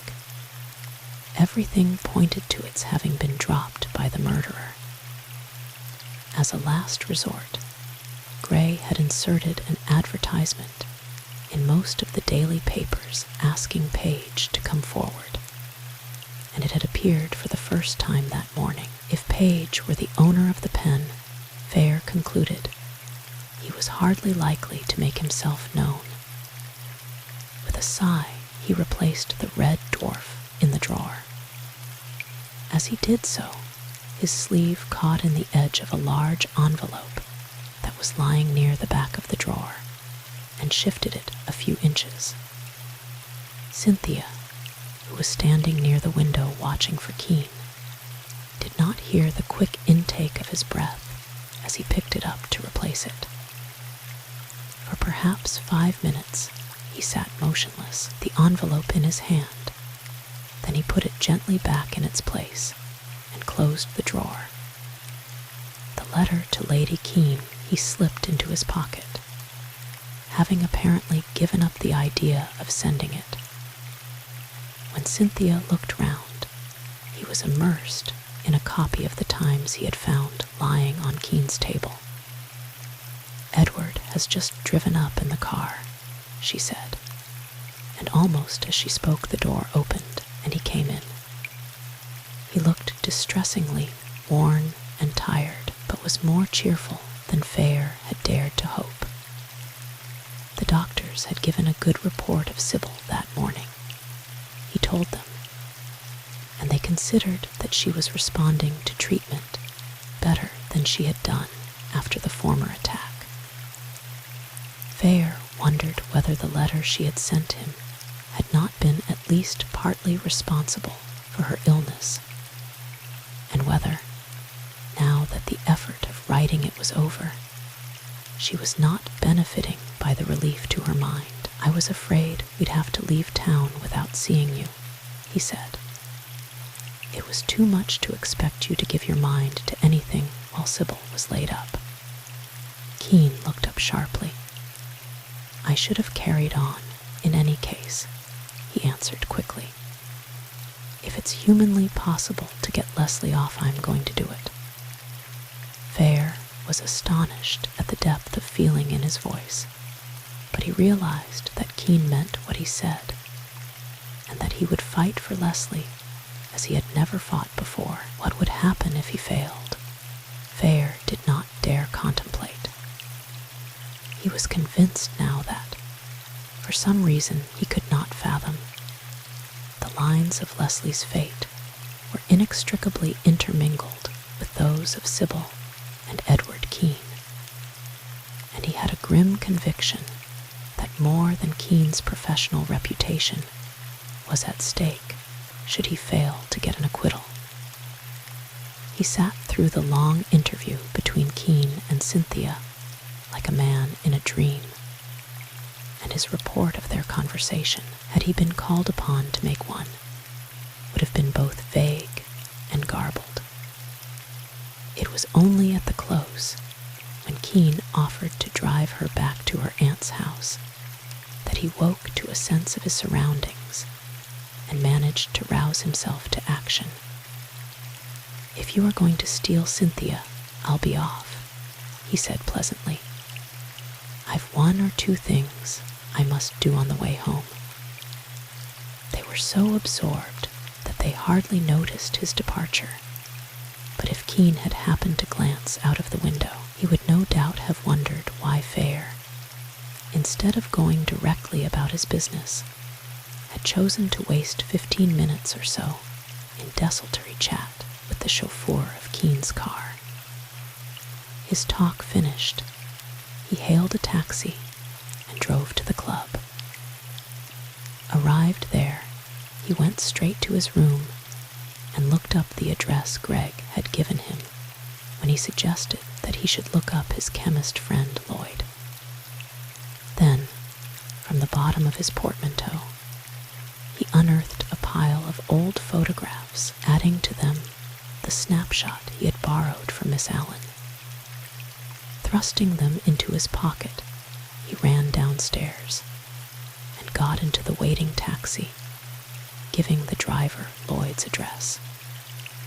He found him at home, an unkempt little man with a face not unlike that of an abnormally intelligent monkey, surmounted by a shock of untidy gray hair. Evidently, he had been expecting to hear from Fair, and showed no surprise at his visit.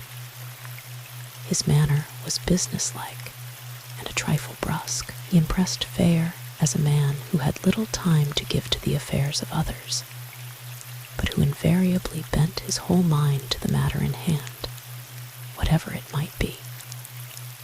"I can't do much for you," he began frankly.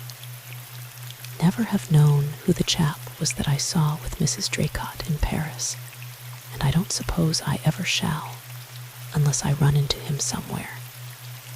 And that's unlikely, as I never go anywhere if I can help it. Beastly waste of time. Hate society, tepid tea, and a lot of silly talk about nothing. Better ask me what you want to know, quicker and more satisfactory." He ran his hand through his untidy hair and and sitting perched on the edge of his littered writing table, blinked at Fair expectantly through his strong glasses. "If you'd give me an account of what happened in Paris, I should be grateful," suggested Fair.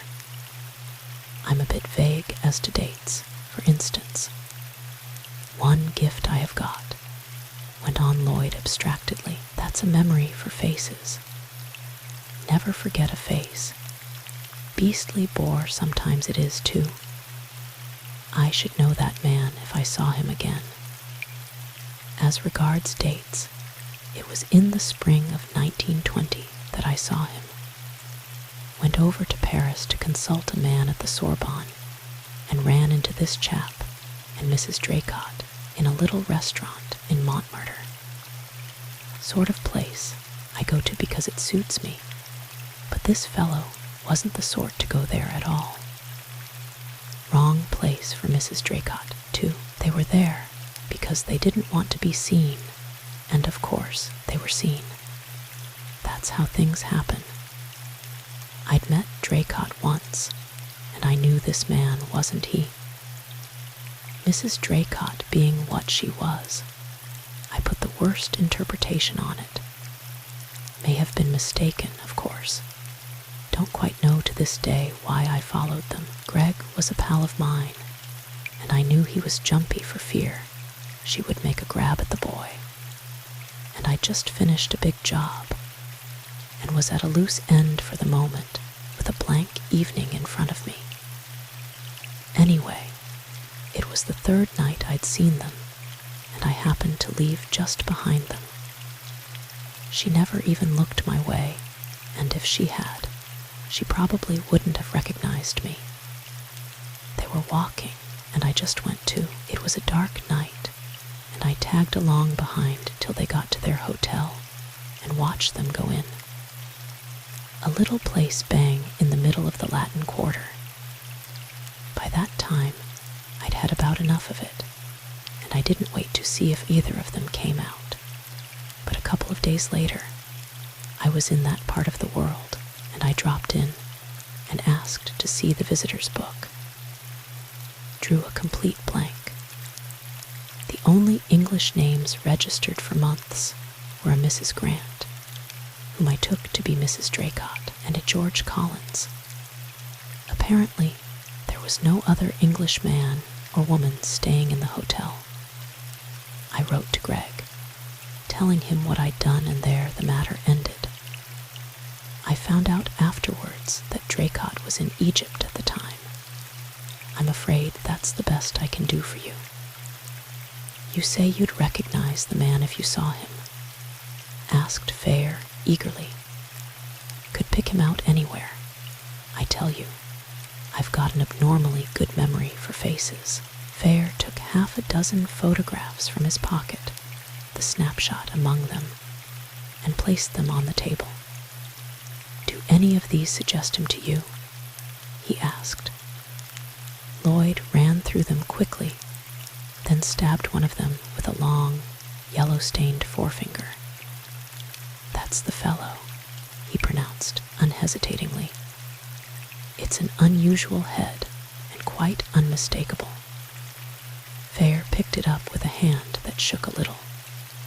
He had had a vague notion that Lloyd might pitch on the snapshot, though, in his secret heart. He had prayed that he would recognize none of the photographs.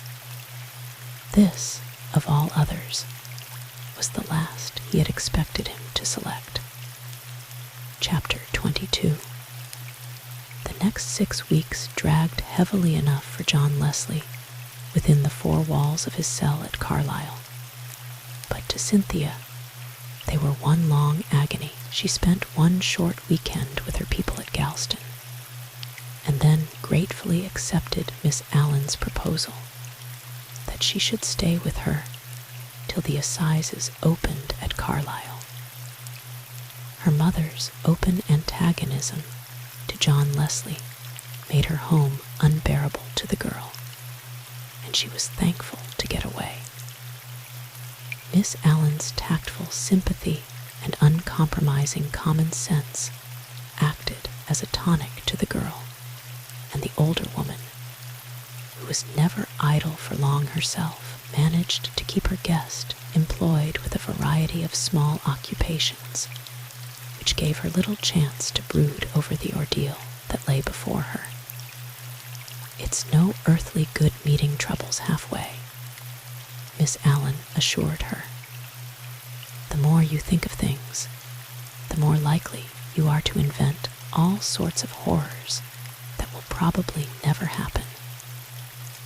And for heaven's sake, don't go off your food now, or you'll be fit for nothing when the time comes." In spite of her sharp tongue, she watched over the girl like a mother, pampered her uncertain appetite with all sorts of unexpected and tempting dishes, and developed an almost uncanny instinct for knowing when she was sleeping badly, and would appear in her room with hot milk and biscuits in the small hours of the morning, and sit and chat until she saw the girl's eyelids beginning to droop. Cynthia grew to love the sight of her bulky red-quilted dressing gown and the gray plait that stuck out stiffly between her shoulders. Fair ran down to Staveley for a fortnight and spent most of his time over at Greycross. He and Miss Allen were fast becoming close friends, and she had already promised to be the first of his guests when the cottage of his dreams materialized. The rest of his time he spent in London, looking up old friends and haunting Gray's office, a disheartening pursuit, for the solicitor had little enough to report as time went on. The middle of May found them all gathered at Carlisle. Dreading the publicity of a hotel, Miss Allen had taken lodgings for herself and Cynthia. Gray and Fair were at the station hotel, where they were joined by Kean on the night before the trial. Fair had tried in vain to persuade Cynthia not to go near the courthouse until she was actually called as witness for the defense, but he received no support from either Kean or Gray, both of whom considered that her appearance would create a good impression, and in any case, he would not have succeeded in keeping her away. He could only feel thankful that she was in the keeping of so staunch a friend as Miss Allen, and do all in his power to make things as easy for her as possible. The trial seemed to drag on interminably, and it was not till the afternoon of the 6th day that Kean rose to make his speech for the defense. To Fair, who had sat through the counsel for the Crown's very able address to the jury, Leslie's case seemed almost hopeless, and he was beginning to feel that only a miracle could save him. He had watched Kean, on whom all their hopes rested, sitting motionless, his face utterly impassive, apparently entirely unmoved by his rival's eloquence, and had tried to read his mind in vain. And all the time he had thanked his stars that he had allowed Cynthia to influence him, and had kept back until after the trial the secret that, even now, he dreaded to reveal to Kean. Indeed, it seemed to Fair, during the long hours of suspense, as though his mind had become a sort of Bluebeard's chamber, into which he no longer dared look, so much that he could not fathom, and a little that he understood only too well he had locked away there, until after Leslie's fate was decided. Even if Kean managed to secure an acquittal for him, Fair could only look forward with a kind of horror to the aftermath of the trial. For one who wished nothing but happiness to his fellow men, the world had indeed gone agly. The knowledge that lay at the back of all his thoughts and actions had come between him and Edward Kean, and their friendship friendship had lost its old ease and intimacy.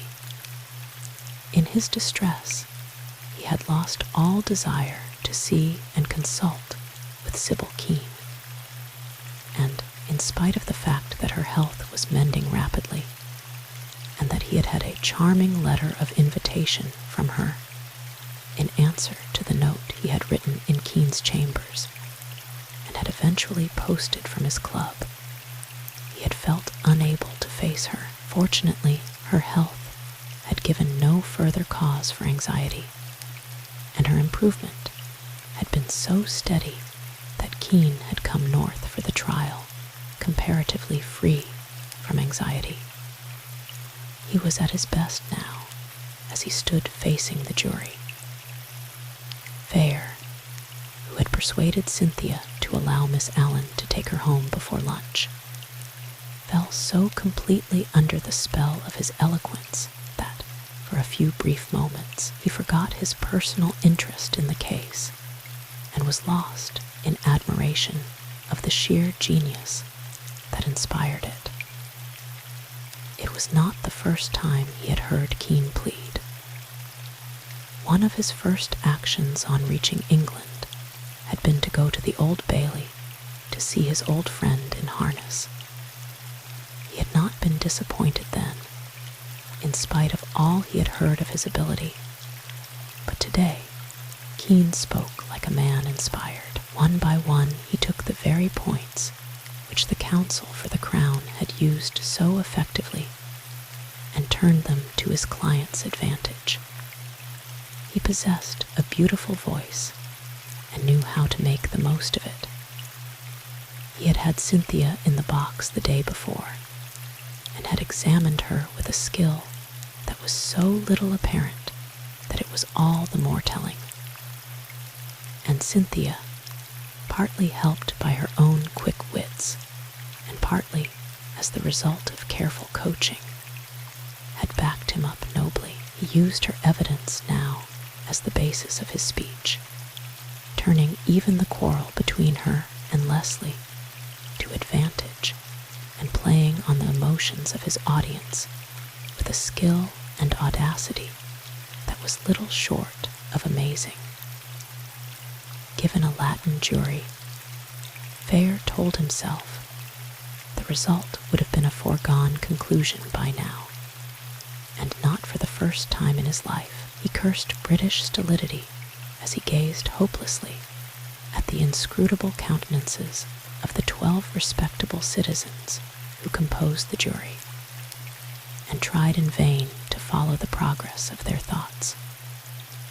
To his excited fancy, they seemed the only people in the packed courthouse who remained totally unmoved by Kean's eloquence. Then, suddenly, it was over, and like a douche of icy water, after the burning flow of Kean's impassioned appeal, came the calm, measured accents of the judge as he summed up. By the time he had finished Fair, was once more in the depths of depression, and in bad shape to face the long wait while the jury considered their verdict. He watched them file out feeling as near despair as he had ever been in his life, and then settled down to endure a suspense that seemed interminable, but which, in reality, lasted just over an hour and a half. By the time the jury returned, the proceedings seemed to Fair to have taken on all the unreality of a nightmare. As one in a dream, he heard the judge's voice break the tense silence of the crowded court. "Are you all agreed?" "We are all agreed, my lord." Then, as his numbed brain mechanically registered the fact that the foreman, surprisingly, spoke with a strong Cockney accent instead of the North Country burr he had expected, came the verdict. "We find the prisoner guilty, my lord." Chapter 23, to be hanged by the neck until you are dead. The sentence still rang in Fair's ears as his taxi sped through the streets on its way to Miss Allen's lodgings. He could hear the thin, strained voice of the judge, an old man nearing death himself. But still, after a long experience on the bench, shaken and appalled at the awful magnitude of the words he was called upon to utter, Fair groaned aloud as the full sum of their meaning dawned upon him. Leslie, of whose innocence he was assured, cut off from life just when it was about to mean so much to him and Cynthia. Fair did not dare to think of Cynthia, waiting, torn between hope and fear, through the long hours in the gray old house where she and Miss Allen lodged. He wished with all his heart that it had not fallen to him to break the news to her. He stopped his cab at the corner of the street and walked the last 100 yards to the house. At least he could save the girl the inevitable rush to the window at the sound of wheels and the moments of suspense while he entered the house and mounted the stairs. As it happened, he found the front door open and reached the sitting room before she realized his presence in the house. She sprang to her feet as he entered, and Miss Allen instinctively moved to her side. His face must have given him away before he opened his lips, she knew. Guilty, she gasped. He threw out his hands in a gesture of utter helplessness. It went against him, he said, hardly recognizing his own voice. With a little moan of anguish, Cynthia turned blindly to the haven of Miss Allen's arms. She did not cry, and for a moment he was afraid she had fainted. Then, to his relief, Miss Allen led her gently from the room. He stood by the window looking out into the gray, dingy street, waiting for her return. It was some time before Miss Allen rejoined him. "How is she?" he asked eagerly.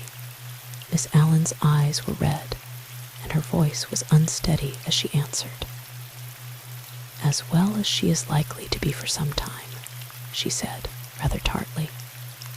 She was suffering from the aftermath of an unaccustomed emotion. "She's not going to die, if that's what you mean, but her last hope has just been taken from her. I must go back to her in a minute. If the child had a decent mother, I'd send for her." She crossed to the table and took a cigarette. For a minute or two she smoked in silence. Then she turned to Fair with a very pleasant smile on her homely face. "I was a bear just now," she said. "I'm sorry, but I've had a bad quarter of an hour. Mr. Fair, what are we going to do now?" Fair looked at her with utter misery in his eyes. "I don't know," he said desperately. "I must see Gray after that. I don't know." He buried his face in his hands. "It's out of our hands," said Miss Allen softly. "How pitifully small we human beings feel when the big things happen. That child upstairs, with no experience of life to guide her, is dealing with something infinitely larger than anything I have ever known, and I cannot help her. She must find her own way out, Mr. Fair. On my word, I believe I would rather be John Leslie." "And I," answered Fair, rising to his feet. "This is not the first time he has faced death gallantly, and as I grow older, I begin to wonder if it is as terrible a thing as we think. But to live on, with all the light taken from your life, I wish I knew what to do," he finished abruptly. Miss Allen stared at him, puzzled. "He'll appeal, of course." "I suppose so, but there's no hope there, I'm afraid. I can imagine no reason for upsetting the verdict. Kean was magnificent, but the facts were too strong for him. Don't let Cynthia count on it." They talked for a few minutes, and then he hurried back to his hotel, hoping to catch Gray. The solicitor was waiting for him in their joint sitting room. "Sir Edward has gone back to town," he said. "He could not wait. He told me to say that he was sorry to have missed you. He's sick over this business. I've never seen a man so cut up at losing a case. You'll appeal, I suppose." "Of course, but I'm not sanguine, neither is Sir Edward." Fair looked him straight in the eyes. "What's your honest opinion?" he asked. Gray hesitated for a moment. Then, "I think it's absolutely hopeless," he said frankly. "Nothing short of a miracle can save Leslie now. So that an appeal will simply mean the infliction of quite unnecessary anguish on two people who have already had more than their share of suffering." "I suppose you can put it that way," answered Gray soberly. "All the same, it's his last chance, and we can't afford not to take it." Fair nodded thoughtfully. "I'll travel up with you," he said. "Have I time to pack?" "Plenty. I'm off to see Leslie. I'd hoped you might stay on and have a few words with him before he is moved. I think I can work it, and it would mean a lot to him now." The distress on Fair's face deepened, but his lips were set in an obstinate line. "I'm sorry," he said firmly, "but I must get up to town at once. I'd stay if I could, and anyhow I'll run down again later. Any message for him?" "Tell him we're not beaten yet," said Fair cryptically. Gray raised his eyebrows. "What's the idea?" he asked. "I don't know. I wish to goodness I did," was Fair's rejoinder as he disappeared into his room to pack. He and Gray reached London in the small hours of the morning. Fair drove straight to his club and forced himself to take a couple of hours' rest, but he did not sleep, and by 9 o'clock he had bathed and breakfasted and was on his way to Kean's chambers. Early as he was, Kean was there before him and was already well started on a strenuous day's work. He pushed his papers aside when Fair entered and came to meet him. "I rather fancied you might turn up," he said somberly. "We shall appeal, of course." Fair faced him as he had faced Gray. With what result? Kean did not mince matters. "If I know anything of the law, none," he said. "I'm sorry, Hatter, I did my best." Fair's eyes did not move from his face. "That's what I've come to ask you," he said slowly. "You made a very brilliant speech. It was a magnificent defense, and it failed. To anyone but myself, it would seem that you had done your utmost." He paused, and Kean turned on him sharply. "I've worked harder over this case than I ever worked in my life," he cut in. Fair nodded. "I admit it. That's not what I'm driving at. One or two things have come to my knowledge lately. Facts that I have told no one, not even Gray." He paused again. He was finding it very hard to choose words for what he had come to say, and Kean made no effort to help him.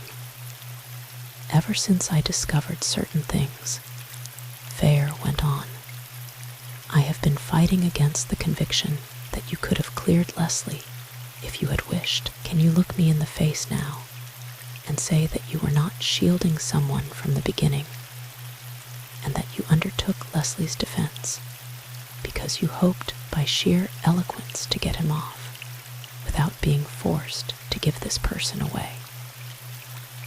Kean had strolled over to the hearthrug and seemed absorbed in the selection of a cigarette from the box on the mantelpiece. "I don't know how you managed to unearth all this," he said at last, "or what you think you have discovered, but you're right on one point. I was shielding someone. You've tried to save Leslie and failed," went on Fair inflexibly. What steps do you propose to take now? Kean hesitated. Before I answer that question, he said slowly, suppose you put your cards on the table. How much do you know? I know that, for some reason I have so far failed to discover, you allowed it to be supposed that you traveled by rail to Staveley Grange on March 14th, when, as a matter of fact, you motored from London to some station north of York and picked up the train there. You were held up at York for driving without sidelights. Kean smiled. You've hit on a snag there, he said. Blake, my chauffeur, was held up and nearly lost his job on the strength of it. I've seen Blake, was Fair's quiet reply. He was on his holiday in London and was with his wife that night.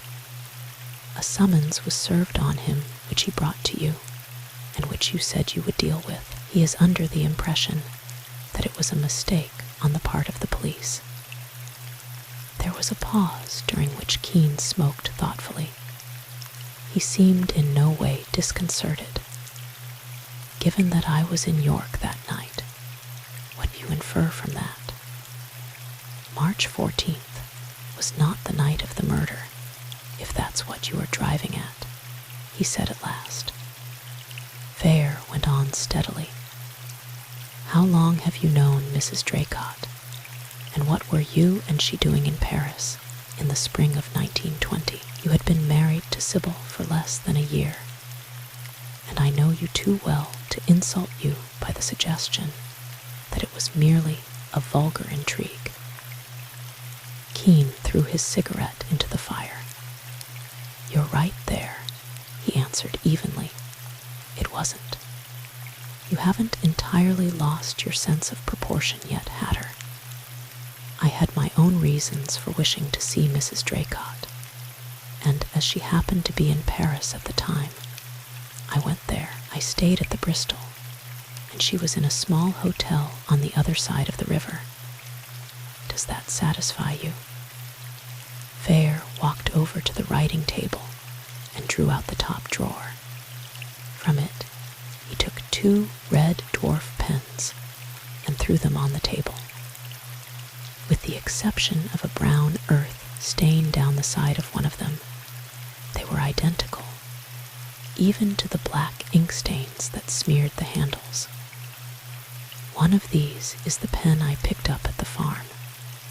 Can you explain the other, or give any reason why you did not use this in your defense? We have proof that it did not belong to Leslie, and that it was dropped some time before the murder.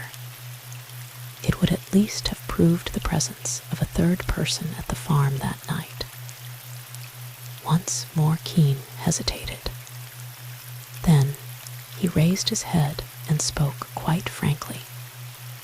Because it was the property of the person I wished to shield, I give you fair warning, Hatter, that, however deeply you may have managed to implicate me, I do not intend to divulge the name of the owner of that pen. Any more exhibits? Fair was stung by the contempt in his voice. He took his note case out of his pocket and extracted a snapshot, which he placed on the table beside the pens. Yes, he answered, and there was grief rather than anger in his voice. This. I would have spared you this if I could, Edward. Kean picked it up and examined it. So you've stumbled on that too. You've been pretty thorough, Hatter. You knew then that Sybil's first husband was alive. I've known it for the last 6 years. As a matter of fact, I fetched him from Germany myself and placed him in an asylum in Dorset. You know he's hopelessly insane, I suppose. 3 specialists have pronounced him incurable. You've lived with Sybil for 6 years, knowing all the time that Gerald Lee was alive. Kean looked at him with frank speculation in his eyes. What would you have done in my place, I wonder? He said quietly. Sybil's heart was in such a state that any shock might prove fatal. Lee was hopelessly insane, incapable even of recognizing her. I'm not exaggerating when I say that the mere sight of him would have killed her.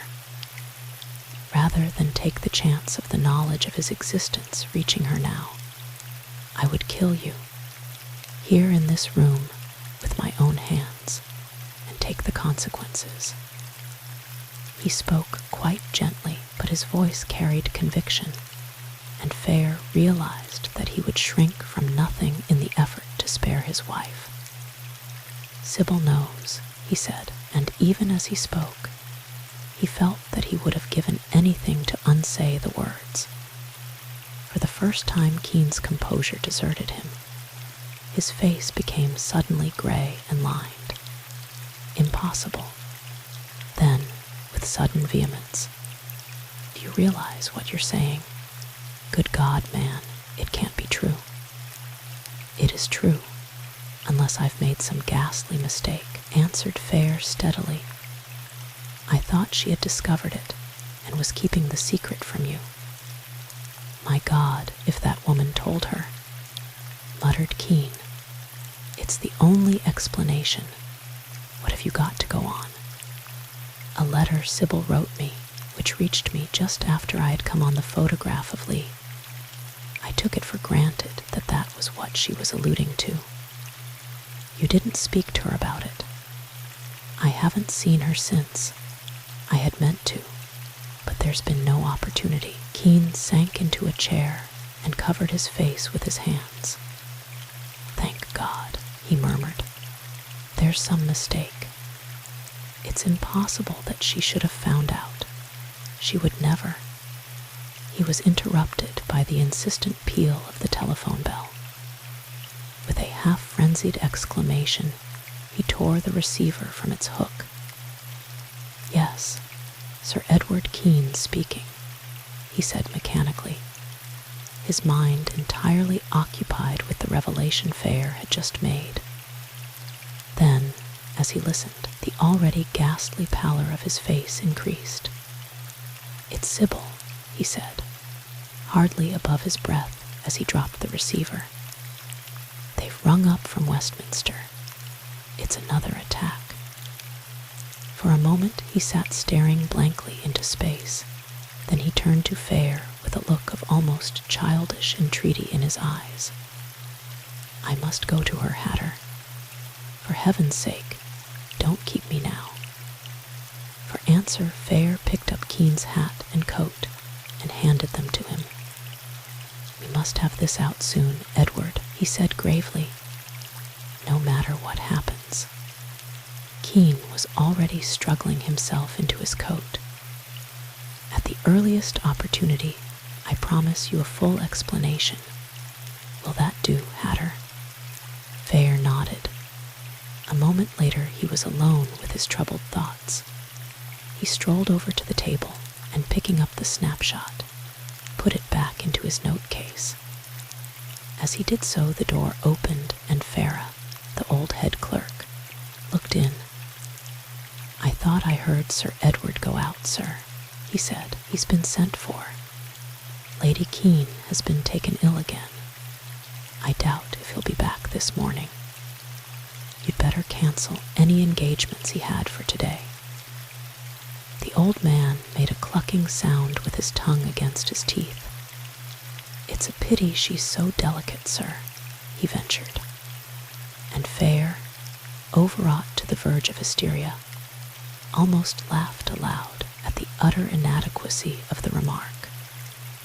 Chapter 24. The report of Sybil Kean when Fair rang up at lunchtime was not reassuring. The heart attack had been less violent than either of those that had preceded it, but she had not rallied well. Fair, remembering the letter she had sent him, and the conviction she had expressed in it that the next attack would prove her last, wondered whether the wish to live had not forsaken her. In his heart, he knew it would be better, both for her and for Edward, if she died.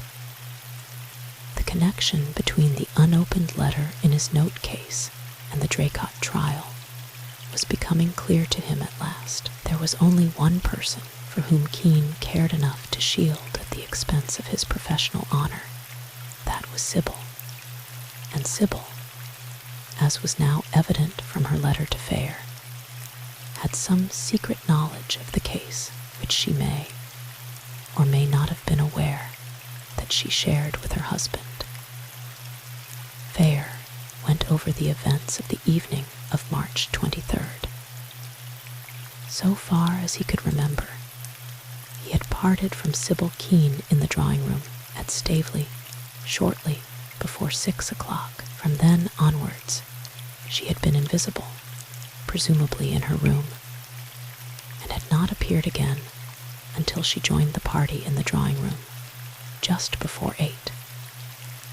He knew the country round Staveley well enough to realize that this would leave her ample time to reach Leslie's farm by 6:30 or thereabouts. It seemed incredible that anyone in her state of health should have been capable of such an effort, and in Sybil's case, doubly so, for, apart from her delicacy, she had always been indolent and easygoing to a fault. The last person to screw herself up to such a pitch of nervous tension as such an expedition would entail. There was one other, and on the whole more probable, solution of the problem. Evidently, Mrs. Draycott had become in some way possessed of a photograph of Gerald Lee. It was more than possible that she had had dealings with him in the past, and that, in his distorted brain, he had harbored a grudge against her. Supposing Kean had been aware of this obsession, and had received news of his escape from the asylum in which he had placed him. If Lee had managed to waylay the unfortunate woman and had murdered her, Kean would have every reason to wish to keep his guilt secret. Once the affair got into the courts, it would be impossible to hide the fact of his existence from Sybil. Where and how Lee and Kean had met on the fatal night, Fair was unable to determine, but the complete lack of motive for the crime had pointed, from the first, to an act of almost insane malice, and that there was some connection between the events at the farm and the survival of Sybil Kean's first husband, Fair, was becoming more convinced each moment. He tried to picture the consequences of the inevitable disclosure which would follow should this second solution prove the correct one, and his heart sank. That it would mean the end of Edward Kean's career seemed certain. Not only was the part he had played in the grim drama bound to appear, but with the discovery of the identity of the murderer would come the disclosure of the damning fact that, during 6 years of his marriage to Sybil, he had been aware of the existence of Gerald Lee. And insanity is not recognized as a ground for divorce. If Sybil, knowing of Lee's existence, had concealed it from her husband, it seemed hardly likely that she would leave him for Lee, who, according to Kean, was not even in a condition to recognize his wife should she return to him.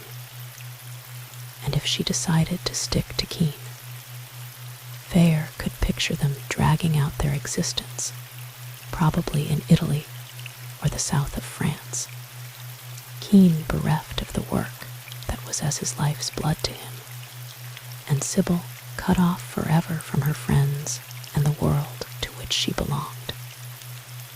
He did not think she would long survive under such conditions, and Sybil once taken from him, what would become of Kean?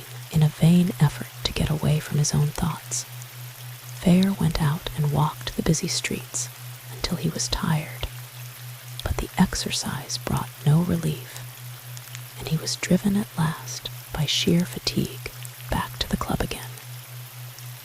He was dressing for dinner when he was called to the telephone. He was surprised to hear Kean's voice at the other end. "Come round after dinner, and we'll finish our conversation of this morning," he said. Fair's first feeling was one of relief. He knew that Kean would not have suggested an interview unless Sybil had definitely turned the corner. He gave a hasty assent, but before he could inquire after her, Kean had rung off. As soon as he had finished his solitary dinner, he set out for Westminster. Kean met him in the hall and led the way into his study. He had been working and held a closely written manuscript in his hand. He pushed Fair gently into an armchair and placed a box of cigars at his elbow. Then he seated himself at the writing table. "I've got the whole story here," he said, pointing to the papers before him. "I suggest that you take it to Gray first thing tomorrow morning. He will know what to do with it. I might have sent it to you. In some ways, it would have been easier for me, but I've got a feeling I'd rather you heard it from my own lips." The amused contempt which had angered Fair earlier in the day had gone from his voice and had given place to an utter weariness. His face was gray with fatigue, and Fair, remembering all he had gone through that day, forgot his anxiety about Leslie and was conscious only of compassion. He rose impulsively to his feet. "Look here, old man," he exclaimed, all the warmth of their long friendship back in his voice. "Let's leave the whole thing for tonight.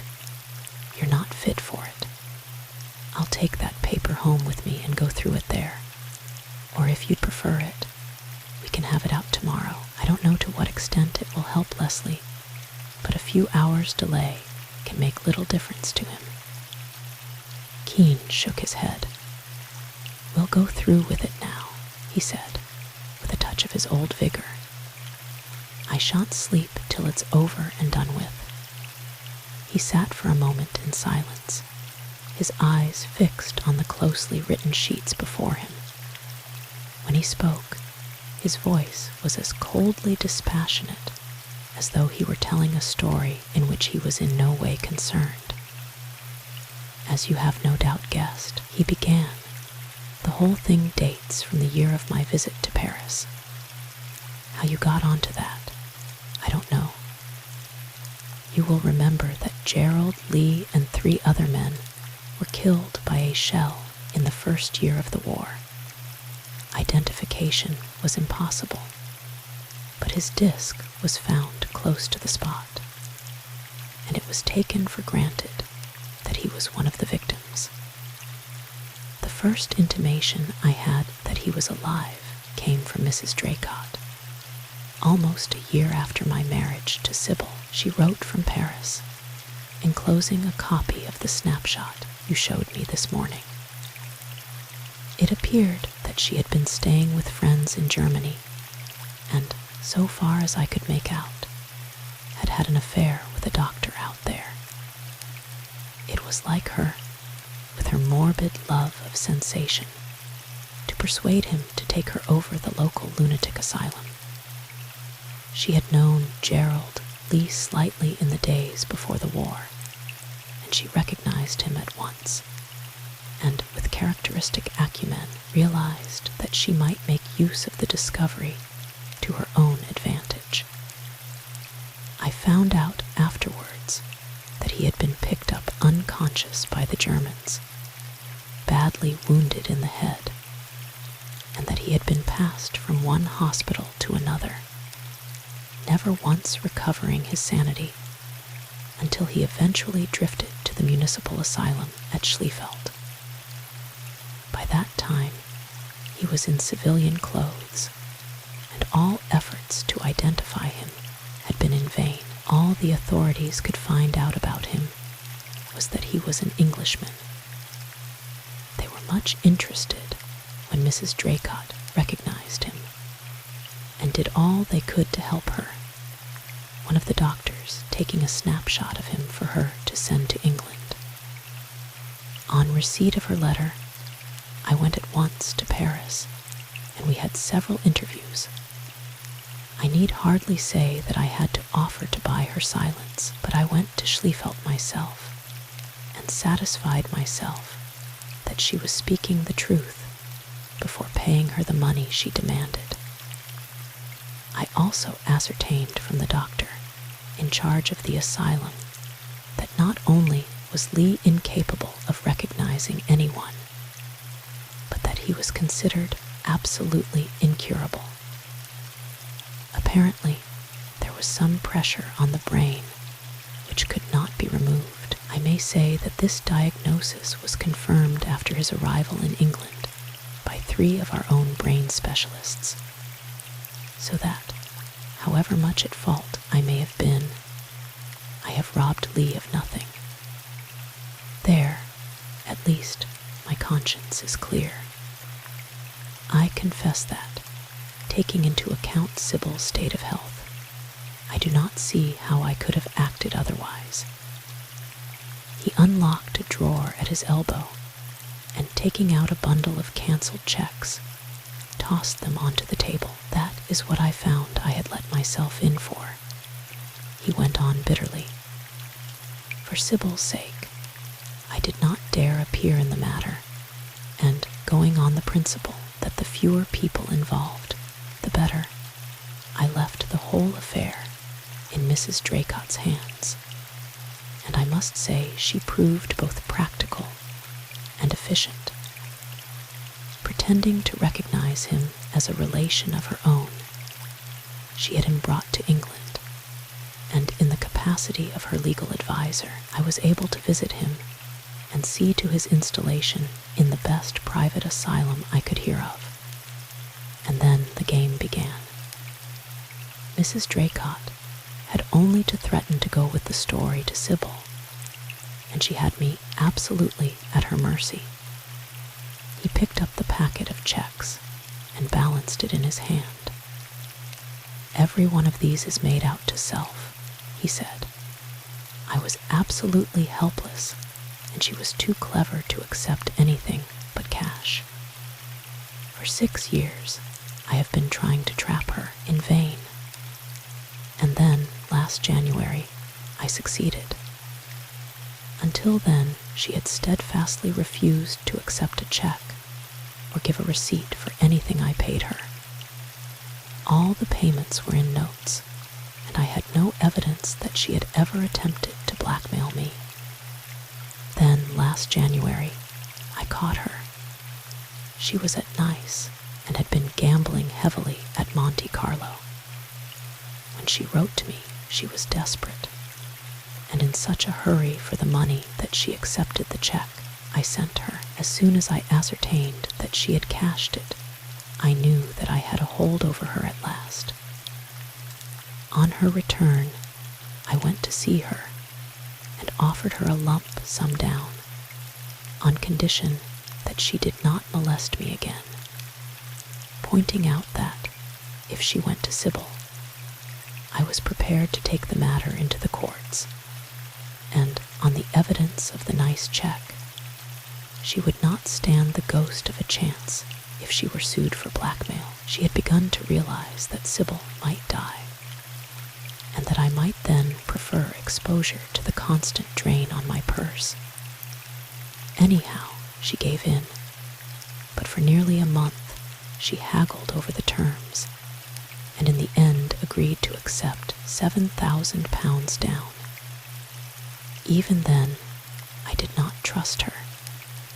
She was a vindictive woman as well as a greedy one, and as you may imagine, our liking for each other had not progressed during our intercourse. I knew that, in a fit of malice or cupidity, she was capable of burning her boats and going to Sybil.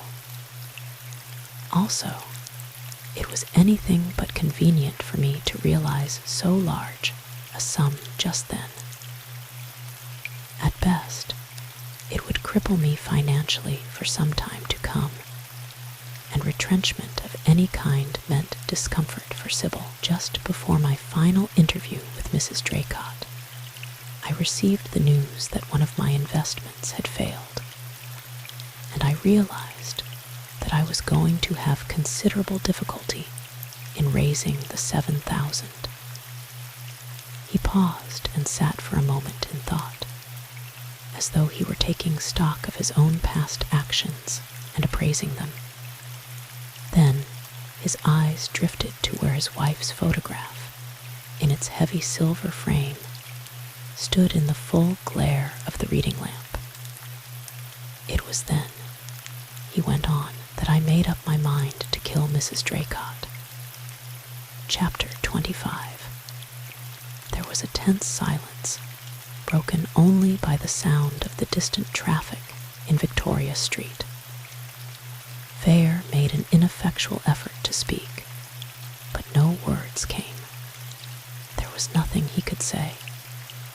His mind was a chaos of contending emotions, the strongest of which, even now, was pity.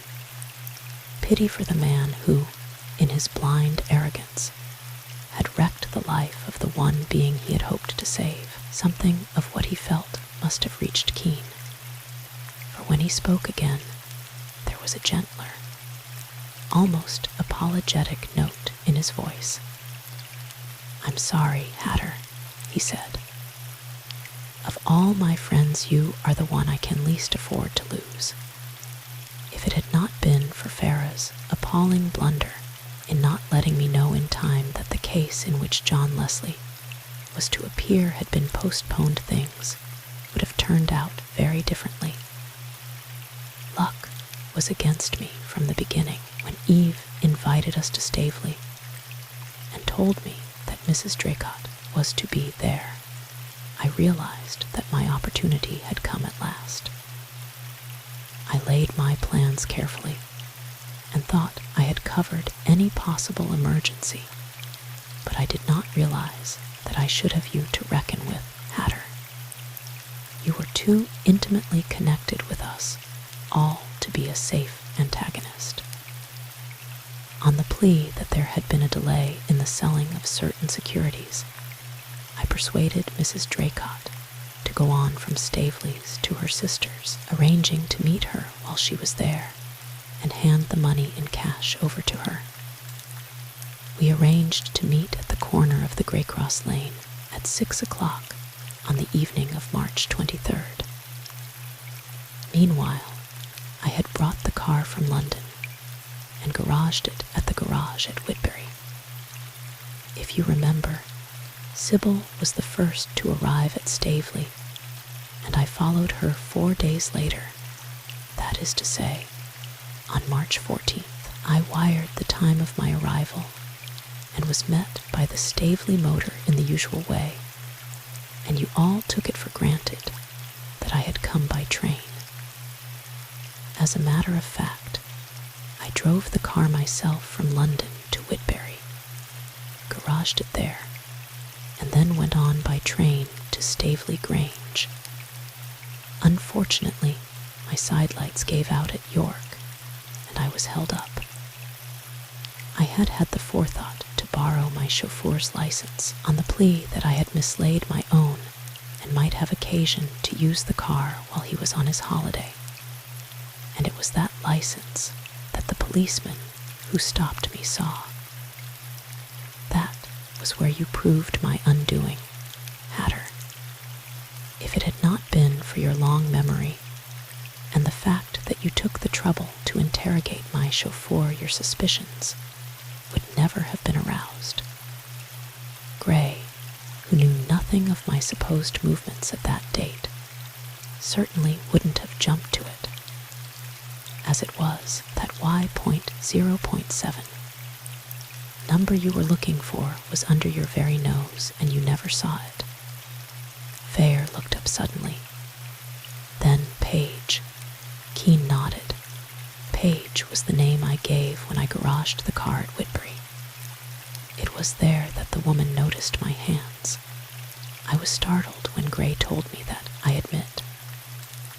He spread out his hands on the blotter before him and regarded them thoughtfully. They were characteristic enough, with their long, clean-boned, sensitive fingers and hard, muscular palms. Fortunately, they are not marked in any way, or it might have been awkward. Apart from that, I had covered my tracks well. On the evening of the 23rd, I was driven to the station from Staveley. There I took a ticket to London and got into the local train from Staveley Grange to Whitbury. At Whitbury, as you know, there is an hour's wait before the London Express comes in. I had only a small suitcase with me, and this I carried to the Whitbury garage, where I picked up the car. I drove to the corner of the Greycross Lane, where I was joined by Mrs. Draycott. I had prepared a packet of notes, tied up in batches of £1,000. The uppermost packet only was genuine. The rest were made up of sheets of paper, cut to the correct size. He paused for a moment. Here I knew I was up against my one real difficulty, that of persuading Mrs. Draycott to go to the farm. Fortunately, the weather was on my side. She hated the country at the best of times, and had suffered considerably during her short walk to the corner of the lane. So as not to arouse her sister's suspicions, she had come out in the thin dress and slippers she had been wearing in the house, and it had been no joke struggling against a bitter wind in inadequate garments. I put it to her that she would have to count the notes in my presence before I could undertake to hand them over to her, and that, in view of the size of the payment, I had no intention of making it without a receipt. I had some argument with her over the last point, but she had seen the notes in the light of my headlamps, and her cupidity had been aroused. Also, she knew that, since the affair of the check, I already had a hold over her. It was blowing a gale and bitterly cold. While she was hesitating, a big branch came down with a crash in the field quite close to us. I think that decided her. I explained that, as we could not go to her sister's, I proposed to drive her to Leslie's farm, where we could complete our transaction under cover, telling her that he was away, and that I had the run of the place. Leslie had let drop one day that he invariably left either the front or the back door open, and I had taken stock of the place when Sybil and I had gone over to tea with him and Cynthia there. I knew that, if by any chance we found the door locked, I could run the car into the barn and complete my plans there.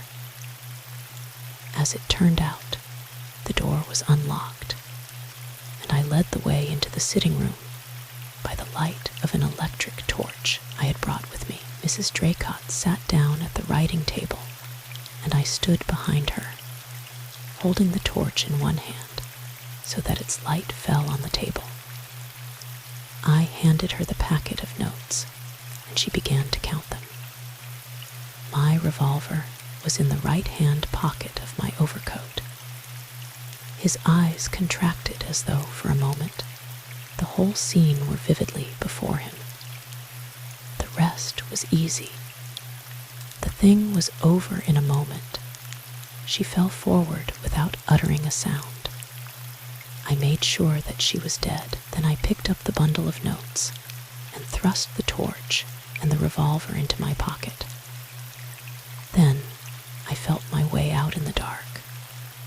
I must have left the front door open, but I only found that out after Leslie had been arrested. At the gate, I undid my coat and placed the notes in an inside pocket. It must have been then that Sybil's red dwarf pen rolled out onto the path where you found it. Fair drew in his breath sharply. "Good God," he muttered. Kean's fixed gaze shifted for a moment to Fair's face.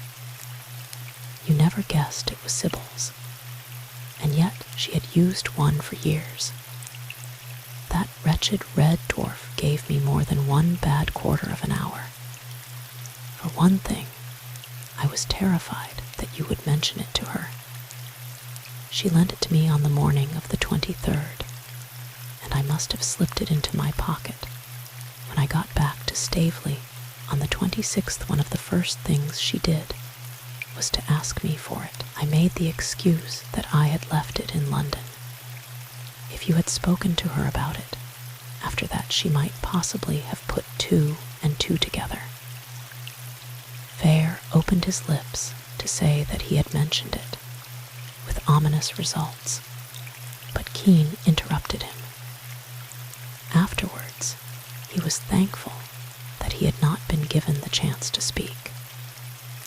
I suppose you must have opened the drawer of the table at my chambers and seen the two pens, or you wouldn't have produced them as you did this morning. You probably also realized what I had been doing. I was afraid she would ask me for it again, and somehow I could not bring myself to return her own to her, apart from the fact that I might have been called upon to produce it, and did not dare let it out of my possession. So I bought another and stained it with ink, meaning to return it to her as her own. You guessed that. Fair nodded. I knew, naturally, that you had been trying to fake a duplicate, but I was entirely at sea as to your object. I think, all along, Sybil was the person I feared most. She has more intuition than anyone I have ever met, and I was in terror that something in my manner or attitude towards the case would rouse her suspicions. Thank goodness she never dreamed that anything was wrong. This time Fair deliberately held his peace, but his heart turned sick within him, for, bit by bit, the patterns in the puzzle were beginning to slip into their places, and among them, Sybil's letter and the enclosure. "There's not much more to tell," pursued Kean. "It was too late to pick up the London train at Whitbury, so I drove straight to Carlisle, counting on the fact that the express waited there for an hour. I just had time to garage the car and catch the train, arriving in London at the same hour, and by the same train I should have arrived by had I taken it direct from Whitbury. I made a point of speaking to the three men who shared my table in the dining car, and went out of my way to give them a clue as to my profession, mentioning the fact that I had been staying at Staveley. I did not anticipate any trouble, but had I been forced to prove an alibi, I have no doubt they would have come forward, and it would have been taken for granted that I had traveled over the entire distance by train. But from the time I left the farm, luck was against me. There was the collision with the farm cart that put you onto the track of the mythical Page. You were right, by the way, about the number plate. I broke it myself as a precaution. I had it replaced and the mudguard mended in Carlisle. You took it for granted that, when the car was removed from the first garage in Carlisle on March 26th, it was driven to London. As a matter of fact, I simply moved it to one on the other side of the town where I had the repairs executed, and it stayed there till I picked it up on April 1st on my way to Staveley. The news that the case in which Leslie was to appear had been postponed, and that he had already been notified, was, I think, the greatest shock I have ever had. I had been so absolutely certain that he was in London. It was as though an abyss had opened under my feet until I actually saw the papers and read the first description of the case. I hoped that he might not have received the notification in time.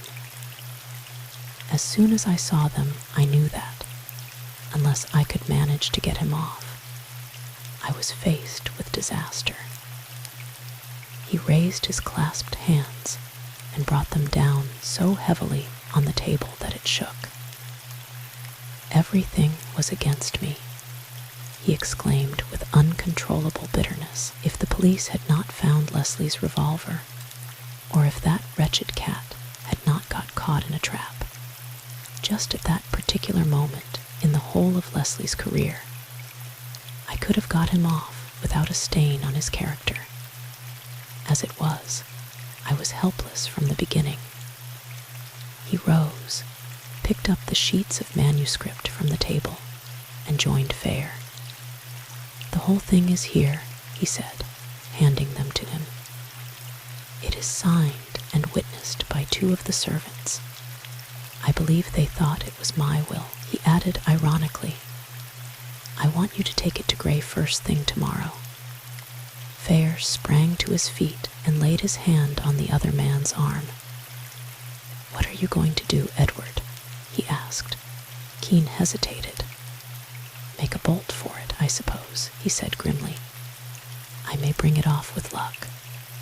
Where will you go? Kean looked at him curiously. I don't know, he said. On my word, Hatter, I don't know. Edward, began Fair impulsively, but Kean cut him off. There's one thing you can do for me, old chap, he said swiftly. I want to see Cynthia. I've got something I must say to her, something that I cannot leave unsaid. It's early still, and she won't have gone to bed. Will you go round there now and ask her if I can see her? What I've got to say won't take more than 10 minutes. Fair stared at him in astonishment. Don't you realize that if you are going, you must go now? He expostulated. Edward, there's no time to lose.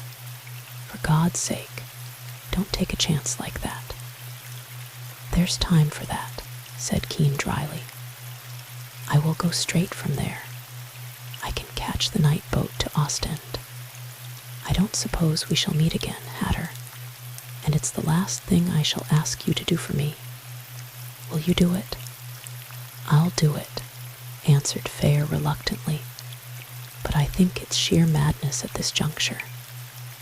I want you to go to her now and ask her if I can come round. Don't tell her anything else. If she can see me, ring me up here and I'll start at once. After I am gone, you can tell her the whole story, but get this through as quickly as you can first. Fair moved to the door. Halfway he stopped, as though he had been shot. Good God, Edward, he cried. Sybil, you can't leave her without a word. Kean straightened his shoulders with a jerk, as though he were bracing himself to face something he was seeing clearly for the first time. Sybil died about an hour before I telephoned to you this evening, he said slowly. Chapter 26. Afterwards, in bitter anguish and remorse, Fair cursed himself for his blindness. At first, he had been deceived by Kean's attitude of cold detachment towards the whole gruesome business, and the impression he had managed to convey that he had definitely decided on flight. Later, the news of Sybil Kean's death had stunned him, and he had gone blindly on his errand to Cynthia, dazed with grief and consternation. But he could not forgive himself for not having insisted on staying by his friend in his extremity. Instead, he had carried out Kean's instructions to the letter, had found Cynthia still up, and had interviewed her in the rather dreary little room that had been her uncle's study.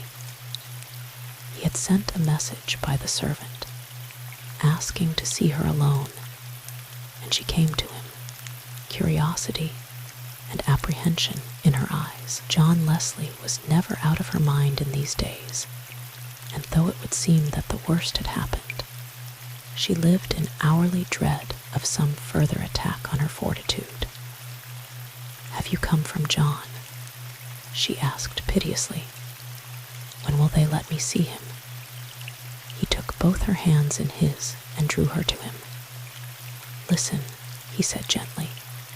"It's all right about John. He is cleared absolutely. In a short time you will be together, and all this will seem like a bad dream. Steady now," he added sharply, for the girl had swayed away from him, and for a second he thought the news had been too much for her. But even as he spoke, a great rush of color flooded her face, and she drew herself erect. "It can't be true," she whispered. "Say it again, Uncle Fair. John free." Her hands were on his shoulders, and she almost shook him in her eagerness. "John's safe," he repeated. "Edward has cleared him. I have come from Westminster now. Edward wants to speak to you. Can I ring him up now and tell him you will see him?" "Of course. Tell him to come quick. Does John know?" "Not yet. Gray will see him tomorrow." "Couldn't the news be got to him tonight?" "It's cruel to make him wait," she pleaded. Fair shook his head. "I'm afraid not. But you can ask Edward when he comes. Where's your telephone?" She led the way into the hall, and in another moment Fair was ringing up the house in Westminster. Kean's butler answered the call. "Can I speak to Sir Edward Kean?" asked Fair. "He is expecting a call from me, Mr. Fair speaking." "Mr. Fair." The man's voice was eager and hurried. "If you could come round, sir. We're in great trouble here and the responsibility. There's no one." The broken sentences tailed off oddly, and Fair was suddenly seized with an ominous sense of foreboding. "What is it?" he asked sharply. "Sir Edward, sir. He shot himself just after you left." "Is he dead?" "Quick, man." "Yes, he must have died at once. The doctor's here now. If you could come at once, sir." "I'll come now." Mechanically, Fair hung up the receiver and put the telephone down on the table. Then he collapsed completely, his face buried in his hands, his whole body shaking uncontrollably. When he pulled himself together sufficiently to look up, he found Cynthia standing by his side. "What is it, Uncle Fair, not Sybil?" In as few words as possible, he explained the situation to her, omitting any mention of Kean's confession. He could not bring himself to speak of that yet to her. She was terribly shaken, but she held back her tears until she had taken him into the dining room and mixed him a stiff drink. While he was drinking it, she telephoned for a taxi, and within 5 minutes, he was on his way back to Westminster. It was late before he got back to the club, utterly worn out and shaken with remorse. If he had had the sense to stay with Kean, he might have averted this final catastrophe. Then, as he sat in his room, too tired and disheartened to face the task of undressing, his sanity reasserted itself, and he knew that Kean had taken the only possible way out. Sybil was dead, and nothing could hurt her now. If only he could be sure that she had not guessed. With an exclamation, he rose to his feet and picked up the note case he had thrown on the table on first entering his bedroom. He drew out her letter and opened the enclosure. He had not read a dozen lines before his worst fears were confirmed. "It is terribly difficult to write this," it ran, "and yet I must tell someone. I am so desperately afraid of what Edward may do." And the awful thing is that I may be wrong, and yet I cannot ask him to explain if what I think is true, and he has kept this from me. It is because it would break his heart for me to know. There is some extraordinary mystery behind it all. I can only tell you this, Hatter. I am almost certain that the pen you found after the murder was mine, and the day Edward motored me up to London in the car, I found some of the sequins from Mrs. Draycott's brown evening dress between the cushions of the back seat of the car. The papers said she had it on when she was found, and she wore it at Staveley the night before she left. And yet, I know that the car was in London then. I can't understand it.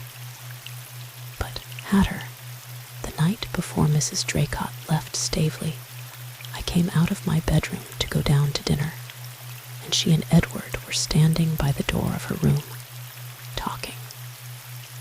I must have opened my door very quietly, for they did not hear me, but I heard Mrs. Draycott say, "This is the second time you've put it off. You know what to expect if you don't come up to the scratch this time." I went back into my room and shut the door, and they never saw me. I don't understand it, Hatter. Edward could not have been at the farm that night. He went up to town that afternoon. My reason tells me that I must be mistaken, and yet, all the time, I know that something is going on, something horrible that I cannot understand. Edward has never been like this over a case before. For once, his nerves are beginning to go back on him. I do not know what to do, but I am haunted by the fear that I may die before the trial is over, and that Edward, in his desire to save me, may do something. I do not know what I am writing, Hatter. I am so stupidly weak still, and my brain does not seem to work properly. But I want you to show this to Edward, and tell him that, for my sake, he must not let John Leslie suffer. I am haunted by the thought that he may be led into doing something utterly unlike everything I know of him, something he may regret to his dying day, and I shall not be here to save him. I am so tired. I cannot write any more, but do your best for me, Hatter. The letter dropped from Fair's nerveless fingers and fluttered to the floor. Shaken with pain and horror as he was, he could still give thanks for two things. Kean had never guessed that his wife knew, and had gone to his grave believing that the crime he had committed for her sake had not been in vain, and Sybil had died in ignorance of her first husband's tragic survival.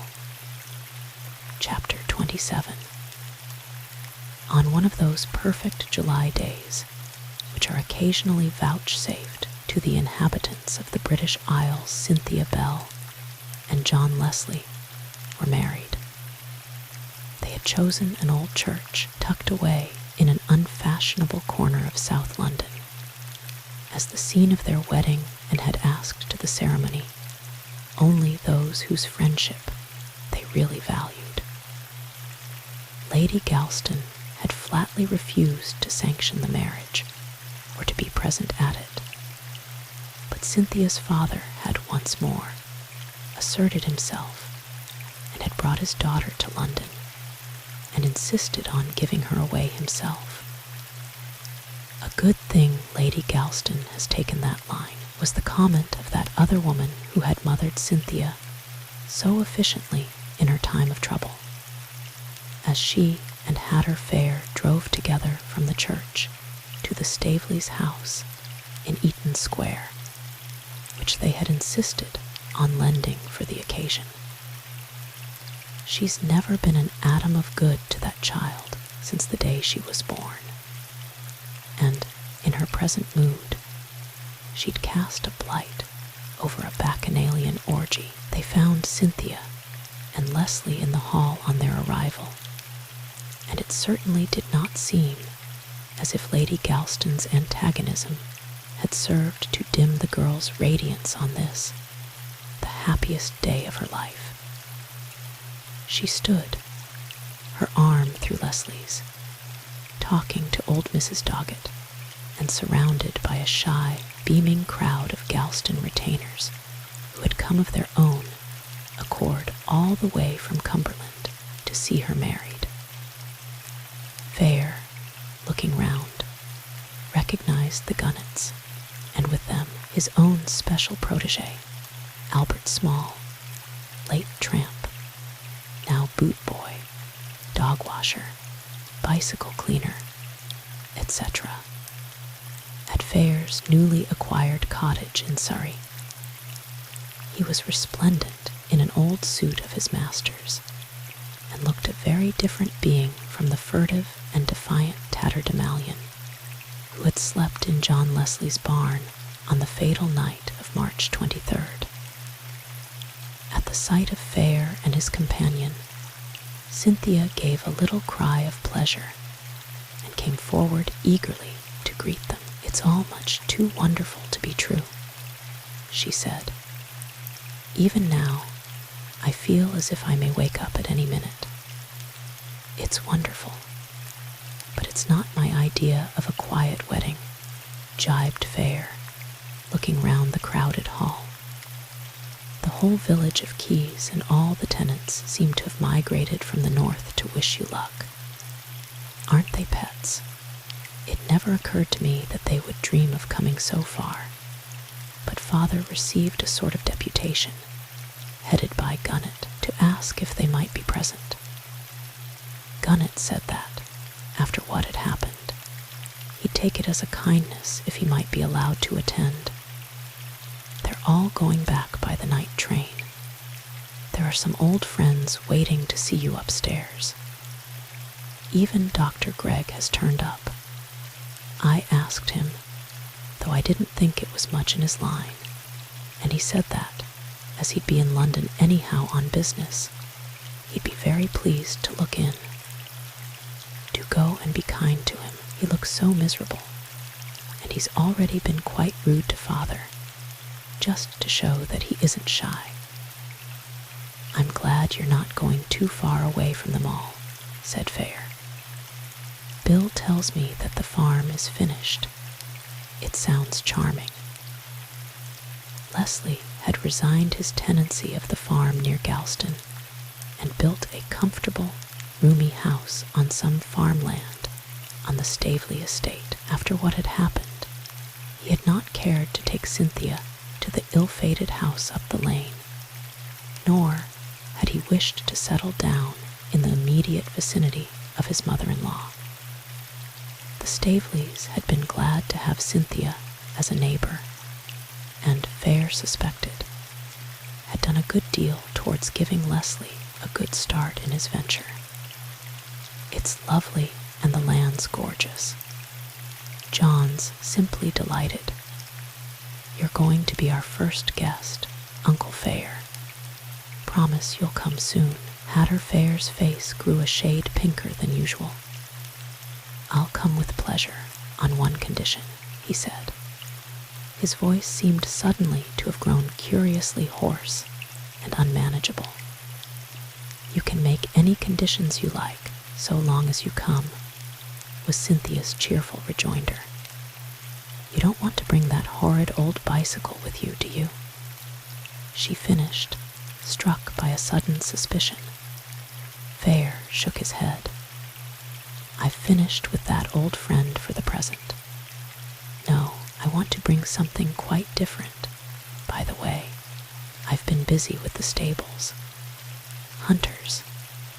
Yes, when I've finished my alterations. The stabling's too inadequate for my needs, and there's a good deal to be done. You propose to travel with a couple of mounts. If so, John will have to put them up in the barn. After all, though, it's only July now, and we expect you long before the winter. Or do you take them about as pets in the off-season? Is that your condition? Oh, no.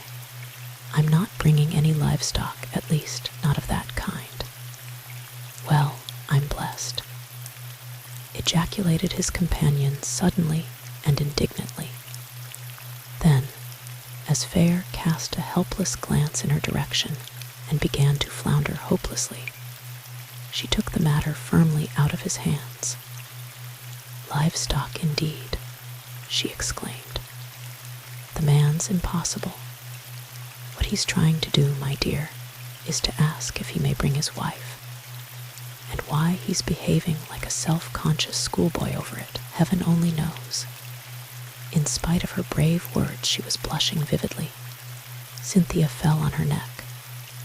"Oh, you darlings," she exclaimed. "You haven't really done it, you and Miss Allen. Now I know I am going to wake up and find it's all a dream. It's too perfect to be true." "Not Miss Allen, but Mrs. Fair," he corrected with immense satisfaction.